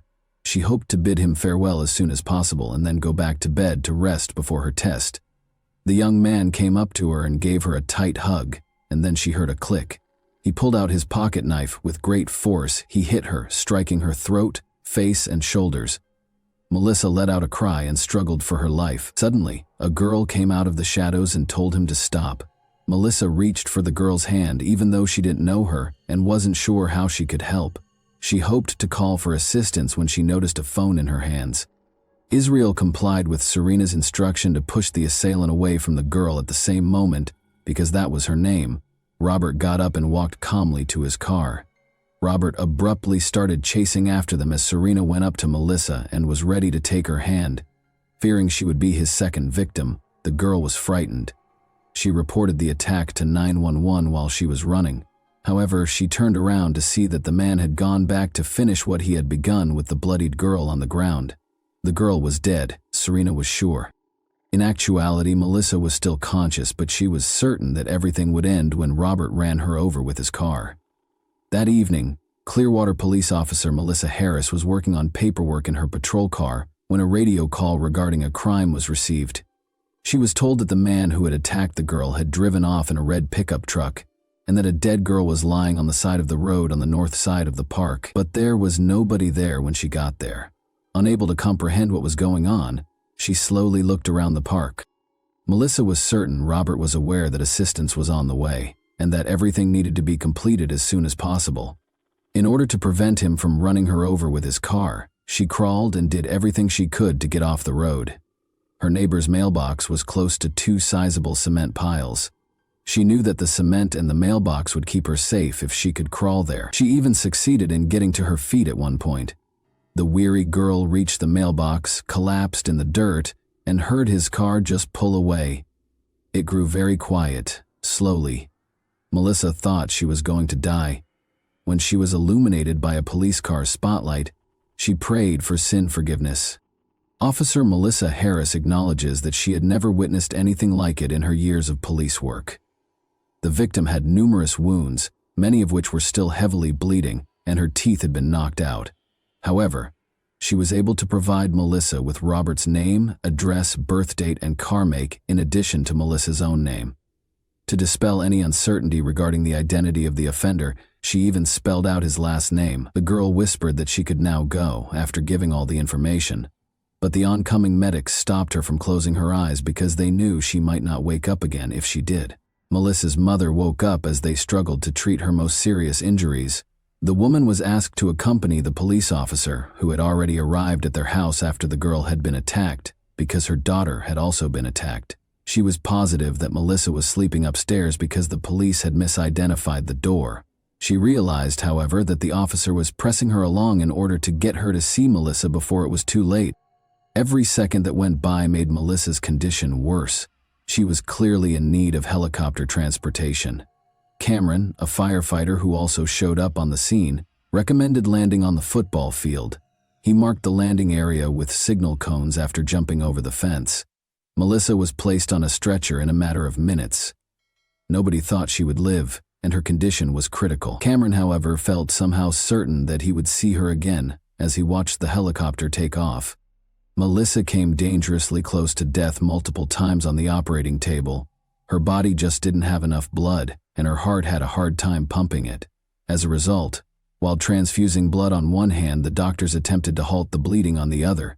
3 hours later, she was still breathing and squeezing the surgeon's hand feebly. It was only at that point that the weary medical staff decided to take a break and let the patient and themselves rest. The police radio announced that Robert had been spotted in the city in the morning. Presumably to wash away Melissa's blood, he made a stop at a store and purchased a large amount of water. He then went to Walmart to buy sleeping pills and had a meal at McDonald's. His vehicle was then discovered wrecked in a store. The young man was discovered unconscious behind the wheel. The vehicle caught fire after the wheel carved a hole in the ground from the prolonged operation. After being brought to the hospital, the man was shocked to learn that his victim had lived. At first, Robert maintained his innocence by saying he wasn't himself. He suddenly admitted his guilt, though, after the psychiatric evaluation determined that he was not insane and the court date was set. He received a life sentence without the chance of release. Melissa was hospitalized for 3 weeks. She had to retrain herself to walk, talk, eat, and even close her eyes. Melissa was asked to speak at a violence victim center after she recovered completely. Even though she was extremely anxious, she couldn't help but notice that 2 young firefighters were sitting in the front row, paying close attention to her every move. As it happened, Chief Cameron had called to let them know Melissa would be speaking close by and suggested they surprise her. The fact that Melissa was the same girl he had assisted in rescuing in the helicopter astounded Cameron. After introducing himself, Cameron invited Melissa and her mother to their fire station for a celebratory lunch. The youths were essentially inseparable after that day. Cameron restored Melissa's love for life, even though she was certain she would never date again. Later, when she was asked to ceremoniously open a baseball game, Cameron ran up to her and asked, "Will you marry me?" Melissa naturally said yes, and the two fell in love and were married in 2017.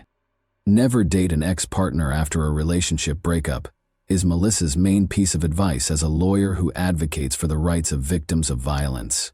Even she was unaware of the potential danger. She believes she lived to fulfill the vital duty of assisting young women who feel they are undeserving of respect and true love, despite having nearly died. And that wraps up today's chilling story. If you enjoyed this video, don't forget to like and subscribe so you never miss a new upload. Also, let me know in the comments, what part of this story shocked you the most? Thank you for watching, and I'll see you in the next video.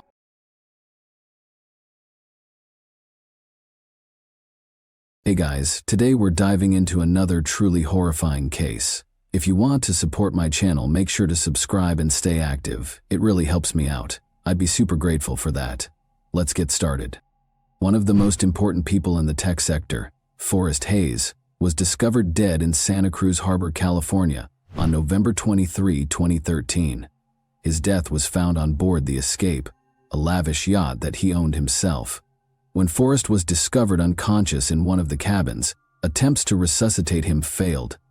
The captain of the yacht called local police informant as the initial responders. A number of perplexing circumstances surrounded the body's finding. Without any indication of struggle, Forrest was discovered laying on his back. There was a noticeable injection mark on his arm, but there was no syringe or medical equipment in the area.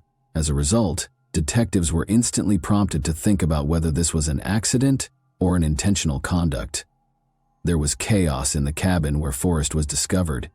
He had company, as evidenced by the lipstick traces on one of the two wine cups on a tiny table in front of him. A sense of seclusion was created by the meticulously drawn curtains covering every window and the low illumination. There were no obvious indications of violence, yet the scenario was strangely contrived. Forrest regularly used the yacht for private excursions, the captain told the authorities. He said that although Forrest liked to be alone himself on the yacht, he would entertain people from time to time. However, once Forrest set out on this specific voyage, the captain did not witness anyone boarding or departing the boat, and the coroner's preliminary investigation indicated that a drug overdose might have been the cause of death. It was unclear at the beginning of the investigation, nevertheless, if this overdose was an accident or deliberate. More doubts were generated by the fact that there was no syringe found next to the body. Was it removed on purpose, or was it never there in the first place? Investigators started looking into Forrest's life, contacts, business transactions, personal ties, and the circumstances surrounding his death in an effort to find leads. Who had been with Forrest in his last hours was the crucial question. The lipstick-stained wine glass and the absence of obvious evidence at the scene suggested a woman was present, but neither the harbor personnel nor the captain saw anybody get off the yacht after Forrest got on board. Examining Forrest's phone, which was discovered close to his body, was the first step in the inquiry. An initial look through his texts and applications turned up nothing unusual, but the investigators made the decision to delve further into his private life. Investigators believed Forrest might have had a secret side to his life that might provide hints about what had transpired. Despite his impeccable professional image, it became clear from a thorough examination of Forrest's relationships and routines that his apparently ideal existence might have been hiding some surprising truths.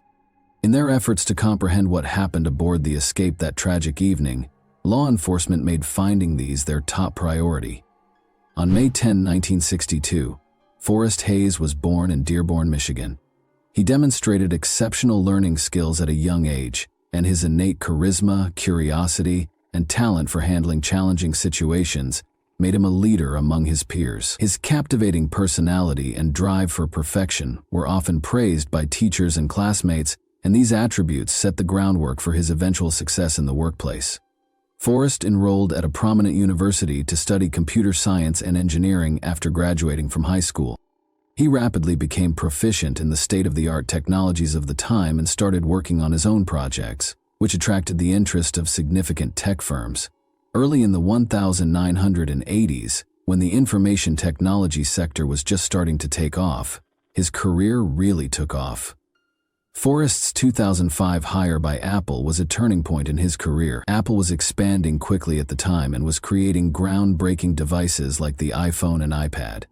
Forrest was hired by the corporation to work in one of the main divisions, in charge of developing cutting-edge technologies. He immediately gained the respect of his coworkers and leadership due to the substantial contributions he made to Apple's projects.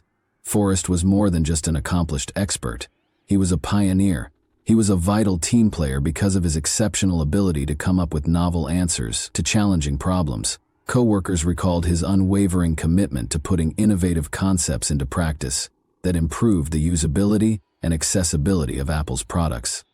Forrest developed technology during his time there that went on to become industry norms, but Forrest's aspirations prevented him from taking things easy. He soon accepted an offer from Google to work for the multinational internet behemoth. He joined Google X, a division devoted to creating cutting-edge technologies, after 7 years at Google. In his position, he oversaw projects including smart devices, driverless cars, and other cutting-edge technologies. Forrest's accomplishments include helping to create self-driving car systems, a revolutionary development in the realm of autonomous mobility. According to colleagues, Forrest Hayes had the ability to motivate a group of people and lead them toward challenging objectives.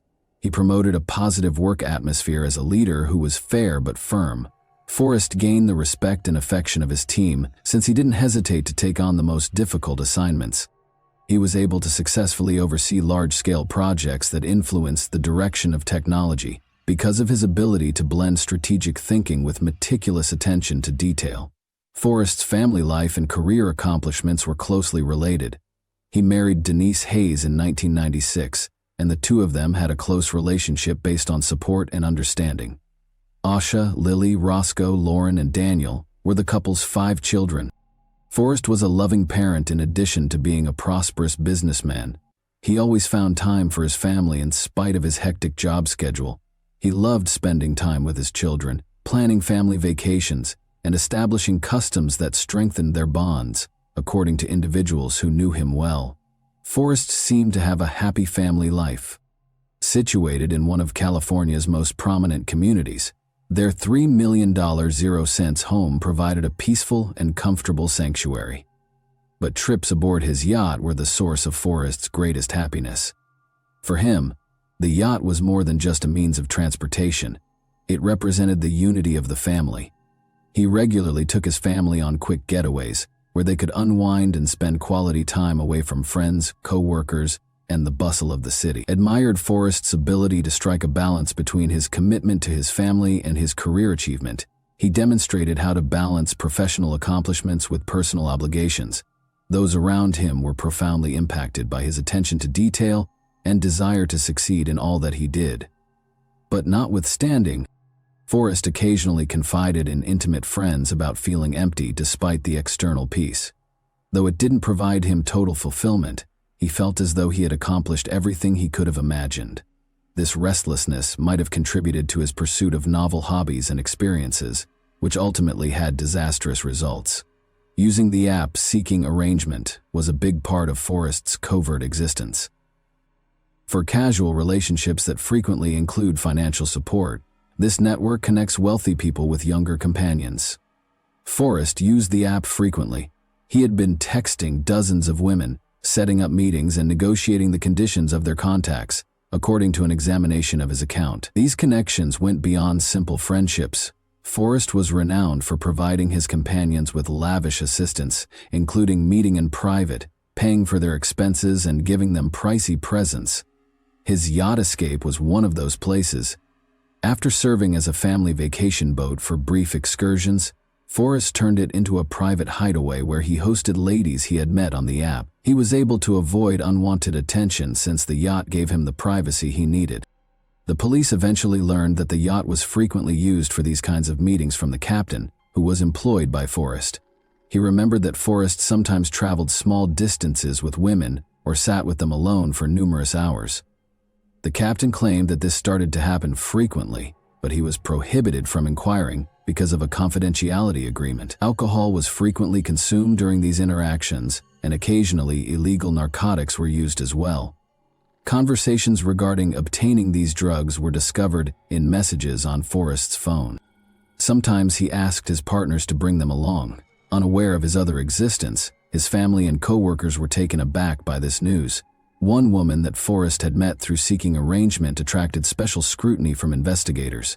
He set up a rendezvous with her aboard the yacht a week prior to his passing. They drank alcohol during the evening and then took drugs that made Forrest feel ill. Forrest stated in communications following the meeting that he wasn't feeling well but had no plans to cease doing such things. There were 2 realms in Forrest's life. In one, he had a perfect reputation as a professional, a loving husband, and a father. He looked for excitement and a brief reprieve from regularity in the other.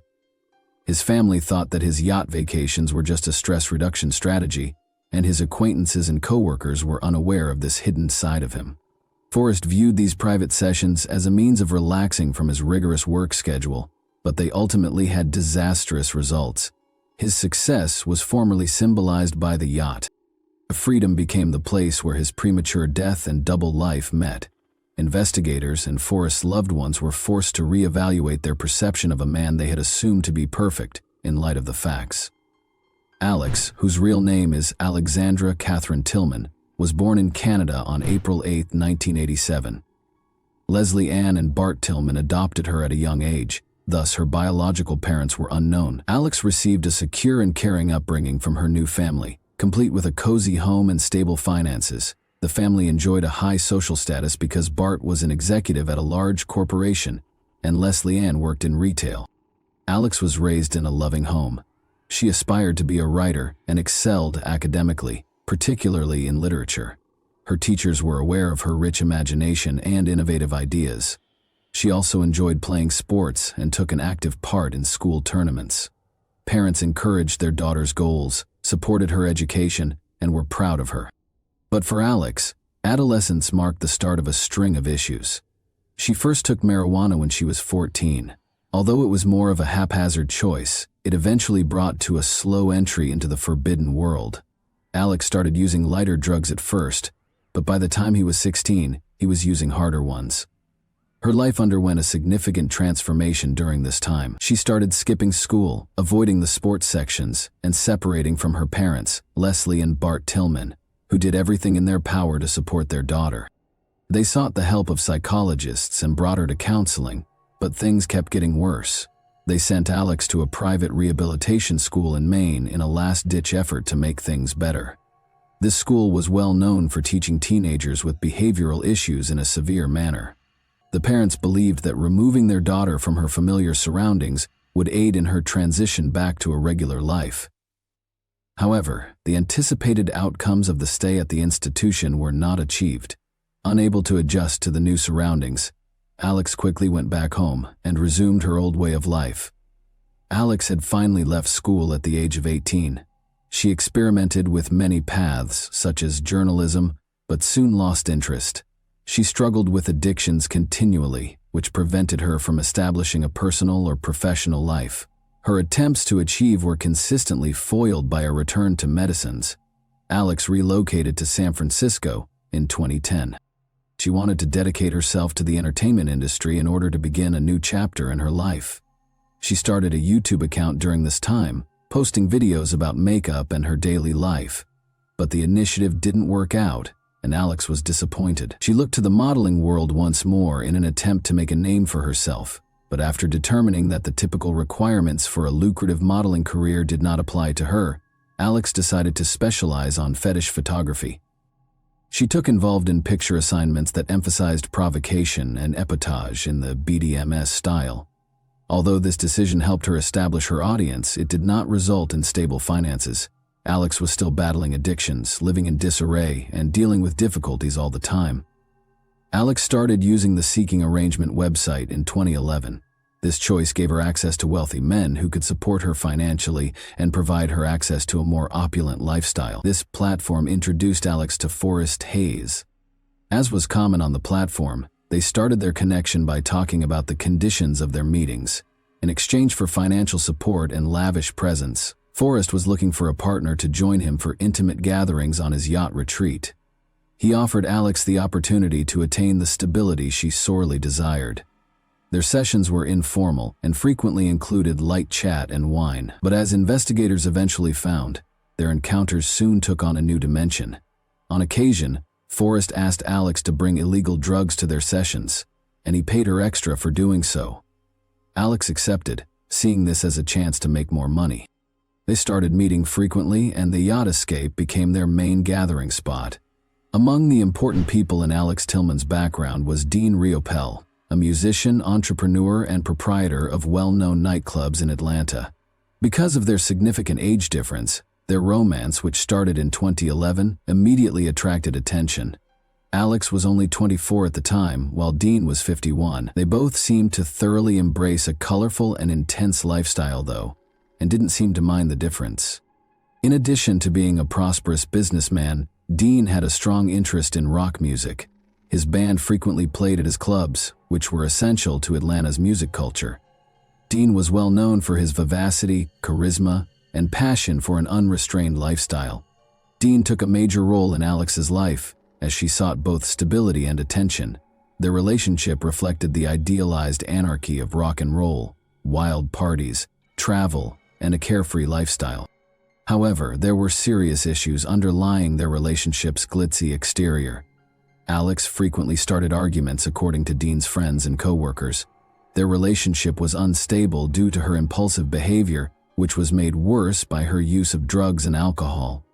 Only a few weeks before to the deadly Forest Hayes incidents, in September 2013, Alex reported Dean to the police for allegedly being aggressive. Officers discovered a completely different scene when they got there, though. Witnesses reported that Alex had been acting strangely that evening. After drinking too much, she made a scene at one of the clubs and attacked Dean, biting his finger and leaving obvious scars. Alex was thus accused of assault and making a false report. This incident brought to light the persistent strain in their relationship, which was collapsing under the weight of constant disagreement, despite their shared affection. On September 24, 2013, a few weeks later, Dean Riapella was discovered at his house, unconscious. After a long night of partying, Alex called emergency services to report that he had passed out. She said she had gone into the restroom for a moment and came out to find him on the floor. When paramedics came, they declared him dead at the scene. An autopsy showed that a heart attack caused by an overdose of illegal drugs was the cause of death. But Dean's family and friends had some qualms about this judgment. They maintained that Dean avoided even simple painkillers and had a great dislike of utilizing medications. The official decision about his death seemed contradictory, given his strong position on the issue. Despite their worries, there was insufficient evidence to support foul play. Therefore, the matter was closed. Originally deemed an accident, Dean's death came to light again in 2014, when Alex was taken into custody in relation to the Forest Hayes case. The police discovered parallels between the two incidents during the inquiry. The drugs that killed Forrest were the same ones that were discovered in Dean's system. The investigation into Dean's death was reopened as a result of this discovery. Suspicions were also heightened by Alex's enigmatic social media posts. She said, "Death is always near," in a post that was shared a few months after Dean's death. You might be surprised to learn how near it is. Although Alex never provided an explanation or clarification, these remarks generated a lot of conjecture. Dean's family backed the case's reopening, claiming that the first probe had been too cursory. They thought Alex might have been involved in his death because of his actions and relationship to illegal substances, but there was never any hard proof that connected her to the event. Investigators suspected that Alex's acts could not have been random events, but rather part of a wider pattern because of the similarities between Dean Riapell's and Forest Hayes killings. Nevertheless, Alex's purported involvement has never been confirmed, and Dean's case is still formally closed, despite the increasing attention. This ambiguity keeps raising unanswered questions that might never be resolved. With the use of video records recovered from cameras on the yacht, witness statements, and other pieces of evidence, investigators were able to piece together what happened the night Forrest was discovered dead. As usual, Forrest arrived at the escape in the afternoon on November 23, 2013, and he boarded by himself. Alex Tillman joined him on the yacht shortly after. The captain testified that Forrest had asked the crew to leave the yacht for the night, stating that he wanted some alone and a peaceful night to unwind. The yacht still had several working cameras. In the main cabin, the video showed Forrest and Alex conversing, joking, and sipping wine. Substances and syringes were later found in the backpack that Alex had brought with her. The talk grew more informal as the evening went on, and Alex produced a syringe loaded with the drug. After giving herself an injection, she gave it to Forrest, who accepted. The precise moment of the injection was captured by the camera. Forrest's condition quickly deteriorated after receiving the dose. After losing consciousness, he fell into the couch. At first, Alex failed to see how terrible the situation was. She kept looking about the cabin and drinking her wine. She finally shook Forrest by the shoulders in an attempt to resuscitate him, but he didn't react. Alex became alarmed when he realized that Forrest was not waking up. She started acting frantically. She then scrubbed the wine glass she had used, trying to get rid of lipstick stains, but missing some. while she started to gather her possessions, including the syringes and any leftover chemicals, in an effort to get rid of any possible evidence. She was also seen on camera quickly pulling the cabin's curtains, surveying the area, and making sure there was no obvious sign of her presence left. Alex then departed the yacht without telling anyone what had transpired. Forrest lay on the couch for several hours after she left him asleep, and no one bothered him. The skipper didn't return to the yacht and see Forrest dead until later, after his worried wife had called him. According to the inquiry, Alex attempted to evade notice following the incident by turning off her phone and leaving the marina. But police were able to piece together the events thanks to the yacht's camera recordings, fingerprints, and text messages between Forrest and Alex on his phone, as well as traces of lipstick on the wine glass. Alex played a significant role in the catastrophe, as evidenced by her actions during the escape. She was suspected of trying to avoid responsibility because of her frantic flight and attempts to destroy evidence. One crucial question, though, was still unsolved. Was the injection planned, or was it a snap decision taken under pressure? Law enforcement launched a manhunt to find Alex Tillman when it was determined that she was a major contributor to Forrest Hayes' death. Suspicions that Alex was involved were further cemented when she went into hiding right after the incident. Her phone was off and her once accepted social media profiles were inactive, making it more difficult to find her. But investigators came up with a strategy. They concentrated on Alex's Seeking Arrangement profile, which was the site where she had first made contact with Forrest. The secret to finding her was this app. Investigators constructed the persona of an affluent man looking to make new friends, using a fictitious profile. Alex accepted to meet despite his best efforts to stay out of the spotlight because he couldn't resist the chance to make money. She set up a rendezvous at a remote spot in California after days of messaging. Alex was arrested by police enforcement when she showed up for the rendezvous. Everything went without a hitch. Despite not resisting, Alex's behavior throughout the arrest was described as calm and uninterested. She claimed not to grasp the charges against her. She was shortly formally charged with illegally distributing forbidden narcotics, tampering with evidence, and second-degree homicide. Her attractiveness and contentious past caused the trial to immediately become a media sensation. When it started in early 2014, Alex, known as the beauty-turned-criminal, became the focus of media and public attention. During court appearances, a lot of people talked about her previous appearances, interviews, and demeanor. Alex had a composed and self-assured demeanor, frequently wearing immaculate clothing, which elicited conflicting responses from the general population. According to the prosecution, Alex was completely aware of the dangers associated with her behavior. They played camera footage from the yacht that showed her giving Forrest an injection and then walking away without helping him. The prosecution asserted that this showed her lack of interest and willful efforts to hide her activities. Alex's defense team argued that she didn't mean to hurt anyone and that she only did what Forrest asked her to do. Her attorneys claimed that her hasty departure was motivated by panic and that his death was a terrible accident. They further underlined that Forrest had agreed to the injection and had asked for the drugs. There was a great division in public opinion. Some believed that Alex was a heartless criminal who killed a well-known and prosperous person. Others questioned the morality of Forrest's actions, such as his use of a dating site and involvement in dangerous pursuits, and saw her as a victim of circumstance. Alex and the prosecution agreed a plea deal in May 2015. She avoided a jury trial and received a reduced sentence by entering a guilty plea to involuntary manslaughter and possession of forbidden narcotics. She received credit for time already served and was given a 6-year jail sentence. Another round of debate was triggered by the ruling. Given the circumstances, some people thought the punishment was too light, while others thought it was appropriate because there was no concrete proof of intended injury. In 2017, Alex was deported to her native Canada after completing her term.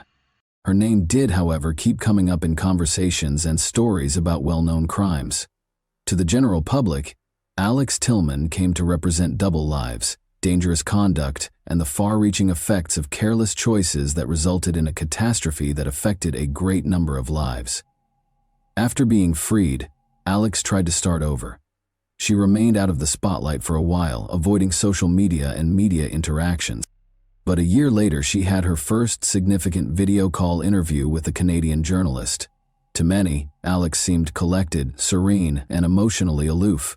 Her account of what happened rekindled controversy and sparked fresh discussions about her behavior and the fallout.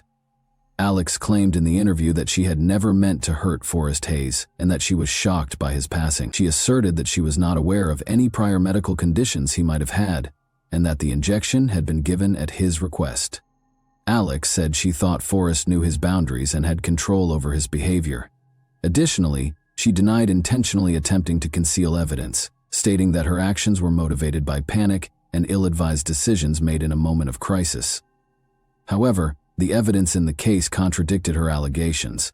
Video from the yacht showed Alex leaving the area without trying to contact for assistance, in addition to deleting any record of her presence. Her justifications were criticized harshly by the Forrest family, who saw them as an attempt to deflect blame and cast further doubt on her sincerity. Her comments regarding Dean Riopel were equally contentious. Alex revealed in the interview that his passing had hurt her and that their relationship was tumultuous but sincere. She did not, however, respond to inquiries regarding the circumstances of their last encounter or the reason behind Dean's overdose. Suspicions were only heightened by her silence. According to Dean's family, who had previously demanded that the case be reopened, Alex's remarks left more questions than they answered. It's still unknown how far along the Dean Riopel death investigation is. The Fulton County District Attorney's Office stated in 2018 that the matter was being reviewed, but they did not release any additional information. Rumor has it that investigators failed to find fresh evidence that would support or contradict Alex's involvement. The public was kept waiting for answers, and Dean's family was left in a condition of uncertainty. Alex Tillman currently lives in Canada and keeps a low profile. Her social media accounts are still inactive, and journalists have had varying degrees of difficulty reaching her for additional comments. She continues to be a contentious person who significantly divides opinions despite her modest profile. Others view Alex as a cold, cunning person whose actions led to 2 catastrophes, while others regard her as a person caught in the wrong situation. Many issues remain in the situations of Dean Riopel and Forrest Hayes. Dean, were their deaths really unintentional? What part did Alex really play in these sad incidents? Thanks for watching, everyone. Your support means a lot to me, and you can help my channel grow by hitting that like button, dropping a comment, and sharing this video. Your engagement really makes a difference. See you soon.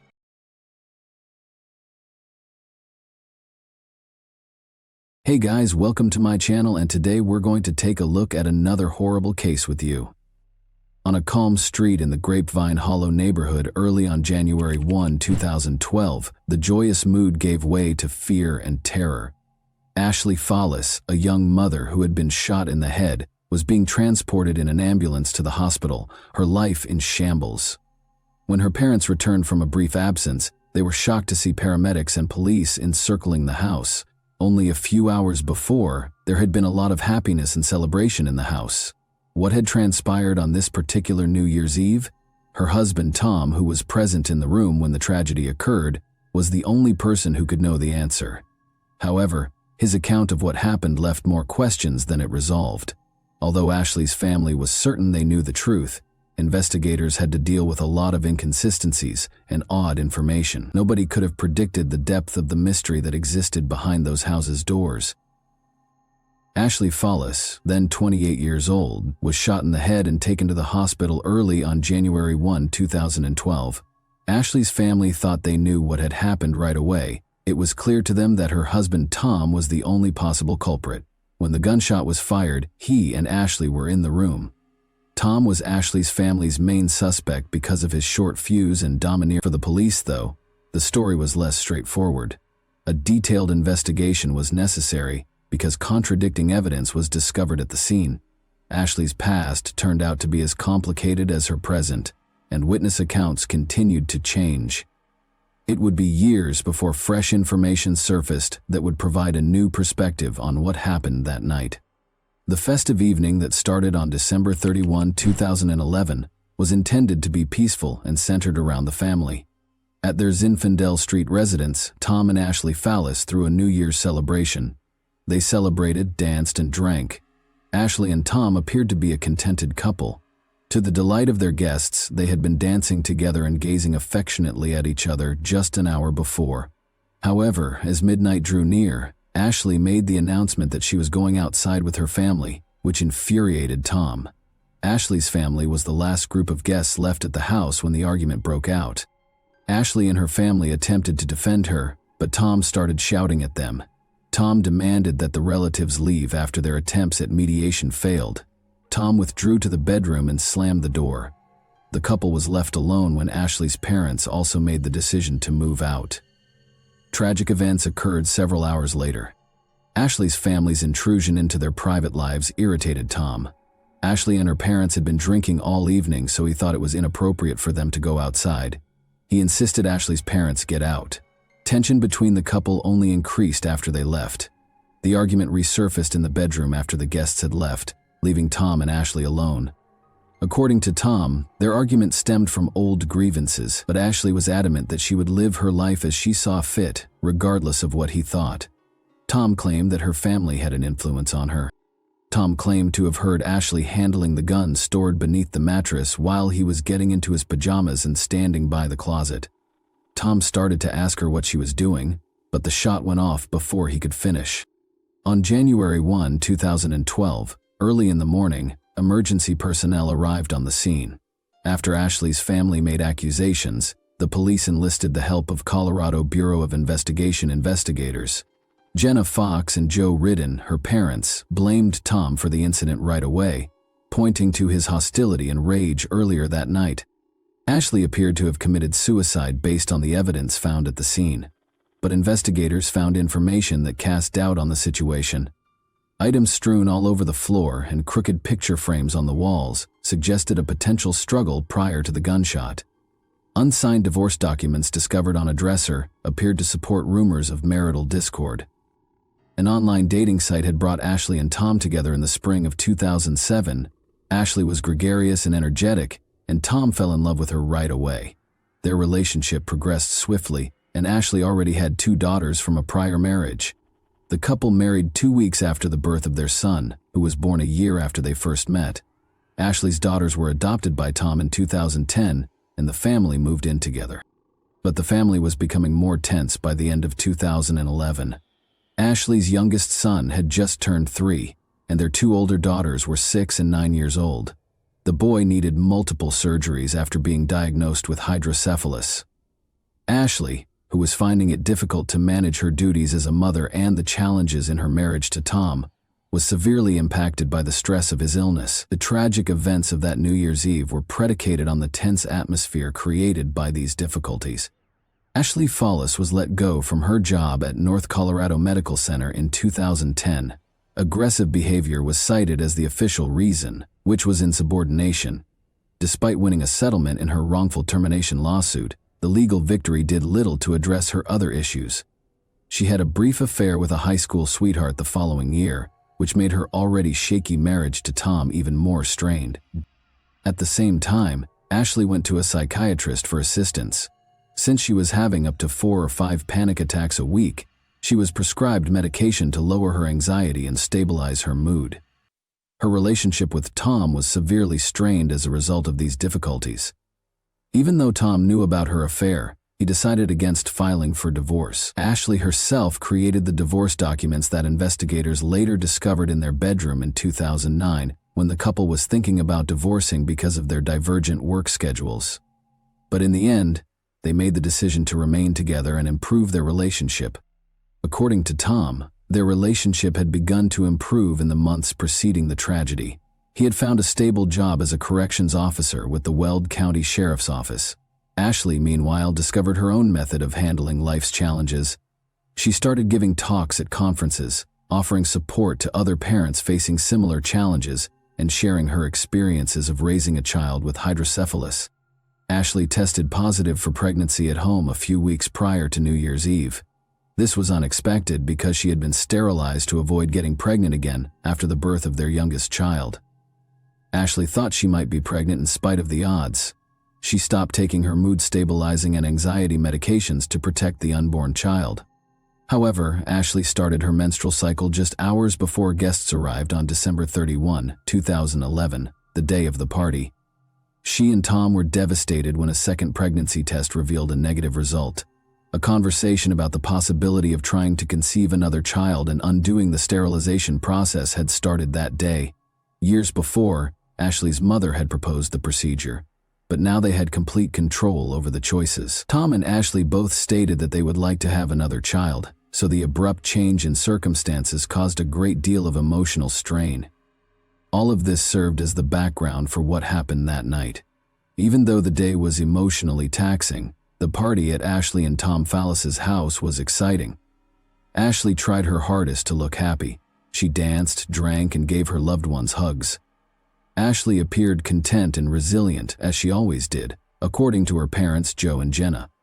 It was difficult for them to accept that she would have voluntarily abandoned her family. However, Tom asserted that Ashley's family was unaware of the intense emotional struggles that were concealed behind her apparent composure. Tom's account of what happened that evening was carefully considered by investigators. He started his interview by narrating the events of the day, including how Ashley's decision to go outside with her family members escalated a minor argument and how the negative pregnancy test result had set the tone. Ashley's propensity to follow her mother's advice too frequently became the topic of the argument. Tom stated that he just wanted things to calm down and didn't want to argue anymore. Investigators observed scratches on Tom's neck and chest during his police interview. Given that they might have been signs of a struggle, these marks sparked suspicions. Tom clarified that the red marks were caused by him scratching his skin because he was itching after shaving his chest for the first time. He claimed that stress might have been the cause of the scratches on his neck. As the interview went on, the level of questioning increased. Tom insisted on his innocence because he believed he was being accused of a crime. He insisted that he wasn't in the room when the gun went off, and that he didn't shoot Ashley. Investigators were inspecting the house and interviewing neighbors in the meantime. Chelsea Arriga, a neighbor, claimed to have heard Ashley yell, "Get off me," just prior to the gunshot. This story ran counter to what Tom had said. Tom denied that he ever made Ashley do anything against her will when investigators questioned him about the yelling. He clarified that he only requested that she cease following her mother's advice because it was straining their marriage. Investigators pressed him further, pointing out that Ashley was unlikely to have shot herself because of the wound on the back of her head. To prove his innocence, Tom insisted on having his hands tested for gunpowder residue. In order to ascertain whether Ashley was capable of firing the gun, he also demanded that her hands be examined. Because of the peculiar circumstances and contradicting evidence, investigators remained doubtful despite his explanations. Ashley Fallis was in the hospital, where medical professionals battled to save her life, while Tom was at the station. Unfortunately, they declared her dead a few hours after she was admitted. Tom was devastated to hear of her passing. After the incident, he said, he saw her breathing and thought she might have a chance to live when he held her in his arms. Despite not getting a confession from Tom after 3 hours of interrogation, investigators were unable to rule him out as a suspect. Tom grew more and more upset, insisting on his innocence and saying over and over that he could never hurt his wife. Ashley's death was declared a voluntary act 4 days after the incident. The medical examiner came to the conclusion that she killed herself, even though lab tests were not yet finished. Ashley's family was shocked and incredulous when the case was closed.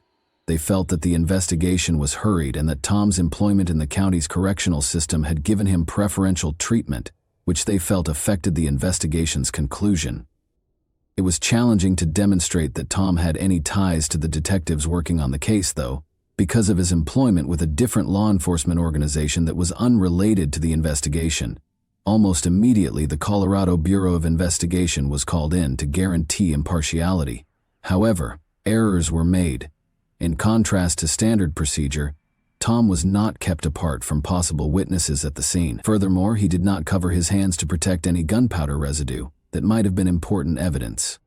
Tom's interrogation was handled poorly, according to Ashley's family, who felt that 3 hours was not enough time for the main person of interest in a case involving a suspicious death. They felt that until Ashley's parents, Jenna and Joe, pressed for it, investigators did not take Tom seriously as a suspect. Detectives changed their strategy only in response to their adamant demands. Even so, the investigation was only cursory. In the end, Tom was free to go. In order to be nearer to his sister, Tom relocated to Indiana after the tragedy, taking the kids with him. He seemed to be attempting to start over when he enrolled in college to obtain a bachelor's degree. Ashley's parents, Joe and Jenna, on the other hand, were uncompromising. They made a plea for justice to the media. They stressed that Ashley loved life and would never have voluntarily ended it, and they talked about Tom's short fuse in interviews. Nick Glover, a 17-year-old neighbor of the Fallis family, was a crucial new witness who was discovered by reporter Justin Joseph. Nick disclosed that he witnessed emergency vehicles pull up to the Fallis residence on January 1, 2012, while he was at home with friends. Additionally, Nick stated that he told Detective Michael Yates in an interview that he had heard Tom tell Ashley's parents, "I shot my wife." However, the police reports did not include a record of his statement. New accusations against law enforcement were sparked by the lack of documentation, which suggested potential corruption and a cover-up. Detective Yates was suspected of purposefully ignoring this crucial testimony in order to keep Tom safe. The Evans Police Department reopened the case in April 2014, over 2 years after Ashley's passing. According to new accusations, Yates had changed a witness's testimony and left out important evidence to bolster the story that Ashley had committed suicide. The investigation was carried out fairly, according to law enforcement officials, who denied any favoritism. Tom Fallis was taken into custody close to his Indiana home on November 18, 2014. He insisted on his innocence even after being accused of second-degree manslaughter. Many questions remained about the case, which had received a lot of public attention because of Justin Joseph's investigation. Ashley's leg bruises, for instance, raised questions about a flashlight that was discovered at the scene and possibly used during a fight. It was eventually discovered, however, that the flashlight was not connected to the crime and had belonged to an officer who had tried to administer first aid. According to the prosecution, Ashley kept a Taurus 9mm handgun under the mattress, which Tom took during a confrontation, put to her head, and then fired. After that, he called emergency services and lowered her body to the ground. Jenna Fox, Ashley's mother, testified during the trial that Tom had used harsh language and behaved aggressively during the New Year's Eve party, resulting in a fight. Tom refuted these claims. Jenna revealed later in the trial that there was a family history of mental health problems. Both Ashley's uncle and grandmother had committed suicide. This evidence was used by the prosecution to bolster their hypothesis that Ashley might have taken her own life voluntarily. Ashley's psychiatrist, however, stated in her testimony that she did not exhibit any symptoms of depression as of December 2011. Ashley was receiving overlapping prescriptions as a result of seeing 2 psychiatrists and a therapist concurrently, according to information later presented by the defense. Testimonies from forensic experts regarding the crime scene were inconsistent. Tom couldn't have shot his wife, according to Dan Gilliam, who had devoted hundreds of hours to examining the evidence. People who fire weapons in a fit of rage seldom stop after a single shot, Gilliam said. Gilliam was called as a witness by the prosecution, despite his findings. Jonathan Priest, another expert, visited the crime scene and went over the case materials. He deduced that Ashley had been in close proximity to Tom at the time of the shot. There would have been more blood all over the room, Priest thought, if Tom had been farther away. The chronology of when Tom arrived at Ashley and started helping, as recorded by the first responders, served as the basis for his analysis. This argument was used by the prosecution to refute the defense's assertions. Ashley's failed attempts to conceive, according to the prosecution, added to her emotional problems. Although she was not pregnant at the time of her death, an autopsy showed that she might have become pregnant following a tubal ligation. Ashley's emotional distress was exacerbated by reports that she thought she was pregnant 3 times in the 9 months before she passed away. The trial's psychiatrists emphasized how these conditions could have had a substantial effect on her mental health. A key component of the prosecution's case, particularly after Nick's friend Chelsea Arrigo provided her own account, was Nick Glover's testimony that he overheard Tom tell his parents, "I shot my wife," the night Ashley Fallis died. Chelsea also reportedly heard Ashley yelling, "Get off me!" according to Nick's mother, Kathy. However, Chelsea said during the trial that she was too drunk to remember the argument distinctly. Nick, however, emphasized that such a confession was unforgettable and insisted that he remembered everything that happened that night. Investigators took notice of his claims, and Detective Michael Yates, who had spoken with Nick the day Ashley died, was subject to internal review for neglecting to record this purported confession. Yates insisted that Nick had never said such a thing to him, but the investigation revealed no wrongdoing on his part. Defense lawyers pointed out various contradictions in Nick Glover's testimony during his cross-examination. They noted that Nick kept up a cordial relationship with Tom following his purported confession, taking part in family events like Christmas celebrations and camping excursions. Nick gave the same response more than 90 times when asked why he behaved in this manner. "I don't remember." Chris Graves, a former deputy for the Weld County Sheriff's Office, later came forward and said he had heard Tom confess. The defense cited contradictions in Graves's story, claiming that when he arrived at the scene he heard Tom yelling, "I can't believe I shot her, I can't believe she's dead," despite the fact that the crime scene was packed with neighbors, family members, and law enforcement officers. Nobody else claimed to have heard Tom's alleged outburst. Additionally, Graves did not arrest Tom on the spot, stating that it was outside of his authority. The defense also pointed out that for 3 years after the incident, Chris Graves had not submitted any reports regarding his statements. His credibility was further damaged when he was later fired for dishonesty from the sheriff's office. These elements call into question the prosecution's story. The prosecution's theory was also not supported by a large number of tangible pieces of evidence. Tests for gunshot residue on Ashley's 2 hands revealed residue, but tests on Tom's hands revealed no traces.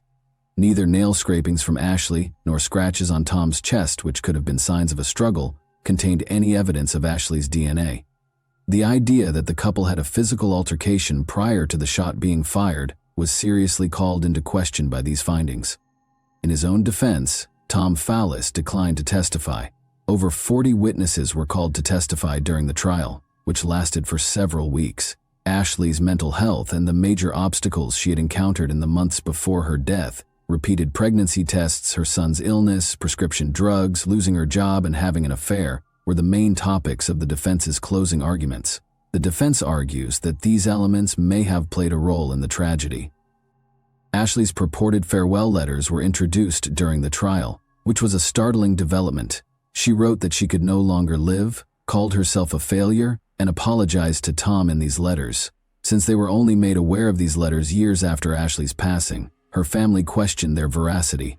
According to her family, they thought the letters were fake and had never seen any indication that Ashley might have written them. The jury deliberated for 3.5 hours, including an hour for lunch, before rendering its decision. Tom Fallis was acquitted of all charges, including second-degree manslaughter. Ashley's family was devastated by the decision. Jenna Fox and Joe Ridden, her parents, were adamant about Tom's guilt and sued the Evans Police Department, alleging that investigators had fabricated or hidden evidence. They contended that other officers who may have heard Tom's purported confession stayed silent, and that Nick Glover's 2012 testimony had been disregarded. In the end, their cases were dropped. Ashley's family remained adamant about Tom's guilt and insisted on accepting the acquittal. Nevertheless, they were able to keep up a relationship with the kids and obtain visitation rights that let them continue to be active in their lives. As he works to rebuild his life and further his education, Tom Fallis is still struggling financially as a result of legal fees. Tom continued to look after the children after the tragedy. To start over and be nearer to his sister, he relocated them to a different state. He informed them that their mother had died in an accident, but he would like to give them more information when they are older. The case is still cloaked in mystery despite every attempt to find the truth. Doubt seems to grow with each response, and questions persist. Ashley Fallis's story is one of those instances where it becomes difficult to distinguish between truth and deceit, leaving only suspicion and unsolved mysteries in its wake. And that wraps up today's chilling story. If you enjoyed this video, don't forget to like and subscribe so you never miss a new upload. Also, let me know in the comments what part of this story shocked you the most. Thank you for watching, and I'll see you in the next video.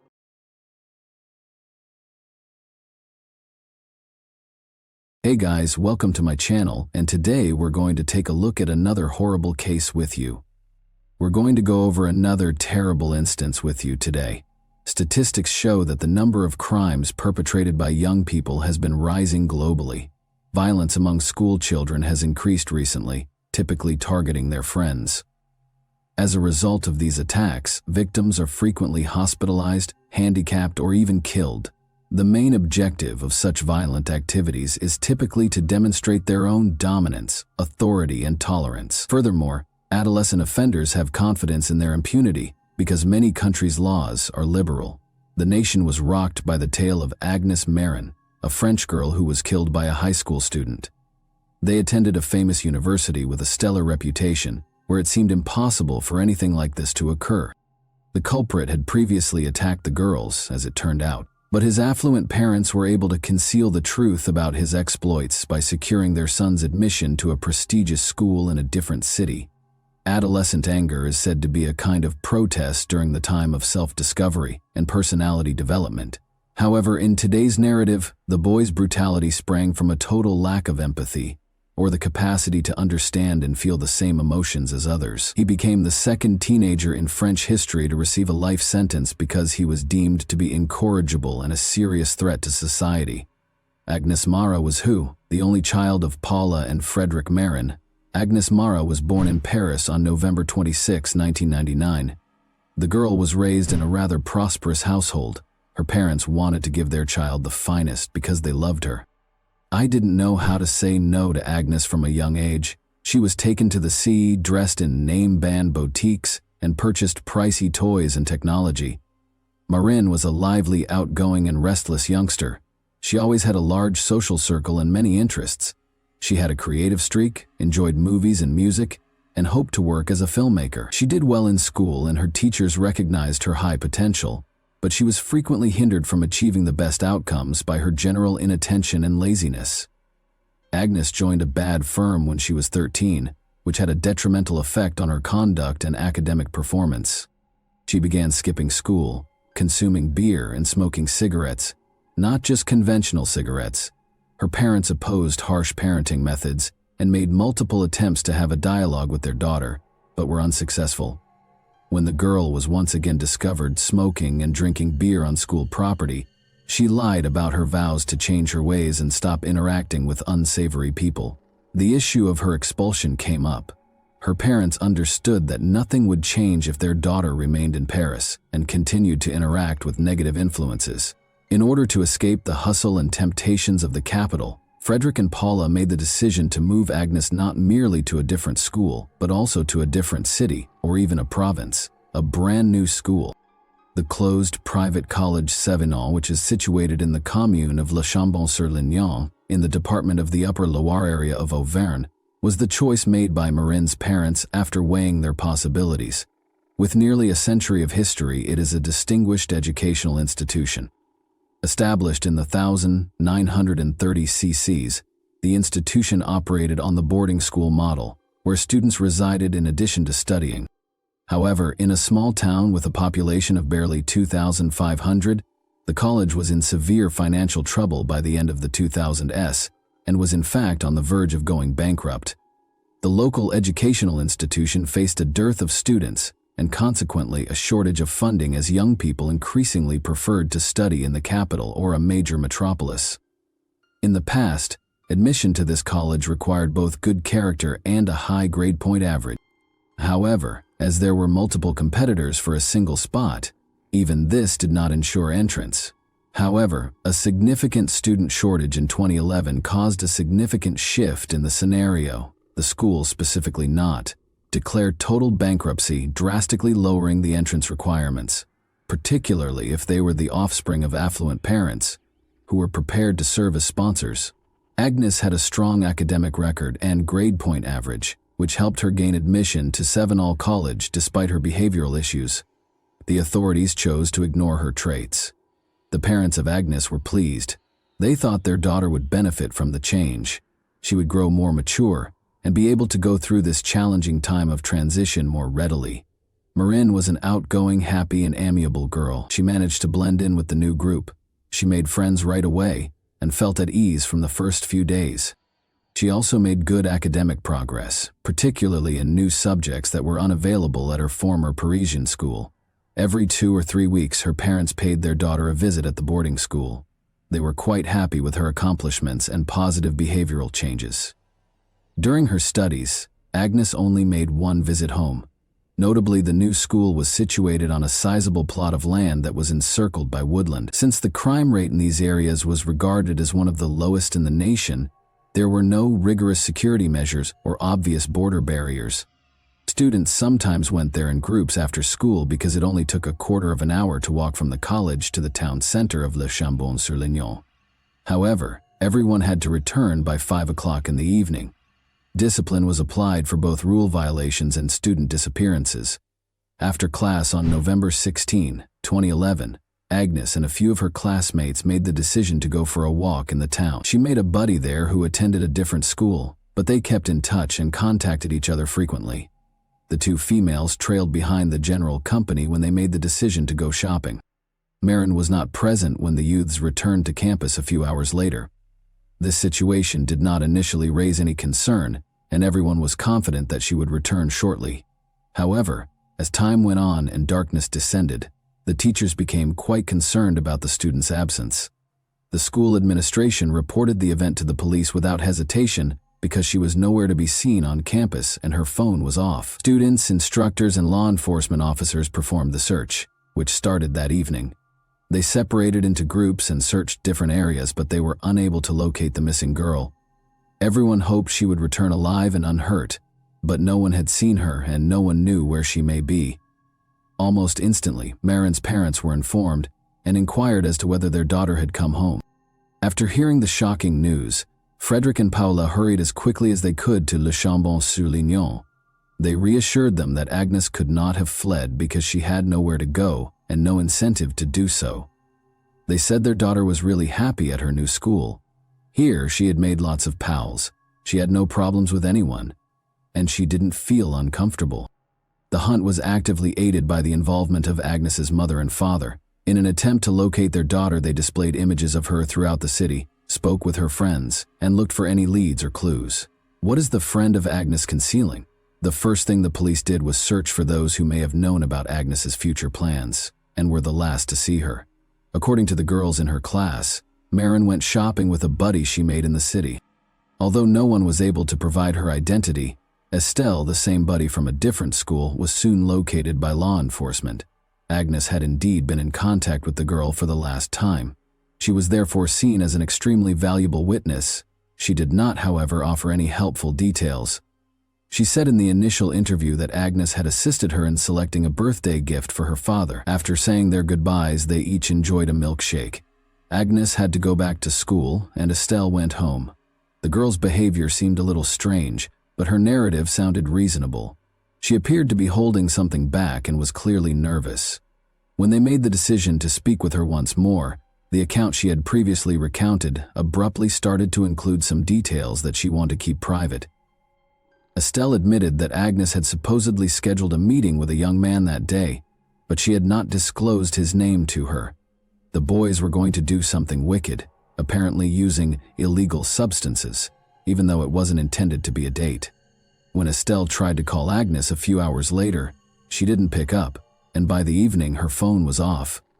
During the initial interview, the girl acknowledged lying, because she promised Marin that she wouldn't tell anyone about the encounter with the enigmatic man.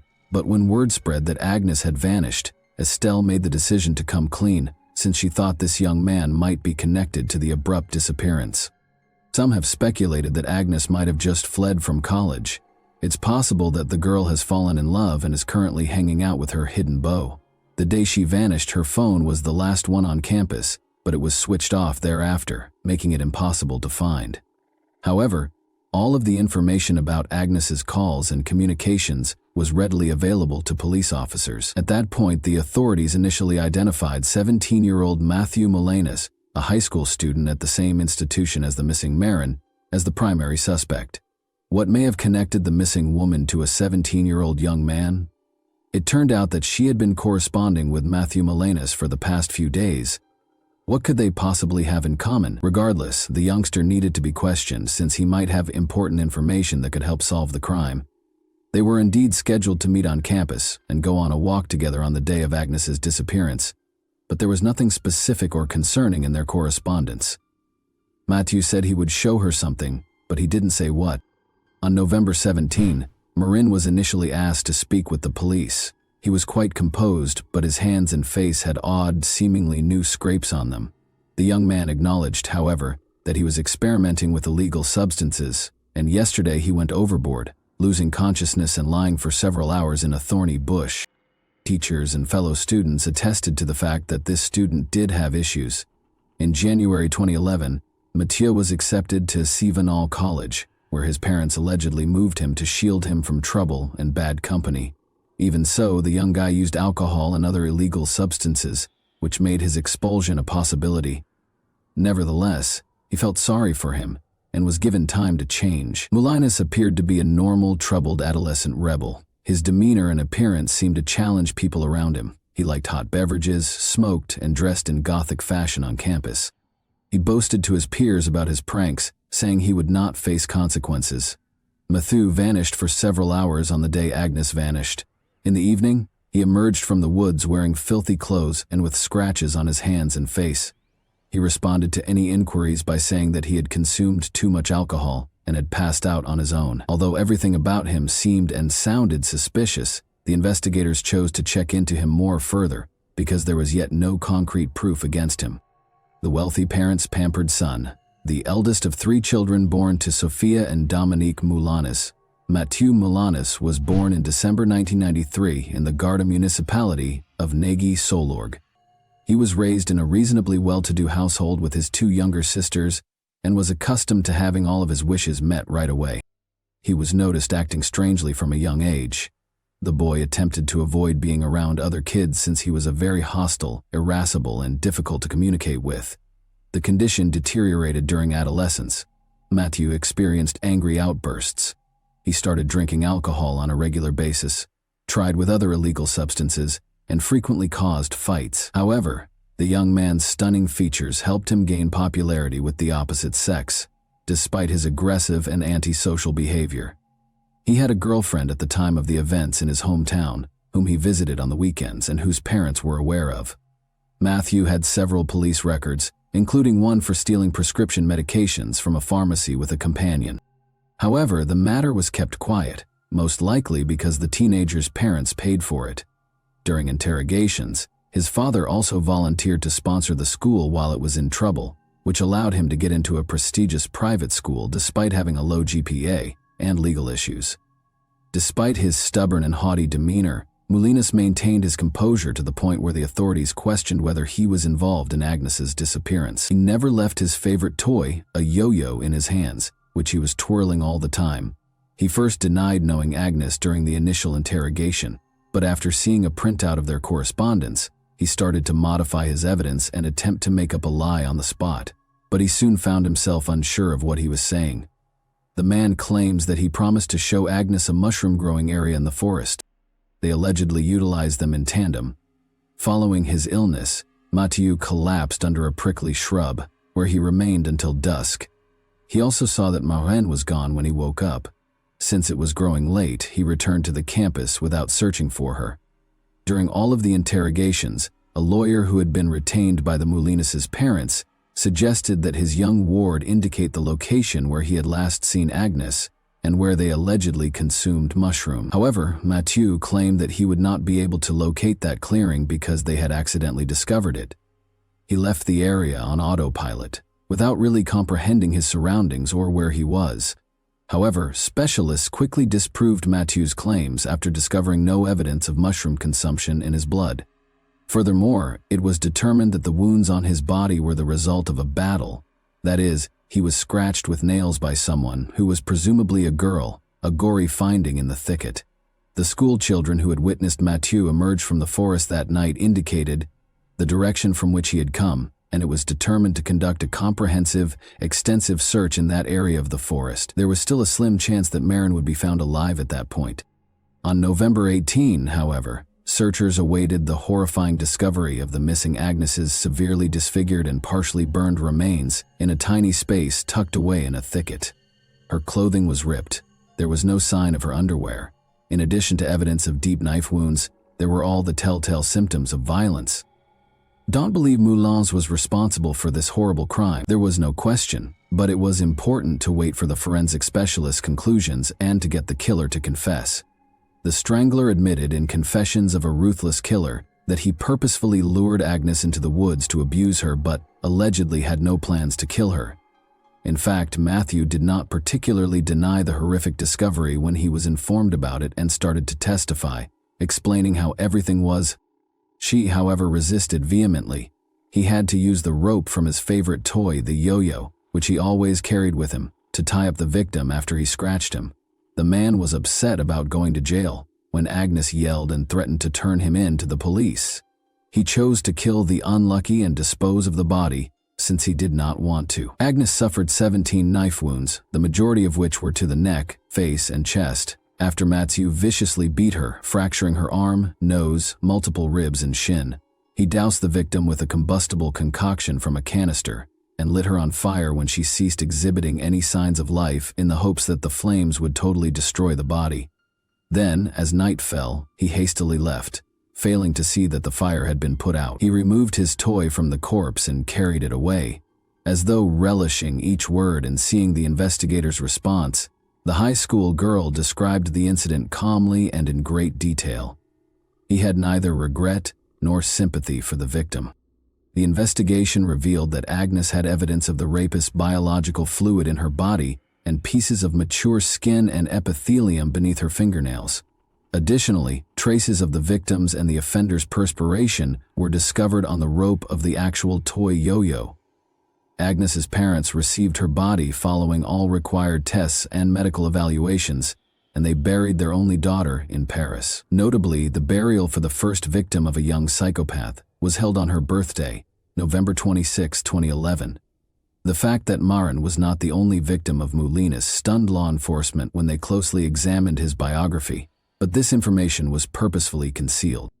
It turns out that since he was a young boy, he had been mean to other people, including his own sisters, other kids, and animals. He always enjoyed causing pain and suffering to people in an unmatched way. Mathieu attacked Julia, his young neighbor whom he had known since childhood, in August 2010. The attractive neighbor chose to capitalize on the girl's interest in him. After luring her into the woods, the man struck her on the head, tied her up with household-bought Scotch tape, and proceeded to mistreat the unlucky. After that, Moulinas started strangling her and most likely would have murdered her, but as her mobile phone rang, the criminal flinched away, glanced around, and just walked away. After a scared Julia freed herself, she called her parents, who promptly called the police to report the occurrence. The following day, Matthew was taken into custody.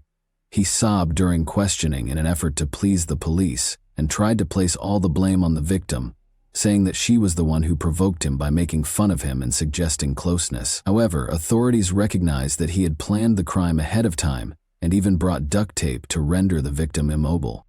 However, Mathieu escaped punishment in spite of the seriousness of the offense. Because the offender was so young, the court committed him to a psychiatric center for 4 months of mandatory treatment instead of sending him to prison. Psychiatrists and psychologists assessed his condition and worked with him during this period. The chief specialist overseeing Moulinas concluded in December 2010 that he was completely recovered and that following the course of treatment, he was no longer a threat to others.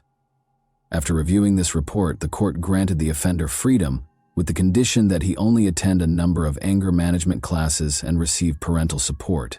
Notably, the Molina couple worked very hard to secure their son's release as well. In addition to promising the judge that Mathieu would leave the area and not cause any more disturbance, they also agreed to see to it that the heir received therapy. The best attorneys were employed by them, and they made every effort to keep their client out of jail. Following that, the parents began searching for a new school for their kid, but they were unwilling to accept him anyplace because of his criminal record for such a significant issue. The father then went to the provincially closed College 7 himself and scheduled a meeting with the director. He promised to support him right away when it came to the college's admittance of mature students after learning about its financial difficulties. In every manner possible, Dominic Melinis defended his son by lying that there was only violence against his ex-girlfriend, despite the director's observation that the man's academic performance was too poor and that the criminal case of a prospective student could negatively impact the school's reputation. After the breakup, she allegedly sought to get back at him. Surprisingly, the leadership of the educational institution accepted Dominic's account of events and did not go into the specifics of the trial, which is why he was freed a few months later after everything had been resolved. It seems that they chose to ignore the crime and keep this information from other kids and their parents because of the sponsorship amount he had declared. Just 1 month before his 18th birthday, Mathieu had accepted the verdict in the trial, but because he was a kid when the violent and terrible crime was committed, the law gave such offenders a lower sentence, and the trial itself had to take place in private. Agnes's parents demanded that the sessions be made public, at least in part, and that journalists who would be covering the case in the media be included. The Marin couple, however, were turned away, and the trial took place in private. The case didn't start until June 18, 2013. The many errors in the Mathieu case were sharply condemned by the public prosecutor, especially the fact that the psychiatrist who concluded that the man posed no threat to others was a young lady without the necessary training. She made a deadly error and had no prior experience dealing with crooks.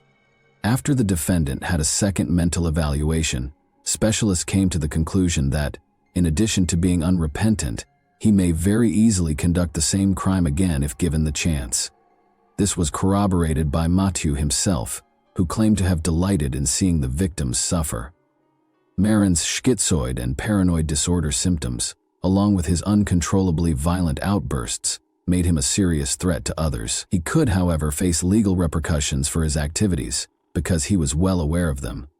Furthermore, because of the severity of the young man's offense, the prosecutor demanded that he be tried as an adult, and his request was ultimately approved.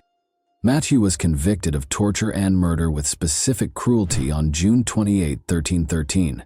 He was given a life sentence and ordered to undergo forced psychotherapy. He was the second young criminal in French history to be given such a severe penalty. Despite Molinet's attorney's choice to appeal the conviction, a jury of appeals affirmed the life sentence on October 10, 2014, ruling out a 2016 review of the ruling. In a book they created and published, Mathieu's parents detailed their painful experience and acknowledged that their son is still unrepentant. And that wraps up today's chilling story. If you enjoyed this video, don't forget to like and subscribe so you never miss a new upload. Also, let me know in the comments what part of this story shocked you the most. Thank you for watching, and I'll see you in the next video.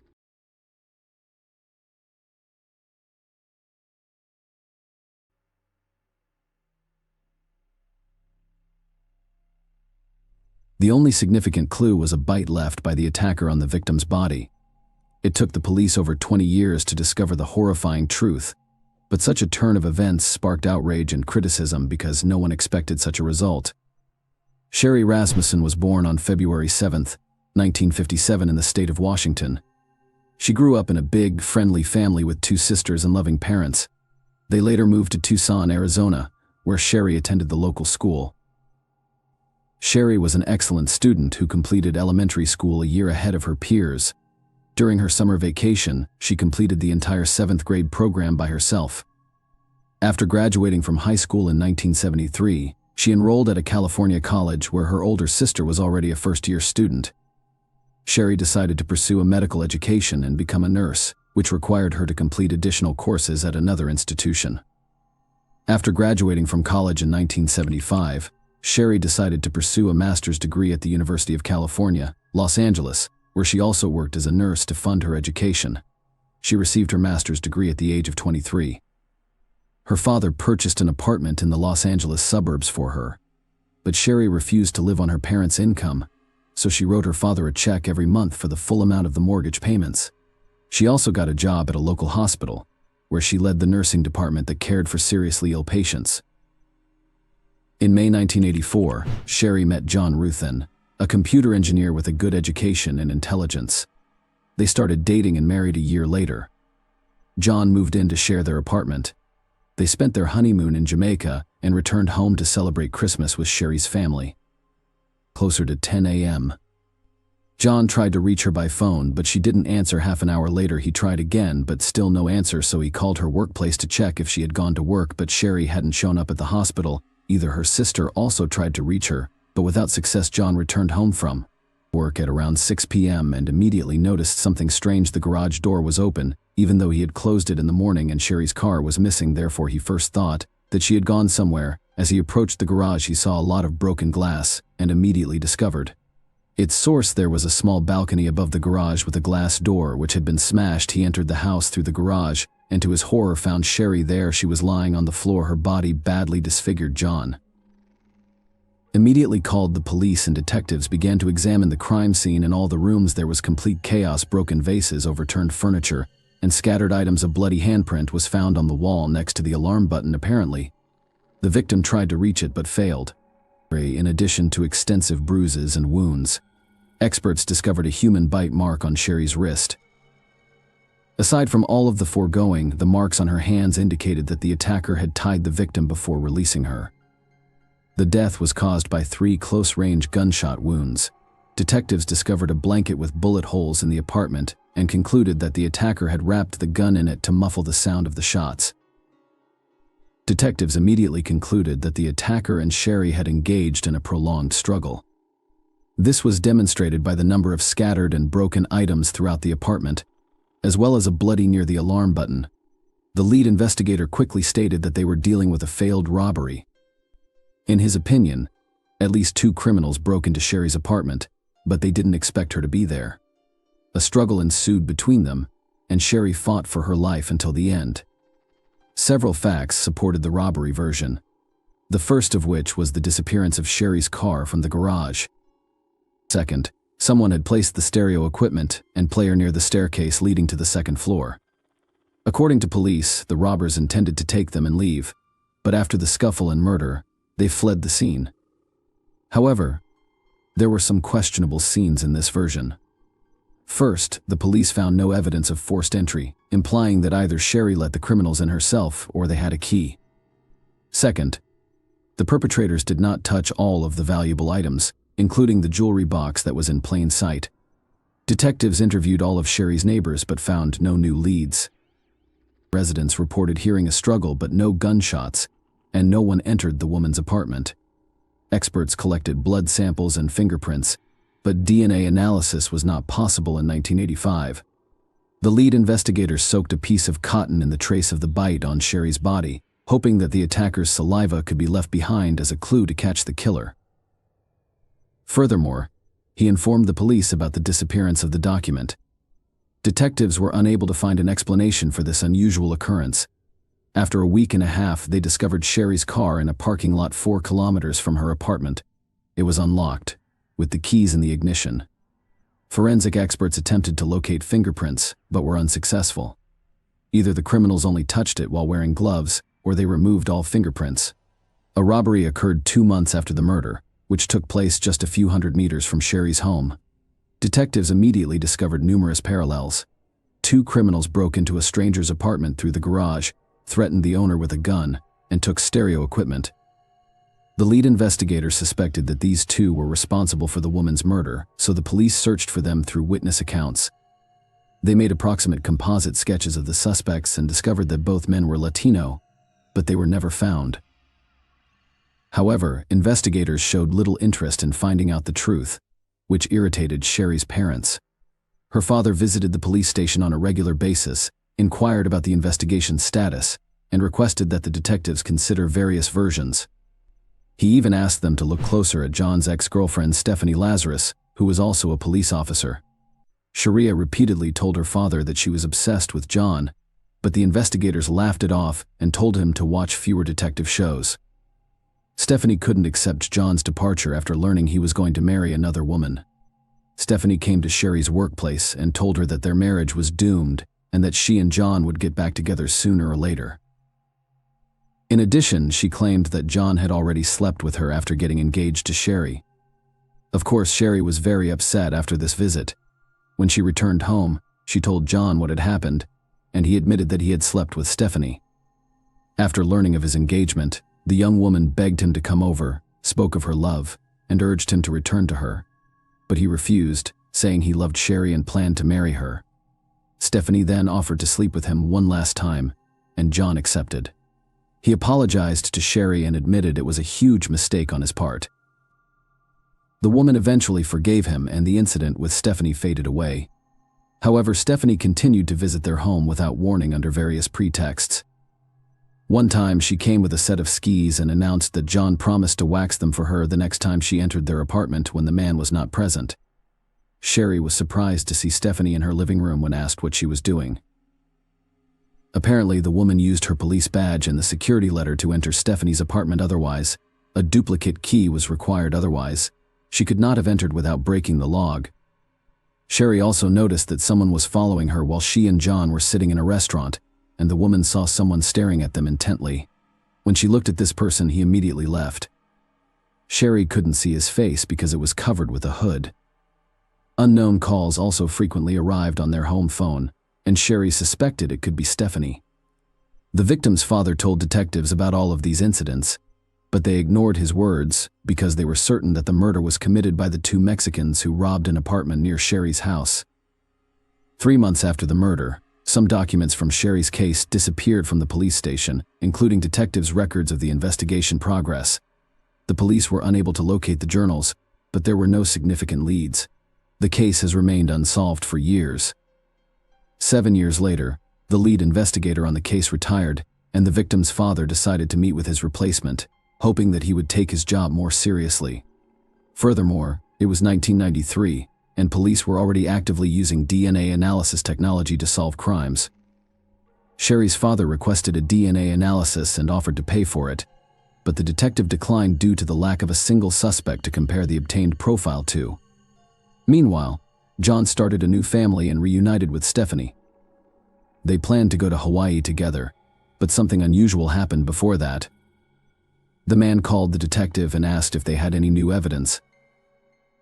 Stephanie was a rising star in the police department, earning higher ranks, twice becoming Detective of the Year, and maintaining an impeccable reputation. Despite her marriage to another officer, she continued to sleep with John. In 2001, a separate unit was formed in Los Angeles to work on unsolved murders. They were assigned Sherry's case, along with thousands of similar cases, and the detectives began their investigation, left behind after a bite 2 years later. Detectives took up the case and sent all available evidence to the lab. Due to high demand, they had to wait nearly 2 years for the results, which came in January 2005. The evidence included nail fragments and blood samples from Sherry's apartment. Forensic scientists only needed to study the sample from the bite mark on her body. However, they couldn't find the vial for a day until they discovered it by the wall of a large refrigerator. After studying the sample, experts discovered foreign DNA belonging to an unknown woman. This lasted until February 2009, when a new detective took over Sherry's case and began studying the materials left by previous investigators. He questioned the robbery theory after discovering DNA from another woman near the victim's bite mark.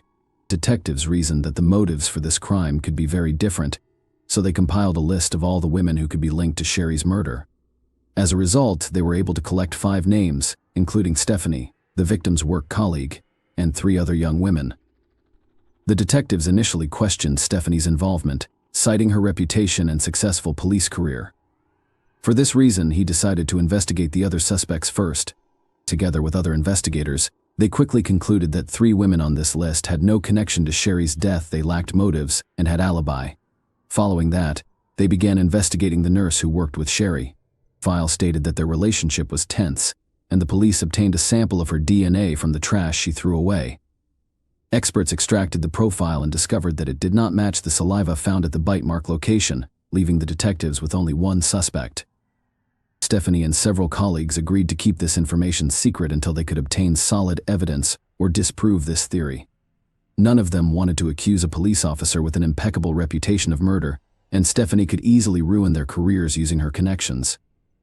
They began secretly gathering information on her, trying to find any connection to the murder. Interestingly, the woman worked in the same building on the same floor as them. Because of this, the investigators had to take many precautions and not even mention her name in their notes. Soon, the detectives discovered the first interesting fact during the years of the murder. Stephanie owned a .38 caliber revolver, the same type of gun that was used to shoot Sherry. They also learned that the victim had repeatedly complained about strange and even aggressive behavior from Stephanie. The fact that the police officer came to Sherry's workplace in her uniform and said rude things to her seemed suspicious. Even more suspicion was added by the fact that Stephanie had broken into Sherry's gated community and even into her apartment several times. After analyzing the reports and photos from the crime scene, the detectives concluded that the possible robbery seemed staged. Nothing was taken from the apartment, not even the valuable items that were prominently displayed, but instead only a player and stereo were taken away.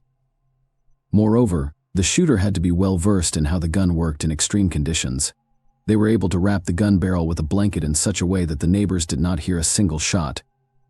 It is unlikely that a low-level thief of players could possess such skills, but a trained and experienced police officer could.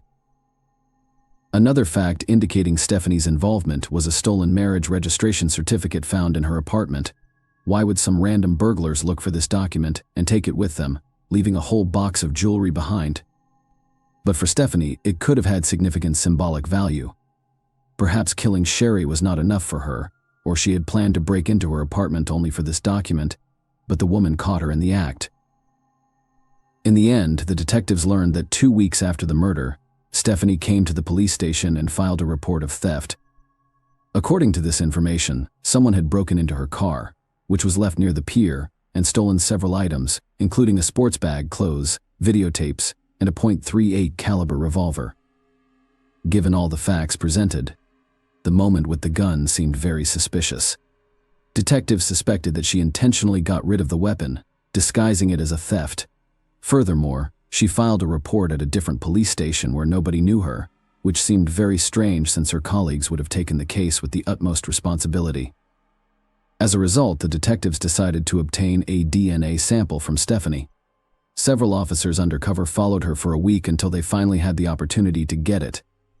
On May 28, 2009, Stephanie and her stepdaughter stopped at a cafe for a snack. As soon as they left, the officers took the glass she drank from and sent it to the lab. The next day, the result was ready, a full match. Despite the many factors pointing to Stephanie's involvement, the detectives were still shocked. It was hard for them to believe that a high-ranking and respected police officer was connected to the murder, but the DNA results were indisputable. However, at that moment, they did not have time for these thoughts, and investigators began developing a plan to arrest her. None of them wanted to do this in the middle of the police station in front of hundreds of officers. Moreover, Stephanie had extensive connections, and the detectives decided to lure her away from prying eyes. The chief of the Los Angeles Police Department was unofficially informed that one of his subordinates was suspected of the murder. The chief ordered the detectives not to approach Stephanie while she had her service or personal weapon with her. The detectives considered arresting her in her home, which was risky because she lived with her husband and stepdaughter. They devised a plan to entice the person who outranked them to surrender their weapon. They found holding cells in the basement of the police department designed for temporary detention of criminals, where anyone entering had to surrender their weapon. This led to the creation of a legend saint. Stephanie went with them to the basement where the suspect was supposed to be held. After the woman surrendered her weapon, they went to the interrogation room, but there was no suspect there. The detectives gradually laid out the cards on the table and asked Stephanie questions about Sherry's murder. At first, they simply said that they needed to ask her a few questions about an old case related to her ex-boyfriend over the course. The detectives let her go, but at the end of the corridor, Stephanie was met by several police officers wearing handcuffs. 23 years after the murder, the woman was arrested. Given Stephanie's extensive police experience, all attempts to speak with her during interrogations yielded no results. She had a perfect understanding of the situation. There was DNA evidence against her found near the bite mark on the victim's body, which was extremely difficult to refute. Nevertheless, she denied any involvement and maintained her innocence. As a result, the detectives were forced to prepare documents for transfer to court over the next several years. Stephanie was housed in a women's prison until the first hearings began in 2012. It took the police 3 years to basically rebuild the case from the ground up because their predecessors believed in a failed robbery. It was necessary to redo all of the materials, focusing specifically on Stephanie. Throughout the trial, the woman insisted on her innocence. Stephanie's lawyer questioned the DNA test results and argued that there were no suspicions against her during the initial investigation. However, the prosecution believed that Stephanie entered Sherry's apartment and shot her once. Sherry resisted and a struggle ensued, eventually leading to Stephanie's death.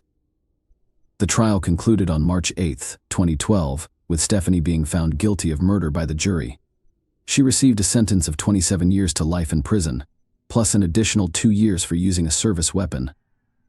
The judge reduced her sentence by 1,000 days, citing her good behavior and time spent in custody awaiting trial. Sherry's parents attempted to sue the detectives who first worked on the case, despite the fact that the victim's father had instructed them to look into Stephanie from the start. They ignored his words. This begs the question, were they purposefully concealing their colleague's involvement, or did they truly believe she was not involved?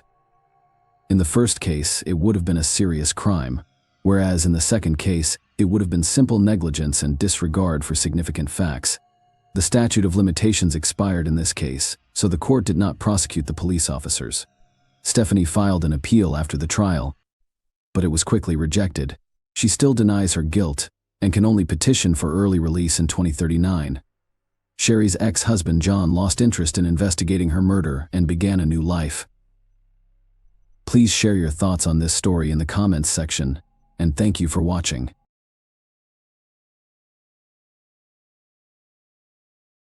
Hey guys, welcome to my channel, and today we're going to take a look at another horrible case with you. No case, no body. There is no body in our story, but there is a case on a November morning in 2011, which was mentioned in English law following the captain's miracle. 3 years after returning home to her leased apartment on Ubarovicha Street in Vladivostok, Galina Kolyadzinskaya vanished. Her parents still think Galina is alive and are waiting for her return in April 2024. Her boyfriend Victor Cohen was found guilty of her murder, although no tangible proof of her purported death was shown at the trial. Following Victor Cohen's release from jail, the matter gathered traction and split the public in two directions. Some people think Victor's sentence for murder was too light, while others think he was sentenced for a crime that never happened. Together, let's learn how a well-known criminal case involving the death and disappearance of an unproven man spread across the nation, sparking debate among onlookers and leading to the formation of organizations to look for Galina.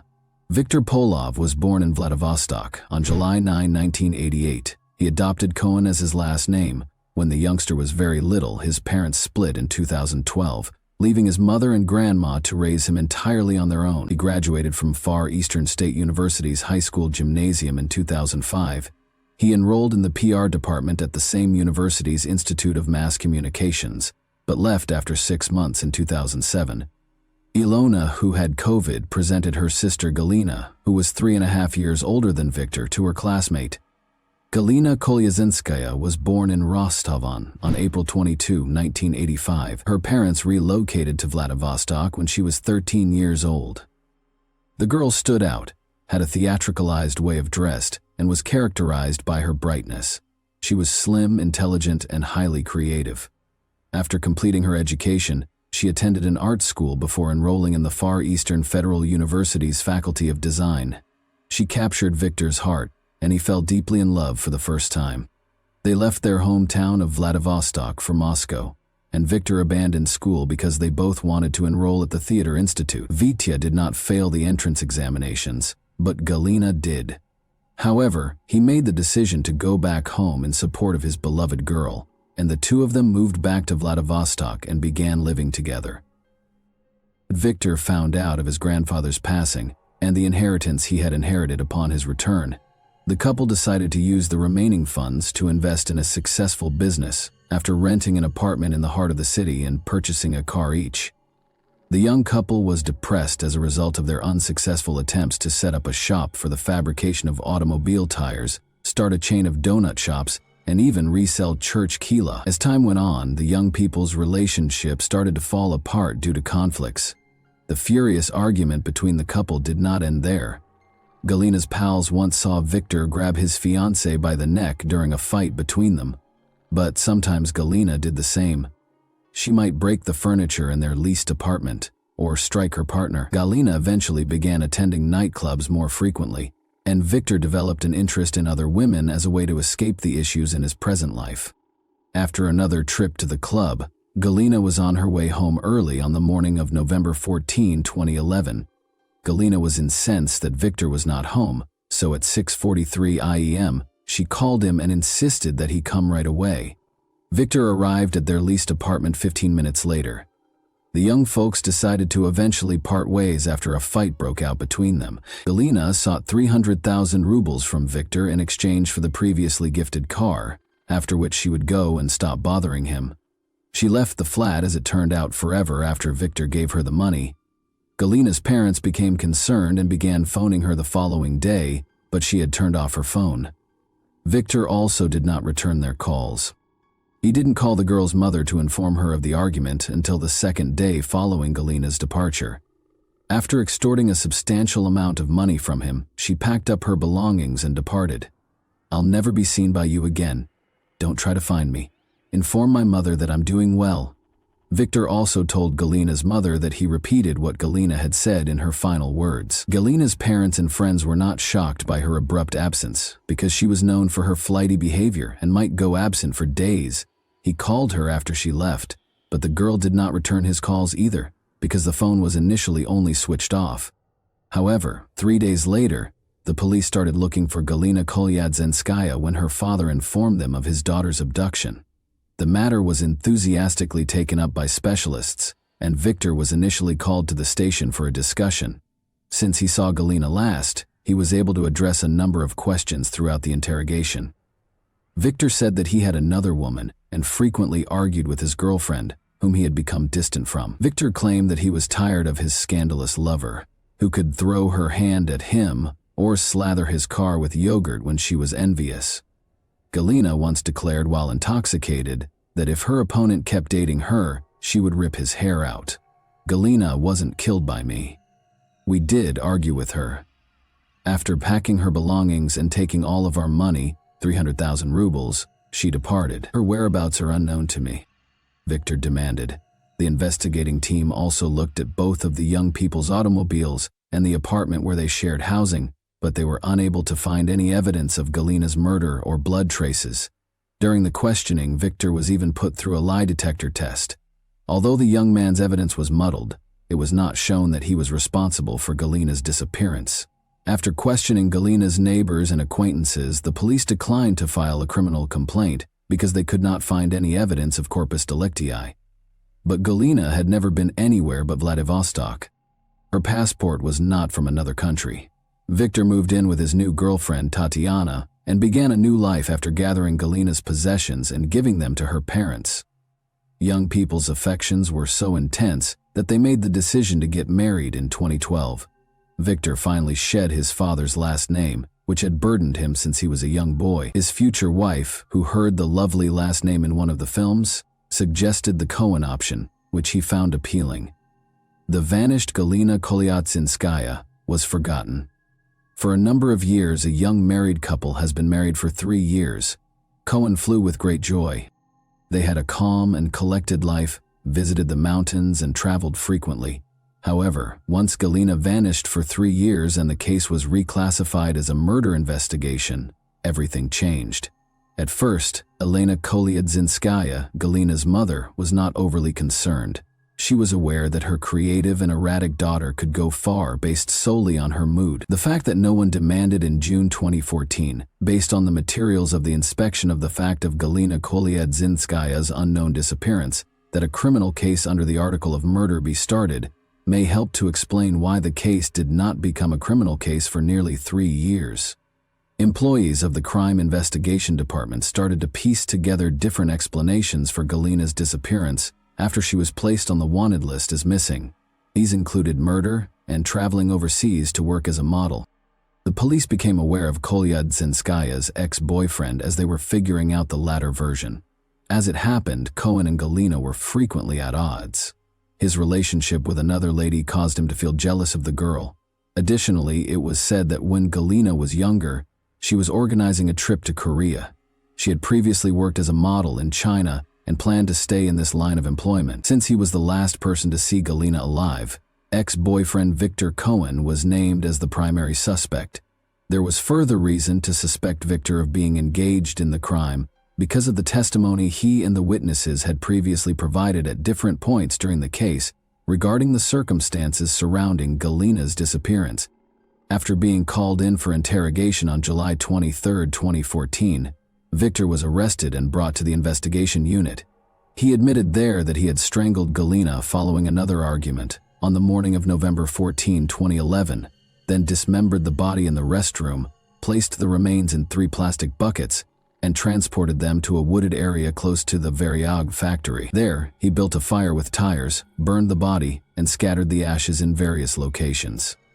Throughout the interrogation, Victor Cohen acted with assurance. He cursed a lot and didn't use appropriate language when he spoke to the investigator about you. He related the story of his life, from infancy to the present, in an open and friendly manner. When he sat in front of the police officers with his feet on the ground and grinned, he remembered how he had burned and dismembered his ex-lover Galina. Experienced cops were astounded by his cynicism and calm. He felt untouchable. Victor complained to the investigator that his initial plan was to ground the body in a meat grinder, cook it in a steamer, and then flush it down the toilet. However, he soon gave up on this strategy out of concern that he may be identified and the sewer system would get blocked. He said during the same interrogation that Galina was interfering with his new relationship, so he strangled her. Victor remembered his ex-girlfriend as a unique individual who was an attention seeker.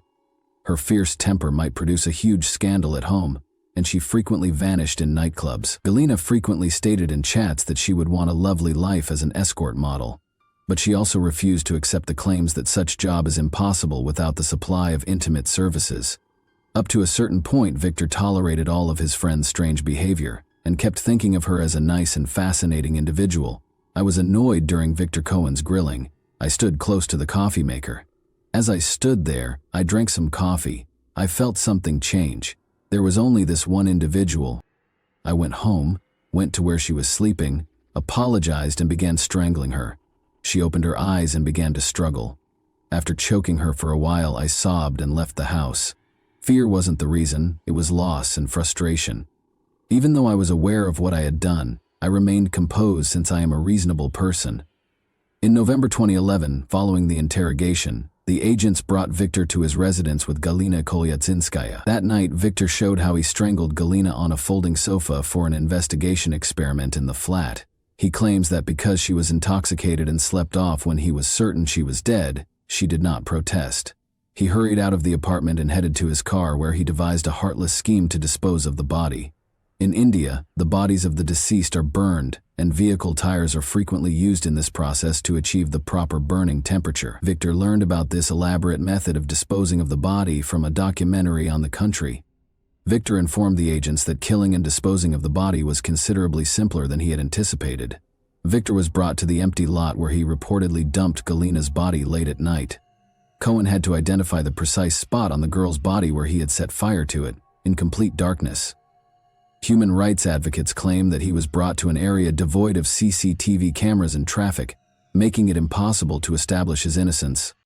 Important information were also missing from the case. As Victor himself frequently noted, it was unclear how and what he used to carve up the body, because a regular kitchen knife could not be utilized any further.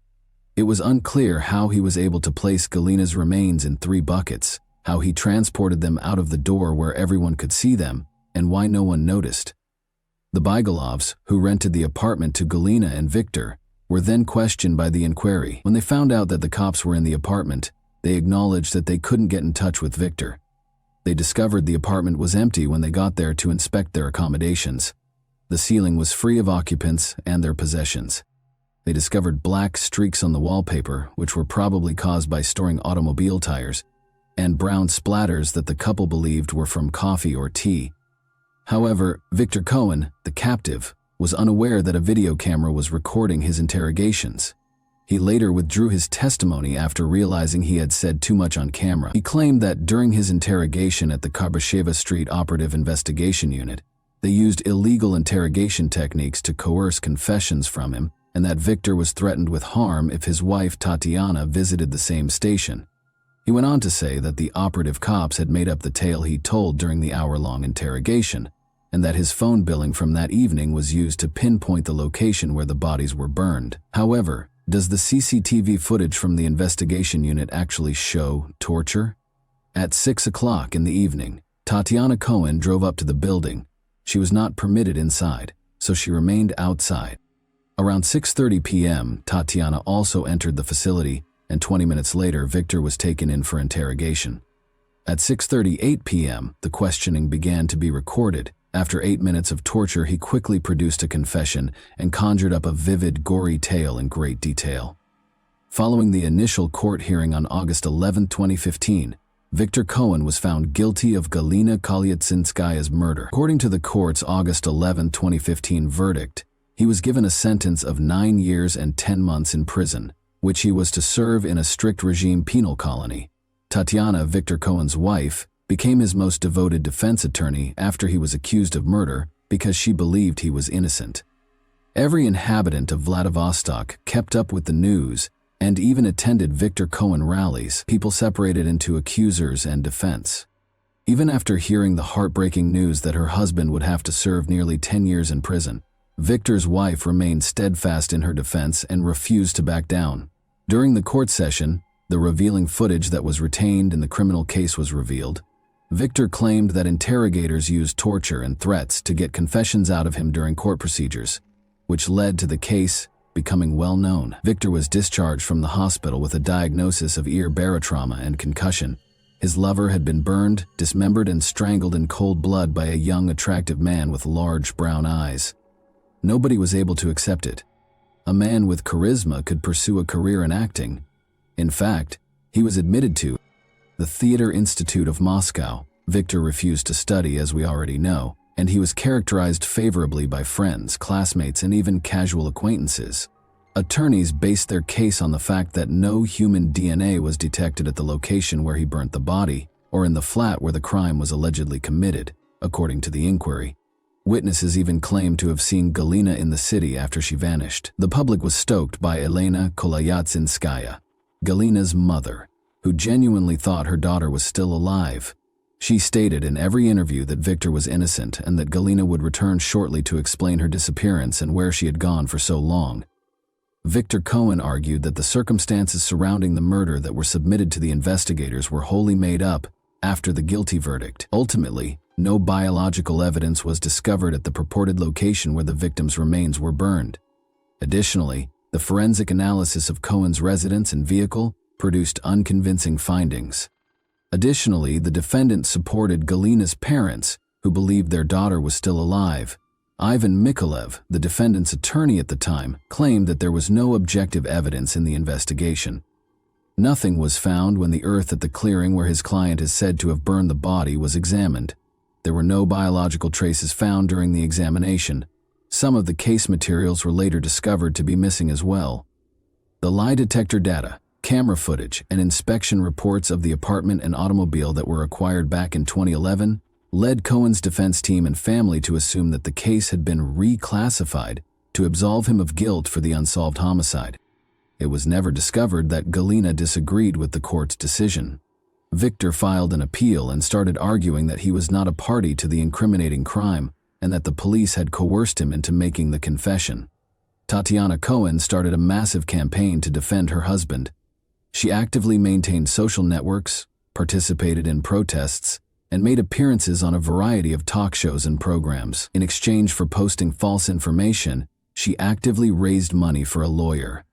The case was sent to the Court of First Instance for a second trial in a separate court after the Court of Appeals rejected the verdict on December 7, 2015, citing violations of the Code of Criminal Procedure. Victor Cohen was also found guilty of Helena Kolyatsinskaya's murder following the Court of First Instance's retrial. As a result of the June 21, 2016 judgment, he was given a sentence of 9 years and 9 months in jail, with the option to do his time in a severe regime colony. Victor Cohen served his term after the Court of Appellate Instance upheld it on November 28, 2016, despite the fact that the conviction had been challenged once more. Following the appeal, Tatiana remarried, divorced Victor, and stopped having any affairs. It came out that her position as a wife was a well-planned game, since Tatiana started seeing someone else right after Victor was arrested. This was not what everyone had anticipated. Tatiana declined to respond. The court decided even though Helena Kolyatsinskaya's body was not located. Victor Cohen was duped based on circumstantial evidence, and there was a lot of it. First, Victor's confession. in which he states that he chose to grind the body in a meat grinder in order to dispose of it after the murder. In 2015, he went to the Maxim shopping complex and actually purchased a meat grinder and a pressure cooker at the Technica Dome store. Records from the store's database pertaining to meat grinder purchases made on November 14, 2011, were seized as part of the investigation, and among them was the last name Polavavi. The time on the invoice and the receipt from the store's database match. Additionally, the store administrator attested in court that the database was not altered with the intent to fabricate information. Furthermore, the verdict was significantly influenced by Victor Cohen's cell phone bills. Victor remained in the apartment from 11 a.m. to 6 p.m. on November 14, 2011, probably dismembering the body and transporting it in buckets to the woods close to the Variag facility at night. Victor kept saying that after Galina departed, he contacted her, but her phone was unreachable. Victor last spoke with Tatiana on the phone at 11:51 p.m., right outside the Variag facility. Victor's phone bill, however, indicated that he did not call Galina between 10 a.m. and night. Furthermore, it's clear from listening to the court proceedings when Galina Kolyadzinskaya and Victor's billing is disclosed that, following Galina's disappearance, she received calls from friends, family, and even Victor's mother, but not from Victor. If it were Victor, someone would at least convey a message to his missing friend, especially because everyone is searching for Galina and Victor is suspected. Victor, however, didn't. He knew, of course, that there would be no response. Sales receipts for 320-liter plastic buckets with locks and lids that were purchased on the same day as the meat grinder were also included in the case. Sadly, the receipts don't include a last name, so it can't be confirmed that Victor Cohen purchased them. However, how could Galina fit into buckets that held 320 liters? The enamel found in the bathroom was another piece of circumstantial evidence. Galina was dismembered in the bathtub by Victor, who then used a metal brush to scrub the tub so hard that he obliterated the enamel after covering everything with foil to conceal the bloodstains. Victor claimed in the confession video that Galina had damaged the bathtub's enamel by frequently using acidic or alkaline cleaning solutions. Following her disappearance, witnesses who said they saw Galina at Sheremetyevo Airport in Moscow and at a shop in Vladivostok were later proven to be untrue. CCTV footage from the airport shows that no such girl was discovered. One of the witnesses was the subject of a criminal case under the article on giving false testimony. My only and primary concern when researching this case was why no additional clues were discovered. Even the slightest details are impossible to foresee and conceal. After all, there must be some evidence left if Victor killed Galina. The response was straightforward. Victor refused to allow the police to enter his apartment over the first few days. He moved in with Tatiana right away, and the apartment's owners were unaware of the situation. It wasn't until December 8 that he finally took his possessions. When the policemen arrived to see how he was doing, nobody opened the door. It took 12 days for the cops to enter the residence. Instead of using luminol, they just made things right. The apartment's owners began remodeling on December 10. Only on December 27th were the two vehicles examined. Remind yourself that on November 14, Galina vanished. Victor thus had a month and a half to clean the car's interior and roughly 3 weeks to clean the flat and hide his tracks. Therefore, why were neither Galina's remains nor DNA traces discovered? Experts have concluded that, under artisanal conditions, it is still conceivable to completely burn the person, which is precisely what occurred in this instance. Wild animals may have scattered the black fragments Victor claimed to have scattered in the forest close to the burning site, depriving the inquiry of the final piece of evidence. Galina was dismembered and placed on tires, where Victor set the fire at the proper temperature to burn the bones. Black pieces of burnt bone were all that remained of her. Citing the length of time that had passed, he did not mention the precise site of the campfire. He had simply forgotten. We would need to use a sieve to sort through a sizable portion of the forest in order to locate the body's remains. However, why? Nothing is known about Helena Kolyadzinskaya if the murderer is not apprehended for almost 13 years. The statements of the man found guilty of her murder recount the final day of her life. Where may Galina have gone if Victor Cohen hadn't killed her in the first place? It is nearly impossible to become lost in today's environment unless you are a professional in the intelligence service, according to seasoned retired investigators who spoke casually with journalists. Galina had to be located in 13 years. She could not avoid leaving traces, even if she lived abroad under a phony identity. She would have been identified as she would have needed to be fingerprinted, even to replace her documents. Victor Cohen claims to have been tortured and married someone else, but he never once says that Galina will return, that he is waiting for her, or that she will prove his innocence. He is fully aware that the primary witness is not present and cannot be. Victor never once claimed that he was innocently imprisoned, that 10 years of his life had been taken from him, or that his cherished wife, Tatiana, had left him because she didn't want to wait for him there. He has no resentment of the system, no desire to defend his honor, and no intention of suing to establish his innocence. He is aware that no one will ever find the body. He destroyed it with fire. No proof exists. He acts as though he has done time for his crime, and this allows him to fabricate all these tales of the disappearance. He's clean now. What are the possible claims? He served time after being found guilty. Everything has been redeemed by him. Even in such detail, an innocent individual would not be so heartless as to implicate himself. Many people nationwide are still in shock at what transpired. Even though the case has now been concluded, they are continuing searching independently for Galina. Because Galina's parents are still hoping for daughter to return home, they utilize forums to advertise and occasionally share pictures of girls who look a lot like her. And that wraps up today's chilling story. If you enjoyed this video, don't forget to like and subscribe so you never miss a new upload. Also, let me know in the comments, what part of this story shocked you the most? Thank you for watching, and I'll see you in the next video.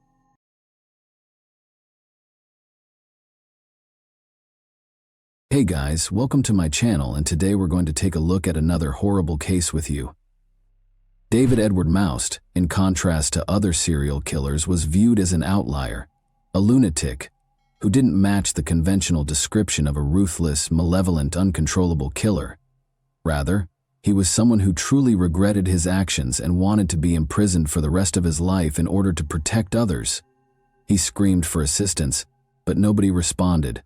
What events in his life shaped who he is now? Let's examine the tale of a man who was disappointed by his parents' separation, a difficult childhood, and an ineffective legal system. The story is about a serial killer called Deranged Dave. George and Ava Moust welcomed David Edward Moust into the world on April 5, 1954, in Connellsville, Pennsylvania. The family had 3 other children in addition to David. The Moust family had a difficult life. Ava and George both experienced challenging upbringings. The parents were unable to provide a loving home for their own children because his father was placed for adoption when he was 12 years old. George tried to avoid his wife, who needed constant attention, was emotionally unstable and self-centered, by being away from home a lot. Their mother had a nervous breakdown shortly after the birth of David's younger brother Jeffrey and spent a month in the hospital. She might have experienced postpartum depression, although at the time medicine didn't fully understand or support women with such conditions. David's parents divorced in 1963, when he was just 7 years old. David's father reportedly started the divorce because he had stopped providing for his ex-wife and the 4 kids for a year, leaving the woman to care for the family alone. Life at their parents' house was tough for all the kids, but David had it the worst, according to David's sister. Maybe because he looked so much like his father, their mother's hatred of her ex-husband was passed on to her son. Ava asserted that she was powerless over the boy. David allegedly attempted to kill his brother Jeffrey twice by the time he was 8 years old, once by pushing him into a lagoon and stepping on his fingers to prevent him from climbing out, and again by trying to burn Jeffrey's bed. Additionally, according to his mother, she frequently looked in her son's pockets to make sure he hadn't stolen anything. She said he would take her valuables and sell them, all allegedly before he was 9 years old. Ava said she no longer wanted to deal with a challenging, troublesome child when he turned 9. The 9-year-old child was admitted to a mental health facility after she went to the court and claimed she needed assistance because he was mentally ill. The doctors and staff, however, did not observe any of the behavior that Ava had described. Instead, they came to the conclusion that the mother had just left her son behind. It made the boy's already challenging life at home even more so. Numerous other patients, including those with aggressive criminal tendencies, developmental disorders, and schizophrenia, had to share common areas with him. David felt confused and angry. Given that both his mother and father had deserted him, he felt stuck and had nowhere to go. He waited by the window on visitation days, hoping to see his mother, but she never showed up. In an attempt to comfort him, the institution's staff offered explanations for his mother's absence, such as her illness or another reason. The boy eventually came to terms with his circumstances. He and the other kids just thought their parents were in need of a vacation. In part, the kids were correct, but in reality, they hadn't been abandoned, at least not in David's case. As terrible as it sounds, such institutions were used in those days to essentially leave a child there. Later, David remembered a boy who was sent to the mental institution by his parents, who treated it like a summer camp while they took their own vacations, and who spent many summers at the clinic. Their son miraculously recovered from his mental illness by the time they got back from their vacation. Doctors evaluated David's intelligence right away. He was always able to express himself clearly and showed remarkable skills, remembering sports events with vividness. As a result, the medical staff quickly came to believe that David's mother, Ava, rather than her son, was mentally ill. In order to send David home, they waited for her to recover. But each time they attempted to arrange for the child to return home, his mother turned him away. The clinic staff was forced to formally recognize David's lack of mental abnormalities when he turned 13, but he had nowhere to go yet. As a result, he was moved to a children's home a few blocks from his family's residence. His realization that his relatives lived close by but didn't want to interact with him must have been extremely upsetting. But David ended up with other boys going through adolescence in a shelter. It was only natural for them to try out relationships with one another because they were unable to engage with people of the other sex. Another boy started clamoring for David's attention as soon as he arrived at the children's home. Being extremely persistent, he threatened to tell everyone about David's stay in the mental institution, effectively blackmailing him. Despite his resistance, David would later write in his diary that he gave in and kissed the young blackmailer, feeling instantly repulsed and angry at himself. David adapted to the shelter quite well aside from this incident. Even though David Most had a rough upbringing, spent time in the clinic, and lived in a shelter, his intelligence was innate and unaffected by these experiences. He maintained his focus and dazzled everyone with his extraordinary memory. Life appeared to be getting better until all of a sudden a sense of anger arose inside of him. By the time he was 15, David had attacked Eddie, another boy. While they were playing together, David began strangling Eddie for no apparent reason. When David noticed that Eddie was practically out of breath, he abruptly stopped. Eddie granted his request for forgiveness. Was this a genuine act of repentance? It's unclear because David might have tried to control himself, had nowhere else to go, and didn't want trouble. But because he wrote about it in his 87-page prison journal, we are aware of this incident. However, David's restraint was short-lived, as he soon tried to choke Daniel, another boy. David seized a rope and wrapped it around Daniel's neck while they were in a room together, just watching TV. When he realized Daniel hadn't done him any harm, he stopped once more. "Enough," I told myself. "Leave the rope," he wrote in the diary, and Daniel fell to the ground. He was analyzing his actions and persuading himself that they were wrong. It was as if I was trapped inside myself and someone else was trying to kill Daniel, and I couldn't stop. David started to believe that he had no control over his thoughts or behavior, which was undoubtedly frightening for a teenager whose life lacked a typical parental role model. David was sent back to the institution for the mentally ill after Daniel, who lived, reported the incident. By the time the teenager turned 17, life appeared to be getting better. He made the decision to go home after he and a few other guys fled the clinic. He was devastated to learn that Ava had married and that her unwanted son had no place in her house. Furthermore, she pretended that David had never existed and told everyone that he was a shame to the family. She persuaded him to enlist in the army in order to get rid of him. It's crucial to remember that it was 1971, during the height of the Vietnam War, but maybe it wasn't the worst choice for the boy, to provide him with a purpose in life, a place to live, and practical skills. He was sent to the recruiter by his mother. After being drafted into the army, David was dispatched to Frankfurt, Germany. He worked as a cook at a military installation that also housed civilians. James McLister, A 13-year-old who everyone called Jimmy was one of them.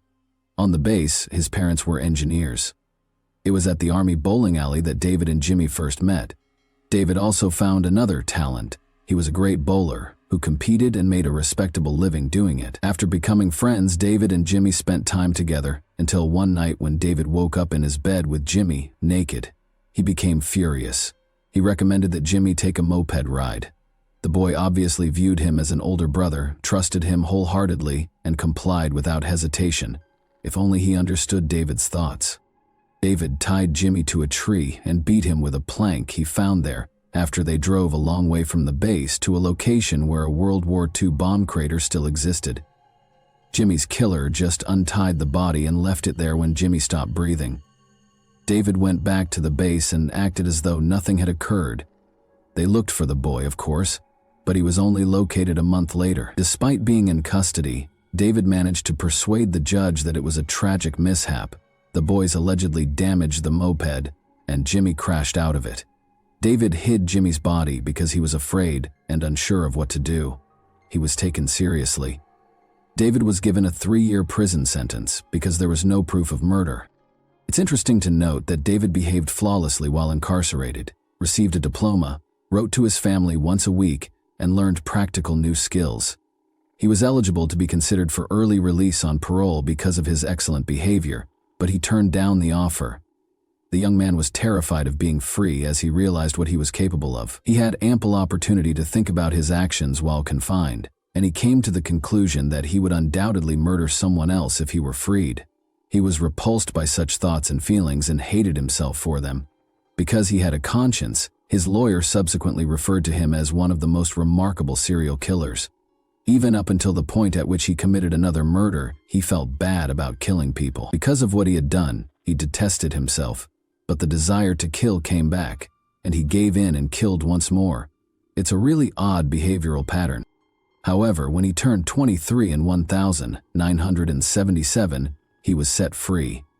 He made friends with a teenage boy after relocating to Chicago 2 years later. Although it appeared that they were friended, David occasionally felt the urge to stab the boy while he was staying overnight.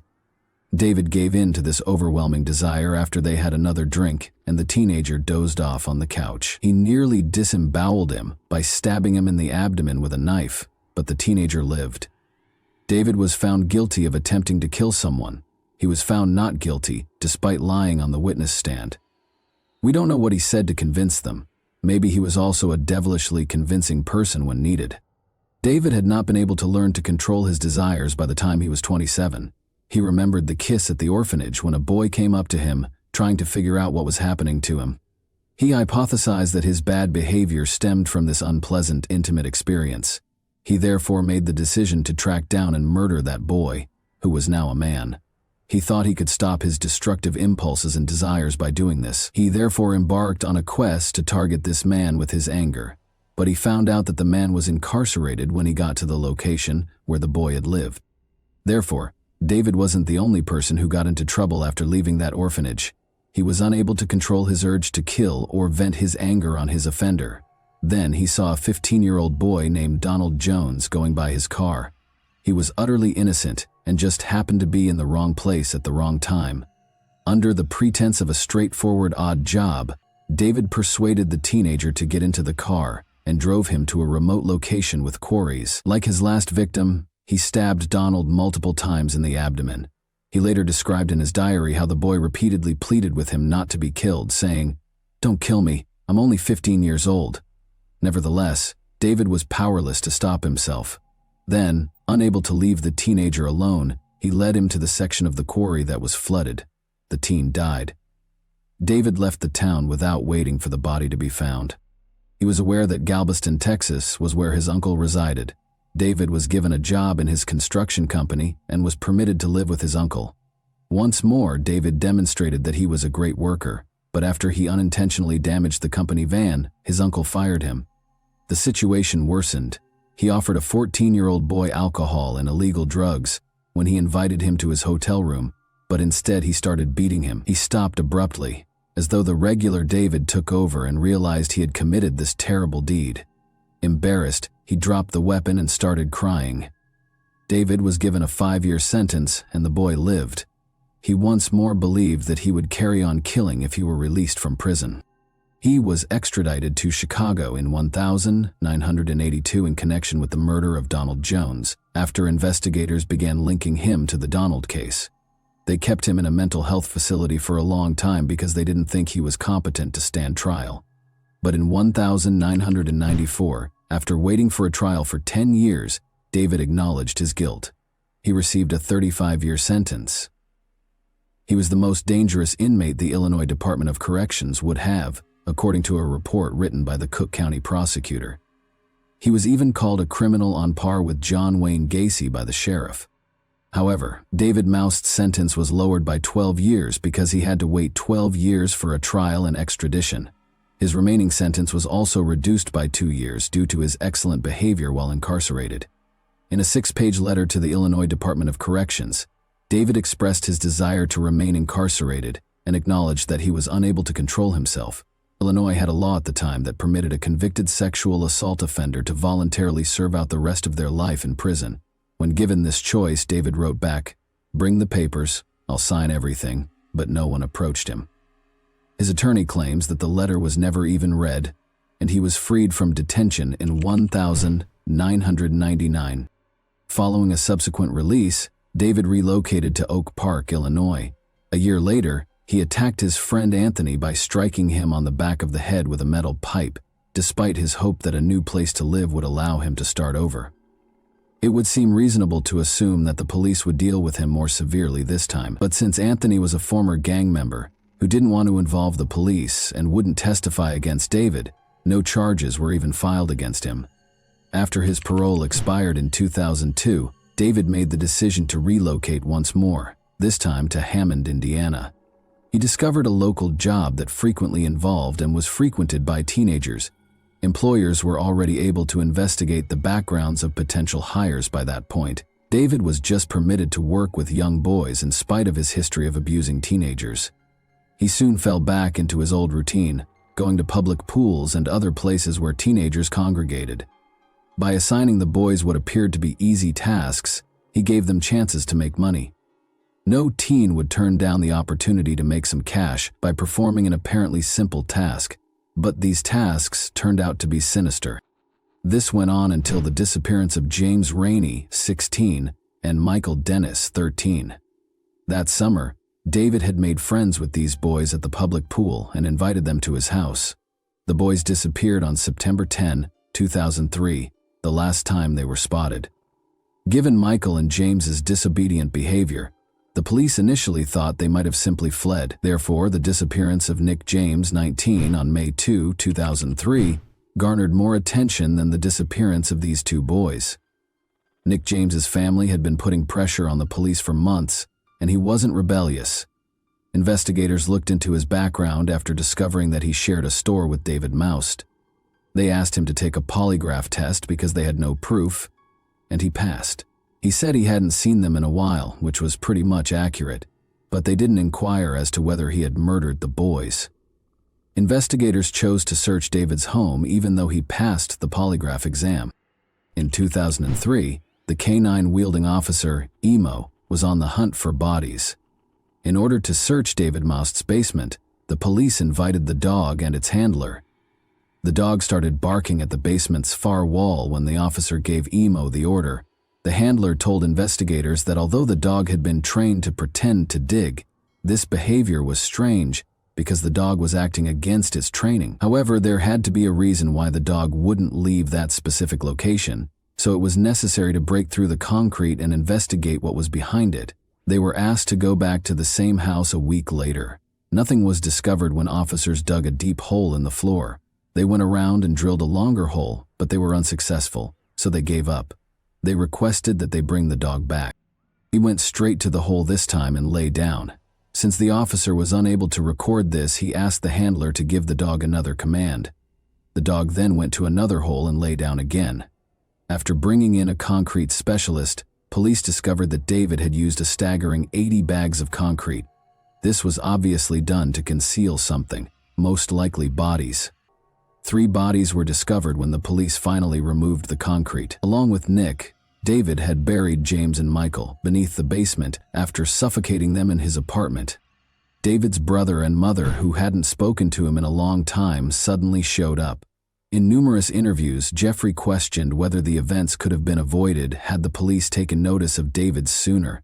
He claimed that his brother had committed horrible things when he was younger, but he had no proof. In addition, his brother and mother, who had not spoken to David in a long time, appeared to be desperate for attention. Jeffrey even had aspirations of becoming a writer. Thomas Wayne, his lawyer, claimed that although David was a serial killer, he wasn't born that way. The lawyer genuinely thought that his childhood was the recipe for making a serial killer, if anyone was looking for it. He never learned how to interact with others or live in society. David entered a guilty plea to the killings in November 2005 and received 3 life sentences. David died in January 2006 at the age of 51. He confessed to 5 murders, including 3 in Hammond, in a note discovered in his cell. He expressed his disappointment in not receiving a death sentence because he believed he deserved it.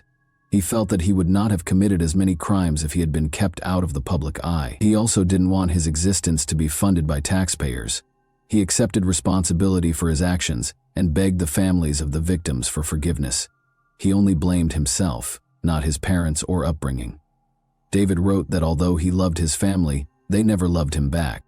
And that wraps up today's chilling story. If you enjoyed this video, don't forget to like and subscribe so you never miss a new upload. Also, let me know in the comments what part of this story shocked you the most. Thank you for watching, and I'll see you in the next video.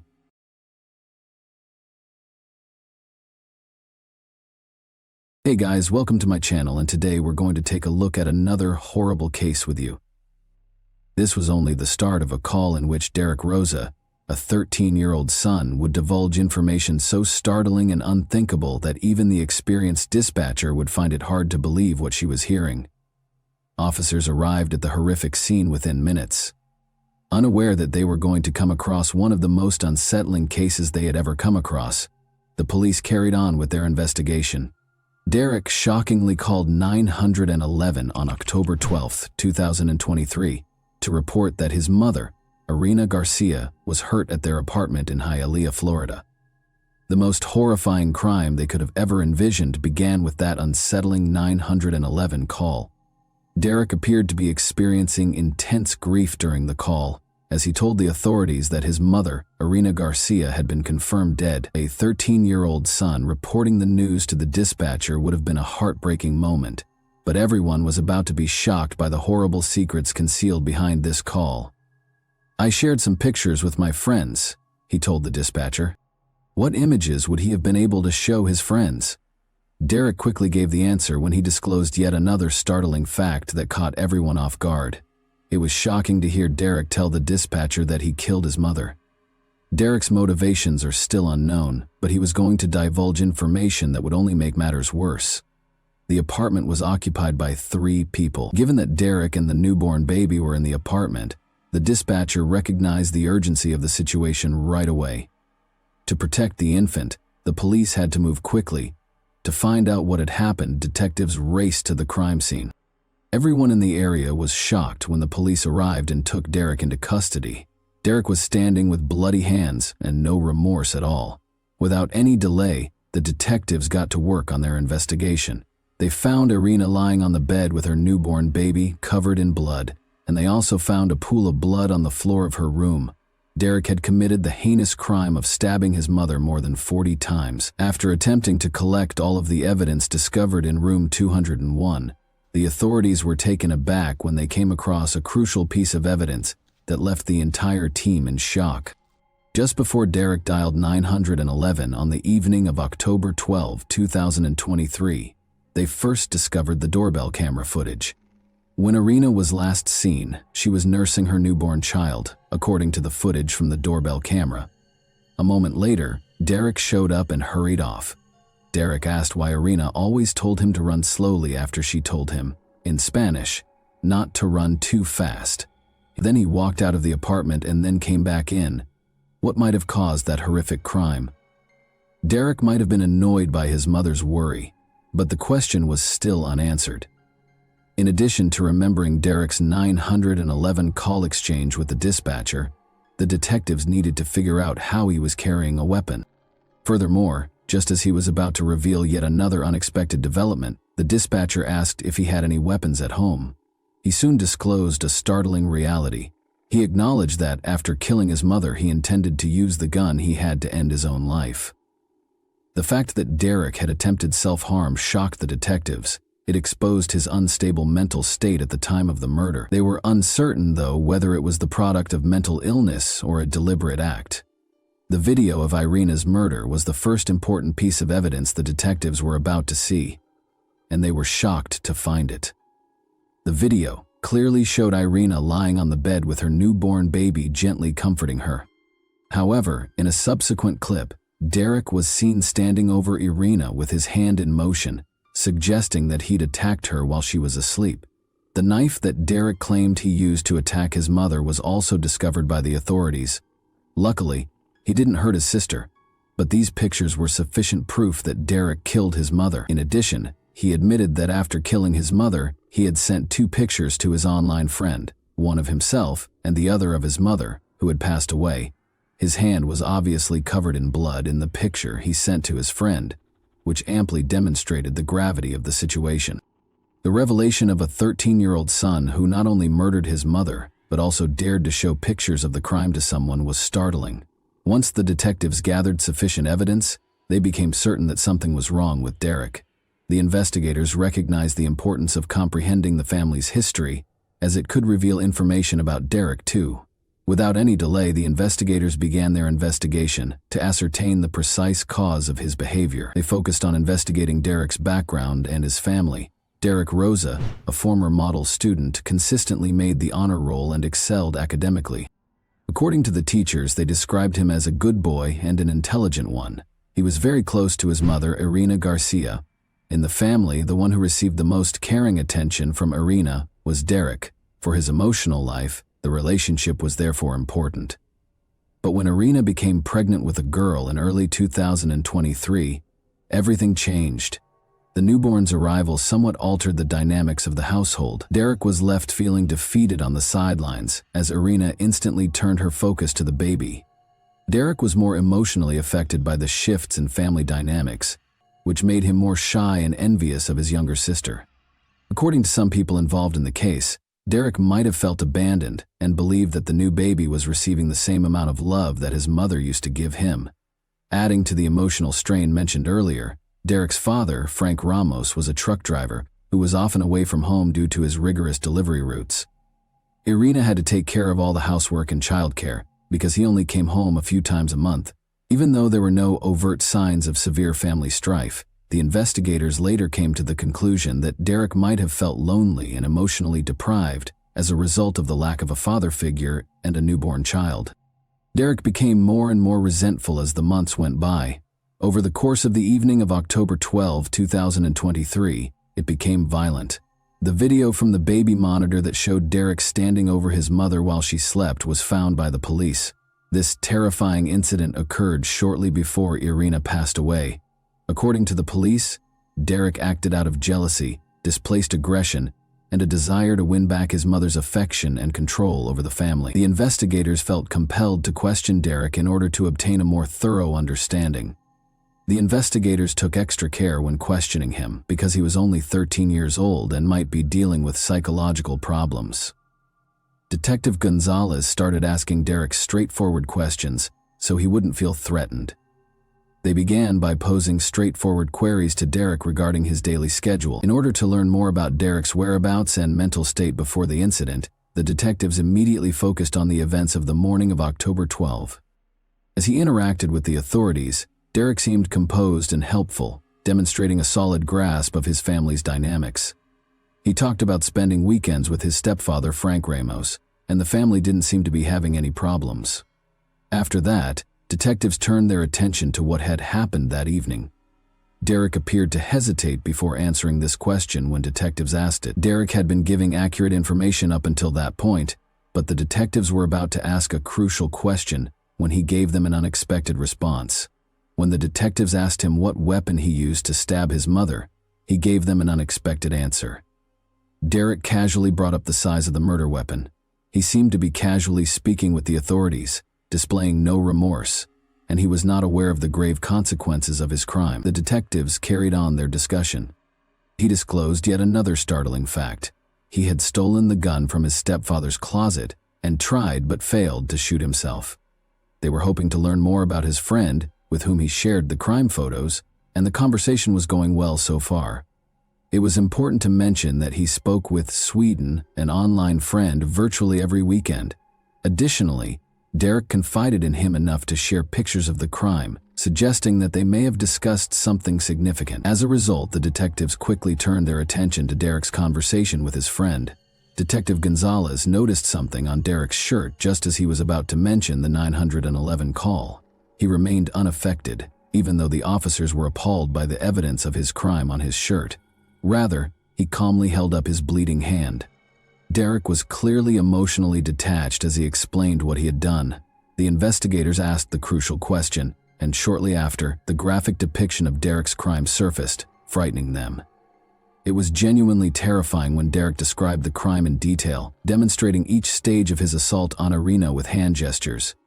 Derek was obviously fully conscious when he committed the crime. He was clearly uncomfortable when the detectives questioned him about why he killed his mother, and he quickly came up with a reason to use the restroom.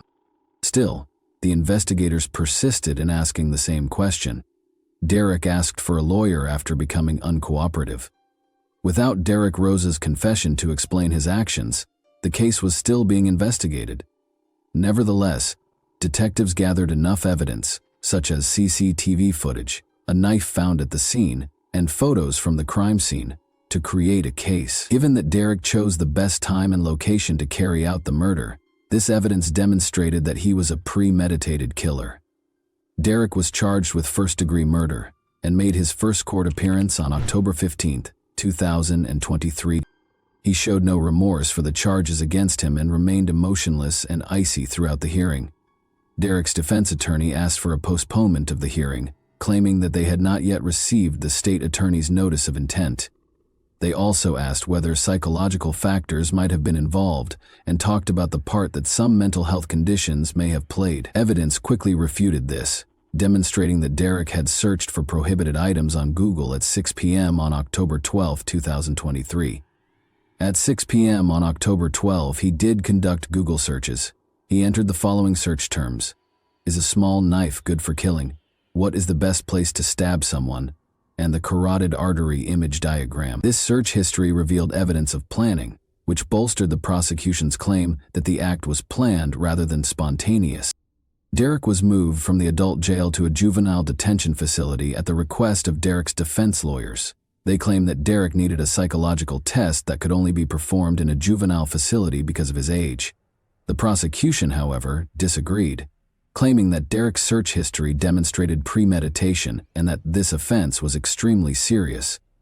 But the defense also brought up his mental health problems. He had been diagnosed with ADHD by a psychologist and on the autism spectrum by another specialist. They further supported their case for Derek's placement in a juvenile detention facility by highlighting the fact that he had threatened to hurt himself. It was evident to the psychologists who examined the case that Derek's actions on that fateful night were the result of a well-thought-out plan rather than an impulse. He had planned what he was going to do because he was captured on the baby monitor above Alina. The most concerning evidence of Derek's mental illness also surfaced after the crime, when he shared a selfie and a picture of his mother's lifeless body with a friend. This conduct revealed a lack of any fundamental humanity, which is a trait frequently lacking in psychopathic people. Throughout the trial, Derek's family steadfastly supported him in spite of the overwhelming evidence against him. One particularly poignant instance was when Derek's grandmother, representing his family's steadfast support, waved at him and blew him a kiss from the courtroom.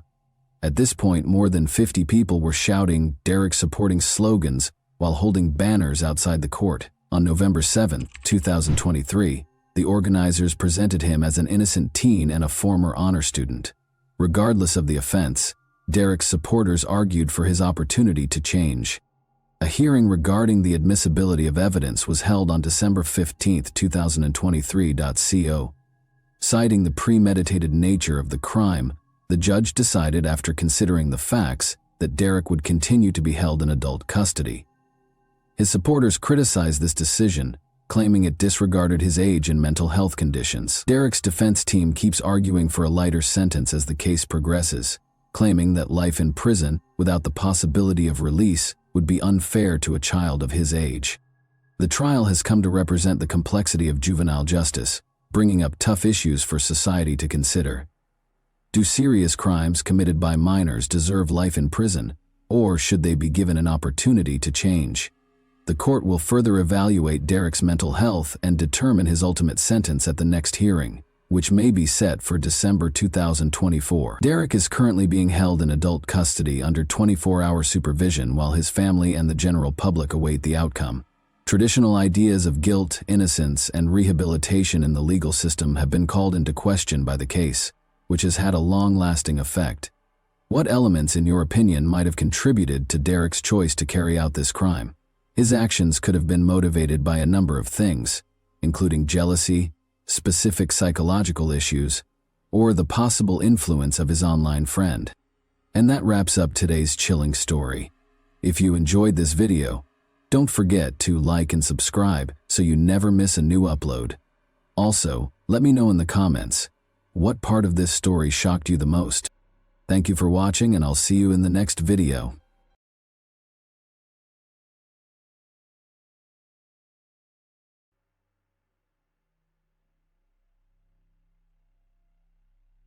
A girl went missing after spending the night at her friend's house. In the morning, the bedroom window was wide open, and all of her belongings remained in the room. Police began looking for her, but no one anticipated the dark secrets they would soon discover in the small town. Amanda Linke was born on June 7, 1991 in Tennessee. She grew up in a large, friendly family with many brothers and sisters. Later, they relocated with their parents to Spring Hill, Florida, where Amanda attended the local middle school. She enjoyed dancing, writing poetry, and playing multiple musical instruments, and she was a very happy child during school breaks. Amanda would always visit her grandparents in the small town of White Cloud. She enjoys spending time there because she has many friends in the town. White Cloud was a quiet and peaceful community of only 1,400 people. The majority of its residents knew each other. Amanda finished 7th grade of middle school in 2004 at the age of 13, and went to White Cloud for the entire summer without supervision or concern for their safety. Amanda spent time with her friends, went for walks, and enjoyed her vacation. On June 20th, she stayed overnight at her best friend's house. They talked, had fun, and went to bed late at night. In the morning, her friend woke up and found Amanda was not in the room. The bedroom windows were wide open. She went to the kitchen and walked around the house, but Amanda was nowhere to be found. Investigators spoke with Amanda's friend, who stated that she did not hear anything that night and that Amanda never told her she was planning to leave. The friend's parents, brother and sister, were present at the time of the disappearance and did not witness anything. Police attempted to locate witnesses who lived near the house but were unsuccessful. No residents noticed anything unusual on the first day of the investigation. Amanda's relatives were outraged by the police's version, claiming she had no problems at home and was happy to spend the summer in White Cloud. They also pointed out that Amanda had left all her belongings, including clothes, in her friend's room. The investigators decided to check the girl's computer for information that could aid in the search. They discovered correspondence with a specific young man, and based on this, the police assumed Amanda fled to meet him, but there were inconsistencies. There was no mention of a possible meeting among these correspondents, and the conversation was about ordinary and everyday issues. Nonetheless, the investigators considered this sufficient to reassure themselves of their correctness. At the time, they did not reveal all of the investigation's details, but information about correspondence with a specific guy spread throughout the city, leading many locals to believe that the girl simply ran away from home. Despite Amanda's relatives' efforts, the police did not fully utilize their resources to locate her. If the case had been classified as a kidnapping, the FBI and other agencies could have been involved in the investigation. On July 5th, mushroom pickers discovered a human body in a forest near White Cloud and reported it to police. Investigators identified the body as Amanda Linke, who was wearing the same pajamas she had worn at her friend's house.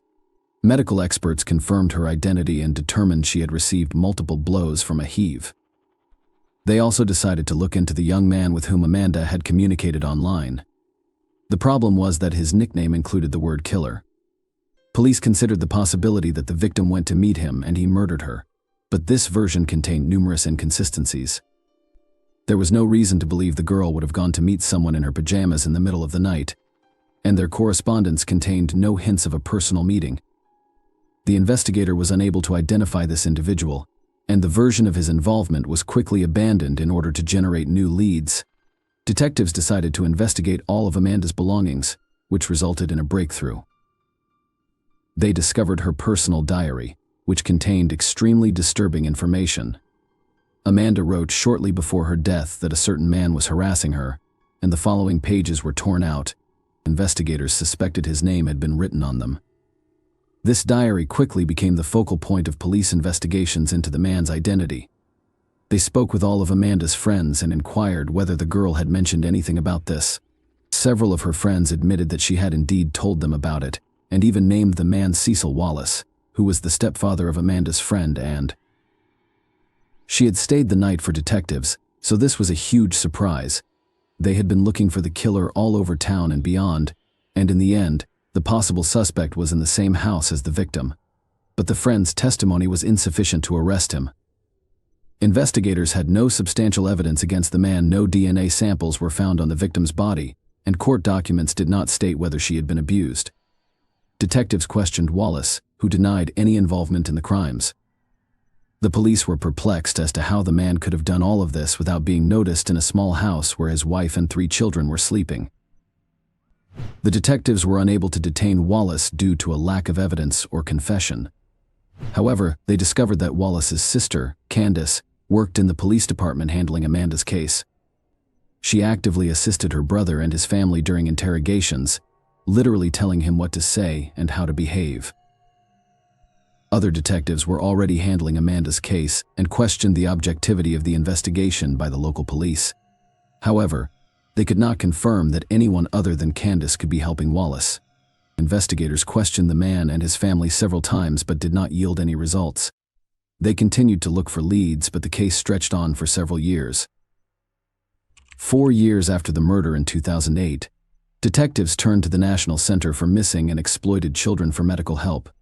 They dispatched their investigators to White Cloud, where they reviewed all of the case materials, conducted new interrogations, and looked for new leads. Ultimately, they reached the same conclusion as the local detectives: there was insufficient evidence to make an arrest. 3 more years passed, and in 2011, the police received a new lead that changed everything. A 27-year-old Texas girl who grew up in White Cloud visited a news website from her hometown. There, she discovered information about Amanda's murder and began investigating it. After learning that the victim had spent the night at the Wallace house, the woman decided to contact the police and report something disturbing. In 1998, when she was 13 years old, she stayed overnight at Wallace's house because she was friends with his second foster daughter. In the middle of the night, a man entered their room and assaulted both of them, threatening them to keep quiet. The victims were too scared to report the incident, so they never told anyone. However, when the adult victim learned about Amanda's case, she decided to contact the police. The victims were then aged between 13 and 16 years old. In October 2011, police arrested Wallace, 43. After compiling all of the evidence, he was charged with molesting both of these victims and the man who was named as a suspect in Amanda's case for the first time. Detectives had no doubts about his involvement in the murder after hearing everything the other women had to say. At the preliminary hearing, he was granted bail of $150,000, which he was able to pay. Apparently, his sister and other relatives assisted him in gathering the funds. The trial was scheduled to begin in a month. While waiting for Wallace to return to work, the locals were upset that he had been released on bail. They repeatedly protested outside the company's office, demanding that the man be fired. On November 10th, the day of the first court hearing, an unexpected development occurred. Wallace did not appear at the scheduled time, and the police immediately declared him wanted.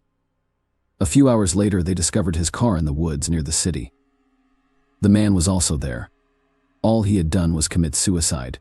Detectives who had not expected such a turn of events were forced to continue their investigation. After the suspect died, They could only rely on strong evidence linking him to Amanda's death. They obtained a search warrant for his home, hoping to find any evidence of her murder. The police searched every corner, tore down some walls and removed floorboards, but could not find any significant evidence. They turned their attention to the suspect's sister, Candace. Detectives were convinced she was covering up for her brother and wanted to know if she knew he had killed Amanda. Candace was arrested in August 2012, following the collection of necessary evidence. She was charged with intentionally misleading the investigation, but this was just the beginning. During the investigation, detectives discovered that Candace had been covering up for her brother when he was dealing illegal substances. She also taught him how to not leave any evidence at crime scenes. And she demonstrated how to properly wipe his fingerprints off surfaces so that experts could not lift them. Candace also advised him to always carry a cigarette containing someone else's DNA in case he needed to plant it at the crime scene. Detectives also concluded that at least 9 people were aware of Wallace's crimes but chose to remain silent. All were family members. The police were unable to establish guilt. Candace's involvement was investigated for 2 years before she agreed to a deal with the police in 2014. She admitted to lying to the investigators, and in exchange, 2 other charges were dropped. Wallace's sister was unable to provide consulting services on a case in which she was working as a police officer. Given that she was assisting her brother during interrogations, she violated this rule and was eventually punished. Candace, however, insisted that her brother was innocent, and the court sentenced her to 30 weekends in jail. This is a dubious practice in which the convict is only required to be in the jail building 2 days per week and is free to roam the rest of the time. Such sentences are a kind of half measure, and if a person has committed a minor offense, they can face several weekends in jail. As a result, they receive a punishment that has little impact on their lives. The convicted individual can continue to work and spend time with their family. Of course, Amanda's relatives were extremely dissatisfied with the decision. They were certain that Candace had assisted her brother in avoiding punishment. However, they were unable to fully approve it, so she received such a minor punishment. Amanda's family was forced to face yet another trial in 2004. Medical experts only handed over a portion of her remains so that they could hold a funeral. The remainder was to be kept by detectives during the investigation. However, following Wallace's death, it was decided to hand over the remains to his relatives. In 2013, the girl's family had to exhume her remains in order to bury him. Her mother is still hoping that investigators will find evidence to prove Wallace's guilt. She also seeks legislative changes to alter the police approach to searching for missing children. The woman insists that investigators should not conduct an investigation based on their subjective assessments, and that the disappearance was a voluntary escape from home. There is almost no doubt that Wallace murdered Amanda, but what was his motivation, given that there is no evidence in the court documents that the victim was subjected to violence? 2 assumptions can be made. He likely assaulted her, but did not leave any biological material, so the investigation decided not to reveal this information because it was unnecessary. Detectives could also keep this information secret for the sake of the investigation, hoping that the criminal would reveal previously unknown facts. His past crimes also speak in favor of Wallace being the killer. He assaulted at least 3 victims using the same scheme. All of them stayed at his house overnight. The question remains, why did he kill Amanda? Perhaps he planned to intimidate her, like the others, but the girl threatened to tell the truth to everyone, or she tried to run away from him, and then he panicked. Something else in this case is very alarming. Detectives suggested that all of Wallace's relatives who were in the house on the night of the murder knew about this crime, and even helped the man hide it. In addition to Amanda, his wife, son, and daughter were there. This could explain how he managed to attack the victim without waking any of his relatives. In any case, even without a final verdict from the court, Wallace will no longer be able to harm anyone. The fact that he settled the score with his life before the trial once again speaks in favor of his guilt, even though he took the details of this crime to the grave. Please share your thoughts on this story in the comments section, and thank you for watching.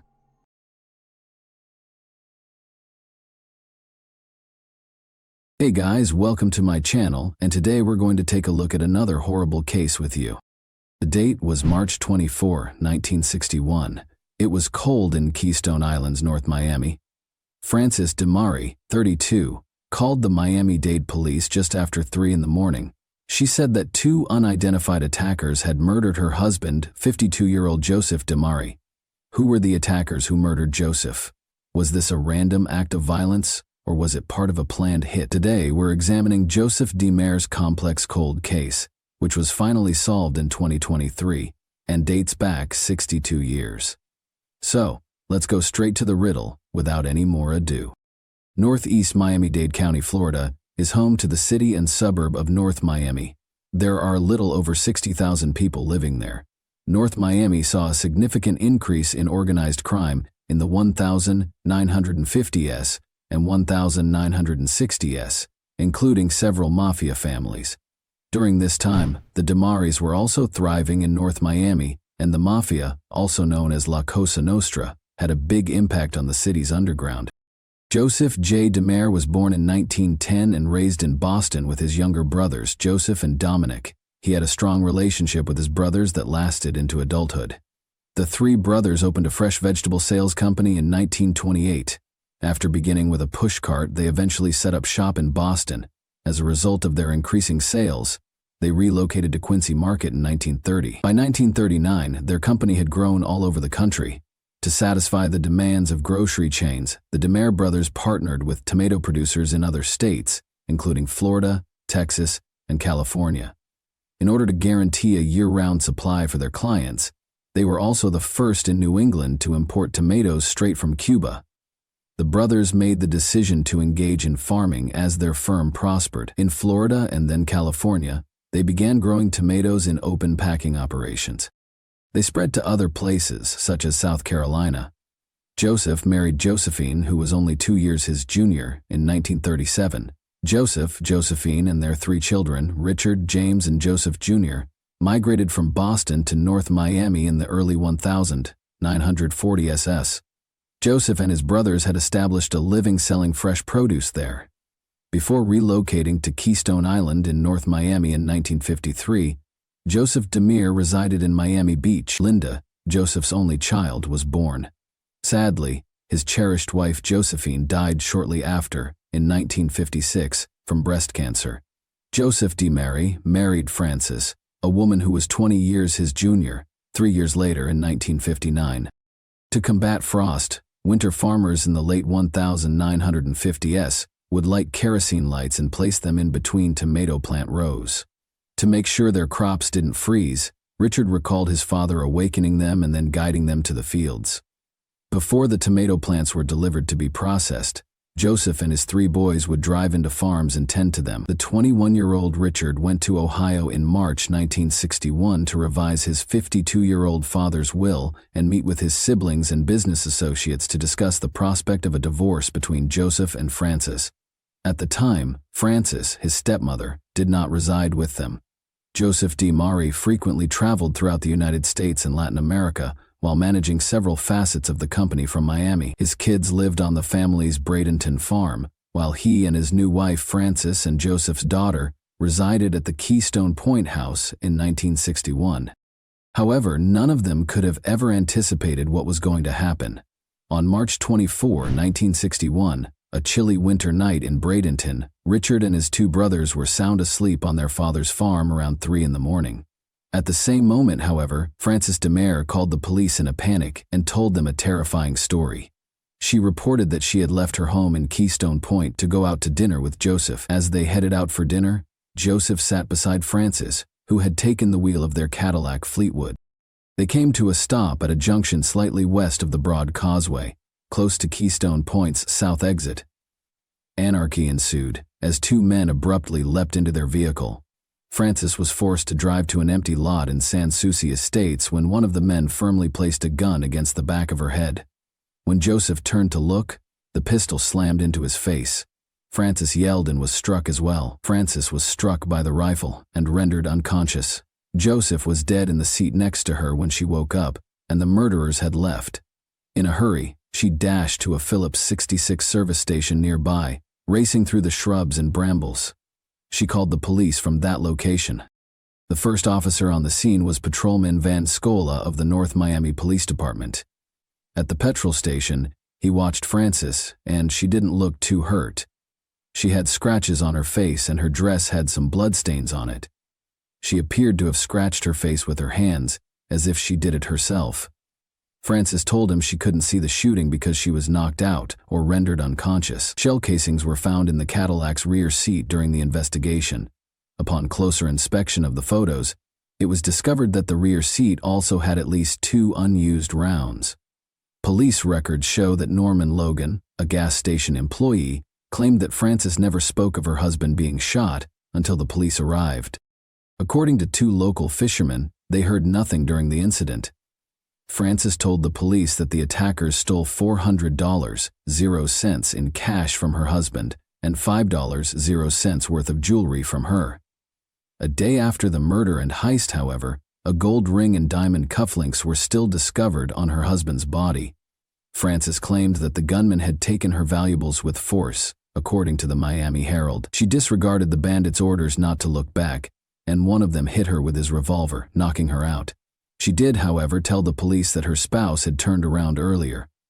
According to the article, when Frances regained consciousness a few minutes later, she found her husband slumped against the car door, blood streaming from his head, and the attackers had run away.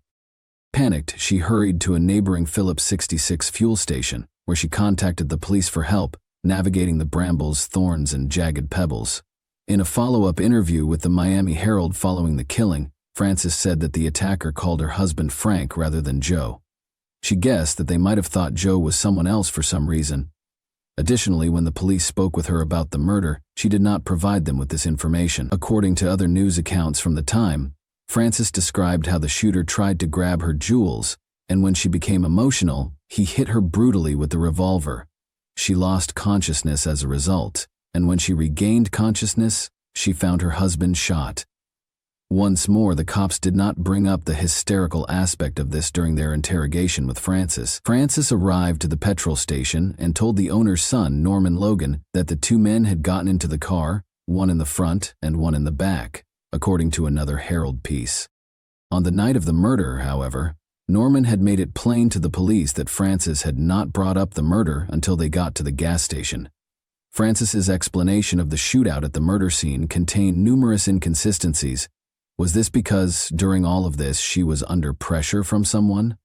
There was no mention of Joseph's brothers. Were they concealing something? The DeMare firm would only be split between the 2 surviving brothers after Joseph's death, which was a motivation the police extensively examined at the time. However, Frances wasn't finished yet. That same week, she gave the Herald another exclusive interview in which she repeated the events. This time, she clarified 2 males abruptly got into the back seat of the vehicle as they got closer to the Causeway Bay Shore intersection. There was no other traffic on the causeway, but a car was following. With Frances behind the wheel, one of the men pressed a pistol to the back of her head and instructed her to do as they said. They told her to keep going directly in the direction of Sans Souci Estates. They told her to turn right off of Bayshore Drive after she had driven about a block. Joe, her husband, became curious and asked the men what they wanted. In response, one of the attackers declared that they wanted to take his money. Frances and Joe were instructed to keep their heads forward, but Joe kept turning back in an effort to defy them. At one point, he turned and was struck hard in the face. She noticed that he was bleeding when he turned to face Frances. He turned around shortly afterward, and they hit him again.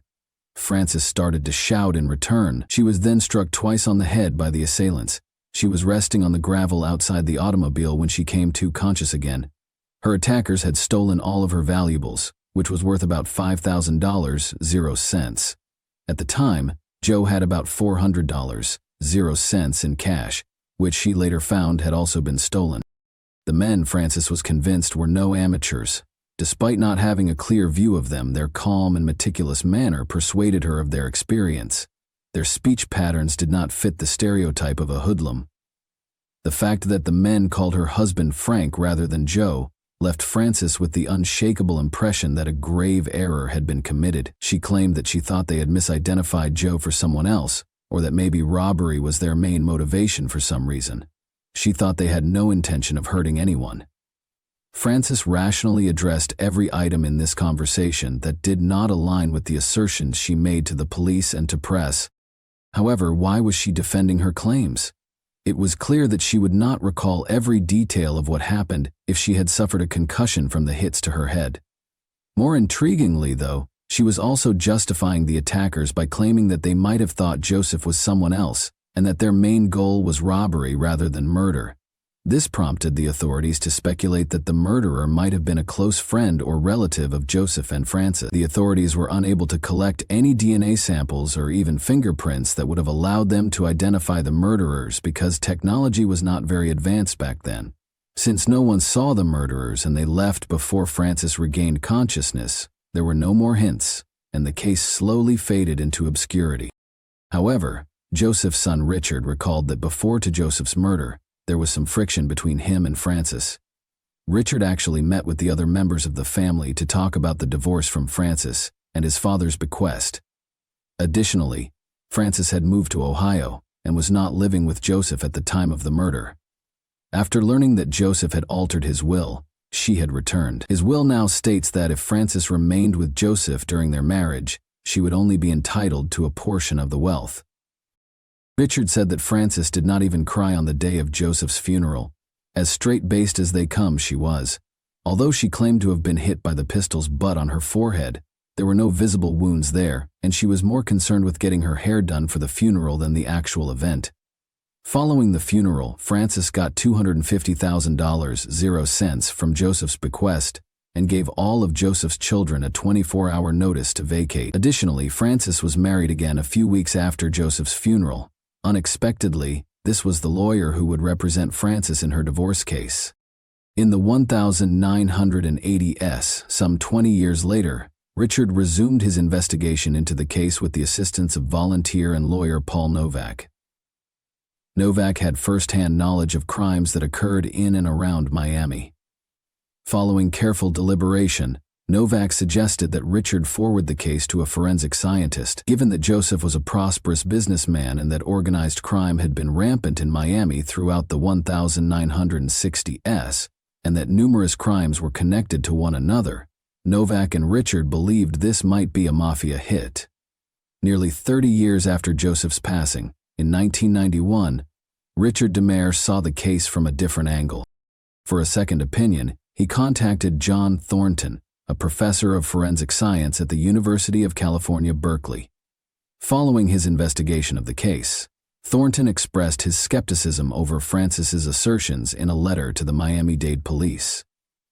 The bullet wounds appeared to have been fired from two distinct angles, and he doubted that they were consistent with the circumstances she stated. Thornton further noted that Frances's claims about the duration of the incident did not match the quantity of blood found at the crime scene, but since there was no proof, the police were unable to take it into consideration. Frances could have been suspected during the initial investigation, according to another police officer at the time.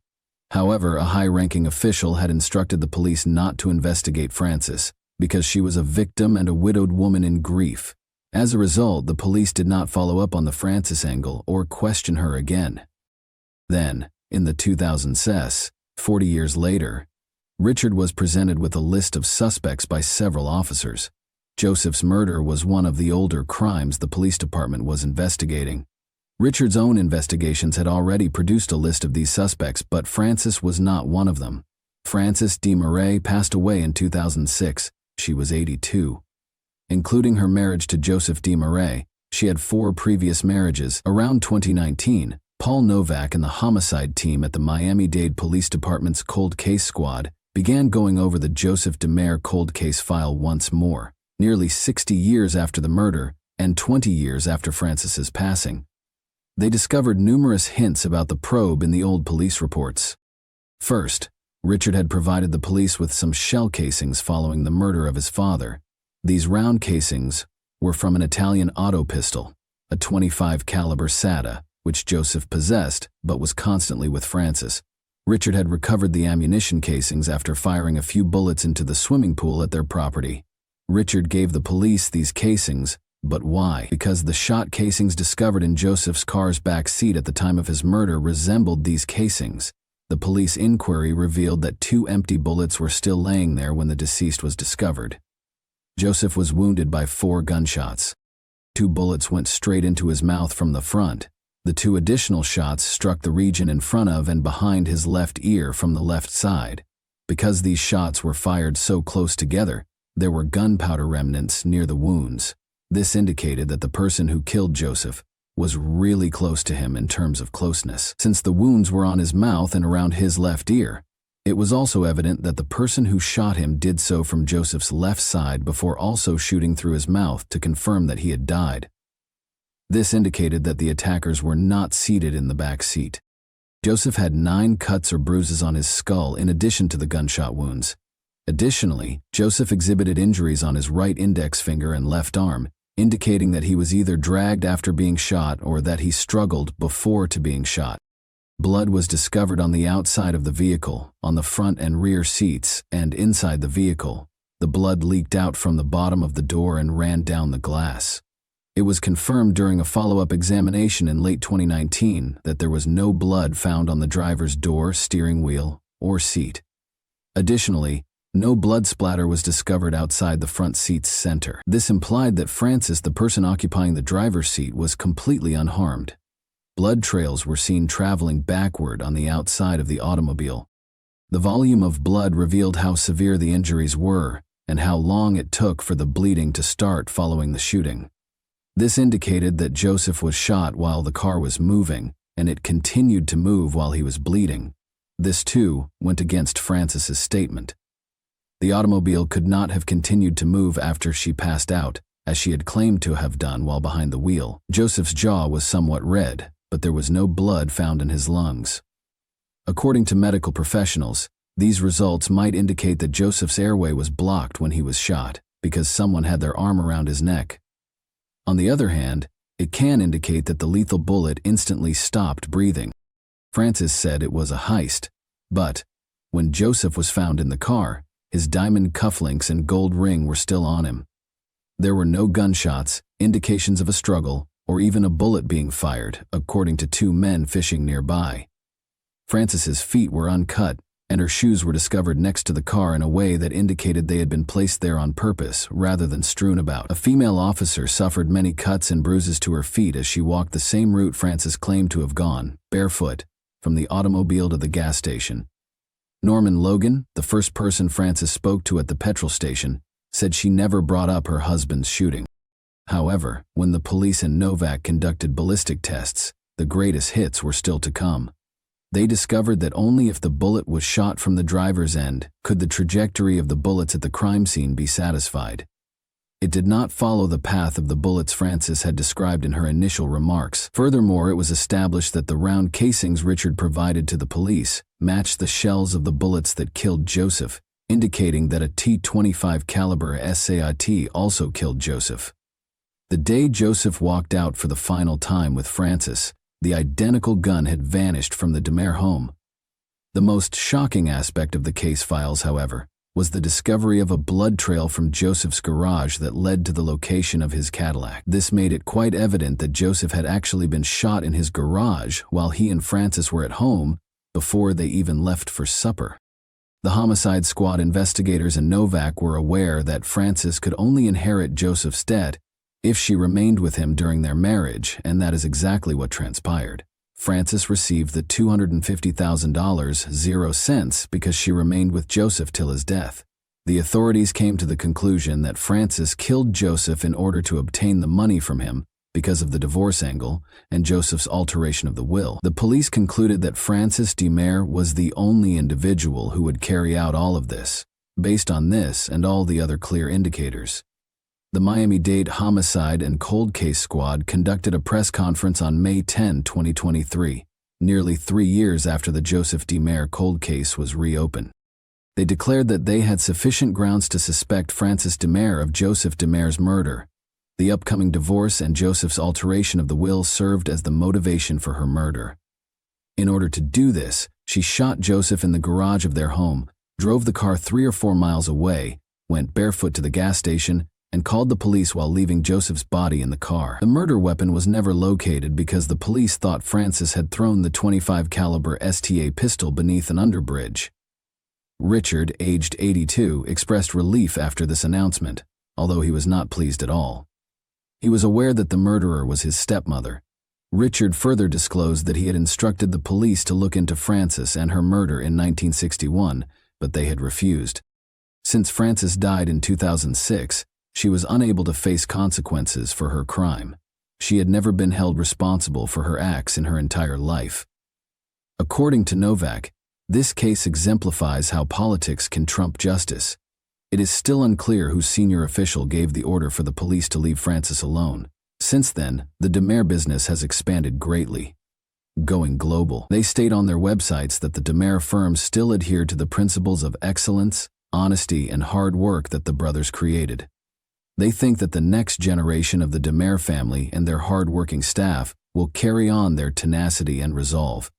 Even though his stepmother would never receive justice, Richard, who was also affected by same ideals, might find some comfort in the knowledge that she pursued justice for his father. Why, in your opinion, wasn't Francis given more attention during the preliminary inquiries? Do you believe that a more extensive plot was concealed? And that wraps up today's chilling story. If you enjoyed this video, don't forget to like and subscribe so you never miss a new upload. Also, let me know in the comments, what part of this story shocked you the most? Thank you for watching, and I'll see you in the next video.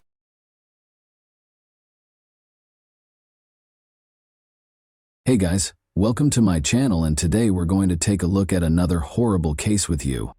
The nation was rocked by the disappearance of Adam Walsh from Hollywood, Florida, on July 27, 2981. He vanished from a nearby Sears store, and the ensuing investigation was beset by misunderstandings and errors, leaving detectives frustrated and with dead ends. Adam's family was left in despair when police were unable to piece together a clear timeline or motive, despite a plethora of leads. What serious errors occurred during this investigation, and how did the pursuit of justice come to a standstill? Let's examine the specifics. Reeve and John Walsh welcomed Adam Walsh into the world in Hollywood, Florida. He was a normal child who made his parents happy, loved baseball, and was quiet.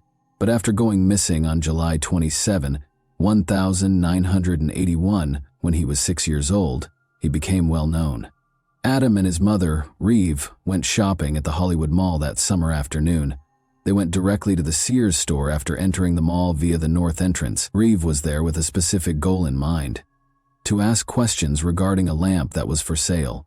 She left Adam at a kiosk with Atari 2600 video games, where a number of other boys were gathered and playing the games, to keep him occupied while she took care of her business. Around 12:15 p.m., Rev finished her questions in the lamp department and went back to the kiosk where she had left Adam. Adam and the other boys were gone, and she was shocked to find this out. Rev was overcome with fear, as any parent would be when they lose sight of their child. She was told by a store manager that the boys had gotten into a fight over who would get to play the video games first. A security guard responded to the commotion by telling the boys to leave the store. The older boys responded that their parents were not present in the store when the guard asked them if they were. This implied that Adam, who was quieter and younger, probably lacked an adult companion to provide him with support at that time. Adam was a shy kid, and Rev later surmised that he might have been too scared to speak up when the security guard was questioning him. She thought the guard likely didn't realize Adam was alone, because he thought he was one of the boys. The security officer forced Adam to leave through the same door that the other boys had used to enter the store, the Sears West entrance. Adam's parents were increasingly worried about his safety after he went outside because they thought he had lost contact with the group and was now alone in a strange place. As the minutes went by, Rev frantically looked around the toy section for Adam, but was unable to locate him. Her panic increased in intensity with every second that went by. She asked the store staff to shout his name over the loudspeakers in a last-ditch effort to find him, hoping that if Adam heard it, he would come back to her. She kept searching the store, calling out his name and searching every hallway in the hopes of finding him while she awaited a response. She happened to run into Jean, her mother-in-law, who volunteered to assist in finding Adam right away. They searched the store together, asking staff and other customers if they had seen him. But after searching for more than 90 minutes and calling on Adam several times without finding him, Rev realized that time was of the essence. She had a growing fear in her heart that something horrible had occurred. She made the difficult choice to call the Hollywood police at 1:55 p.m. with a heavy heart and a sense of urgency. She had no idea that her worst nightmare was going to come true. A massive search for her son was launched in response to this call, with ground crews searching the area for any hints and helicopters hovering overhead. A horrifying find was made in a drainage canal next to the Florida Turnpike, close to Berones, on August 10. On closer examination, 2 fishermen saw what appeared to be the head of a baby doll floating in the water, but it turned out to be a child's detached head. They called the police right away, horrified. The Indian River County Sheriff's Office sent Detective Ralphie Latimer Jr. and a deputy to the scene to conduct an investigation. Regretfully, no additional remains were discovered during the canal search conducted by divers from Indian River County and St. Lucie County. Adam's parents, meanwhile, continued to hope that their son was still alive. They were left to look for him by themselves, heartbroken and feeling totally powerless. The FBI's National Crime Database at the time allowed reports of stolen vehicles including horses, but there was no mechanism in place for missing children. Because of this, law enforcement was unable to communicate important details about missing children, giving the impression that Adam might be anywhere.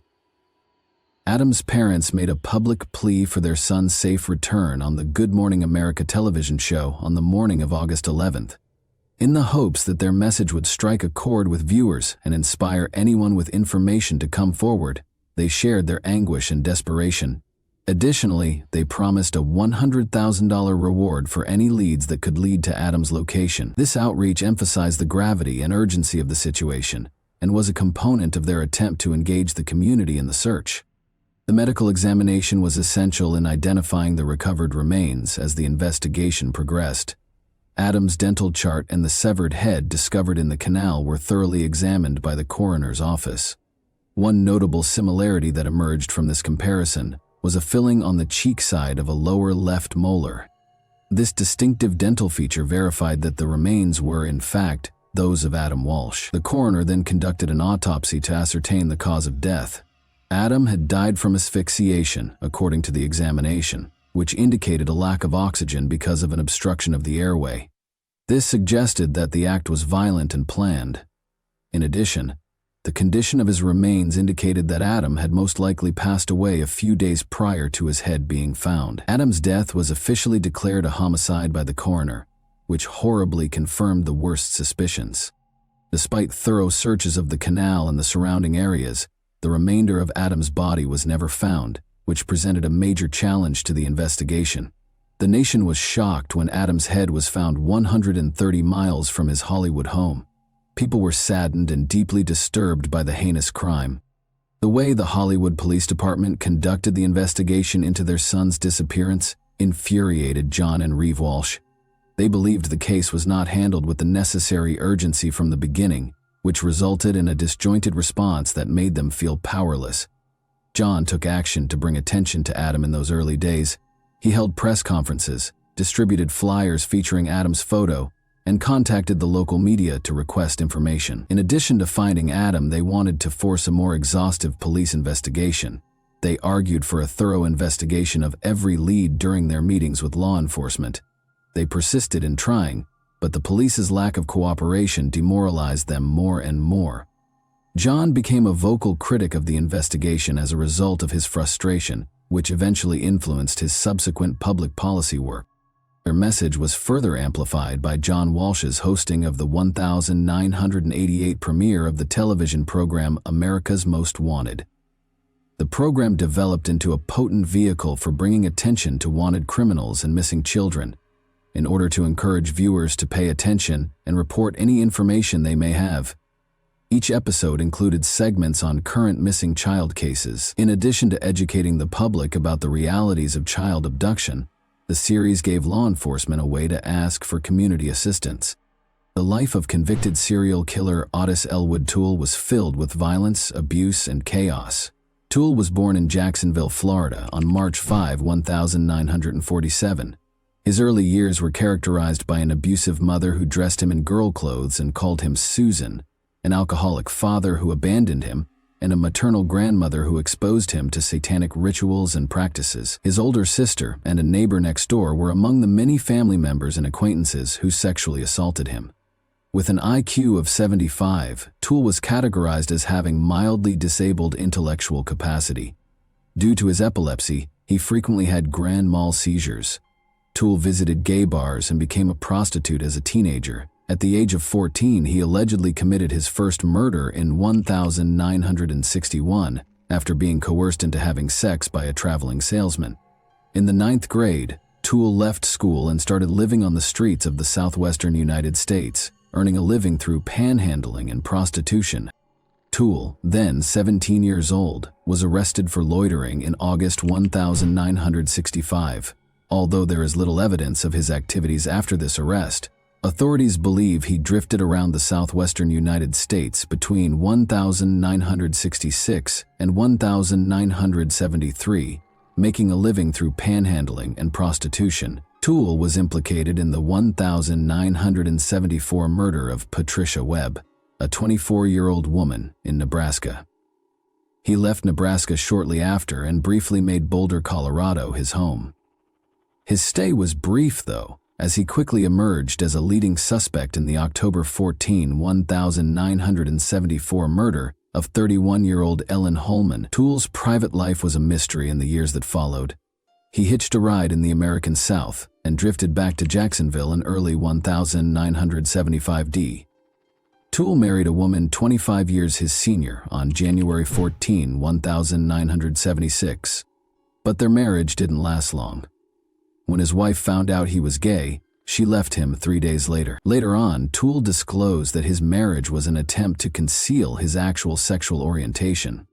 Toole was taken into custody for an unrelated arson incident in April 1983, while George Sonnenberg, 65, was inside his house. He had set it on fire. For the horrifying arson attack, Toole was taken into custody, admitted to the crime, and was sentenced to 20 years in prison. Toole, however, stated at his trial for killing George Sonnenberg that he only signed the confession to be sent back to Jacksonville and did not set the house on fire. He was given a death sentence for first-degree murder, but it was later reduced to life in prison. Toole, who was already serving a prison sentence for 2 unconnected killings, shockingly admitted to killing Adam Walsh on October 21, 1983. John Walsh, Adam's father, was convinced that Toole had committed the crime despite the lack of hard proof. According to Toole, he promised Adam candy and toys to entice him into his white 1971 Cadillac sedan DeVille, which had a noticeable dent on the right bumper. At first, Toole said Adam was quiet and cooperative as they traveled north on Interstate 95 toward Jacksonville, but as time went on, Adam started to get anxious. In a shocking development, Toole said he struck Adam in the face. He claimed that when things became more heated, he hit Adam once more, knocking him out. Toole continued north on the Florida Turnpike to an abandoned service road north of the Raid Bar Road overpass in northwest St. Lucie County while Adam was hurt. Toole used his car's seatbelt to strangle Adam to death after realizing he was still alive. He then allegedly used a hatchet to decapitate Adam after dragging his lifeless body out of the car. Toole later stated that he destroyed Adam's remains in an old refrigerator as part of his disposal process. He claimed he wanted to adopt Adam after he got back to Jacksonville, but that plan wasn't seen as feasible. The blood-stained carpet from the car, the hatchet allegedly used in the murder, and eventually the car itself were among the important pieces of evidence that police lost during the course of the investigation. This evidence loss was a major blow to the investigation. However, Toole was never formally charged or found guilty of Adam's murder because there was not enough tangible evidence. Toole initially admitted to the crime, but later recanted his admission, casting doubt on the case. In addition to depriving Adam's family of the justice they were entitled to, this lack of accountability also raised grave questions regarding the efficiency of the investigation and the handling of evidence in such dire circumstances. There are serious concerns regarding Otis Toole's possible involvement, because multiple witnesses located him in the Hollywood region in the days preceding Adam's disappearance. Toole, who was serving a life sentence for other offenses, passed away in prison in September 1996 at the age of 49 from cirrhosis after a long and difficult life. According to his niece, he confessed to Adam's murder on his deathbed after he passed away. On October 10, 1983, the television movie Adam, which told the tragic tale of Adam Walsh's kidnapping and murder, debuted. When it first aired, it attracted 38 million viewers and significantly increased public awareness of child abduction. In 1983, 1984, and 1985. Each broadcast included a hotline for tips along with images and descriptions of missing children. 13 of the 55 children who were highlighted were able to recover successfully as a result of this initiative. The American rapper Bizzy Bone was reunited with his mother after a babysitter recognized his photo during the broadcast, making it a noteworthy case. The Walsh family changed the way society views missing children by using Adam to transform their tragedy into a potent advocacy tool. Additionally, in 1984, the U.S. John and Reeve Walsh, along with other parents of missing children, tirelessly lobbied Congress to pass the Missing Children's Assistance Act. The National Center for Missing and Exploited Children, NCEMEC, an organization devoted to offering resources, support, and advocacy for missing children and their families, was made possible by this important legislation. The act sought to strengthen the response to kidnappings of children and guarantee that law enforcement had the resources and direction required to successfully handle these tragic situations. After John Walsh's book was published, Hollywood Police Chief Rick Stone conducted a thorough review in 1997, which sparked a renewed effort to look into Adam's case. Prior to being named Hollywood's chief of police the year before, Stone had 22 years of law enforcement experience, having worked for the Dallas, Texas, and Wichita, Kansas departments. Stone carefully examined the evidence, even going back to Toole's recorded interrogations by Hollywood detective Mark Smith, even though the crime had taken place 16 years prior. After reviewing, Stone came to the conclusion that Toole had killed Adam with proof beyond a reasonable doubt. Toole and Henry Lee Lucas, his partner, had admitted to or linked themselves to over 200 murders, many of which turned out to be untrue. The majority of Lucas's confessions were actually discovered to have been forced by the police, which further calls into question the veracity of Toole's statements. After Adam Walsh's father called the America's Most Wanted hotline to voice concerns about his son's pedophilia, Jeffrey Dahmer was named as a suspect in the case in 2007. At the time of Adam's kidnapping, Dahmer had resided in Miami Beach, which is close to Hollywood. Both recognized Dahmer from pictures following his arrest, and witnesses claimed to have seen a suspicious young blonde man at the Hollywood Mall on the day Adam vanished. Furthermore, just before Adam's severed head was found, a truck driver claimed to have seen a man driving a blue van close to a canal. However, police rejected his account. John Walsh voiced doubts about any link between Dahmer and the murder of his son, pointing to a dearth of evidence, even though Dahmer denied any involvement in Adam's case. Due to his 2-week absence from home in 1981 and the installation of a new seat cover in his vehicle soon after Adam's disappearance, Edward James, another suspect, sparked suspicions. Investigators cleared him after a voice stress analysis revealed no deceit. Only incomplete dental records were used to identify the child, and there was no autopsy report. Even though the Walsh family acknowledged Otis Toole's guilt, these unanswered questions cast doubt on the case's legacy.